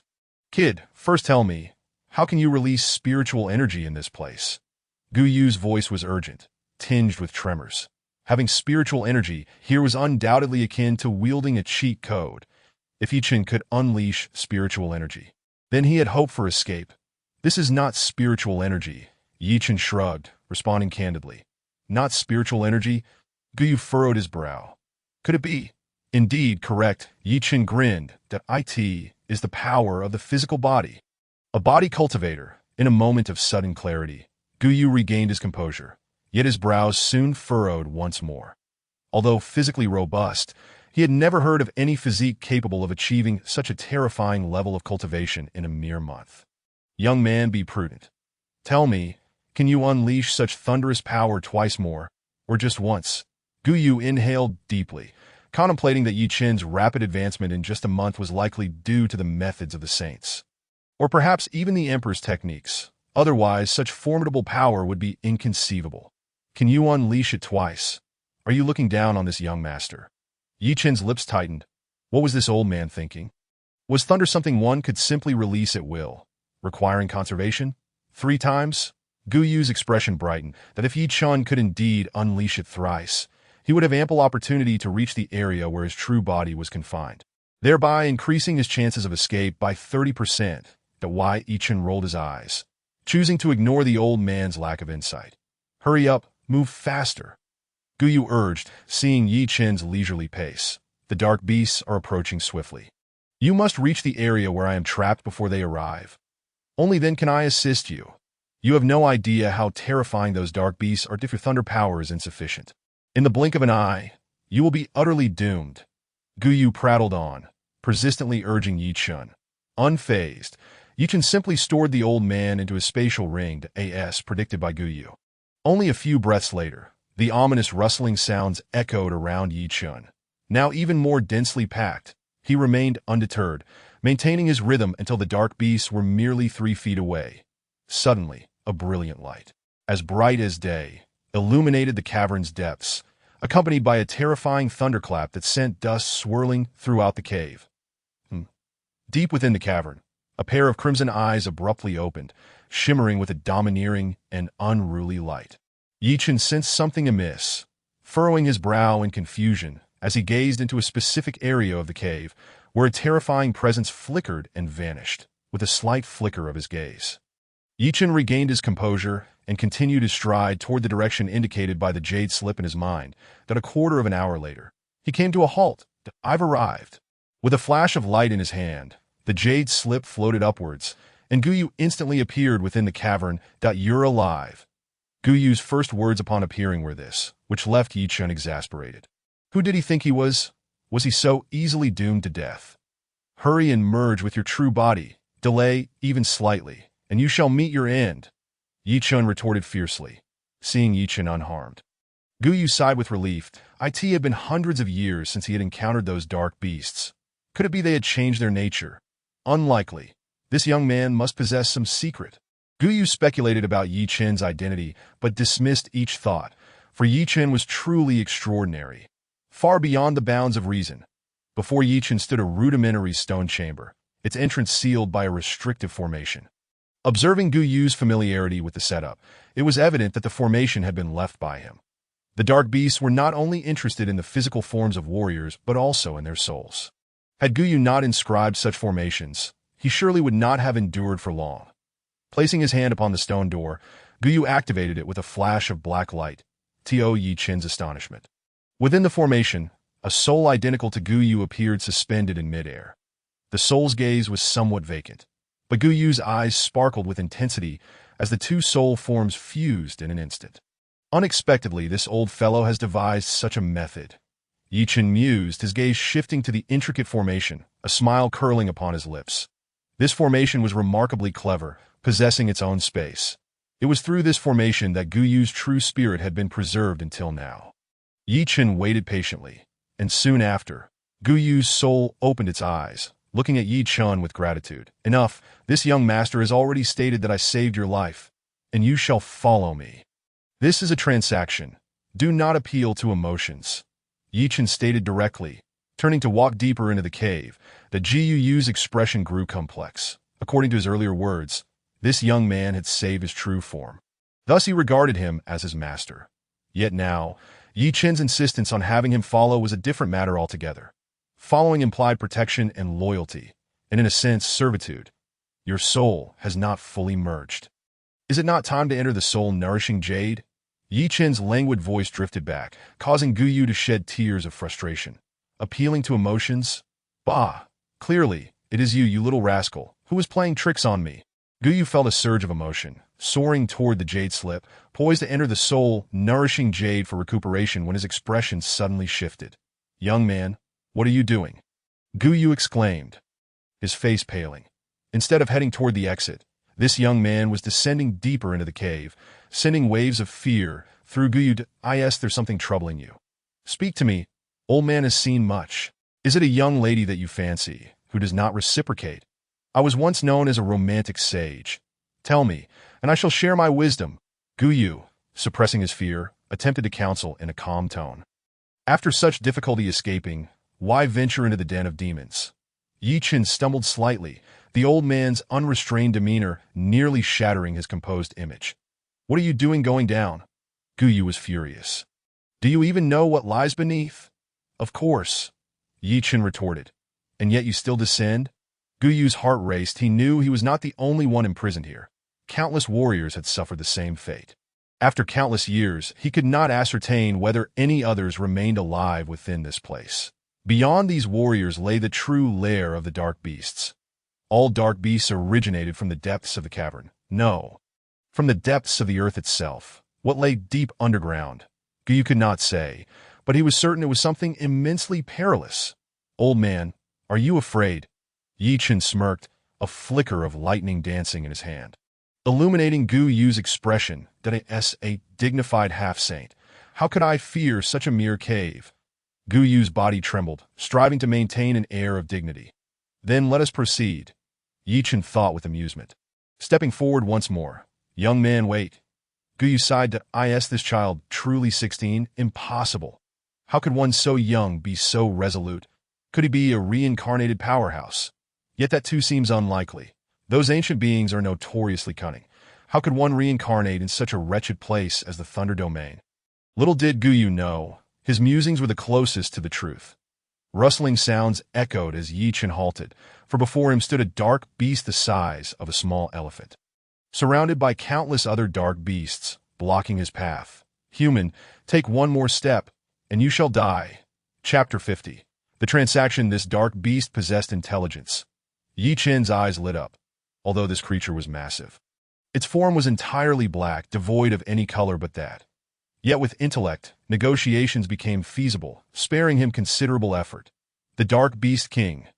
Gu Yu gasped, merging into the Jade Slip. The Dark Beast King, ruler of all dark beasts, had personally appeared, indicating that Yi Chen's presence had instilled fear within the entire Dark Beast clan. Human warrior, take another step and perish, the elephantine dark beast warned ominously. What if I refuse? Yi Chen replied, a calm smile gracing his lips as arcs of electricity danced in his hand. The Dark Beast King seemed deeply wary of the lightning, roaring in fury. Human, what do you truly desire? I seek a few items. Yi Chen replied nonchalantly, toying with the lightning in his grasp. Items? The Dark Beast King growled. What do you wish for? My soul follower is injured. I require treasures or herbs that can heal the soul. Such items would be of no use to your kind. Gu, within the Jade Slip, trembled slightly. This young man still possessed some conscience. However, the Dark Beast King's tone softened. Soul herbs are of utmost importance to warriors. Yet for dark beasts, they are merely sustenance. Rare but not precious. Yi Chen continued, his expression growing more serious. I require one more thing. Surely, upon hearing this, the Dark Beast King will erupt. What do you desire? The Dark Beast King inquired, sensing the gravity of the moment. The heart of darkness. Impertinent. You dare to covet it. The Dark Beast King's fury erupted, commanding, kill him. Yi Chen had anticipated this reaction, though he knew the Dark Beast King would burst forth in rage. He had not expected it to be so immediate. The Heart of Darkness was a treasure tied to the fate of the Dark Beast clan. The Dark Beast King would rather perish than relinquish it. The Heart of Darkness, in the ancient depths of the Jade Tablet. Gu Yu's expression flickered momentarily, swiftly shifting as a realization dawned upon him. This place harbored the fabled Heart of Darkness. No wonder the Dark Beasts had emerged. The Heart of Darkness, the most significant treasure of the Dark Race, was intrinsically linked to their rise and fall. That it became evident that this young man, Yi Chen, had set his sights on the Heart of Darkness. It was no surprise that he would take such reckless risks. That Yi Chen let out a cold, mocking laugh. That if you refuse to give it, then I shall compel you to do so. Thunder of the 10 directions. With a thunderous command, Yi Chen unleashed his right fist, imbued with terrifying lightning, striking fiercely at the heart of the dark beasts. Boom! The cave reverberated with a deafening roar. The unparalleled might of his thunderous fist obliterated countless dark beasts in a mere instant, leaving them as mere ashes in its wake. The air was thick with the acrid scent of charred remains. In the distance, the Dark Beast King was struck with terror, staggering backward in fright. Lightning is the bane of dark beasts. Will you give it or not? If not, do not blame me for taking it by force. Yi Chen declared coldly, To desire our clan's sacred artifact is sheer folly. The Dark Beast King roared in defiance. The Heart of Darkness was born in this very place, subsequently attracting the Dark Beasts. To claim the Heart of Darkness as belonging solely to the Dark Beast was a gross exaggeration.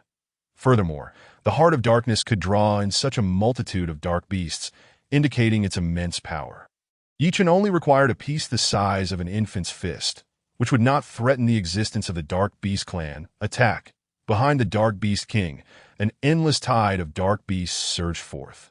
As it issued another command, the once-charred earth still emanated a potent aura of lightning, causing countless dark beasts to hesitate.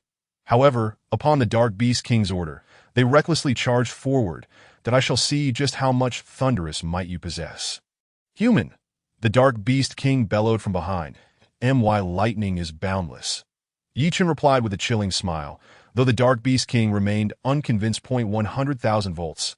Yi Chen struck the ground with his palm, unleashing a resounding clap of thunder, the lightning blindingly brilliant. That as long as his spiritual energy was not depleted, Yi Chen's physical lightning could be sustained. The amount of lightning that his third-tier thunder punishment body could store was unfathomable to these dark beasts. Onward, thunder of 10,000 pounds, slay for me. Thunder law is limitless. I do not believe you can endure. An hour passed, yet Yi Chen remained as vigorous as ever. In contrast, the Dark Beast King trembled in fear. How could this human warrior possess such immense, thunderous power? It is impossible, utterly impossible. Little did it know, Guyu within the Jade Tablet had become rigid with shock, endlessly echoing the Dark Beast King's words. Impossible, an hour has passed. This cannot be, Guyu muttered, seemingly entranced by the notion of impossibility. Will you yield or not? Yi Chen, somewhat exasperated, had lost count of how many low-tier dark beasts he had slain. Wave after wave. Fortunately, the Dark Beast King's forces had dwindled significantly, that if you do not yield, do not blame me for eradicating your entire dark race. Yi Chen's gaze turned icy. The dark beasts sent forth by the king were the most rudimentary, devoid of any intelligence, mere cannon fodder. There were indeed dark beasts with higher intellect, yet Yi Chen had not encountered a single one. That this indicated that the Dark Beast King had yet to unleash the full potential of its clan. The core of the dark beast remained unscathed, that Yi Chen's words darkened the expression of the Dark Beast King. Indeed, those that had dispatched were merely the offshoots of the dark beasts. None of the true lineage had appeared.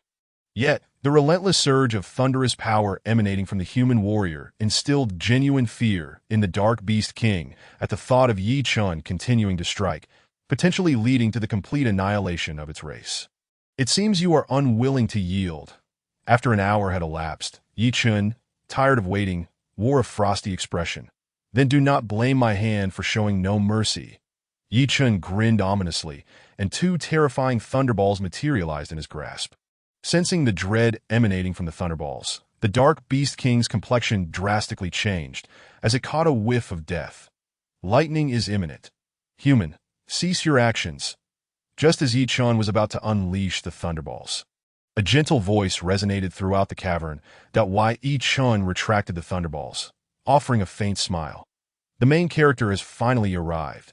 Had you emerged sooner, there would have been no trouble, Yi Chen remarked lightly, addressing the Dark Beast Queen from behind the Dark Beast King. The Dark Beast King's countenance shifted, and it quickly adopted a respectful demeanor. Your Majesty, indeed I appreciate the efforts of Elder Wu. You may withdraw now. The Dark Beast Queen's voice carried a subtle authority, reverberating gently within the cavern. The Dark Beast King dared not question her, bowing and retreating. Human, let us converse, the Dark Beast Queen proposed.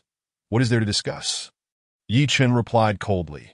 Though the figure of the Dark Beast Queen did not manifest, her voice seemed to linger nearby. Let us make a deal, shall we? A deal? Yi Chen was taken aback. The Heart of Darkness is a sacred artifact of my clan, which I swore to protect with my life. However, your emergence has completely altered my intentions, the Dark Beast Queen continued, her tone still soothing as she elaborated. Yi Chen chose silence, pondering what the Dark Beast Queen truly sought. This abyss has existed for eons. Shortly after our clan's inception, numerous powerful beings from various races were imprisoned here. Time is merciless, and many have perished under the watchful eyes of our clan. The Dark Beast Queen explained that it turned out that shortly after the formation of the Thunder Domain, this subterranean abyss emerged, and simultaneously, the Heart of Darkness began its gestation. After an indeterminate period, the once tranquil Dark Beast clan was suddenly besieged by the souls of countless formidable beings from various races. Although these souls lacked physical forms, they remained fearsome adversaries that the Dark Beasts could not withstand. Fortunately, these powerful souls were greatly restrained, As long as the dark beasts kept their distance, they remained unharmed. Gradually, the Dark Beast clan grew stronger, while the original powerful beings began to weaken. The Dark Beasts eventually identified the vulnerabilities of these souls and recognized their shortcomings. After centuries, the souls would begin to fade, allowing the Dark Beasts to hunt them down and grow in power through consumption. In truth, they had managed to eliminate the vast majority of the threats, yet one particularly terrifying fiend stood apart from the rest. This fiend would awaken periodically and feast upon a large number of dark beasts. Are you suggesting that I go and slay this fiend? Yi Chen's lips curled into a sardonic smile, a cold laughter escaping him.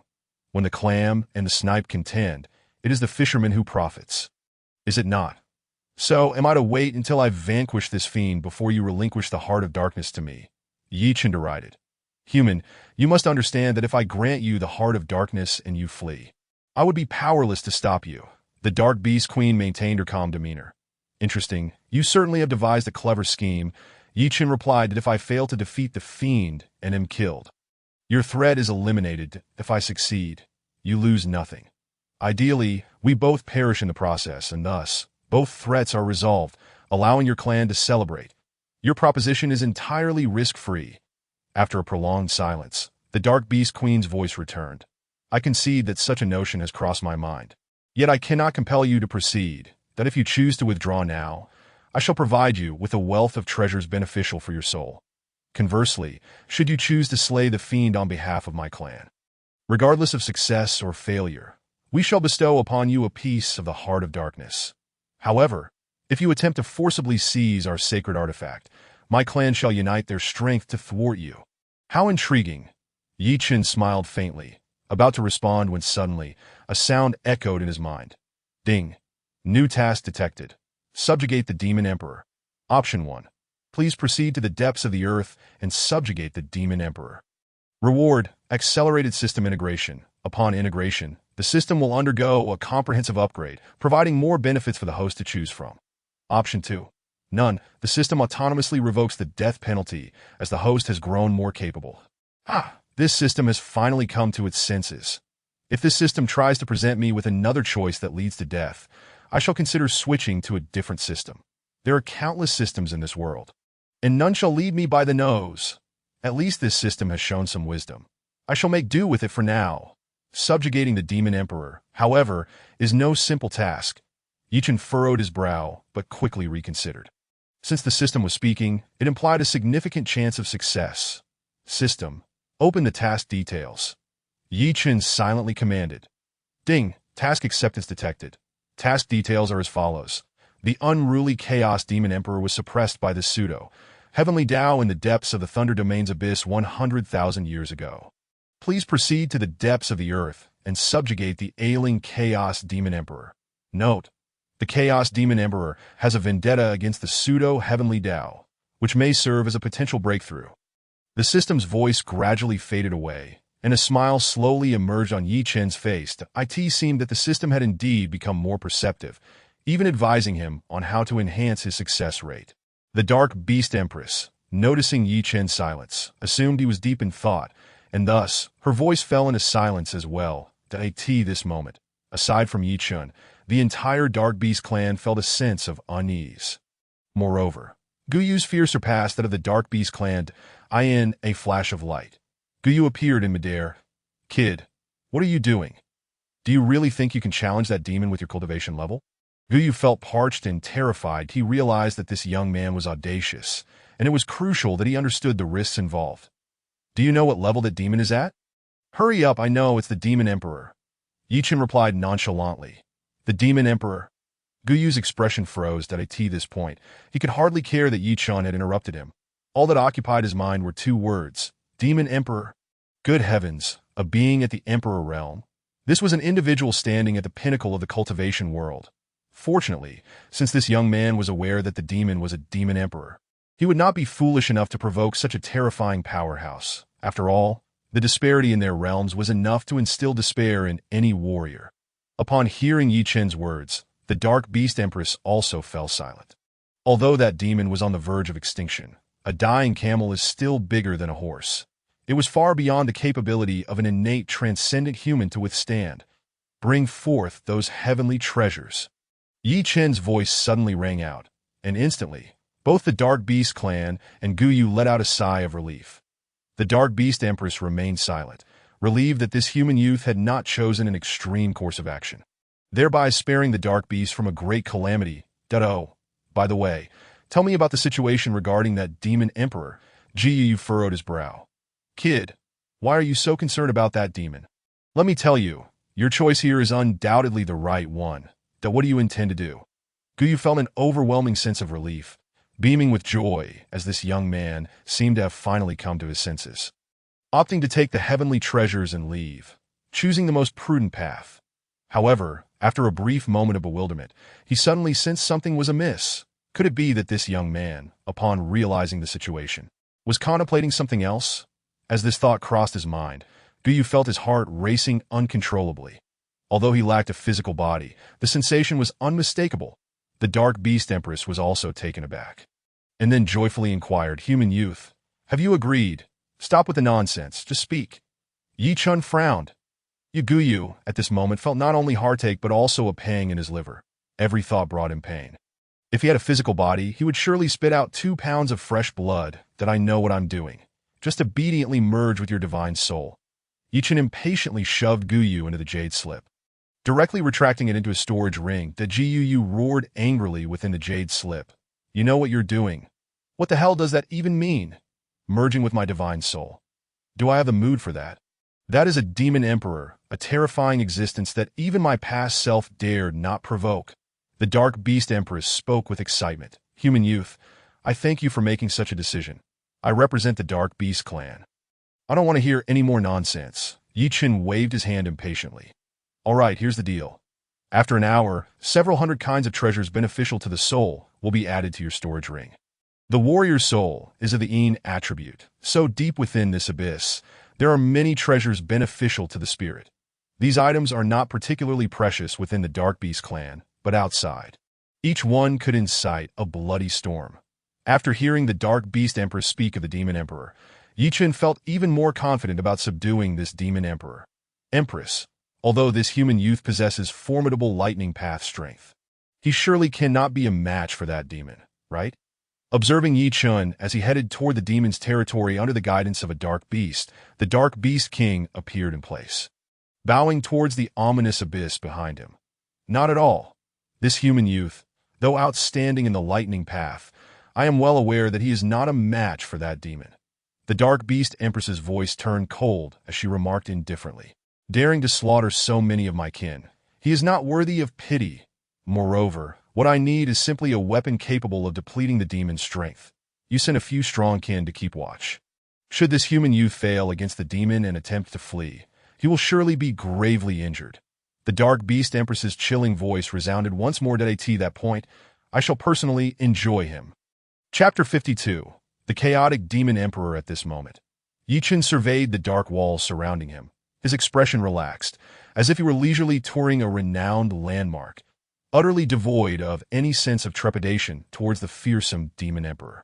Ahead, a dark beast trembled more and more as they approached the demon's territory. The danger posed by the Demon Emperor ranked first within the entire Dark Beast race, regarded as a devil. The dark beast before him now felt utterly despondent. Ever since being chosen by the Empress, its fate was sealed. "Hey, are you scared?" Yi Chun asked the dark beast, finding the situation quite amusing. That why Yi Chun was merely curious about the dark beast and, out of boredom, chose to jest. However, he did not expect that the dark beast would respond to him. "Human, you'd best not venture into that cursed place." The dark beast gradually halted, turning to face Yi Chun.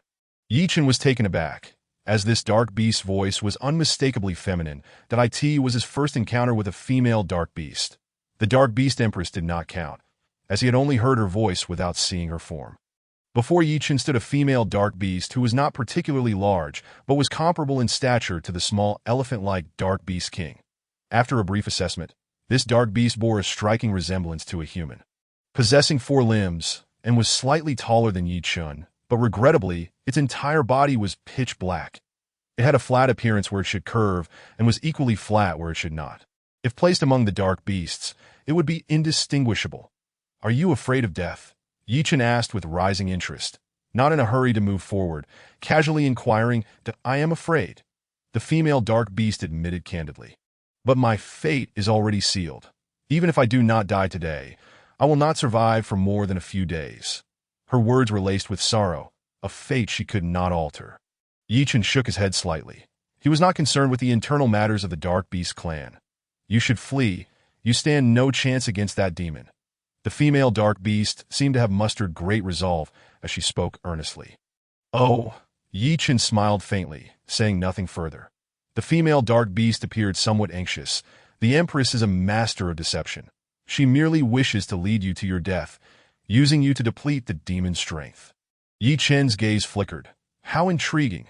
He couldn't help but feel a growing interest in this female Dark Beast. The Dark Beast Empress deceives, and yet you do not. Yi Chen smiled lightly, clearly skeptical of her words. Disregarding the female Dark Beast's warnings. You were chosen by the Dark Beast Empress, weren't you? Tell me, why did she select you? Yi Chen resumed his forward march, leaving the female Dark Beast to let out a resigned sigh. Since this human was intent on seeking death, there was no need to waste her efforts any longer. That I am the princess of the Dark Beast clan, the next in line to become the Dark Beast Empress. The female Dark Beast began to explain. The plot was as cliché as ever, akin to what one might read in a novel. After giving birth to a princess, the Dark Beast Empress would have her successor. However, the Dark Beast Empress, driven by ambition, had no intention of abdicating. She went so far as to sacrifice herself to merge with the Heart of Darkness. The Heart of Darkness was a sacred artifact of the Dark Beast clan. Even though the elders within the clan had raised objections to the Empress's actions, it was too late, and those who opposed her were mercilessly slain by the Dark Beast Empress under various pretexts.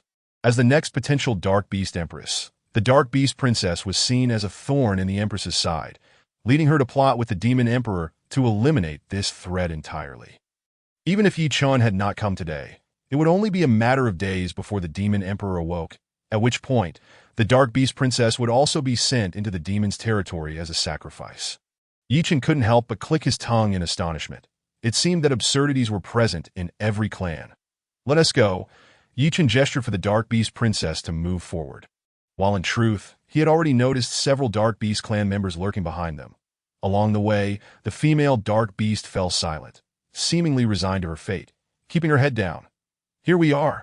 Before long, Yi Chen's expression shifted as the area ahead opened up, enveloped by a soul-stirring sense of oppression that blanketed the land, that in the depths of the darkness. It felt as if a terrifying giant beast lay in wait. Simply standing there sent chills down one's spine, evoking an instinctual fear. Let us go. Yi Chen took the lead, inadvertently shielding the female Dark Beast behind him. The moment Yi Chen stepped into this area, two massive blood-red eyes slowly opened. Those who trespass here shall die. A terrifyingly overwhelming spiritual pressure surged forth, crashing into Yi Chen with the force of a mountain depew. Yi Chen coughed out a mouthful of blood, forcing himself to swallow it back down. Although his face turned pale, he still shielded the female Dark Beast behind him. What terrifying pressure! The Dark Beast Princess was greatly alarmed, and upon seeing Yi Chen protecting her, an inexplicable emotion rose within her heart. This human was shielding her, blocked. Yi Chen let out a cold smile, rising not in retreat, but advancing, boldly confronting the oppressive force head dash on in the distant shadows. A pair of menacing eyes flickered with surprise, that a human warrior. Intriguing. Intriguing. The Chaos Demon Emperor laughed wildly. Human lad, what brings you to me? The Chaos Demon Emperor, who had lived for countless millennia, immediately discerned that Yi Chen had come with a purpose. Prompting his inquiry, I have been sent to kill you. Yi Chen replied calmly. The Chaos Demon Emperor's gaze grew fierce. Despite being on the brink of exhaustion, he was far from a mere insect to be humiliated. Indeed, in his eyes, Yi Chen's innate extraordinary cultivation was hardly worth considering. Yet I shall not kill you. I am merely interested in a conversation. Though Yi Chen's complexion was pale, his voice remained robust and unwavering. The Chaos Demon Emperor's fierce eyes softened slightly. You still wish to kill me? Quite audacious. I like it. He erupted in laughter, though he was puzzled as to why this young man dared to confront him. After more than 10,000 years without encountering a living soul, The Chaos Demon Emperor was in no rush to act against Yi Chun. He decided to keep this young man around for entertainment. If the lad proved to be insightful, he might even spare his life. Should Yi Chun earn his favor, imparting his demonic techniques would not be out of the question. After all, one must leave a mark in this world, even if it were just a brilliant stroke to embellish his illustrious martial career. Young man, if you wish to converse with me, you must prove your worth. The Chaos Demon Emperor intoned that if you can reach my side, I shall grant you this opportunity. Very well. Yi Chun laughed heroically and stepped forward. 1 step, 2 steps, 3 steps. The oppressive aura radiating from the Chaos Demon Emperor was formidable, even with Yi Chun's physique. Each step was a struggle. Yet he did not waver, maintaining a steady rhythm with unwavering resolve. This lad possesses some merit, the Chaos Demon Emperor mused, a glint of intrigue flashing in his enormous eyes, his lips curling into an exaggerated arc hidden in the shadows. Then let us amplify the challenge. As he spoke, the pressure he exerted surged exponentially. He was eager to see where this young man's limits lay. If Yi Chun could traverse even half the distance under his oppressive weight, he would consider taking him as a disciple. That if he could compel the Chaos Demon Emperor to release even a fraction of his imperial might, he would elevate him to a true disciple. After all, enduring under such pressure was a testament to his extraordinary nature. Young man, where will your limits lie? The Chaos Demon Emperor chuckled maliciously. Chapter 53. The Gathering of the Primordial Spirit. This pressure cannot deter me. Yi Chun's expression grew resolute as he lifted his foot, which began to feel increasingly heavy. This oppressive force was precisely the crucible he needed to temper his yet-to-awaken primordial spirit. Behind him, the Dark Beast Princess had collapsed to the ground. Fortunately, without life-threatening danger. To endure under my pressure for so long. What a remarkable young man. Observing Yi Chun's steady strides, the Chaos Demon Emperor's eyes sparkled with renewed interest, unleashing an even more terrifying pressure. If this level of force failed to halt Yi Chun, he would resort to his final trump card. As the Chaos Demon Emperor noted Yi Chun's continued advancement, he felt not rage but excitement within. What a promising seed. In that moment, Yi Chun's bones began to crack ominously under the overwhelming pressure. The Chaos Demon Emperor's oppressive aura was terrifying, and Yi Chun's body was not the only thing under duress. Even his soul began to feel the strain. Good. Yi Chun's eyes shone brightly. The immense pain could not compel him to submit. Within him, the Thunder Punishment True Body technique activated, combining with the external terrifying pressure for simultaneous refinement. A muffled groan escaped him. The fourth level of the Thunder Punishment True Body technique was a method for refining the primordial spirit. With the combined external pressure from the Chaos Demon Emperor and the internal refinement of the Thunder Punishment True Body technique, Yi Chun's previously scattered primordial spirit began to take form. The Chaos Demon Emperor's eyes widened in astonishment. This human lad not only withstood his terrifying pressure, but also utilized it to cultivate his primordial spirit. Did he not fear that the Emperor might strike him down? Such audacity and fortitude! The Chaos Demon Emperor roared with laughter. In such dire circumstances, this young man not only showed no fear, but also used the situation to enhance his power. This child would undoubtedly achieve great things in the future. Resolved, the Chaos Demon Emperor decided that even if the lad's cultivation failed, he would still take him on as a disciple. Under the double pressure, Yi Chun sat cross-legged, allowing the terrifying force to ravage his body, remaining as immovable as a mountain. Within him, countless threads of lightning power emerged, weaving through his bones. Whenever a fracture appeared, the lightning power surged forth, enveloping and refining it. As time passed, an unending radiance emanated from Yi Chun's form. Externally, the terrifying pressure posed no threat to him any longer, yet his complexion remained pale. Though his physique had reached a remarkable state, his primordial spirit had yet to fully materialize. The Chaos Demon Emperor, witnessing the lightning flickering within Yi Chun, felt a chill creep into his gaze. As far as he knew, only those aligned with the Tao of Heaven could cultivate the power of thunder in the Thunder Domain. Could this lad be counted among such cowardly beings? The Chaos Demon Emperor refrained from direct confrontation. Instead, doubling the pressure he exerted to facilitate Yi Chun's quicker cultivation of his primordial spirit. Using his oppressive might as a stepping stone, this young man was truly one of a kind. Young man, should you align yourself with the cowardly?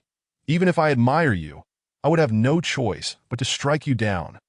The Chaos Demon Emperor thought to himself. That false Tao of heaven was his sworn enemy, and he intended to eradicate any who bowed before it. Yi Chun, seated in meditation, was far too occupied to ponder such matters. The thunder punishment true body technique whirled within him, his entire life force bursting forth, enveloping him in a radiant furnace that engulfed his entire being. What is this? The Chaos Demon Emperor, witnessing Yi Chen's strange transformation, displayed a solemn expression for the first time. What technique is this that inherently contains the essence of the Tao? The Emperor was taken aback and spoke with gravity. The radiant furnace shimmered, and the terrifying pressure unleashed by the Chaos Demon Emperor became nourishment for it, igniting the entire furnace into a blazing inferno that Yi Chun sat within, an endless surge of lightning erupting from his body, igniting the furnace further, simultaneous refinement from within and without. What caliber of technique is this? The Chaos Demon Emperor was stunned, having traversed the world for hundreds of thousands of years without encountering such an extraordinary method. Observing Yi Chun within the furnace, he felt an uncanny sense of inscrutability. Initially, he thought the lad was a genius. Now, he realized he might be far more complex than he appeared. Should he continue to assist him with his own pressure? The Chaos Demon Emperor found himself torn. Under normal circumstances, he would not have entertained such thoughts. However, nearing his own end, he feared that this young man might drain him completely. For a mighty demon emperor to perish in such a manner would indeed be a disgrace. Young man, I shall take the gamble. The Chaos Demon Emperor resolved, accepting that whether he died sooner or later, he might as well stake everything on this chance. He gambled on whether this lad would become a thorn in the side of that false Tao of heaven. Although he did not believe Yi Chun could stir up much trouble, as long as he could annoy that wretched being, it would be worth it. Young man, I hope you do not disappoint me. The Chaos Demon Emperor sighed inwardly, then unleashed a terrifying surge of pressure once more, amplifying it several times, which contained the remnants of his imperial might. Under the full force of the Chaos Demon Emperor, the furnace surrounding Yi Chun erupted with a thunderous roar, creating an exceedingly terrifying spectacle.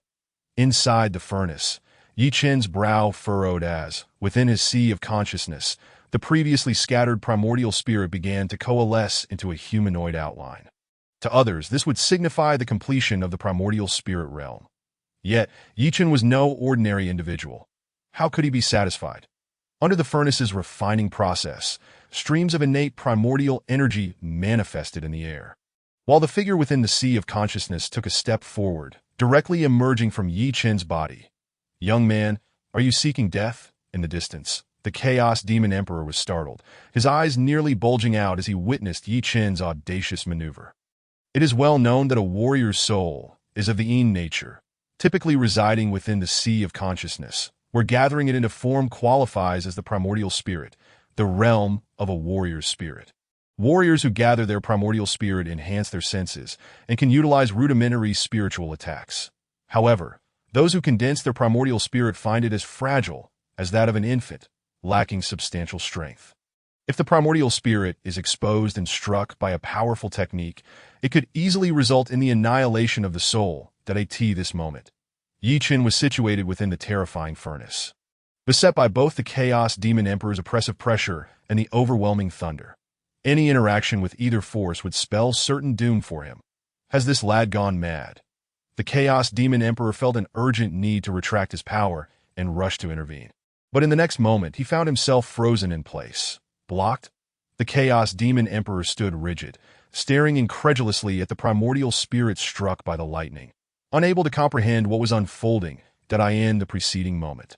Yi Chun's primordial spirit had stepped out, only to be instantly struck by the lightning Yi Chun's primordial spirit, in its current state, was utterly incapable of withstanding such lightning, let alone the even more terrifying pressure within the furnace. But could Yi Chun possibly be unprepared?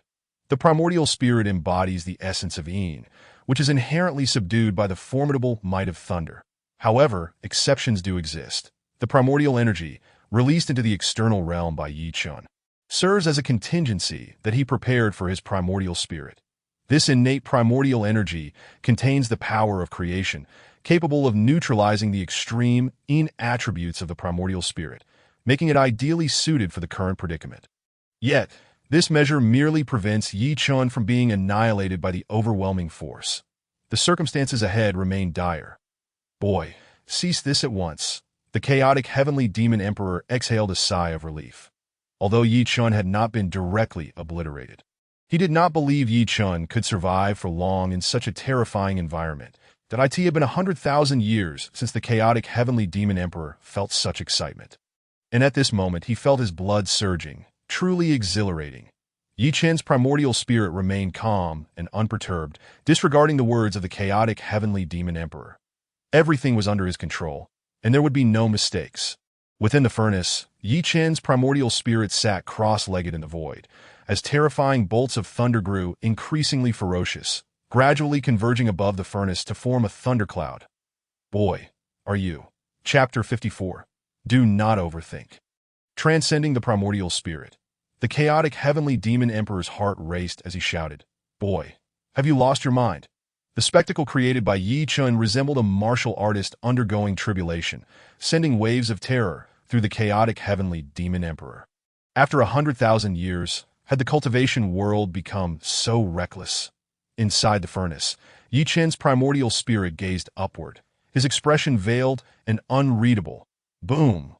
Within the thundercloud, the fearsome lightning roiled, resembling a martial artist facing tribulation. Truly terrifying. At this moment, Yi Chen's primordial spirit scratched his head. Although the tribulation cloud appeared fearsome, it was merely the thunderous power within him taking form and would not inflict significant harm upon his primordial spirit. If his primordial spirit were to be placed under the genuine thunder tribulation in the thunder domain, Yi Chen would never dare to do so. Would the sex martial artists not seize the opportunity to unleash true thunder punishment and obliterate him entirely? The dread of the tribulation cloud was palpable, but without the chaotic heavenly demon emperor's oppressive aura, it lost some of its significance. Thus, Yi Chen's primordial spirit turned towards the chaotic heavenly demon emperor concealed in the darkness. His intent unmistakable, the chaotic heavenly demon emperor, exasperated, felt a surge of anger. This little rascal nearly frightened him to death. However, having reached this point, he had developed an interest in Yi Chen's methods that I shall lend you a helping hand. The chaotic heavenly demon emperor bellowed, instantly shedding his reservations, unleashing an overwhelming aura far surpassing his earlier might, directly crashing towards the furnace. The oppressive flames erupted once more outside the furnace. The Yi Chen's primordial spirit nodded in acknowledgement. Indeed, this is the essence. Within the furnace, enveloped in the innate primordial energy, Yi Chen's primordial spirit gestured, and a bolt of lightning surged towards him with ferocity. Ouch! Yi Chen's primordial spirit jolted, his soul stirred, and it took several breaths for him to regain his composure. This strike nearly cost him half his life. Fortunately, Yi Chen's primordial spirit was unlike others, harboring a true spirit within, allowing for a swift recovery. Once more, the small hand of the primordial spirit beckoned, and another flash of lightning materialized. This time, the recovery period for the primordial spirit was significantly reduced. The chaotic heavenly demon emperor, observing from the shadows, was taken aback. This is the operation of the heavenly Tao's laws. How is this little fellow? At this moment, the chaotic heavenly demon emperor was somewhat bewildered that Yi Chen's miniature heavenly tribulation appeared deceptively simple. Yet as a formidable demon emperor, he could discern the extraordinary nature hidden within. All things operate under certain rules, known as principles that Yi Chen's diminutive heavenly tribulation was, in essence, a vastly simplified version of a true heavenly tribulation. The chaotic heavenly demon emperor's mind went blank, and his gaze towards Yi Chun transformed entirely. Who exactly is this little rascal? As seconds ticked by, after a total of 81 breaths, Yi Chun successfully weathered the first wave of his heavenly tribulation. 81 breaths. The timing is so precise. Absurd. Simply absurd. The corners of the chaotic heavenly demon emperor's mouth twitched as he gazed at Yi Chun, overwhelmed by a myriad of questions that he asked for Yi Chen's ability to transcend the heavenly tribulation. The chaotic heavenly demon emperor no longer harbored concerns. Did you not see how this little rascal can manipulate the thunder above the furnace, as long as he does not seek his own demise? that lightning shall not strike him. Cheating. Indeed, this little rascal was cheating. In the ensuing moments, the chaotic heavenly demon emperor found himself in a state of inner turmoil, while Yi Chen reveled in the experience. He himself was at the end of his strength, yet he had to continuously maintain the oppressive aura of the demon emperor. How could this leave the already faltering chaotic heavenly demon emperor anything but conflicted? Time continued to flow at a quarter of an hour at some point. When the chaotic heavenly demon emperor felt he could no longer endure, a voice echoed in his ear. This young master stands beside you now. Can we converse? At that moment, Yi Chen's primordial spirit had traversed his self-created heavenly tribulation. His aura reigned in, standing before an exceedingly dim soul. The soul was unfathomably vast, shrouded in darkness. Were it not for Yi Chen's extraordinary vision, he would not have discerned the colossal form of the chaotic heavenly demon emperor's primordial spirit. Such immense stature. What manner of being was this chaotic heavenly demon emperor? At present, the chaotic heavenly demon emperor was becoming increasingly disoriented, lost in a haze. Seeing that the chaotic heavenly demon emperor remained silent for an extended period, Yi Chen helplessly scratched his nose. This demon was a good person, having nearly risked his own soul for him. Well, considering the effort this fellow has exerted, I shall accept him as a follower. If Yi Chen's inner thoughts were to be known to the chaotic heavenly demon emperor, he would surely strike him down. I risked my life to assist you, and yet you contemplate your own schemes. What manner of conduct is this? Should you perish now, wouldn't I owe you a favor? Yi Chen sighed, realizing that to save the chaotic heavenly demon emperor, he would have to make significant sacrifices. That a flash of light appeared in his hand, revealing hundreds of rare treasures obtained from the dark beast empress hovering in the AI. The white Yi Chen gestured with one hand, dividing them in half, then using spiritual power to crush them completely, scattering them over the enormous form of the chaotic heavenly demon emperor. As the hundreds of soul-nurturing treasures shattered, a faint fragrance permeated the space.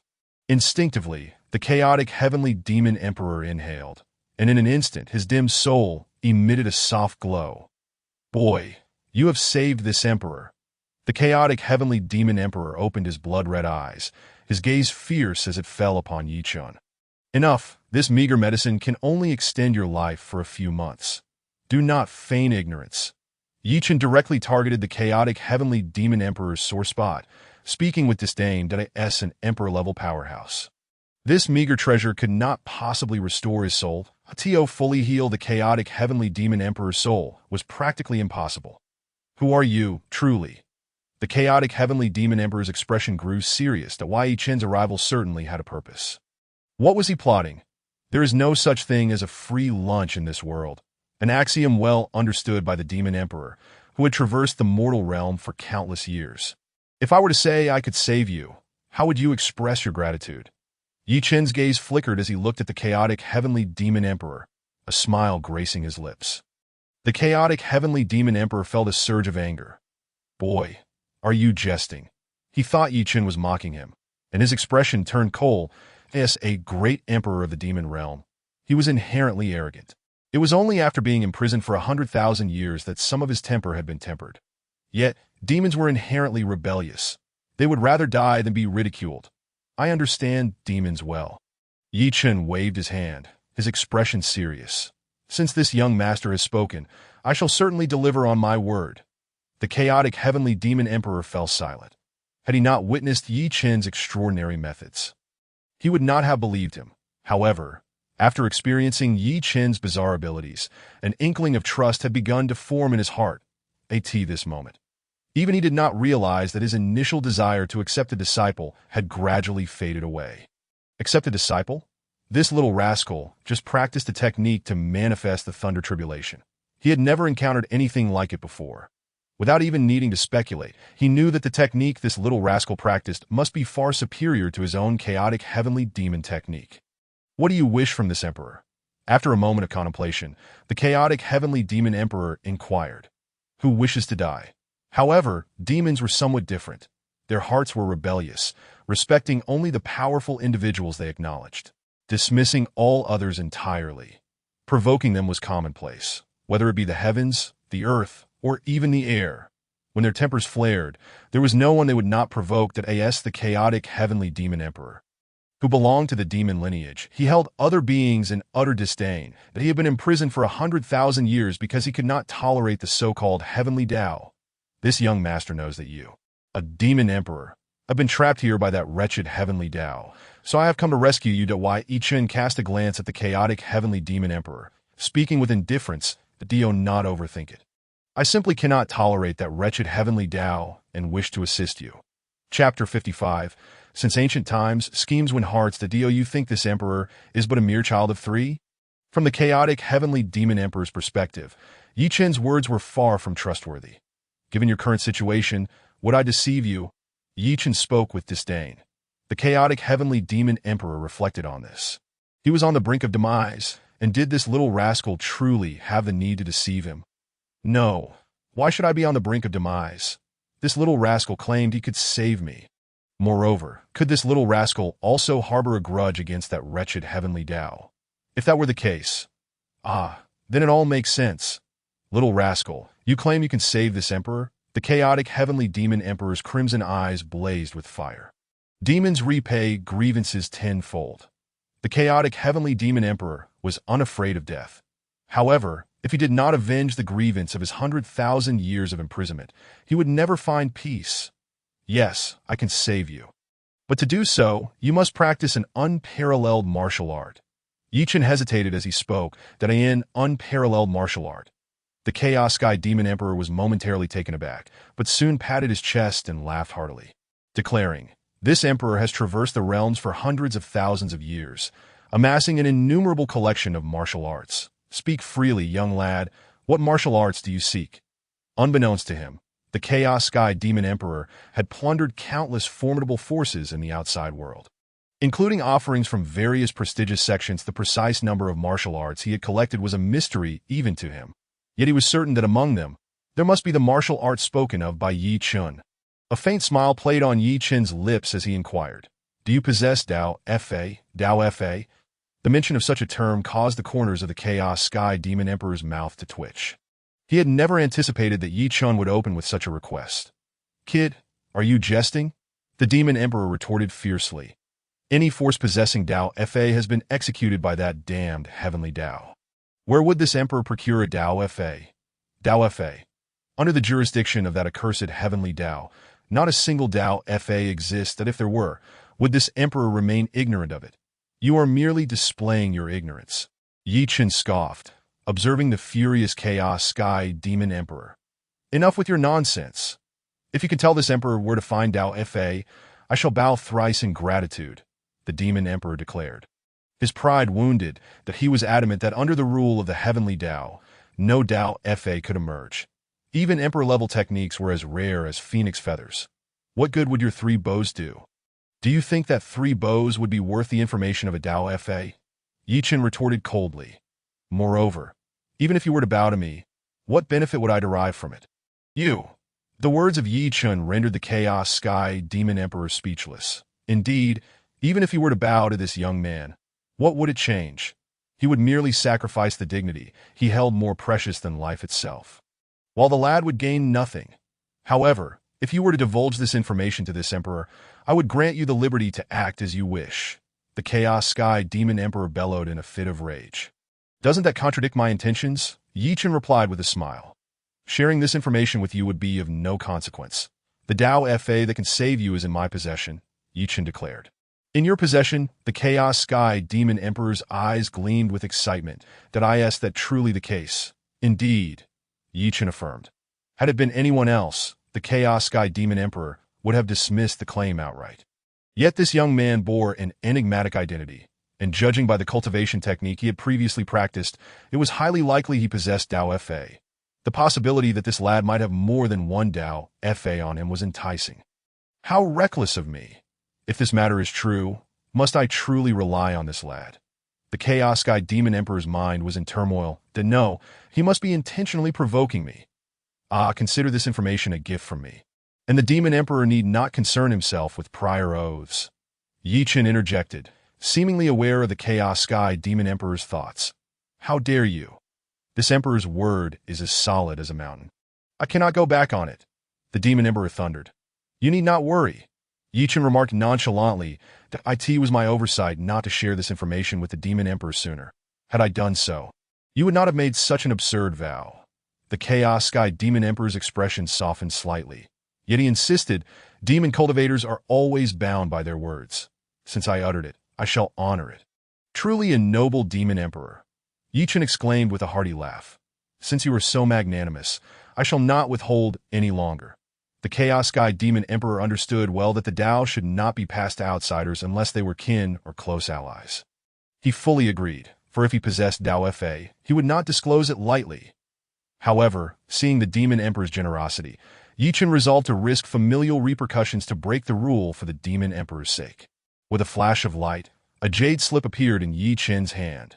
Demon Emperor, please accept this. In order for you to restore your divine soul, I am willing to stake my life on this. Yi Chen's expression turned grave, his gaze filled with determination, exuding an aura of self-sacrifice for his lord. Internally, Yi Chen chuckled, for the technique inscribed within the jade slip was freshly engraved with his spiritual power. In his quest to conquer the Demon Emperor, he was prepared to go all out. When it came to acting, Yi Chen believed no one could surpass him. Unacceptable. The Chaos Sky Demon Emperor felt a surge of emotion. It had been 100,000 years since he had heard such heartfelt words. Even 100,000 years prior, no one had spoken to him so sincerely. Unacceptable. A man would die for one who truly understands him. He mused. Since this lad treated him with such earnestness, he could never allow him to face the wrath of his family. With thoughts of his family swirling in his mind, the Chaos Sky Demon Emperor began to imagine that this young man must belong to a hidden, powerful clan with strict rules. Given the storyline, this young man's status in that family must be significant, and his venture into the world was likely for training purposes. Such a family would undoubtedly harbor fierce competition. And if he were to carelessly leak the existence of Tao Fa, the young man's position would be jeopardized, even threatening his very life. No, I cannot accept this for free, the Chaos Sky Demon Emperor declared. His expression conflicted. Fortunately, he was resolute in his convictions and turned away from the Tao Fa. Were it not for this lad's salvation, I could have seized it. Now that he has shown me kindness. A demon cultivator cannot repay kindness with betrayal. But if I do not accept it, he shall perish. Yi Chen's expression remained steadfast as he extended the Tao Fa to the Chaos Sky Demon Emperor once more. Despite the turmoil in his heart, the Chaos Sky Demon Emperor ultimately insisted on rejecting it. Yi Chen's face lit up with satisfaction. His earlier concerns about the Demon Emperor's character had been dispelled, revealing him to be a man of principles. Ah, Demon Emperor, are you not at odds with that damned heavenly Tao? Yi Chen feigned a sigh. The mere mention of the accursed heavenly Tao drew a fierce grimace from the Chaos Sky Demon Emperor. Yi Chen continued, my destiny is to annihilate this selfish and cruel heavenly Tao, that if you can survive, my burden shall be lighter. This Tao Fa, which should not be passed to outsiders, can be explained away as a gift to a mere servant if my family discovers it. Yi Chen professed with deep emotion, I do not wish to lose a companion on this journey against the heavenly Tao. How moving! The Chaos Sky Demon Emperor, who had not engaged with the outside world for 100,000 years, was overwhelmed with emotion. This young man, whose fate was intertwined with the destruction of the heavenly Tao, was indeed from a powerful hidden family. Realizing the truth in Yi Chen's words, the last shred of doubt within the Chaos Sky Demon Emperor vanished. How could he ensure his own survival while also safeguarding this young man's safety? Becoming a servant was the solution. The Chaos Sky Demon Emperor wrestled with his conflicting emotions as a Demon Emperor. How could he diminish himself to that of a servant? Yet, he could not bear to witness the downfall of the heavenly Tao without taking action. With a complex heart, he gazed at Yi Chen. Their eyes locking in a moment of understanding in Yi Chen's gaze. The Chaos Sky Demon Emperor perceived sincerity intertwined with determination. This matter was certainly not as simple as the young man had portrayed. How could someone from a great family be easily deceived? It appeared that this lad intended to first grant him the technique, leaving him to shoulder all subsequent consequences. This young man, so full of loyalty. And yet he found himself fretting over mere appearances. No, this shall not do.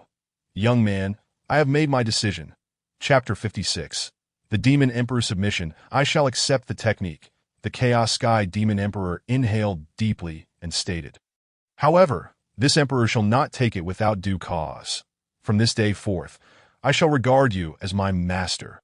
Upon uttering these words, the Chaos Sky Demon Emperor felt as though he had lost something precious. To regard someone as a master meant submission, placing him at the lowest tier of servitude. The Wai Ichun raised an eyebrow, a sly smile creeping onto his lips. This arrangement was perfect, yet it was still not entirely satisfying. He needed to stoke the flames further. Unacceptable. Yi Chen's expression shifted, feigning urgency. Upon witnessing Yi Chen's demeanor, the Chaos Sky Demon Emperor felt a surge of relief, as the emptiness within him was momentarily filled. "This is my decree," the Chaos Sky Demon Emperor asserted firmly. "That cannot be. The sincerity of your submission will be evident to your family. You must not act thus. This emperor is indeed sincere in my submission." The Chaos Sky Demon Emperor replied, furrowing his brow in annoyance. "Look at you, with that disdainful expression. Is this what you call sincere submission?" Yi Chen rolled his eyes. "How about this?" Yi Chen adopted a troubled expression. "From now on, the Demon Emperor shall be regarded as my esteemed follower, and in public you may simply address me as young master." Upon hearing this, the Chaos Sky Demon Emperor felt a flicker of intrigue. Being a follower was far more liberating than being a servant, and Yi Chen's suggestion brought him joy. A proud demon cultivator. Being reduced to the status of a servant was indeed hard to swallow. With a smile of satisfaction, Yi Chen continued, "This way, I can petition my clan for more resources on your behalf. Resources on my behalf." The young man was still considering him. A wave of emotion washed over the Chaos Sky Demon Emperor. Ever since he embarked on his martial journey, he had toiled alone, constantly battling for resources, enduring the relentless pursuit of others. When had he ever experienced such a unique sentiment? "Young Emperor, you must take a look at this Dao Fa."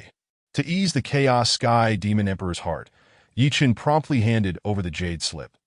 This Dao Fa was the last straw in his emotional manipulation, intended to completely ensnare the Chaos Sky Demon Emperor's heart. Once the Demon Emperor recognized the authenticity of the Dao Fa, he would undoubtedly be utterly captivated. Indeed, this time the Chaos Sky Demon Emperor did not refuse, solemnly taking the Dao into his hands.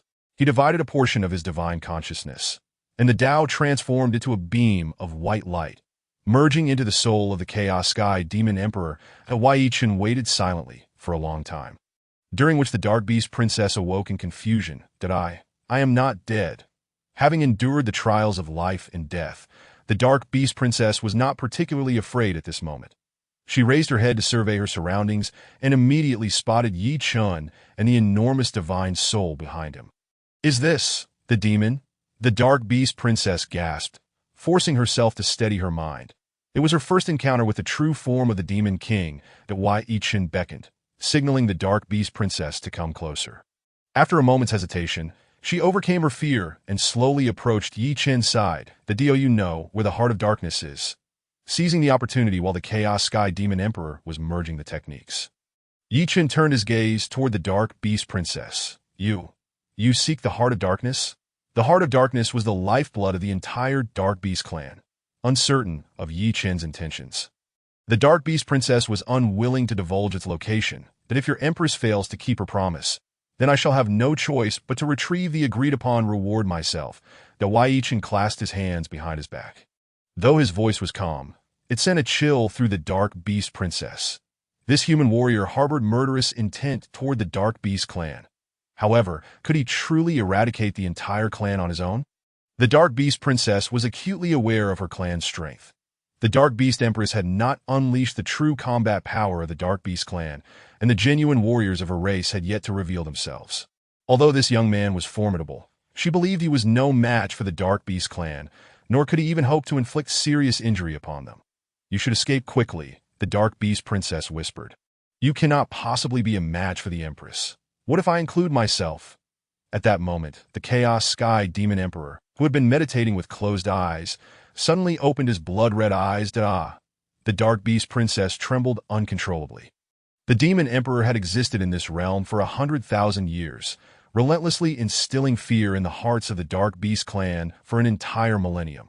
How could the Dark Beast Princess not feel terror at being so close to the Demon Emperor? Oomph! The Chaos Sky Demon Emperor snorted coldly. These dark beasts were like parasites, incessantly tormenting the souls imprisoned here. To him, the dark beasts were merely tools of heaven's retribution against their souls. How could he not feel anger? The Chaos Sky Demon Emperor then turned his gaze toward Yi Chun, his expression softening. Did I, Chaos Sky, swear by my divine soul that I shall follow you, young man. From this day forth should I break this oath. May my soul be annihilated. The Chaos Sky Demon Emperor spoke solemnly, bowing his proud head before Yi Chun. As soon as the words left the Chaos Sky Demon Emperor's lips, the Dark Beast Princess's mind went blank. She could not have heard incorrectly. Could she?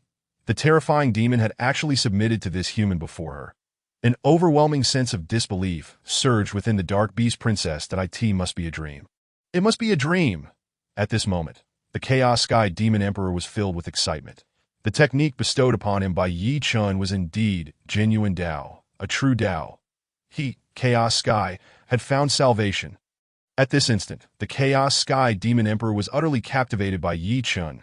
If I include myself, can I not obliterate your Dark Beast clan?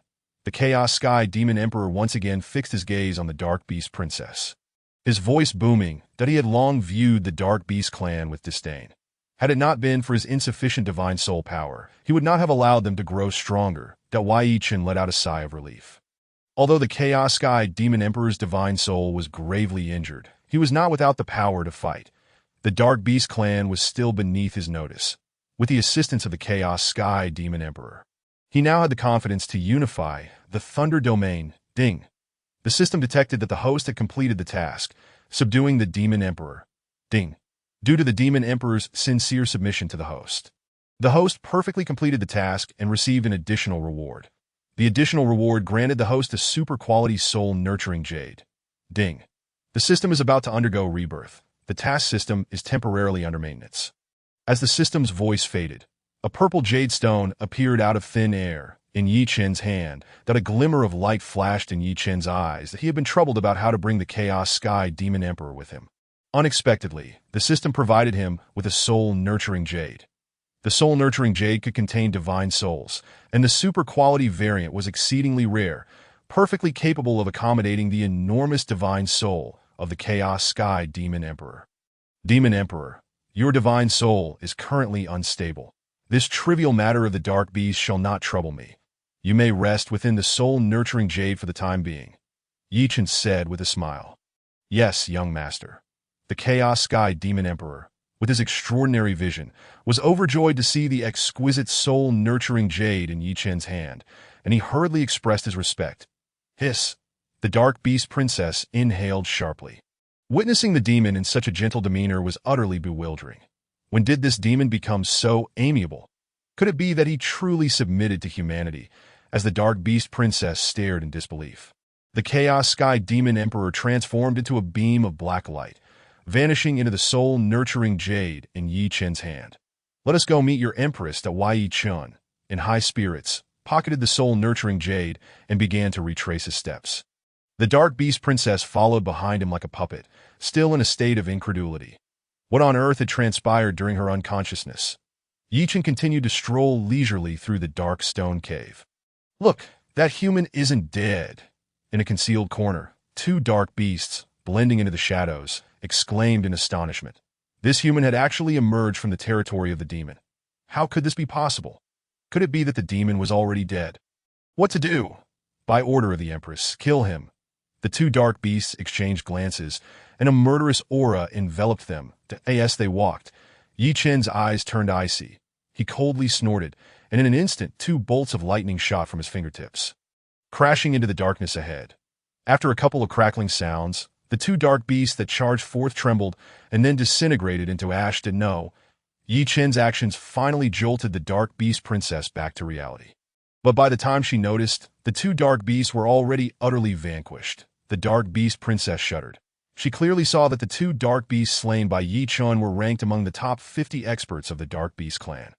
Such formidable opponents had been so effortlessly dispatched by this human. It seems your Empress intends to go back on her word, Yi Chun remarked with a cold smile, having anticipated this outcome. Drawing upon the pressure of the Chaos Sky Demon Emperor, Yi Chen had now attained the realm of Yuanshan. And he was not an ordinary Yuanshan. He was confident that he could annihilate any ordinary Yuanshan in a single blow. I offer you two choices, Yi Chen declared. 1. Take me to find the Dark Beast Empress now. Any dark beast that has not provoked me shall be spared. 2. I shall slaughter my way through and wipe out the Dark Beast clan before seeking your empress. You have 2 breaths to decide. It must be said, offering a choice was indeed quite exhilarating. The Dark Beast Princess trembled, seemingly in a dilemma that it appears you have chosen the second path. After 2 breaths had passed, Yi Chen smiled coldly. I will take you to find the empress. As soon as Yi Chen's words fell, the Dark Beast Princess's voice became frantic. Let us go. Yi Chen replied coldly that Yi Chen was not speaking idly. He was fully capable of annihilating the Dark Beast clan at this moment. But what would he gain from such an endeavor? He would never engage in a fruitless endeavor. Once the Dark Beast Empress was slain, could the remaining Dark Beasts possibly withstand him? The Dark Beast Princess sighed internally, leading Yi Chen deeper into the cave that if this human could indeed slay the Empress, it might not be entirely bad for the Dark Beast clan. Without further conversation, the Dark Beast Princess guided Yi Chen through a winding path, heading toward the depths of the earth. Along the way, the Dark Beast Princess employed some means to bypass all the Dark Beast patrols, eventually arriving at a vast subterranean basin. Your Empress certainly knows how to indulge. As soon as they exited the complex cave, Yi Chen beheld a magnificent underground palace. The palace was as grand as a secular royal palace. Entirely pitch black, enveloped in a sinister glow at its center. A unique wave radiated outward, and Yi Chen knew that was the heart of darkness. Thunder, sun. Yi Chen casually tossed the Dark Beast Princess behind him, gathering a terrifying sphere of lightning in his hand.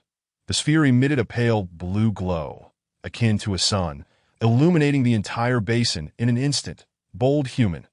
At this moment, a furious voice echoed, as dark beasts surged from all directions, glaring at Yi Chen with wrathful eyes.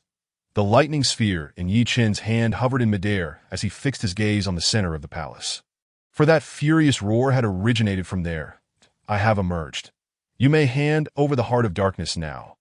Yi Chen stood with his hands clasped behind his back, calmly observing the center of the palace. You human possess immense audacity, daring to trespass into our sacred territory.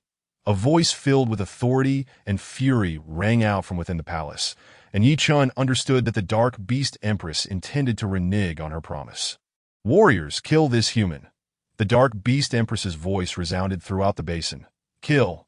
All the Dark Beasts, upon hearing the Empress's command, lunged toward Yi Chen, including the previous Dark Beast King. No. The Dark Beast Princess rushed in from behind. Earlier, Yi Chen had thrown her back into the cave for her protection, but now she was once again dashing toward him. This human's finding this place must be your doing. The voice of the Dark Beast Empress resonated with a chilling authority as she commanded. Eliminate this traitor. There were no dissenters among the Dark Beasts. Simultaneously, a faction surged forth, charging towards the Dark Beast Princess, seeking death. Yi Chen scoffed coldly, unleashing a brilliant flash of lightning from his hand. In an instant, countless arcs of lightning erupted, crashing into the torrent of dark beasts, reducing innumerable foes to ashes. With a swift gesture, he summoned a formidable sphere of lightning from the air, hurling it down upon the palace cluster below. Dare you, in the heart of the palace, the Dark Beast Empress seethed with rage as a dark radiance materialized above, halting the descent of the lightning sphere. Is it effective? Yi Chen retorted with a frigid smile, shouting, "Explode, boom!" As soon as the words left his lips, the terrifying lightning sphere detonated. The earth trembled, rocks and debris rained down upon the palace, as if a cataclysmic earthquake had occurred. Countless dark beasts, unable to launch another assault on Yi Chen, suffered grievously from the falling boulders and the explosive arcs of lightning. Crack! Amidst the chaos, a barely audible sound emerged at Yi Chen smiled faintly, for the protective dark barrier shielding the palace had shattered. Following this, the wrath of the lightning crashed into the palace, resulting in the collapse of numerous structures. Again, Yi Chen sneered, his aura of the Essence Realm surging forth, as an even more terrifying thunderstorm coalesced in his grasp. Run! In the face of such overwhelming power, The elite dark beasts were paralyzed by fear, scattering in all directions. Human you, the dark beast empress's voice trembled. She had initially believed that the human would be incapable of breaching the defenses forged by the Heart of Darkness, only to find that a single strike had obliterated the outermost barrier. This realm was the domain of thunder. Even though it lay beneath the earth and was shrouded in darkness, the supremacy of thunder inherently suppressed all other paths, especially the dark attribute, which was naturally constrained by the most formidable and unyielding laws that if the dark beast tribe were in the outside world, they would undoubtedly be a powerful faction. Alas, this was the domain of thunder. Yi Chen did not grant the dark beast empress another chance. The might of the thunder in his hand was more terrifying than before. This strike, utilizing 90% of his spiritual energy, was meant to eliminate her in a single blow. Human, the Heart of Darkness belongs to me. Under the overwhelming pressure, the dark beast empress sensed the approach of death and submitted. Too late. Yi Chen scoffed. Propelling a colossal lightning sphere towards the center of the basin, boom. The explosion surpassed all previous sounds, echoing relentlessly.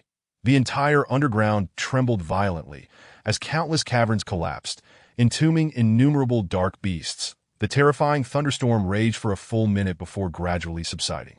At that moment, Yi Chen hovered in midair, awaiting the dispersal of the lightning light before swiftly appearing before a massive black crystal. Human, may you meet a wretched end. A face emerged within the black crystal. Indistinct in features, this was the dark beast empress, fused with the Heart of Darkness. Meet a wretched end. Yi Chen chuckled coldly. The dark beast empress seethed with fury, her gaze fixated on Yi Chen, wishing she could consume him whole. Human, you shall not succeed. She snarled, the Heart of Darkness is exceptionally resilient. It will never fall into your hands. As long as the heart remains intact, I shall endure. Unless you remain here indefinitely. But how much time do you truly have? The dark beast empress cackled maniacally. The Yi Chen was undeterred, his thunderous might intensifying in his grasp. This strike would consume all of his remaining spiritual energy, and he had grown weary of the stalemate with the dark beast empress, resolved to eliminate her in one decisive blow. You shall be forever bound to the Heart of Darkness. The dark beast empress felt the chilling breath of death and surrendered. No, Yi Chen retorted coldly, launching a massive lightning sphere towards the basin's center once more. Boom! The explosion was deafening, reverberating for an eternity. The subterranean world quaked violently as numerous caves collapsed, burying countless dark beasts. The terrifying lightning continued to wreak havoc for a full minute before finally abating. That moment, Yi Chen floated in the air, waiting for the lightning to dissipate before swiftly appearing before a massive black crystal. Human, you shall not escape unscathed. A face emerged within the crystal, its features indistinct. This was the dark beast empress, having merged with the Heart of Darkness. Escape unscathed? Yi Chen smirked coldly. The dark beast empress seethed with rage, her eyes fixed on Yi Chen, wishing to rend him apart. Human, you shall not prevail. She hissed, the Heart of Darkness is indestructible. It will never be yours. As long as the heart remains intact, I shall endure. Unless you remain here indefinitely. But how much time do you truly have? The dark beast empress cackled maniacally. Yi Chen had no intention of granting the dark beast empress any further opportunities. The power of thunder he wielded was more fearsome than before. This strike would deplete 90% of his spiritual energy, and he had grown weary of the stalemate with the dark beast empress, determined to strike her down in one fell swoop. The dark beast empress felt an overwhelming sense of terror as the binding influence of the Heart of Darkness weakened. No, I am willing to submit to you, she pleaded, collapsing to the ground, trembling in fear. She did not wish to perish as the sovereign of the dark beast tribe. How could she face death? Die. The spirit of Yi Chen, now in miniature form, unleashed a bolt of lightning that obliterated her consciousness before she could comprehend the situation. The dark beast empress's intellect was extinguished, her form transforming into a dark orb of light, hovering in the air. Yi Chen's spirit reached out, grasping the orb of darkness in his palm. The dark beast empress, having merged with the Heart of Darkness for countless millennia, had formed this orb, a supreme soul elixir capable of restoring consciousness. Come forth, Yi Chen commanded, stepping forward, and his spirit returned to its rightful place. Gazing at the orb of black light in his hand, He chuckled as a jade slip materialized in midair. Kid, you're still alive. Ancient Yu exclaimed, his face alight with J. A wide-up Yi Chen's forehead twitched in irritation. Did this old fool truly wish for his demise? Ancient Yu quickly recognized the awkwardness of the situation and forced a chuckle, before being mesmerized by the surrounding spectacle. What is this? Ancient Yu surveyed the area, astonished. How could such terrifying thunderous power exist here? What trouble has this kid stirred? However, as long as he did not provoke the Demon Emperor, everything would be manageable. Kid, why are you still here? Ancient Yu recalled past events, urgently advising, you must leave at once. The Dark Beast Empress is clearly no benign entity. Moreover, that demonic creature is an emperor-level existence. Even I would not dare to provoke it, but we should make haste to avoid any unforeseen calamities. Ancient Yu glanced around, feeling a sense of dread. Could this be the deepest part of the earth? How peculiar. There are numerous corpses of dark beasts here. This kid has undoubtedly stirred up more trouble. Having been trapped in this place for centuries, he understood well the terror of the dark beasts and knew he must flee post-haste. Not so fast. Yi Chen divided the orb of black light, offering 1/5 to Ancient Yu. Here, consume this. What? In the pitch-black surroundings, Ancient Yu barely registered the exchange. Upon seeing the small orb of darkness Yi Chen presented, his gaze widened in astonishment. Such astonishing spiritual power. In a moment of astonishment, Gu Yu inhaled deeply, his heart pounding with disbelief. Upon closer inspection, he realized that what lay before him was an extraordinary treasure of the heavens and the earth, immensely beneficial for the soul. Gu Yu hastily accepted it, and a wave of refreshing sensation washed over him instantly. What a marvelous treasure! The wrinkles on Gu Yu's aged face seemed to fade slightly as he promptly swallowed the orb of black light. Entering a meditative state to refine it, he was confident that by completely refining this orb, his soul power could recover to 1/10 of its former glory. The more he contemplated, the more exhilarated he became, entirely oblivious to the presence of a far larger divine spirit manifesting beside him. Young master, the voice of the Chaos Demon Emperor boomed, yet it failed to rouse Gu Yu from his trance. Where did this naive fool come from? Were it not for my eagerness to refine this divine medicine, I would surely teach you a lesson. Gu Yu disregarded the one who had shaken his spirit. Fuming inwardly at this moment, he had no thoughts to spare for the outside world. His sole focus was on hastening the refinement process to restore his strength. This is for you. Yi Chen ignored Gu Yu, and the Chaos Demon Emperor merely cast a curious glance at him. Before losing interest, he had not anticipated that besides himself, there was another divine spirit that had not perished. However, in his eyes, this spirit seemed too weak to warrant his attention, and thus he paid it no mind. Had Gu Yu known that the naive fool beside him was indeed the Demon Emperor, he would have likely abandoned his pursuit of refining the soul treasure. Yi Chen presented the remaining black light orb to the Chaos Demon Emperor, who accepted it without hesitation and swallowed it whole. Upon ingestion, the Chaos Demon Emperor was taken aback, having traversed many realms. He was well acquainted with various celestial treasures. What Yi Chen had provided him was undoubtedly a medicine capable of healing the soul. The expression on the Chaos Demon Emperor's face grew complex, and he felt a deeper admiration for Yi Chen that he was certain that such a divine medicine was exceedingly rare in the world. To think that he had been offered it without a second thought.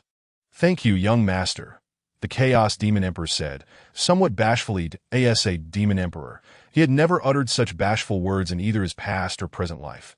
Yet at this moment, he could only articulate his feelings in this manner. There's no need for formality among family. Yi Chen waved his hand dismissively. Overwhelmed with emotion, the Chaos Demon Emperor felt truly touched to be regarded as family by the young master. Yi Chen remained oblivious to the thoughts swirling within the Chaos Demon Emperor's mind. He had initially intended to keep some of the treasure for himself, but upon recalling that it was a transformation of the Dark Beast Empress, he dismissed the idea. His gaze then fell upon the Heart of Darkness. If he wished to possess a supreme, dark attribute spiritual root, this Heart of Darkness would serve as the finest medium. Yi Chen often felt troubled, as others were born with divine or Tao bodies while he himself was merely of mortal constitution. Thus, in pursuit of opportunity, he found himself scouring far and wide for resources. Chapter 59. Submission. The Chaos Demon Emperor felt a warmth in his heart, and chose not to say more. Swiftly re-entering the soul-nourishing jade, that he needed to refine this soul energy promptly to assist Yi Chen more effectively. Bang! At that moment, a sound of shattering stones erupted not far behind Yi Chen. Turning to investigate, he soon spotted the figure of the Dark Beast Princess. Upon witnessing the scene before her, the Dark Beast Princess felt a chill run down her spine. Countless members of her kin had perished within less than half an hour. And her gaze towards Yi Chen was filled with profound fear, that why Yi Chen paid her no mind and approached the Heart of Darkness that as soon as he obtained this Heart of Darkness.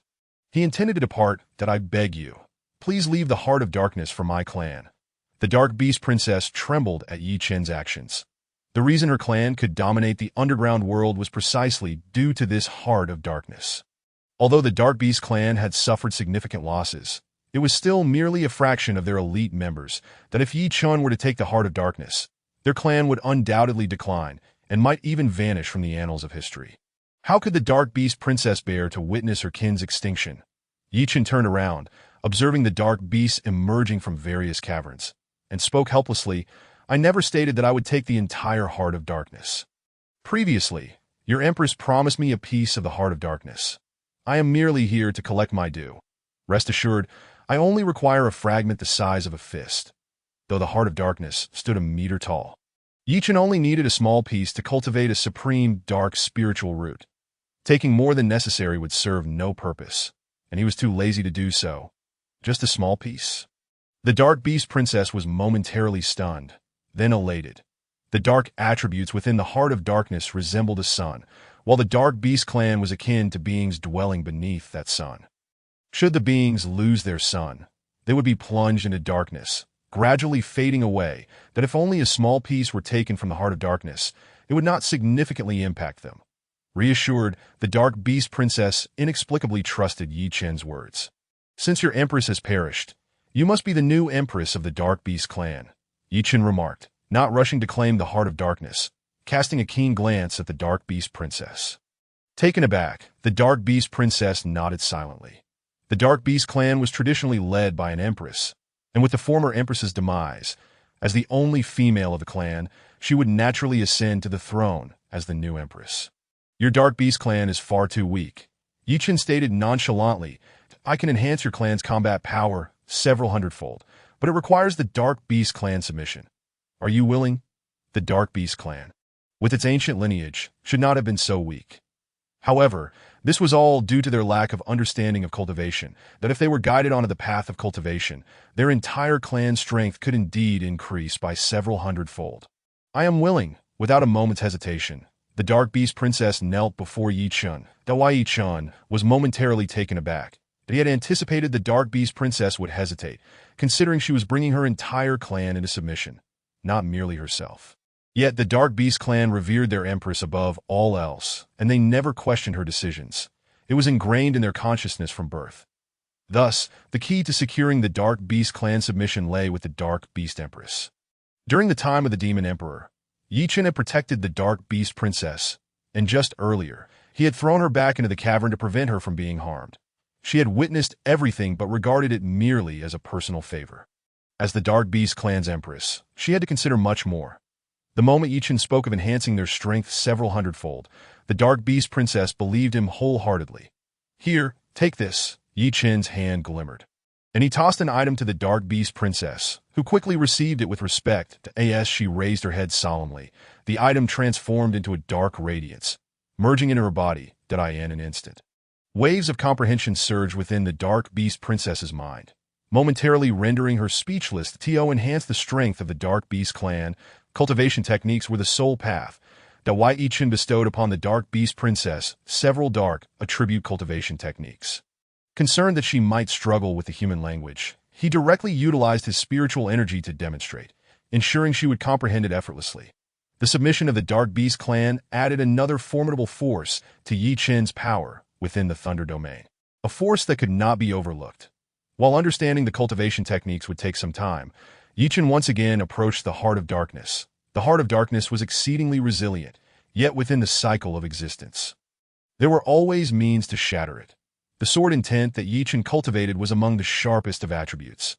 However, relying solely on sword intent would not suffice. He also needed to incorporate the nemesis of dark attributes, the rules of thunder. Without delay, Yi Chen formed his fingers into the shape of a sword, unleashing an aura of extreme sharpness. Then, he activated the thunderous laws within his body, enveloping the sword intent with crackling arcs of lightning. This was the fusion of rules, an endeavor that ordinary warriors could not achieve so easily without years of exploration. Yet for Yi Chen, who understood the greater principles, it was a task he could accomplish in mere moments. In the ruinous basin, dark beasts continuously gathered, sensing the absence of their empress's aura and flocking to investigate. Countless dark beasts filled the area, yet they remained silent, their gazes fixated upon the kneeling dark beast princess. With the empress fallen, the dark beast princess naturally assumed the role of the new empress. The atmosphere grew somewhat peculiar, that Yi Chen was preoccupied with carving the heart of darkness. Gu Yu was in a hurry to refine the soul energy. And the dark beast empress was immersed in understanding martial techniques and cultivation methods. The densely packed dark beast quietly observed the strange trio, momentarily refraining from interruption. It's done. The first to awaken was Gu Yu. As a semi-sane alchemist, he had refined countless pills and possessed a unique understanding of the refinement process. Within merely a quarter of an hour, he flawlessly refined the soul energy using his alchemical methods. Gu Yu opened his eyes with delight, only for his expression to shift dramatically. Dark beasts, with a sudden exclamation, Gu Yu's complexion shifted dramatically, and he instantly transformed into a beam of light, vanishing within the jade slip. Inside the jade slip, Gu Yu's face turned ashen. It was truly terrifying. Just now, with a mere glance, he had glimpsed at least tens of thousands of dark beasts. How on earth did this little rascal provoke so many dark beasts? A chill gripped Gu Yu's heart as he gritted his teeth, lamenting, I even let him go. Look, not heeding the wisdom of the elders has led to his downfall, that it's over. It's all over, surrounded by so many dark beasts. It is impossible not to perish. Suddenly, Gu Yu recalled that just moments ago, he seemed to have seen Yi Chen rubbing a piece of crystal back and forth. What in the world is this brat doing polishing a crystal at a time like this? Gu Yu erupted in fury to know. It seems that this kid hasn't even realized he has been encircled by dark beasts, that I must warn this little rascal. Even if he cannot escape, he ought to find a better grave. Chapter 60. An Alliance Kid. What are you doing? Do you have any idea? As Gu Yu's head emerged, he immediately spotted Yi Chen holding a fist-sized crystal emitting a faint black glow. Why does this look so familiar? Gu Yu furrowed his brow at the sight of the crystal. This? Yi Chen wiped the sweat from his forehead and replied nonchalantly, This is the heart of darkness that Yi Chen had exerted tremendous effort to extract this small piece. So it is the heart of darkness. Do you realize what you have gotten yourself into? Gu Yu's expression shifted to one of realization, but before he could finish his words, he froze in place. The heart of darkness, it is an exceedingly rare treasure in the world. This brat actually unearthed a piece. Wait. Gu Yu suddenly remembered that with any extraordinary treasure, there would be extraordinary beasts guarding it. Could it be that this kid has stumbled upon the lair of dark beasts? Gu Yu inhaled sharply. The heart of darkness is indeed a rare treasure, and it seems that these dark beasts are here to protect it. Gu Yu swallowed hard, his body trembling as he said, Kid, am I seeing things? Tell me, is this a dream? Old man, can one's soul also dream? Yi Chen responded disdainfully, delivering a cruel blow. These are all dark beasts. At least 100,000 of them. Are you scared now? Yi Chen sneered at A.T. that moment. Gu Yu was unaware that the queen of dark beasts had already been subdued by him, making these extraordinary beasts essentially his subordinates. With nothing better to do, it was the perfect opportunity to have some fun at the old man's expense. Indeed, Gu Yu's vision darkened, and he felt utterly powerless, surrounded by so many dark beasts. Even a deity would find it difficult to save him. Just as Gu Yu was in a state of panic, the queen of dark beasts awakened. Master. The queen of dark beasts was exceptionally respectful, appearing exceedingly delighted. The techniques bestowed upon it by Yi Chen were immensely suitable for the Dark Beast clan, most of which were created by ancient beast predecessors.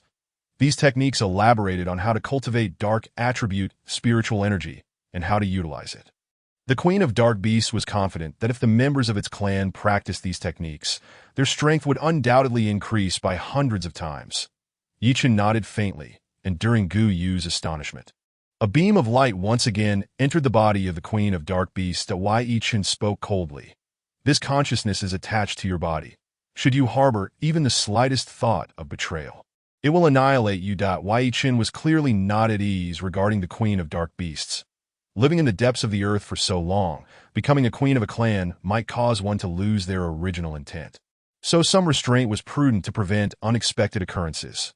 Young master, I swear in the name of the Queen of Dark Beasts that I will never betray you in my lifetime. If I break this vow, let my soul be scattered, the Queen of Dark Beasts declared solemnly, immediately making a grand oath. Yichen's cold expression softened slightly. Until I've made a vow, it seemed that the Queen of Dark Beasts was genuinely loyal. Good, the consciousness can contact me. Should I need your assistance, I will convey my thoughts to you. Reaching the realm of the primordial spirit signifies a qualitative transformation for a warrior. Not only can they observe the happenings within several miles, but they can also communicate through spiritual awareness and launch mental attacks, yielding boundless utility. Gu was still in a state of petrification. Yichen communicated with the dark beast before him. He felt an unreal sensation. Is this truly the Queen of Dark Beasts? Gu found it somewhat surreal that the Queen of Dark Beasts would kneel before this lad, swearing fealty. How could this be possible? Next, Yichen stored the Heart of Darkness and stepped forward. Amidst the silent observation of the dark beasts, Yichen strolled leisurely, departing with an air of nonchalance. Only with a powerful dark beast clan would Yichen find them of use. At Yichen's command, the Queen of Dark Beasts did not leave. As the newly appointed queen, she now bore the significant responsibility of revitalizing her clan. Gu, in a daze, followed behind, his gaze still somewhat unfocused until they emerged in the valley they had entered. Having resolved the matters below, the real challenges lay above. Yichen stepped out, lifting his gaze to the sky above. This valley was no ordinary place. A natural formation completely enveloped it.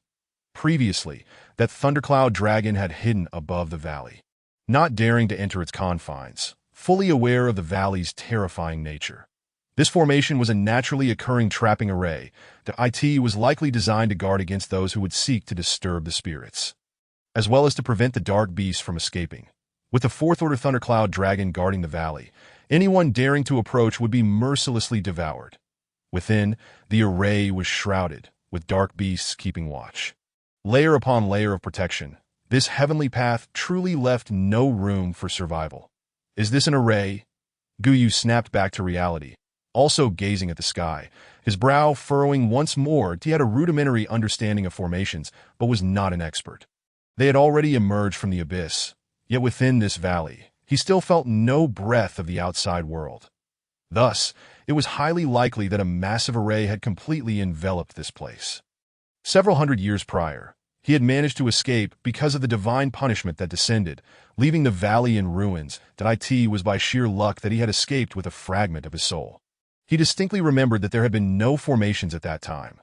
In truth, during the day of divine punishment, the rules of thunder would manifest. That time, all restraints suppressing the spirits would temporarily fail, making it easier for the divine punishment to annihilate these souls. Gu had also been fortunate. At the very moment divine punishment was about to descend, he had escaped with a fragment of his soul. It is a naturally occurring trapping array, yet breaking it is not as difficult as it sounds. Yichen murmured to himself. This trapping array gathers the power of heaven and earth. Logically, it should be impossible to breach. Yet for Yichen at this moment, it posed no significant challenge. With a slight adjustment to the trapping array, he could tear a hole in the formation and they would be able to escape. Finding the weak point of the trapping array was not a difficult task, especially considering Yichen's vast knowledge. The memories from his million years as a heavenly path lingered in his consciousness, encompassing profound insights into formations, martial arts, and various other grand principles. Devil Emperor. Yichen called out to the exquisite soul nourishing jade at his waist that in an instant, a beam of light flashed, and a colossal soul appeared in midair. The soul's form resembled a small mountain, rendering its exact features indistinguishable. Instantly occupying half the valley, as the light flickered again, the mountain-like soul rapidly contracted, ultimately forming into a majestic middle-aged man standing a meter tall. Young master. The chaotic sky devil emperor bowed respectfully to Yi Chen. His gaze filled with fervor as he looked towards the sky. 100,000 years. A full 100,000 years. I, the chaotic sky devil emperor, am finally about to see the light of day again. What is this? Guyu gazed at the soul that had materialized in front of him, his body trembling involuntarily. This soul exuded an overwhelming power. Its pressure almost suffocating. The Guyu sensed that if this soul wished to end his life, it could do so with a mere thought. Who exactly is this? When did Yi Chen manage to forge an alliance with such a formidable warrior's soul? Chapter 61. The Nine Paths of Nirvana Decision. The chaotic sky devil emperor's soul emanated a terrifyingly domineering aura. Though he made an effort to restrain it in front of Yi Chen, he did not bother to do so in front of Guyu. To him, a half-saint realm soul was merely an insignificant insect, easily extinguished with a wave of his hand. Young master, what commands do you have?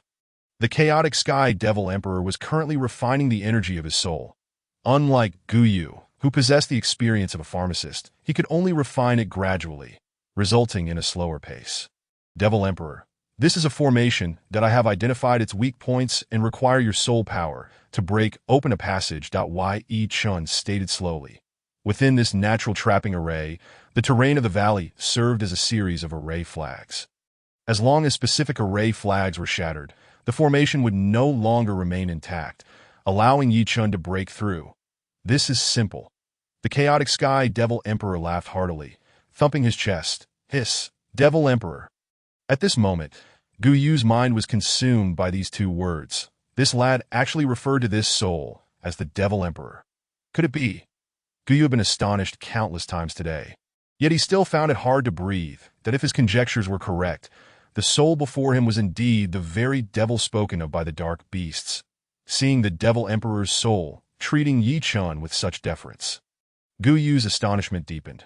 How on earth did this brat manage to accomplish such a feat? After all, this was the devil emperor. At this moment, the demon emperor's soul remained unrestrained, causing Guyu to feel a tumultuous stir within his own spirit. Overwhelmed, he transformed into a streak of black light and fled into the jade tablet. Yi Chen cast a fleeting glance before averting his gaze, believing that Guyu had yet to refine the soul energy within the black light. Little did he know, it was the immense pressure from the demon emperor that he could not withstand, prompting his hasty retreat to preserve his talents. With the assistance of the Chaos Sky Demon Emperor, Yi Chen's confidence soared as he unleashed a thunderball that illuminated the valley as brightly as day. Look! There's movement in the valley. Is the young master about to emerge? One of the vigilant dark dust guards exclaimed upon witnessing the phenomenon. It must be the young master. Dark Tian's eyes sparkled with anticipation. The young master is on the verge of coming out. You should hasten your efforts, Dark Tian shouted to those responsible for roasting the meat. This thundercloud Jiao is indeed a fourth-tier beast. We've been cooking its meat for 3 hours, and it still isn't done. After his outburst, Dark Tian led the group of dark dust guards to the edge of the valley. Waiting with bated breath, leaving 2 guards behind to continue cooking, Yi Chen roamed within the valley, occasionally inspecting the peculiar stones that adorned the landscape. After a quarter of an hour, he halted beneath a sheer cliff, observing the jagged rocks above. This was precisely the location he intended to exploit as a breakthrough point. Demon Emperor, have you seen that protruding rock? Shatter it. Yi Chen stepped back and turned to the Chaos Sky Demon Emperor. While he could also break the stone, it would undoubtedly exhaust him. Why waste effort when a capable ally was at hand? Very well. The Chaos Sky Demon Emperor laughed heartily and delivered a powerful punch. Boom! Despite being a being of pure soul, the Chaos Sky Demon Emperor had once wielded the laws of the universe, and his might pierced the air, immediately impacting the protruding rock above that a thunderous crash echoed, followed by a tremor that shook the very earth. What happened? Was that an earthquake? The group of dark dust guards waiting atop the cliff were caught off guard, tumbling to the ground. One unfortunate soul nearly plummeted off the cliff. Amidst the reverberation, the Chaos Sky Demon Emperor's countenance darkened. The previous strike had failed to shatter the rock, but he had exerted 50% of his power. How could this be possible? His face flushed with embarrassment at his lack of success before the young master. With a grunt of irritation, the Chaos Sky Demon Emperor summoned a tempest around him. Go! He bellowed, channeling a terrifying force into his right fist. The overwhelming energy warped the surrounding space, and with a sweeping motion, the fabric of reality collapsed at Ian the next moment. The dreadful imprint of his fist manifested upon the protruding rock, the sound akin to the creation of the universe itself. The mountains rumbled, and the rock was obliterated into dust. Ouch! As the dark dust guards regained their footing, the ground quaked even more violently beneath them. Unbeknownst to them, the devastation beyond 10 miles was far more horrifying, with the earth fracturing and deep chasms opening. The Chaos Sky Demon Emperor grunted again, feeling a twinge of dissatisfaction. Despite exerting 80% of his strength, he had only managed to destroy a relatively small rock. Such embarrassment. Surely, his lack of a physical form hindered the full expression of his formidable power. Yet, while he had been saved, he understood the arduous path to regaining his corporeal body. Dawai Ichin nodded, gaining further insight into the valley's defenses, that he had previously sensed the array's resilience, and now it was evident that it was indeed formidable. "Young master, I have a question," the Chaos Sky Demon Emperor said, retracting his oppressive aura and scratching his head as he looked at Yichin. "Speak," Yichin replied. "Young master, if I cultivate according to that technique you provided, will I truly be able to regain my physical form?" The technique Yichin had given the Chaos Sky Demon Emperor was the 9 Paths Nirvana method, a practice perfectly suited for his current predicament. "Demon Emperor, your soul has suffered grave injury, that if you do not shatter and rebuild, not only will you be unable to restore your body, but your soul will also languish until its power dissipates. The 9 Paths Nirvana method is the most suitable for you. You must start anew on the martial path." The method given to the Chaos Sky Demon Emperor was inspired by the Phoenix's rebirth, a genuine path of cultivation. The Chaos Sky Demon Emperor's soul origin was severely damaged, leaving him on the brink of extinction. Even if he were to acquire treasures that could rejuvenate his soul, they would merely prolong his demise. He understood his precarious situation, but had been hesitant to attempt any action before fully comprehending it. After all, a single misstep could lead to his utter ruin. This left the Chaos Sky Demon Emperor, who had finally emerged, feeling quite discontent. Dawai Chun began explaining the intricacies of the method, imparting crucial details. The Chaos Sky Demon Emperor's greatest concern was what would transpire after his rebirth. On one hand, he feared that his soul would fall into slumber, causing him to temporarily forget this life's memories. That on the other hand, he worried that without strength post-rebirth, he would be easily vanquished by the heavenly Tao. "Fear not, Demon Emperor," Yichin reassured. "After your rebirth, you will remain by my side. Once you break through to the Yuanshan realm, your memories will begin to unlock, and your dormant soul origin will gradually awaken. Furthermore, the 9 Paths Nirvana method seizes the fortunes of heaven and earth. Your reborn body will possess even greater potential, and your sensitivity to the great Tao will be heightened. In essence, the 9 Turns Nirvana method resembled starting anew, with talents and potential far exceeding previous endowments. For the current Chaos Sky Demon Emperor, it was undoubtedly a gamble worth taking. All right, the Chaos Sky Demon Emperor was not one to hesitate. After weighing the pros and cons, he resolved to embrace this new beginning. "Not so fast," Yichun interjected, halting him. "Why?" the Chaos Sky Demon Emperor queried, stroking his head in confusion. "This place is the Thunder Domain, where the rules of thunder reign supreme, and the natural laws are incomplete. To truly acquire the fortunes of heaven and earth, one must venture to the 9 heavens and 10 earths." Yichun elucidated. The 9 heavens and 10 earths refer to worlds beyond the Thunder Domain.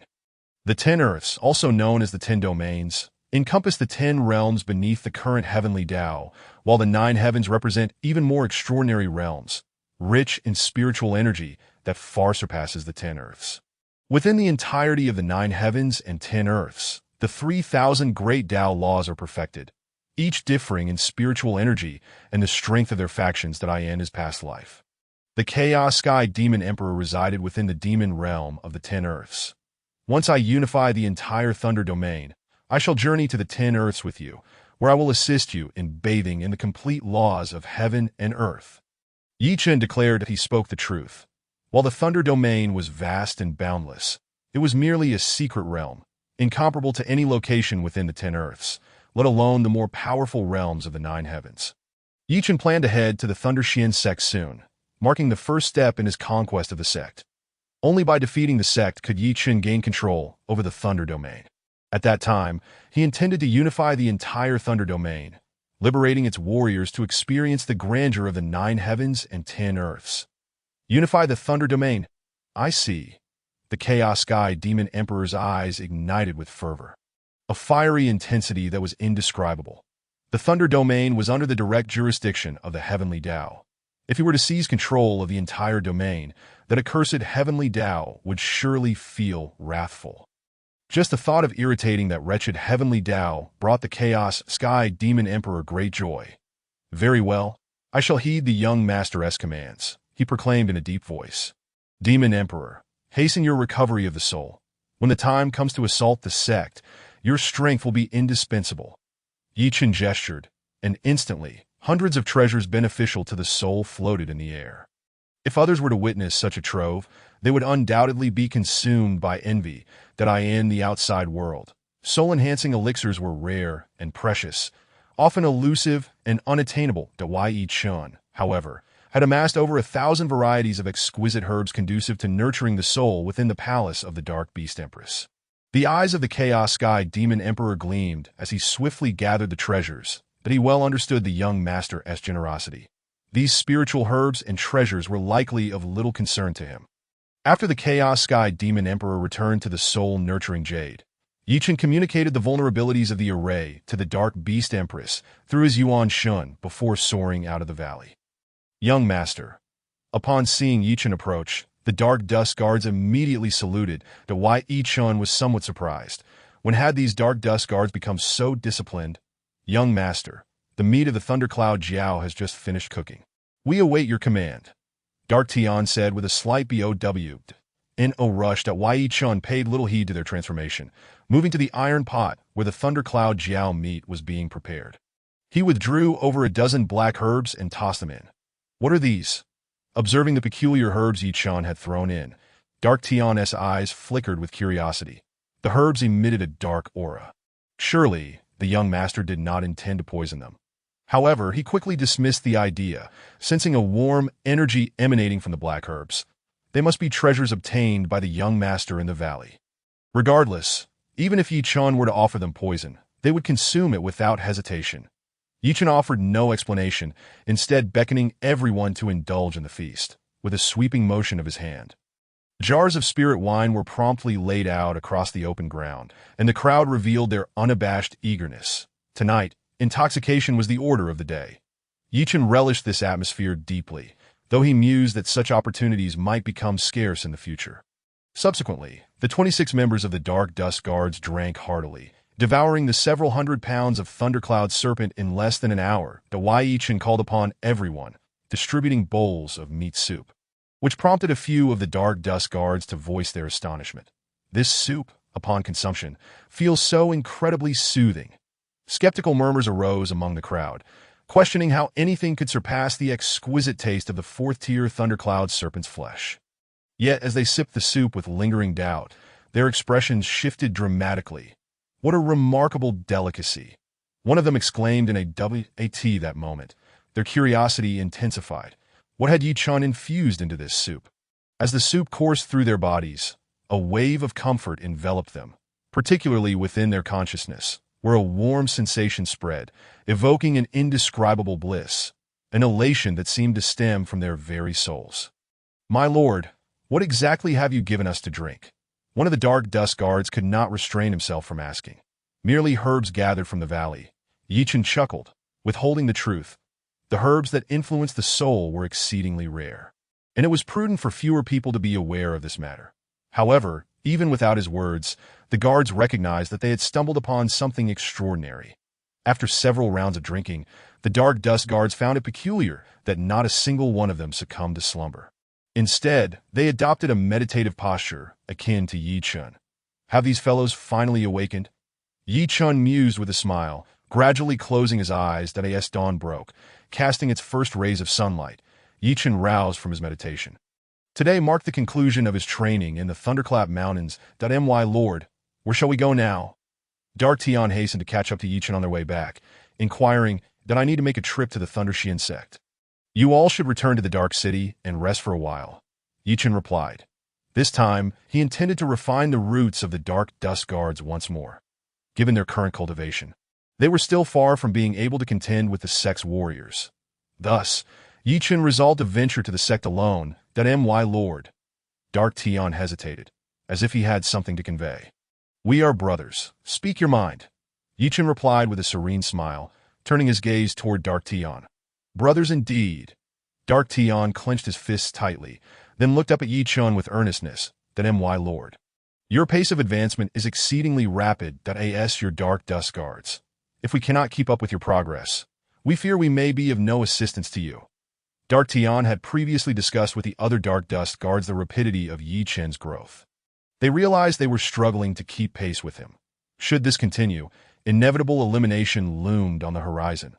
Aware of their own weaknesses, they were unwilling to be left behind. Thus they resolved to accelerate their cultivation. They wished to remain Yi Chen's Dark Dust Guards for as long as possible. Nonsense. Yi Chen furrowed his brow, his voice tinged with mild irritation. Cultivation is a process that requires steady steps. Haste will only lead to instability in your foundations. Yi Chen's prowess stemmed from myriad fortuitous encounters, a feat not achievable by the average individual. My lord. At that moment, a voice echoed within Yi Chen's consciousness. It was the Chaos Demon Emperor. The soul-nurturing jade hung at Yi Chen's waist, allowing him to hear Dark Tian's concerns with crystal clarity.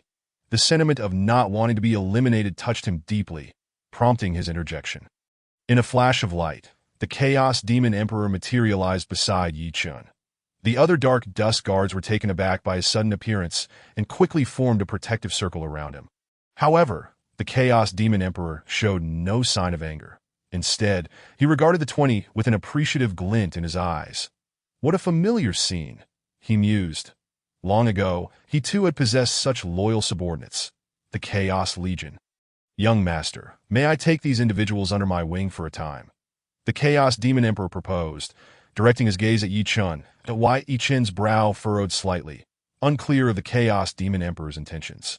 The Chaos Demon Emperor elaborated. These young ones have solid foundations. If entrusted to me for a few days, their strength will undoubtedly surge. The Dark Dust Guards, witnessing the amiable exchange between the Chaos Demon Emperor and Yi Chen, lowered their weapons in unison. Though he appeared corporeal, upon closer inspection, they were alarmed to discover he was merely a manifestation of soul energy. It is well known that souls cannot exist independently of their bodies. Should they detach, they would soon perish.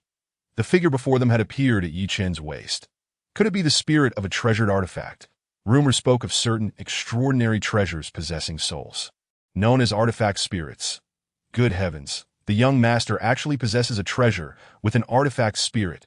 Yi Chen's gaze flickered before he turned to the Dark Dust Guards, stating, if the Demon Emperor so desires. Perhaps you should inquire if they are willing. Yi Chen did not wish to impose upon the Dark Dust Guards to train under the Chaos Demon Emperor, as a member of the demon race. The training methods employed by the Chaos Demon Emperor could only be described as fearsome. Yi Chen worried that the Dark Dust Guards might not withstand such rigor. The Chaos Demon Emperor's expression grew serious as he addressed the Dark Dust Guards. If you wish to grow stronger, I can train you for a few days. The training will be brutal, but I assure you, those who endure it will become formidable warriors, capable of facing 1,000 foes. The prospect of harsh training sent a tremor through the ranks of the Dark Dust Guards. Harsh training. If it means gaining strength, what is a little suffering? Dark Tian was the first to voice his agreement, believing the Chaos Demon Emperor's words to be exaggerated. Harsh training? I, Dark Tian, have crawled through life for over 20 years. What have I not witnessed? It is merely a trivial training. I am willing. If it means alleviating the burden on my lord, I too shall accept. Following Dark Tian's declaration, the other Dark Dust Guards eagerly chimed in, sharing his sentiments. They held the same resolve, albeit with some skepticism regarding this independent soul's ability to truly strengthen them.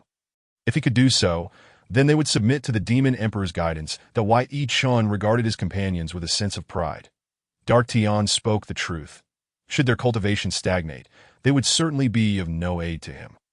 This was also why Yi Chen acquiesced to the Chaos Demon Emperor's suggestion. Contemplating this, Yi Chen produced a storage ring and handed it to Dark Tian. My lord.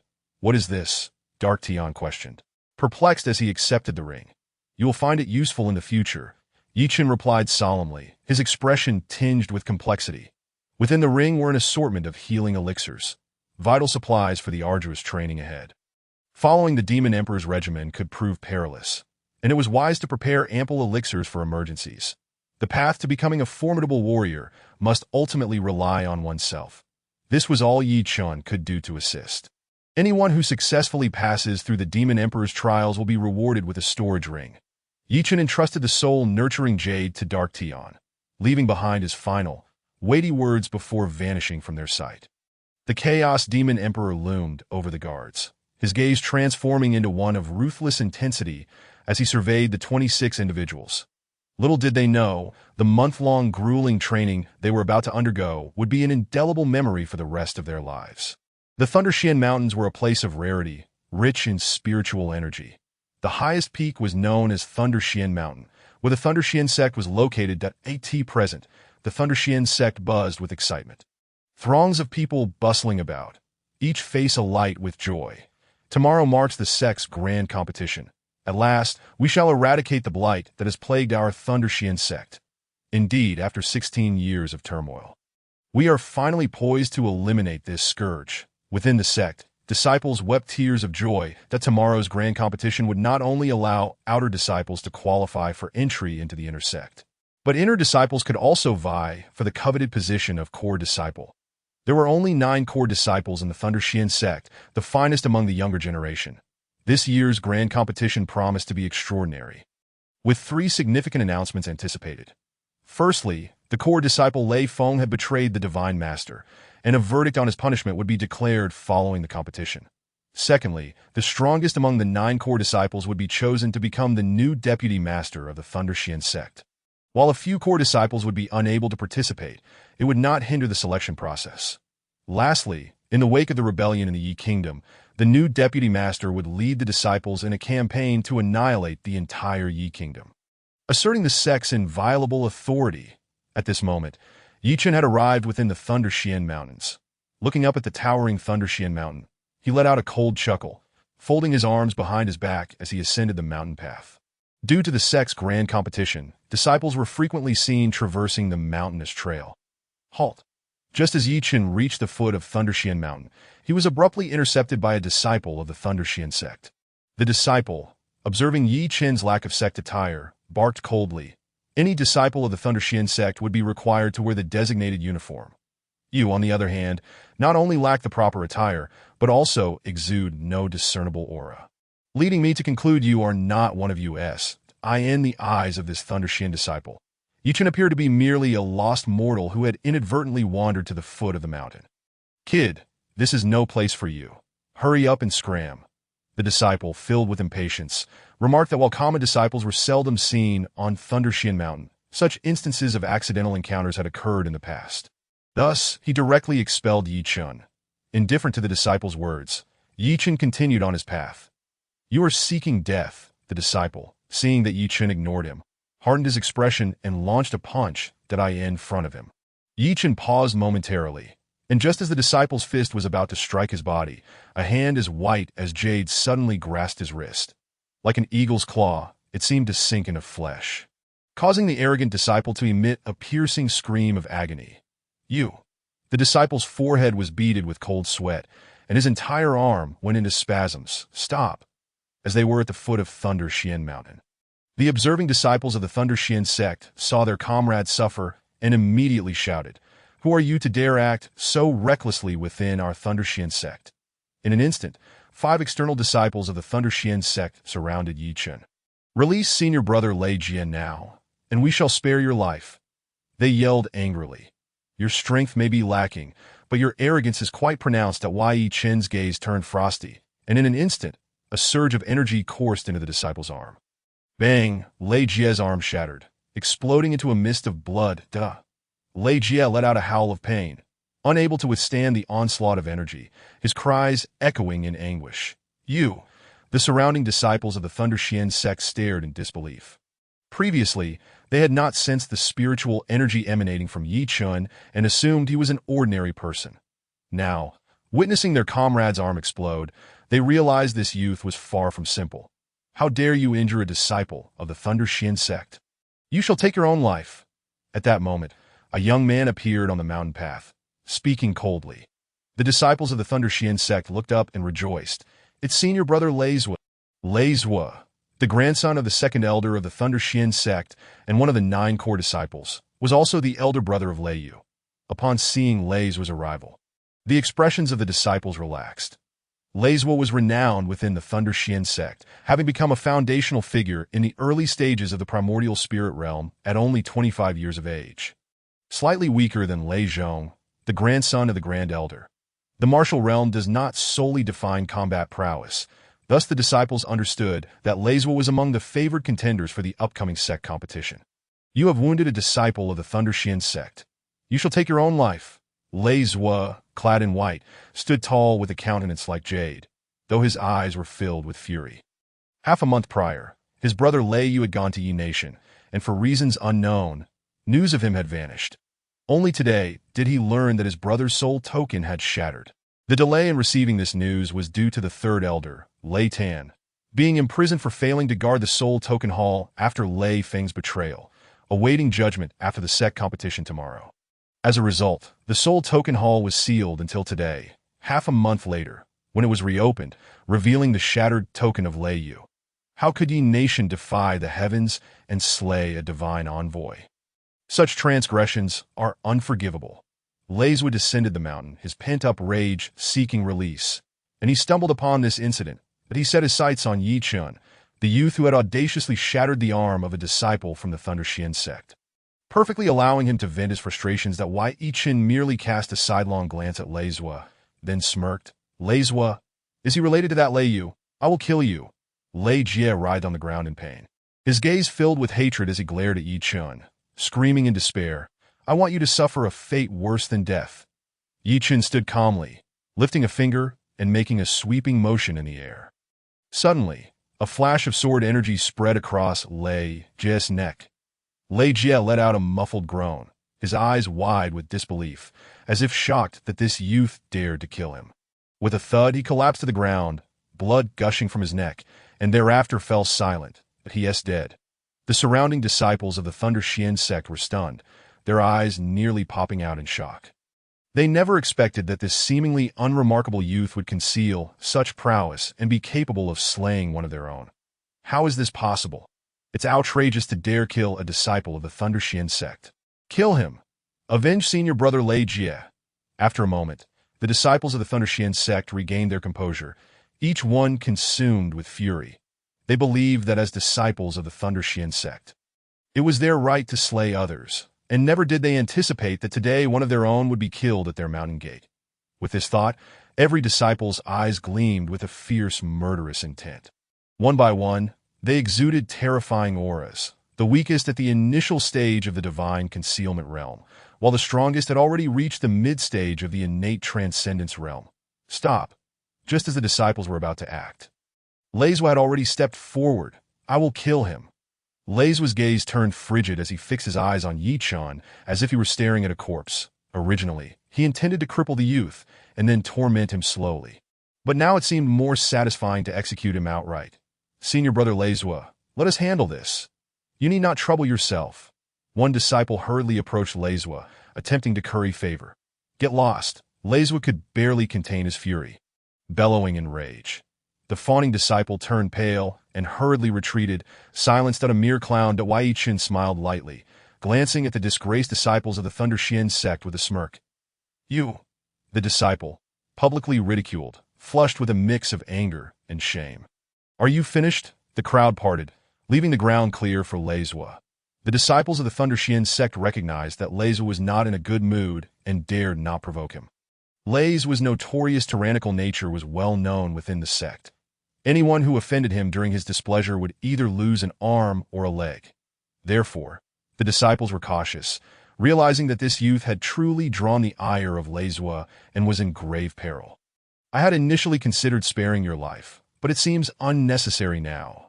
Lei Zue coldly regarded Yi Chun, already contemplating various methods to ensure his demise, pondering which would bring him more satisfaction. There are many who wish for my death. Yet in the end, it is they who perished. That Wei Yi-chun regarded Leiswa with indifference, his expression gradually turning cold. He had not provoked anyone. It was these individuals who had initiated the conflict. You seek death. Leiswa snorted, a violent aura swirling as it bore down on Yi-chun. That Wei Yi-chun remained still, dismissing Leiswa's oppressive presence. That all you have. A mere aura of the primordial spirit realm cannot intimidate me. In the distance, the disciples were overwhelmed by Leiswa's aura and retreated far behind, yet they stared in disbelief at Yi-chun, who remained unfazed at the epicenter of the energy surge. How can he remain unscathed? One disciple murmured in shock. The distance from Leiswa was significant, yet they could not withstand the terrifying aura. So how could this youth appear so composed? I underestimated you. Leiswa's expression darkened as he regarded Yi-chun with newfound seriousness. Interesting. This is how it should feel when killing. Leiswa smirked darkly. Thundermark, he shouted, amplifying the surrounding pressure immensely to that moment. Two blue markings appeared on Leiswa's forehead. Wei Yi-chun had seen these markings before. They represented the Thunder Path. Yi-chun. However, these Thunder Marks were akin to Thunder Slaves. Senior brother Leiswa has actually unleashed the Thunder Marks. The onlookers gasped in astonishment. The Thunder Marks were not something everyone could manifest. Every disciple who successfully gathered Thunder Marks was referred to as a Thunder Mark warrior, and only those who became Thunder Mark warriors could be considered elite disciples of the sect. The utility of Thunder Marks was immense, most notably allowing the wielder to harness the power of heavenly retribution for their attacks. Senior brother Leiswa is using Thunder Marks. This youth is certainly extraordinary. A disciple among the crowd thought, discreetly retrieving a token. Prepare to die. Leiswa clenched his fists, his punch enveloped in thunderous light, as he lunged toward Yi-chun. The radiant glow of his fist bore down with overwhelming force.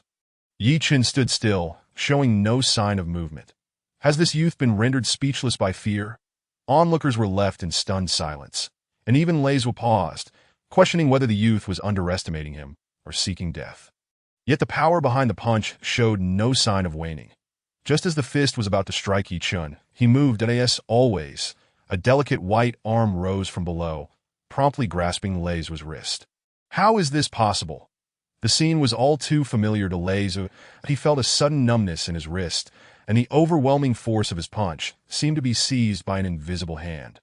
Deflating like a punctured ball, losing all power. Chapter 65. The Thunder God token emerges to this moment.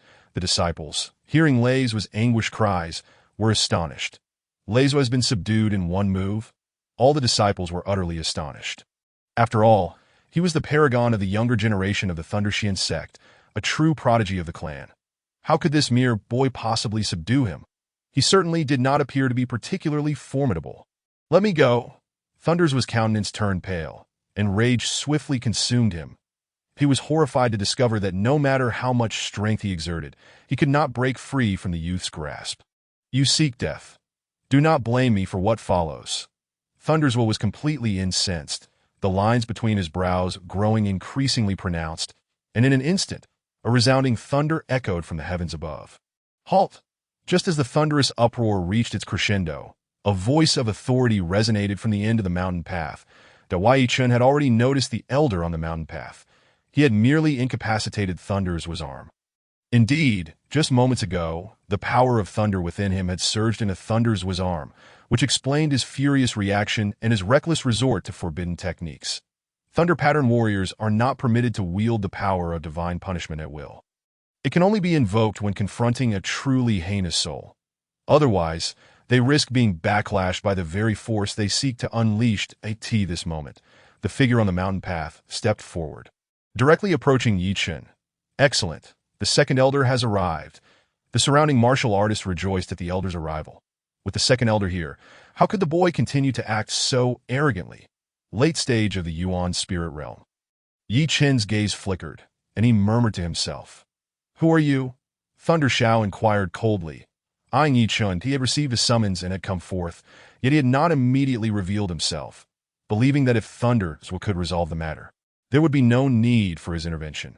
However, he was taken aback when he realized that his grandson had resorted to forbidden powers with just a single punch. This truly alarmed him. It was this realization that prompted him to speak up, "Grandfather, my arm." Thunder's arm hung limply, unable to be lifted regardless of his efforts. Thunder Xiao furrowed his brow and glanced down at Thunder's limb. Yi Chen appeared remarkably calm, his gaze tranquil as he regarded the elder and the younger man before him. The flesh and blood had been utterly destroyed. Thunder Zhao's expression darkened. He could see that Thunder's entire arm, including its veins and muscle cells, had been ravaged by the terrifying force of divine punishment. Indeed, it was the power of divine punishment. Yet it should not have been the case during their earlier confrontation. No divine punishment had been invoked, so from where had this power within Thunder's originated? "Who are you?" Thunder Zhao's expression grew unfriendly as he fixed his gaze on Yi Chen at this moment. There was only one plausible explanation. This youth was indeed peculiar. Observing the increasingly dangerous glint in Thunder Zhao's eyes, Yi Chen remained undaunted, offering a cold smile, "That I have come to participate in the great competition of the Thunder Xian sect." "Is this how you welcome guests? To participate in the sect's great competition?" Thunder Xiao was taken aback, then retorted angrily, "Our Thunder Xian sect has not extended invitations to outsiders. Who exactly are you?" The Thunder Xian sect's grand competition has never invited other sects or factions, making the boy's words dubious at best. Moreover, this boy had actually maimed his own grandson, having already lost one grandson. The sole remaining one could not be jeopardized, and if this boy could not provide a satisfactory explanation, he would be compelled to take action and exact retribution for his beloved grandson. "Who says I cannot come without your invitation?" Yi Chen smirked, brandishing a token in his hand. "What is this?" Upon seeing the token in Yi Chen's grasp, Thunder Zhao's heart skipped a beat, and he immediately lost his composure at why Yi Chen tossed the token, which was promptly caught by Thunder Xiao. This token was the spoils Yi Chen had acquired from Yi Kai, the Thunder God token. The Purple Thunder God token. Thunder Xiao inhaled deeply, his understanding of Yi Chen's identity crystallizing. "You hail from the upper sect of Thunder God Mountain?" Thunder Zhao's demeanor shifted dramatically, his gaze toward Yi Chen becoming cautious. "Grandfather, he has severed my arm. I shall kill him." Thunder Zhua, witnessing Thunder Zhao's change in attitude, felt a sense of confusion. But upon recalling that his arm had been mutilated, his face twisted in fury. "I want him to suffer a fate worse than death." Slap. In response to Thunder's furious outburst came a resounding slap. "Insolence!" Thunder Xiao roared, unleashing a burst of Yuan spirit energy, and delivered a stinging blow to Thunder's face. There was no alternative. With the upper sect's divine emissary present, this boy had the audacity to speak so insolently. He must have spoiled him with his indulgence. Thunder Zhao's slap was merciless, leaving Thunder's dazed and disoriented. Thunder's clutched his rapidly swelling face in disbelief. Did I just witness the second elder slap his own grandson?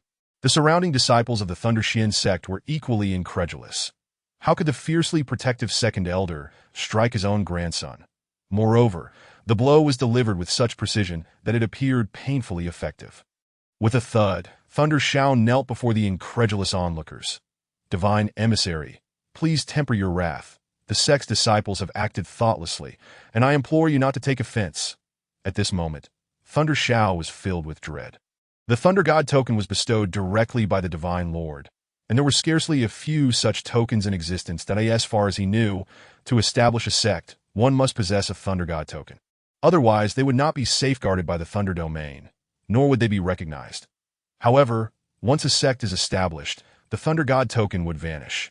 This boy's Thunder God token belonged to the rare kind, implying that it had originated from Thunder God Mountain. Thunder God Mountain, the dwelling place of the Divine Lord. It was said that Lei Tan had previously been a warrior of Thunder God Mountain. So the arrival of this divine emissary must surely pertain to the judgment of Lei Tan. Yes, it must be so. It is reasonable. The more Thunder Xiao pondered, the more convinced he became that he refused to believe that this youth had come solely for the sect's great competition. The insignificant Thunder Xian sect's competition could hardly warrant the attention of Thunder God Mountain. Thus, there could only be one explanation. The Divine Lord had learned of the events surrounding the Lei Tan lineage and had dispatched a divine emissary to deliver divine punishment. "I cannot be mistaken, can I?" A disciple murmured in confusion. "What on earth have I just witnessed? First, a seemingly unremarkable youth directly killed a disciple of the Thunder Xian sect. Then he crippled the talented Thunder Zhua. Following that, Elder Thunder Xiao not only refrained from punishing him, but also struck his own precious grandson, only to kneel before the youth and plead for mercy. Am I dreaming? The divine emissary has come for Lei Tan? Thunder Xiao, kneeling on the ground, glanced up at Yi Chun with cautious eyes. That it is Lei Tan and Lei Feng. Yi Chun spoke with a calm demeanor. Indeed, Thunder Xiao's expression reflected his realization. He had not even mentioned the traitor Lei Feng. Yet the divine emissary knew his name. Surely this must be a divine emissary from Thunder God Mountain. The Thunder God token is of immense value, and this youth's ability to incapacitate his grandson using the power of divine punishment undoubtedly indicates he is a divine emissary from Thunder God Mountain. I have traveled great distances to arrive. Is this how you welcome me at your Xian Lei sect? You dare to threaten my life? What audacity! Yi Chen's demeanor shifted as he clasped his hands behind his back, regarding Thunder Xiao with a chilling smile. Chapter 66. Contribution to the Coffin Fund. Thunder Xiao's heart trembled. He had momentarily forgotten this matter and hastily replied with reverence. Divine emissary, please quell your anger. I shall ensure that the truth of the matter is revealed, providing you with a proper explanation. He could not afford to offend the divine emissary, for it would not only bring calamity upon the Thunder Xian sect, but also spell disaster for himself. What on earth is happening? Speak the truth at once. Thunder Xiao bowed deeply, then turned his gaze toward the 5 disciples of the Thunder Xian sect. The Thunder Xian sect disciples had already sensed that something was amiss. Upon witnessing Thunder Xiao's fury, they all knelt in unison. Subsequently, through the explanations of these disciples, Thunder Xiao gradually grasped the sequence of events. The more he listened, the more his heart sank into terror. Initially, he had thought the divine emissary was unruly and had directly killed a disciple of the sect. If that were the case, he would merely need to reprimand the disciples and then apologize to the divine emissary to maintain his own face. However, he had not anticipated that the divine emissary had not acted out of line at all. He had merely defended himself. It is over. It is over. The instigator, long since deceased, was beyond redemption. Yet his precious grandson had unwittingly offended the divine emissary and had even boasted of his intent to kill. This wretched boy had truly caused irreparable harm. Even if he were to sacrifice his own kin and slay Thunder Zhua, the divine emissary would hardly be pleased. After all, this was the Thunder Xian sect. And should trouble arise, the sect would bear the consequences. Damn it, tomorrow is the grand competition. The rankings of the elders may very well change. Originally, he had been confident in competing for the position of Grand Elder. But with this incident, not only was his ambition dashed, but retaining his position as Second Elder was also uncertain. With this thought in mind, Thunder Xiao shot a fierce glare at Thunder Zhua from a distance. This scoundrel has truly brought me to ruin. Divine emissary, how shall you handle this matter? Thunder Xiao inquired cautiously that he was prepared to comply with whatever Yi Chen instructed, as long as he could preserve his position as Second Elder. He sought nothing more. Even if Yi Chen ordered him to eliminate Thunder Zhua, he was ready to comply that a grandson can be replaced, but losing the status of elder is an irreversible loss. What do you propose? Yi Chen's gaze flickered before he spoke. I have recently reached a bottleneck in my cultivation and require some rare treasures. I trust you know what to do. Yi Chen had little interest in eliminating Thunder Zhua. What benefit would it bring him to do so? In days of yore, he was able to accomplish tasks with but a mere flick of his hand. Yet, just moments ago, he refrained from taking immediate action, all in pursuit of a more substantial extortion. That being said, the Thunder God Order is indeed quite a useful tool that Yi Chen plans to visit several sects when time permits, instigating minor misunderstandings to ensure a steady supply of cultivation resources. However, for Lei Xiao, such aspirations seem trivial. Are there no punishments for them? He inquired, momentarily taken aback. Once he regained his composure, a look of wild elation crossed his face as he hurriedly knelt before Yi Chen. Bowing his head fervently, as long as he faced no repercussions, he could easily cover up this incident, and his aspirations for the position of Grand Elder could once again be within reach. As for resources, Lei Xiao was not taken aback. For prodigies, an abundance of resources is never excessive, as their consumption far exceeds that of ordinary warriors. Why are geniuses labeled as such in the outside world? It is due to their innate talent, while in the Thunder domain, it is the resources that matter. Every warrior in the Thunder Domain possesses extraordinary abilities, yet ultimately, without resources, they amount to nothing. Talents such as the Divine Envoy of the Upper Sect are bound to crave even more resources. Lei Xiao furrowed his brow again. To satiate the Divine Envoy's hunger, it seemed he would need to part with all his wealth. However, once he secured the position of Grand Elder of the Lei Xian sect, every sacrifice would be worth it, for the benefits of such a position are immensely alluring, bringing wealth effortlessly to one's doorstep. He would certainly provide the envoy with a satisfactory account. With utmost reverence, Lei Xiao spoke that Wei Yichen felt a surge of joy within. Rise. Subsequently, Yichen chose not to further complicate matters for others, as he was merely masquerading. He decided to remain reticent to avoid revealing any flaws. Lei Xiao led Yichen to the Lei Xian sect, leaving behind a group of bewildered onlookers. That he ushered Yichen into a grand hall, the most opulent palace of the Lei Xian sect. A place where even the elders of the sect could not enter freely. Wei Yichen was thoroughly pleased, for within lay a fifth-tier formation. The moment he stepped into the hall, his expression shifted. Nearby, Lei Xiao observed Yichen's movements, and upon seeing the upward curve of his lips, he understood that the Divine Envoy was somewhat satisfied. Lei Xiao bowed and withdrew to prepare the resources required by Yichen. Meanwhile, Yichen settled into a meditative posture. The spiritual energy in this place was exceedingly rich, far surpassing that of the outside world by several hundred times. While spiritual energy may be rare in the outside realm, it flourishes abundantly within sects, which explains the remarkable prowess of the warriors therein. That on another front, Lei Xiao had bound Lei Zhu in his own courtyard, mercilessly beating him. Lei Zhu's wails echoed, his body marked with crimson imprints. The mere thought of his lifelong treasures being surrendered to the Divine Envoy filled Lei Xiao with uncontrollable rage. How infuriating it was! Historically, sons have betrayed their fathers, yet this little wretch seemed intent on betraying his grandfather. This detestable creature showed no mercy when wreaking havoc. Today, not only had he lost face, but his entire fortune was at stake, and he had nearly risked his own life. I shall ensure this little wretch pays dearly. As time passed, a tempest of spiritual energy swirled within the Grand Hall. After residing in this world for 16 years, it was Yichen's first encounter with such dense celestial energy. Surely, this level of spiritual energy must be commendable even among the 9 heavens and 10 earths. Unbeknownst to Yichen, the hall was enveloped by a fifth-tier gathering formation. Its energy accumulated over hundreds of years and thus exceedingly pure. This fortuitous circumstance benefited him immensely, enriching his frail flesh and revitalizing his once dry meridians and divine reservoir, causing his entire being to radiate with a luminous glow. Such a spectacle, if witnessed, would undoubtedly astonish all in the entire Thunder Domain. None possessed a physique as formidable as Yichen's, that as time continued its relentless march. The spiritual energy in the hall was visibly depleting. 5 hours later, darkness enveloped the sky. Come in. At this moment, Yichen's gaze flickered toward the entrance of the hall. Zila, Divine Envoy.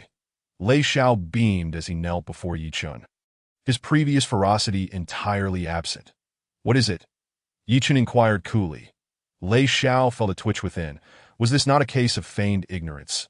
Yet he maintained his composure, respectfully stating, Divine Envoy, the resources have been prepared. I humbly ask you to review them.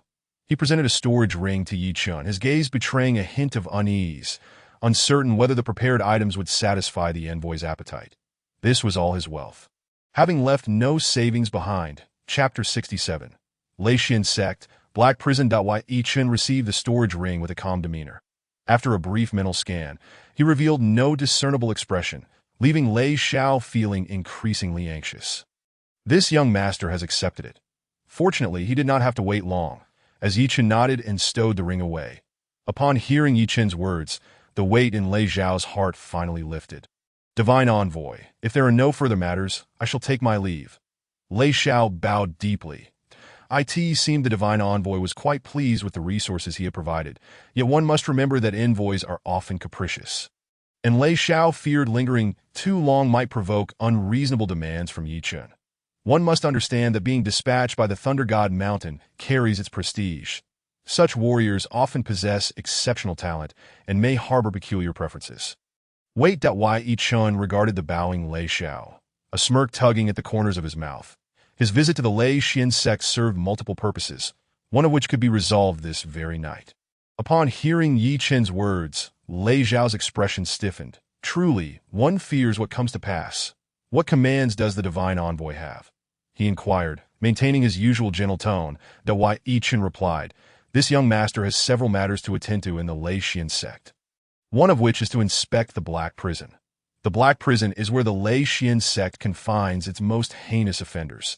These criminals are not merely spirits, but warriors who have committed egregious sins within the Thunder Domain.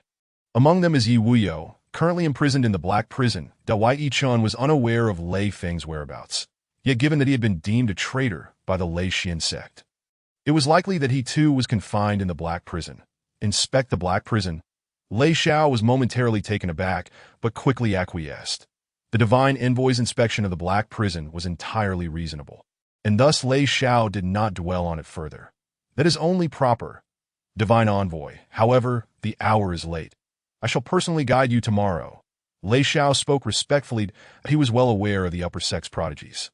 When they toured the lower sex, they merely went through the motions, often avoiding labor while simultaneously extorting resources. After all, he had already sacrificed all his savings to this individual. Yet he could never have anticipated that the divine envoy before him was an authentic impostor. Entirely unlike the upper sect prodigies he knew. The task is pressing. We must go now, Yi Chen stated plainly, rising to his feet. This left Lei Xiao momentarily bewildered. He had not expected Yi Chun to be a pragmatic individual, contrasting starkly with those who merely coasted along. Is there a problem? Yi Chen's gaze fixed on Lei Xiao, who hastily wiped the cold sweat from his brow. No, none at all. Lei Xiao stammered. This divine envoy was decidedly unpredictable. The Black Prison could be entered, yet it was a place of sheer brutality that he had initially intended to return and arrange for the disciples of the sect to clean the prison, lest the gruesome scenes offend the divine envoy.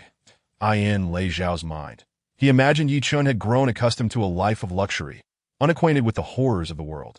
Directly venturing into the Black Prison might very well incite discontent with the Lei Xian sect. Such occurrences, while rare, were not unheard of. Centuries prior, a divine envoy from the Thunder God Mountain had been irreparably traumatized after witnessing the conditions of a certain sect's Black Prison, leading to that unfortunate sect's downfall and subsequent replacement by others. These upper sect prodigies, having seen little of the world, must not be permitted even a hint of displeasure. Otherwise, the consequences would be dire. Lead the way. Yi Chun, oblivious to these convoluted thoughts, strolled to the entrance of the hall.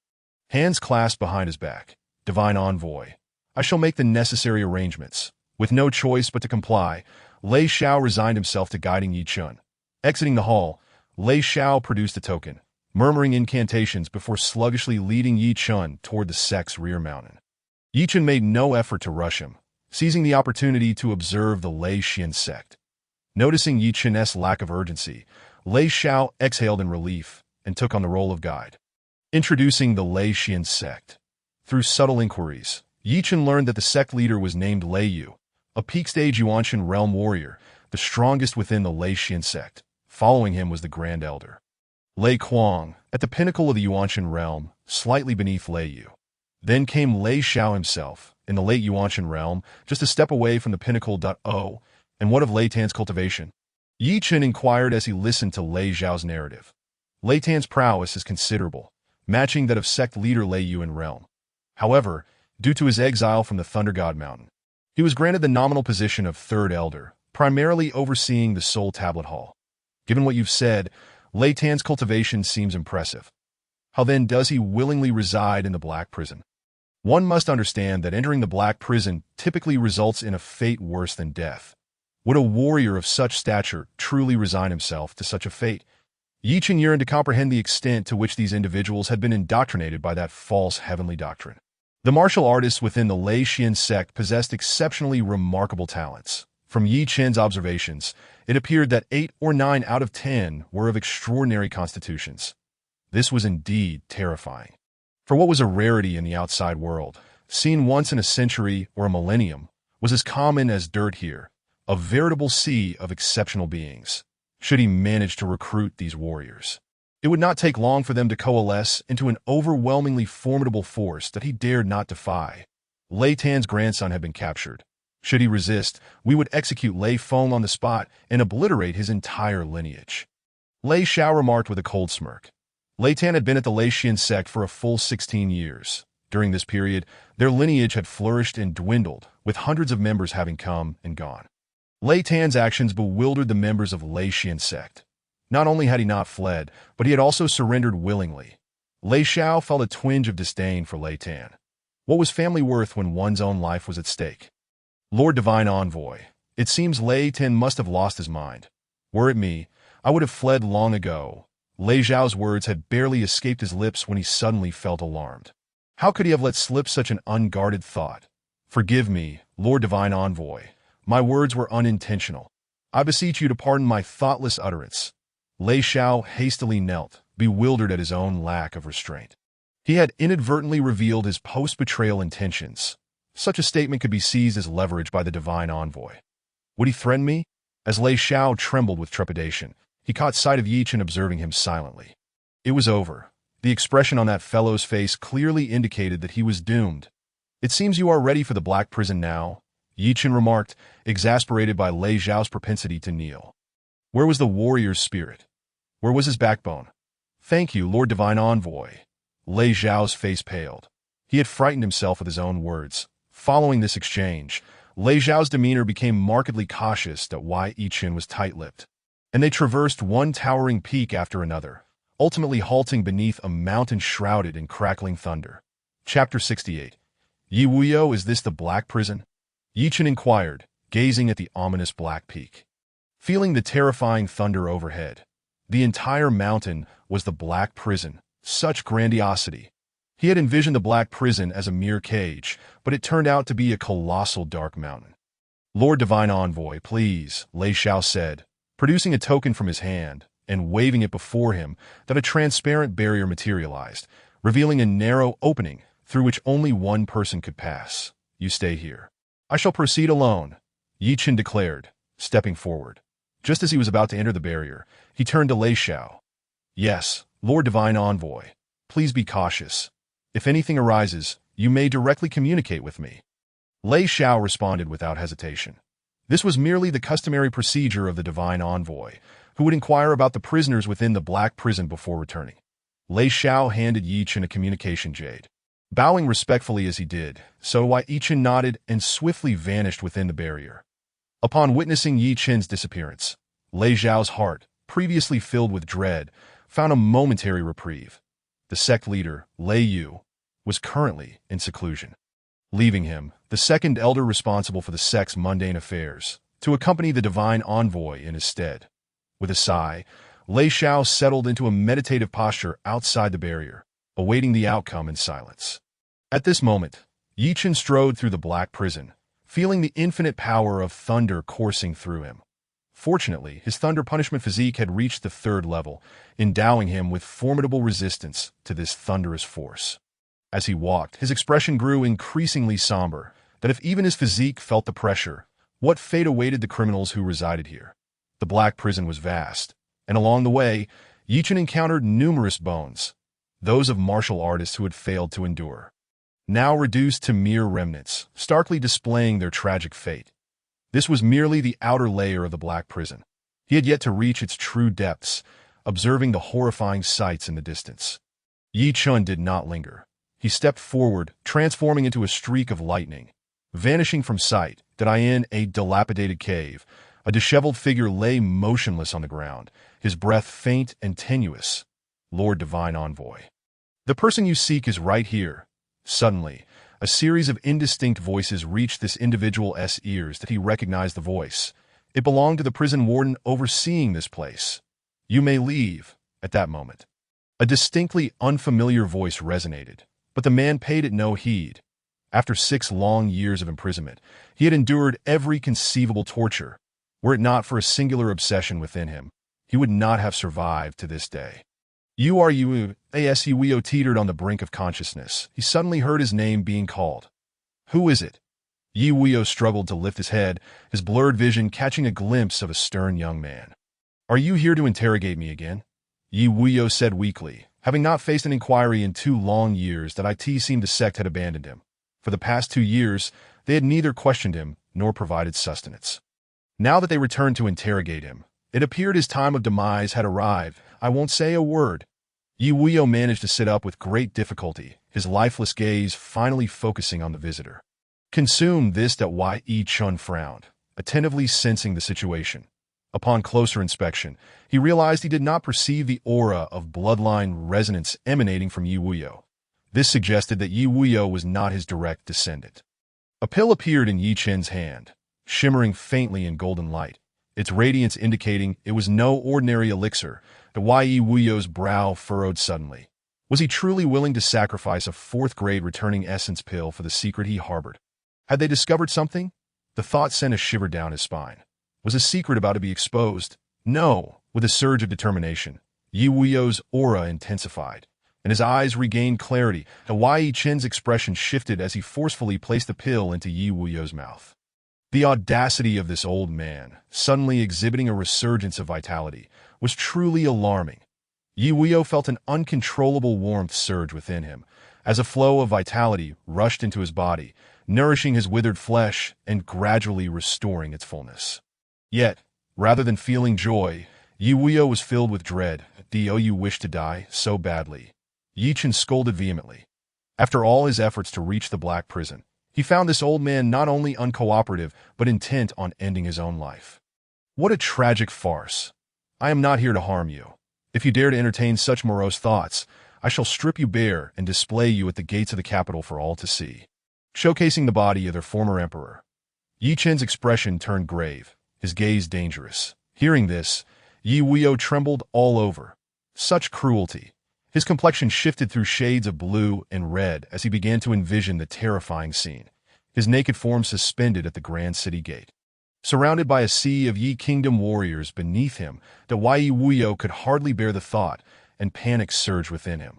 Who was this young man, capable of such merciless intentions? All he desired was a simple death. Yet even that seemed unattainable. Ultimately, Yi Wuyo acquiesced, resolved to observe what this ruthless youth intended to do. Yi Chen felt a sense of relief as he noted that Yi Wuyo was no longer resisting the effects of the elixir. With a darkened expression, Yi Chen produced a jade vial and brought it to Yi Wuyo's lips. Under Yi Chen's fierce gaze, Yi Wuyo complied, drinking the liquid within obediently. What is this? As the liquid coursed through him, an unusual fragrance wafted through the air, causing Yi Wuyo's expression to shift dramatically. As the former emperor of the Yi Kingdom, he had tasted countless treasures. This liquid bore an exquisite aroma, surpassing any heavenly materials he had ever encountered. Were they truly aware of his secret? Yi Wuyo's heart sank. Though this elixir was precious, it paled in comparison to the secret he guarded. No, he must protect his secret at all costs, even if it meant sacrificing his life. As the effects of the elixir began to take hold, Yi Wuyo's aura surged dramatically. However, he did not feel elation. Instead, he contemplated how to perish without leaving a trace, that if this young man sought to humiliate his remains, he would ensure that there was nothing left to find. The former emperor. Yi Wuyo possessed a profound understanding of power struggles and was well-versed in unconventional methods. Were Yi Chen to discern Yi Wuyo's thoughts, he would surely be infuriated. After waiting approximately a quarter of an hour, Yi Chen observed that Yi Wuyo's aura had stabilized and exhaled a sigh of relief. Finally, he had managed to rescue this old man. Next, it was time to confront Lei Feng. I wonder how that fellow is faring. Just as Yi Chen momentarily lost himself in thought, Yi Wuyo's gaze sharpened abruptly, and he launched an attack at Yi Chen. Highly attuned to fluctuations in energy, reacted in an instant, yet was still a fraction too late. Chapter 69. A fool's descent into death. In that moment, Yi Chen's face contorted with anger as he seized Yi Wuyo's hand forcefully. Half of Yi Wuyo's face had already turned red and swollen. Had Yi Chen's strike landed fully, this old man would undoubtedly have met his demise. No divine intervention could save him. Yi Chen's body trembled slightly. That was close. Had he been a moment later, this old man would have been lost. At this moment, Yi Wuyo's lips were stained with blood, and his heart was engulfed in despair, presenting a visage devoid of hope. He had been so close to success. Why, oh cruel fate, would you not grant him a single chance? It was over. Yi Wuyo could already envision himself hanging from the gates of the capital of the Yi Kingdom. However, with half of his face now disfigured, it was likely that the people of Yi Kingdom would not recognize him. Yi Chen roared towards the heavens at a loss for words, his heart ablaze with uncontainable fury. This was the first time since his rebirth that he had felt such intense rage. This old fool was the first to provoke him so deeply. There was no more pretense to be maintained. If he did not lay everything bare soon, he would not be able to withstand this old scoundrel any longer, threatening suicide at every turn. Who could endure such torment? I am Yi Chen. Yi Chen inhaled deeply, his gaze fixed unwaveringly on Yi Wuyo, while Yi Wuyo scoffed inwardly, thinking that merely invoking the Yi family name would deter him from taking his own life. Not a chance.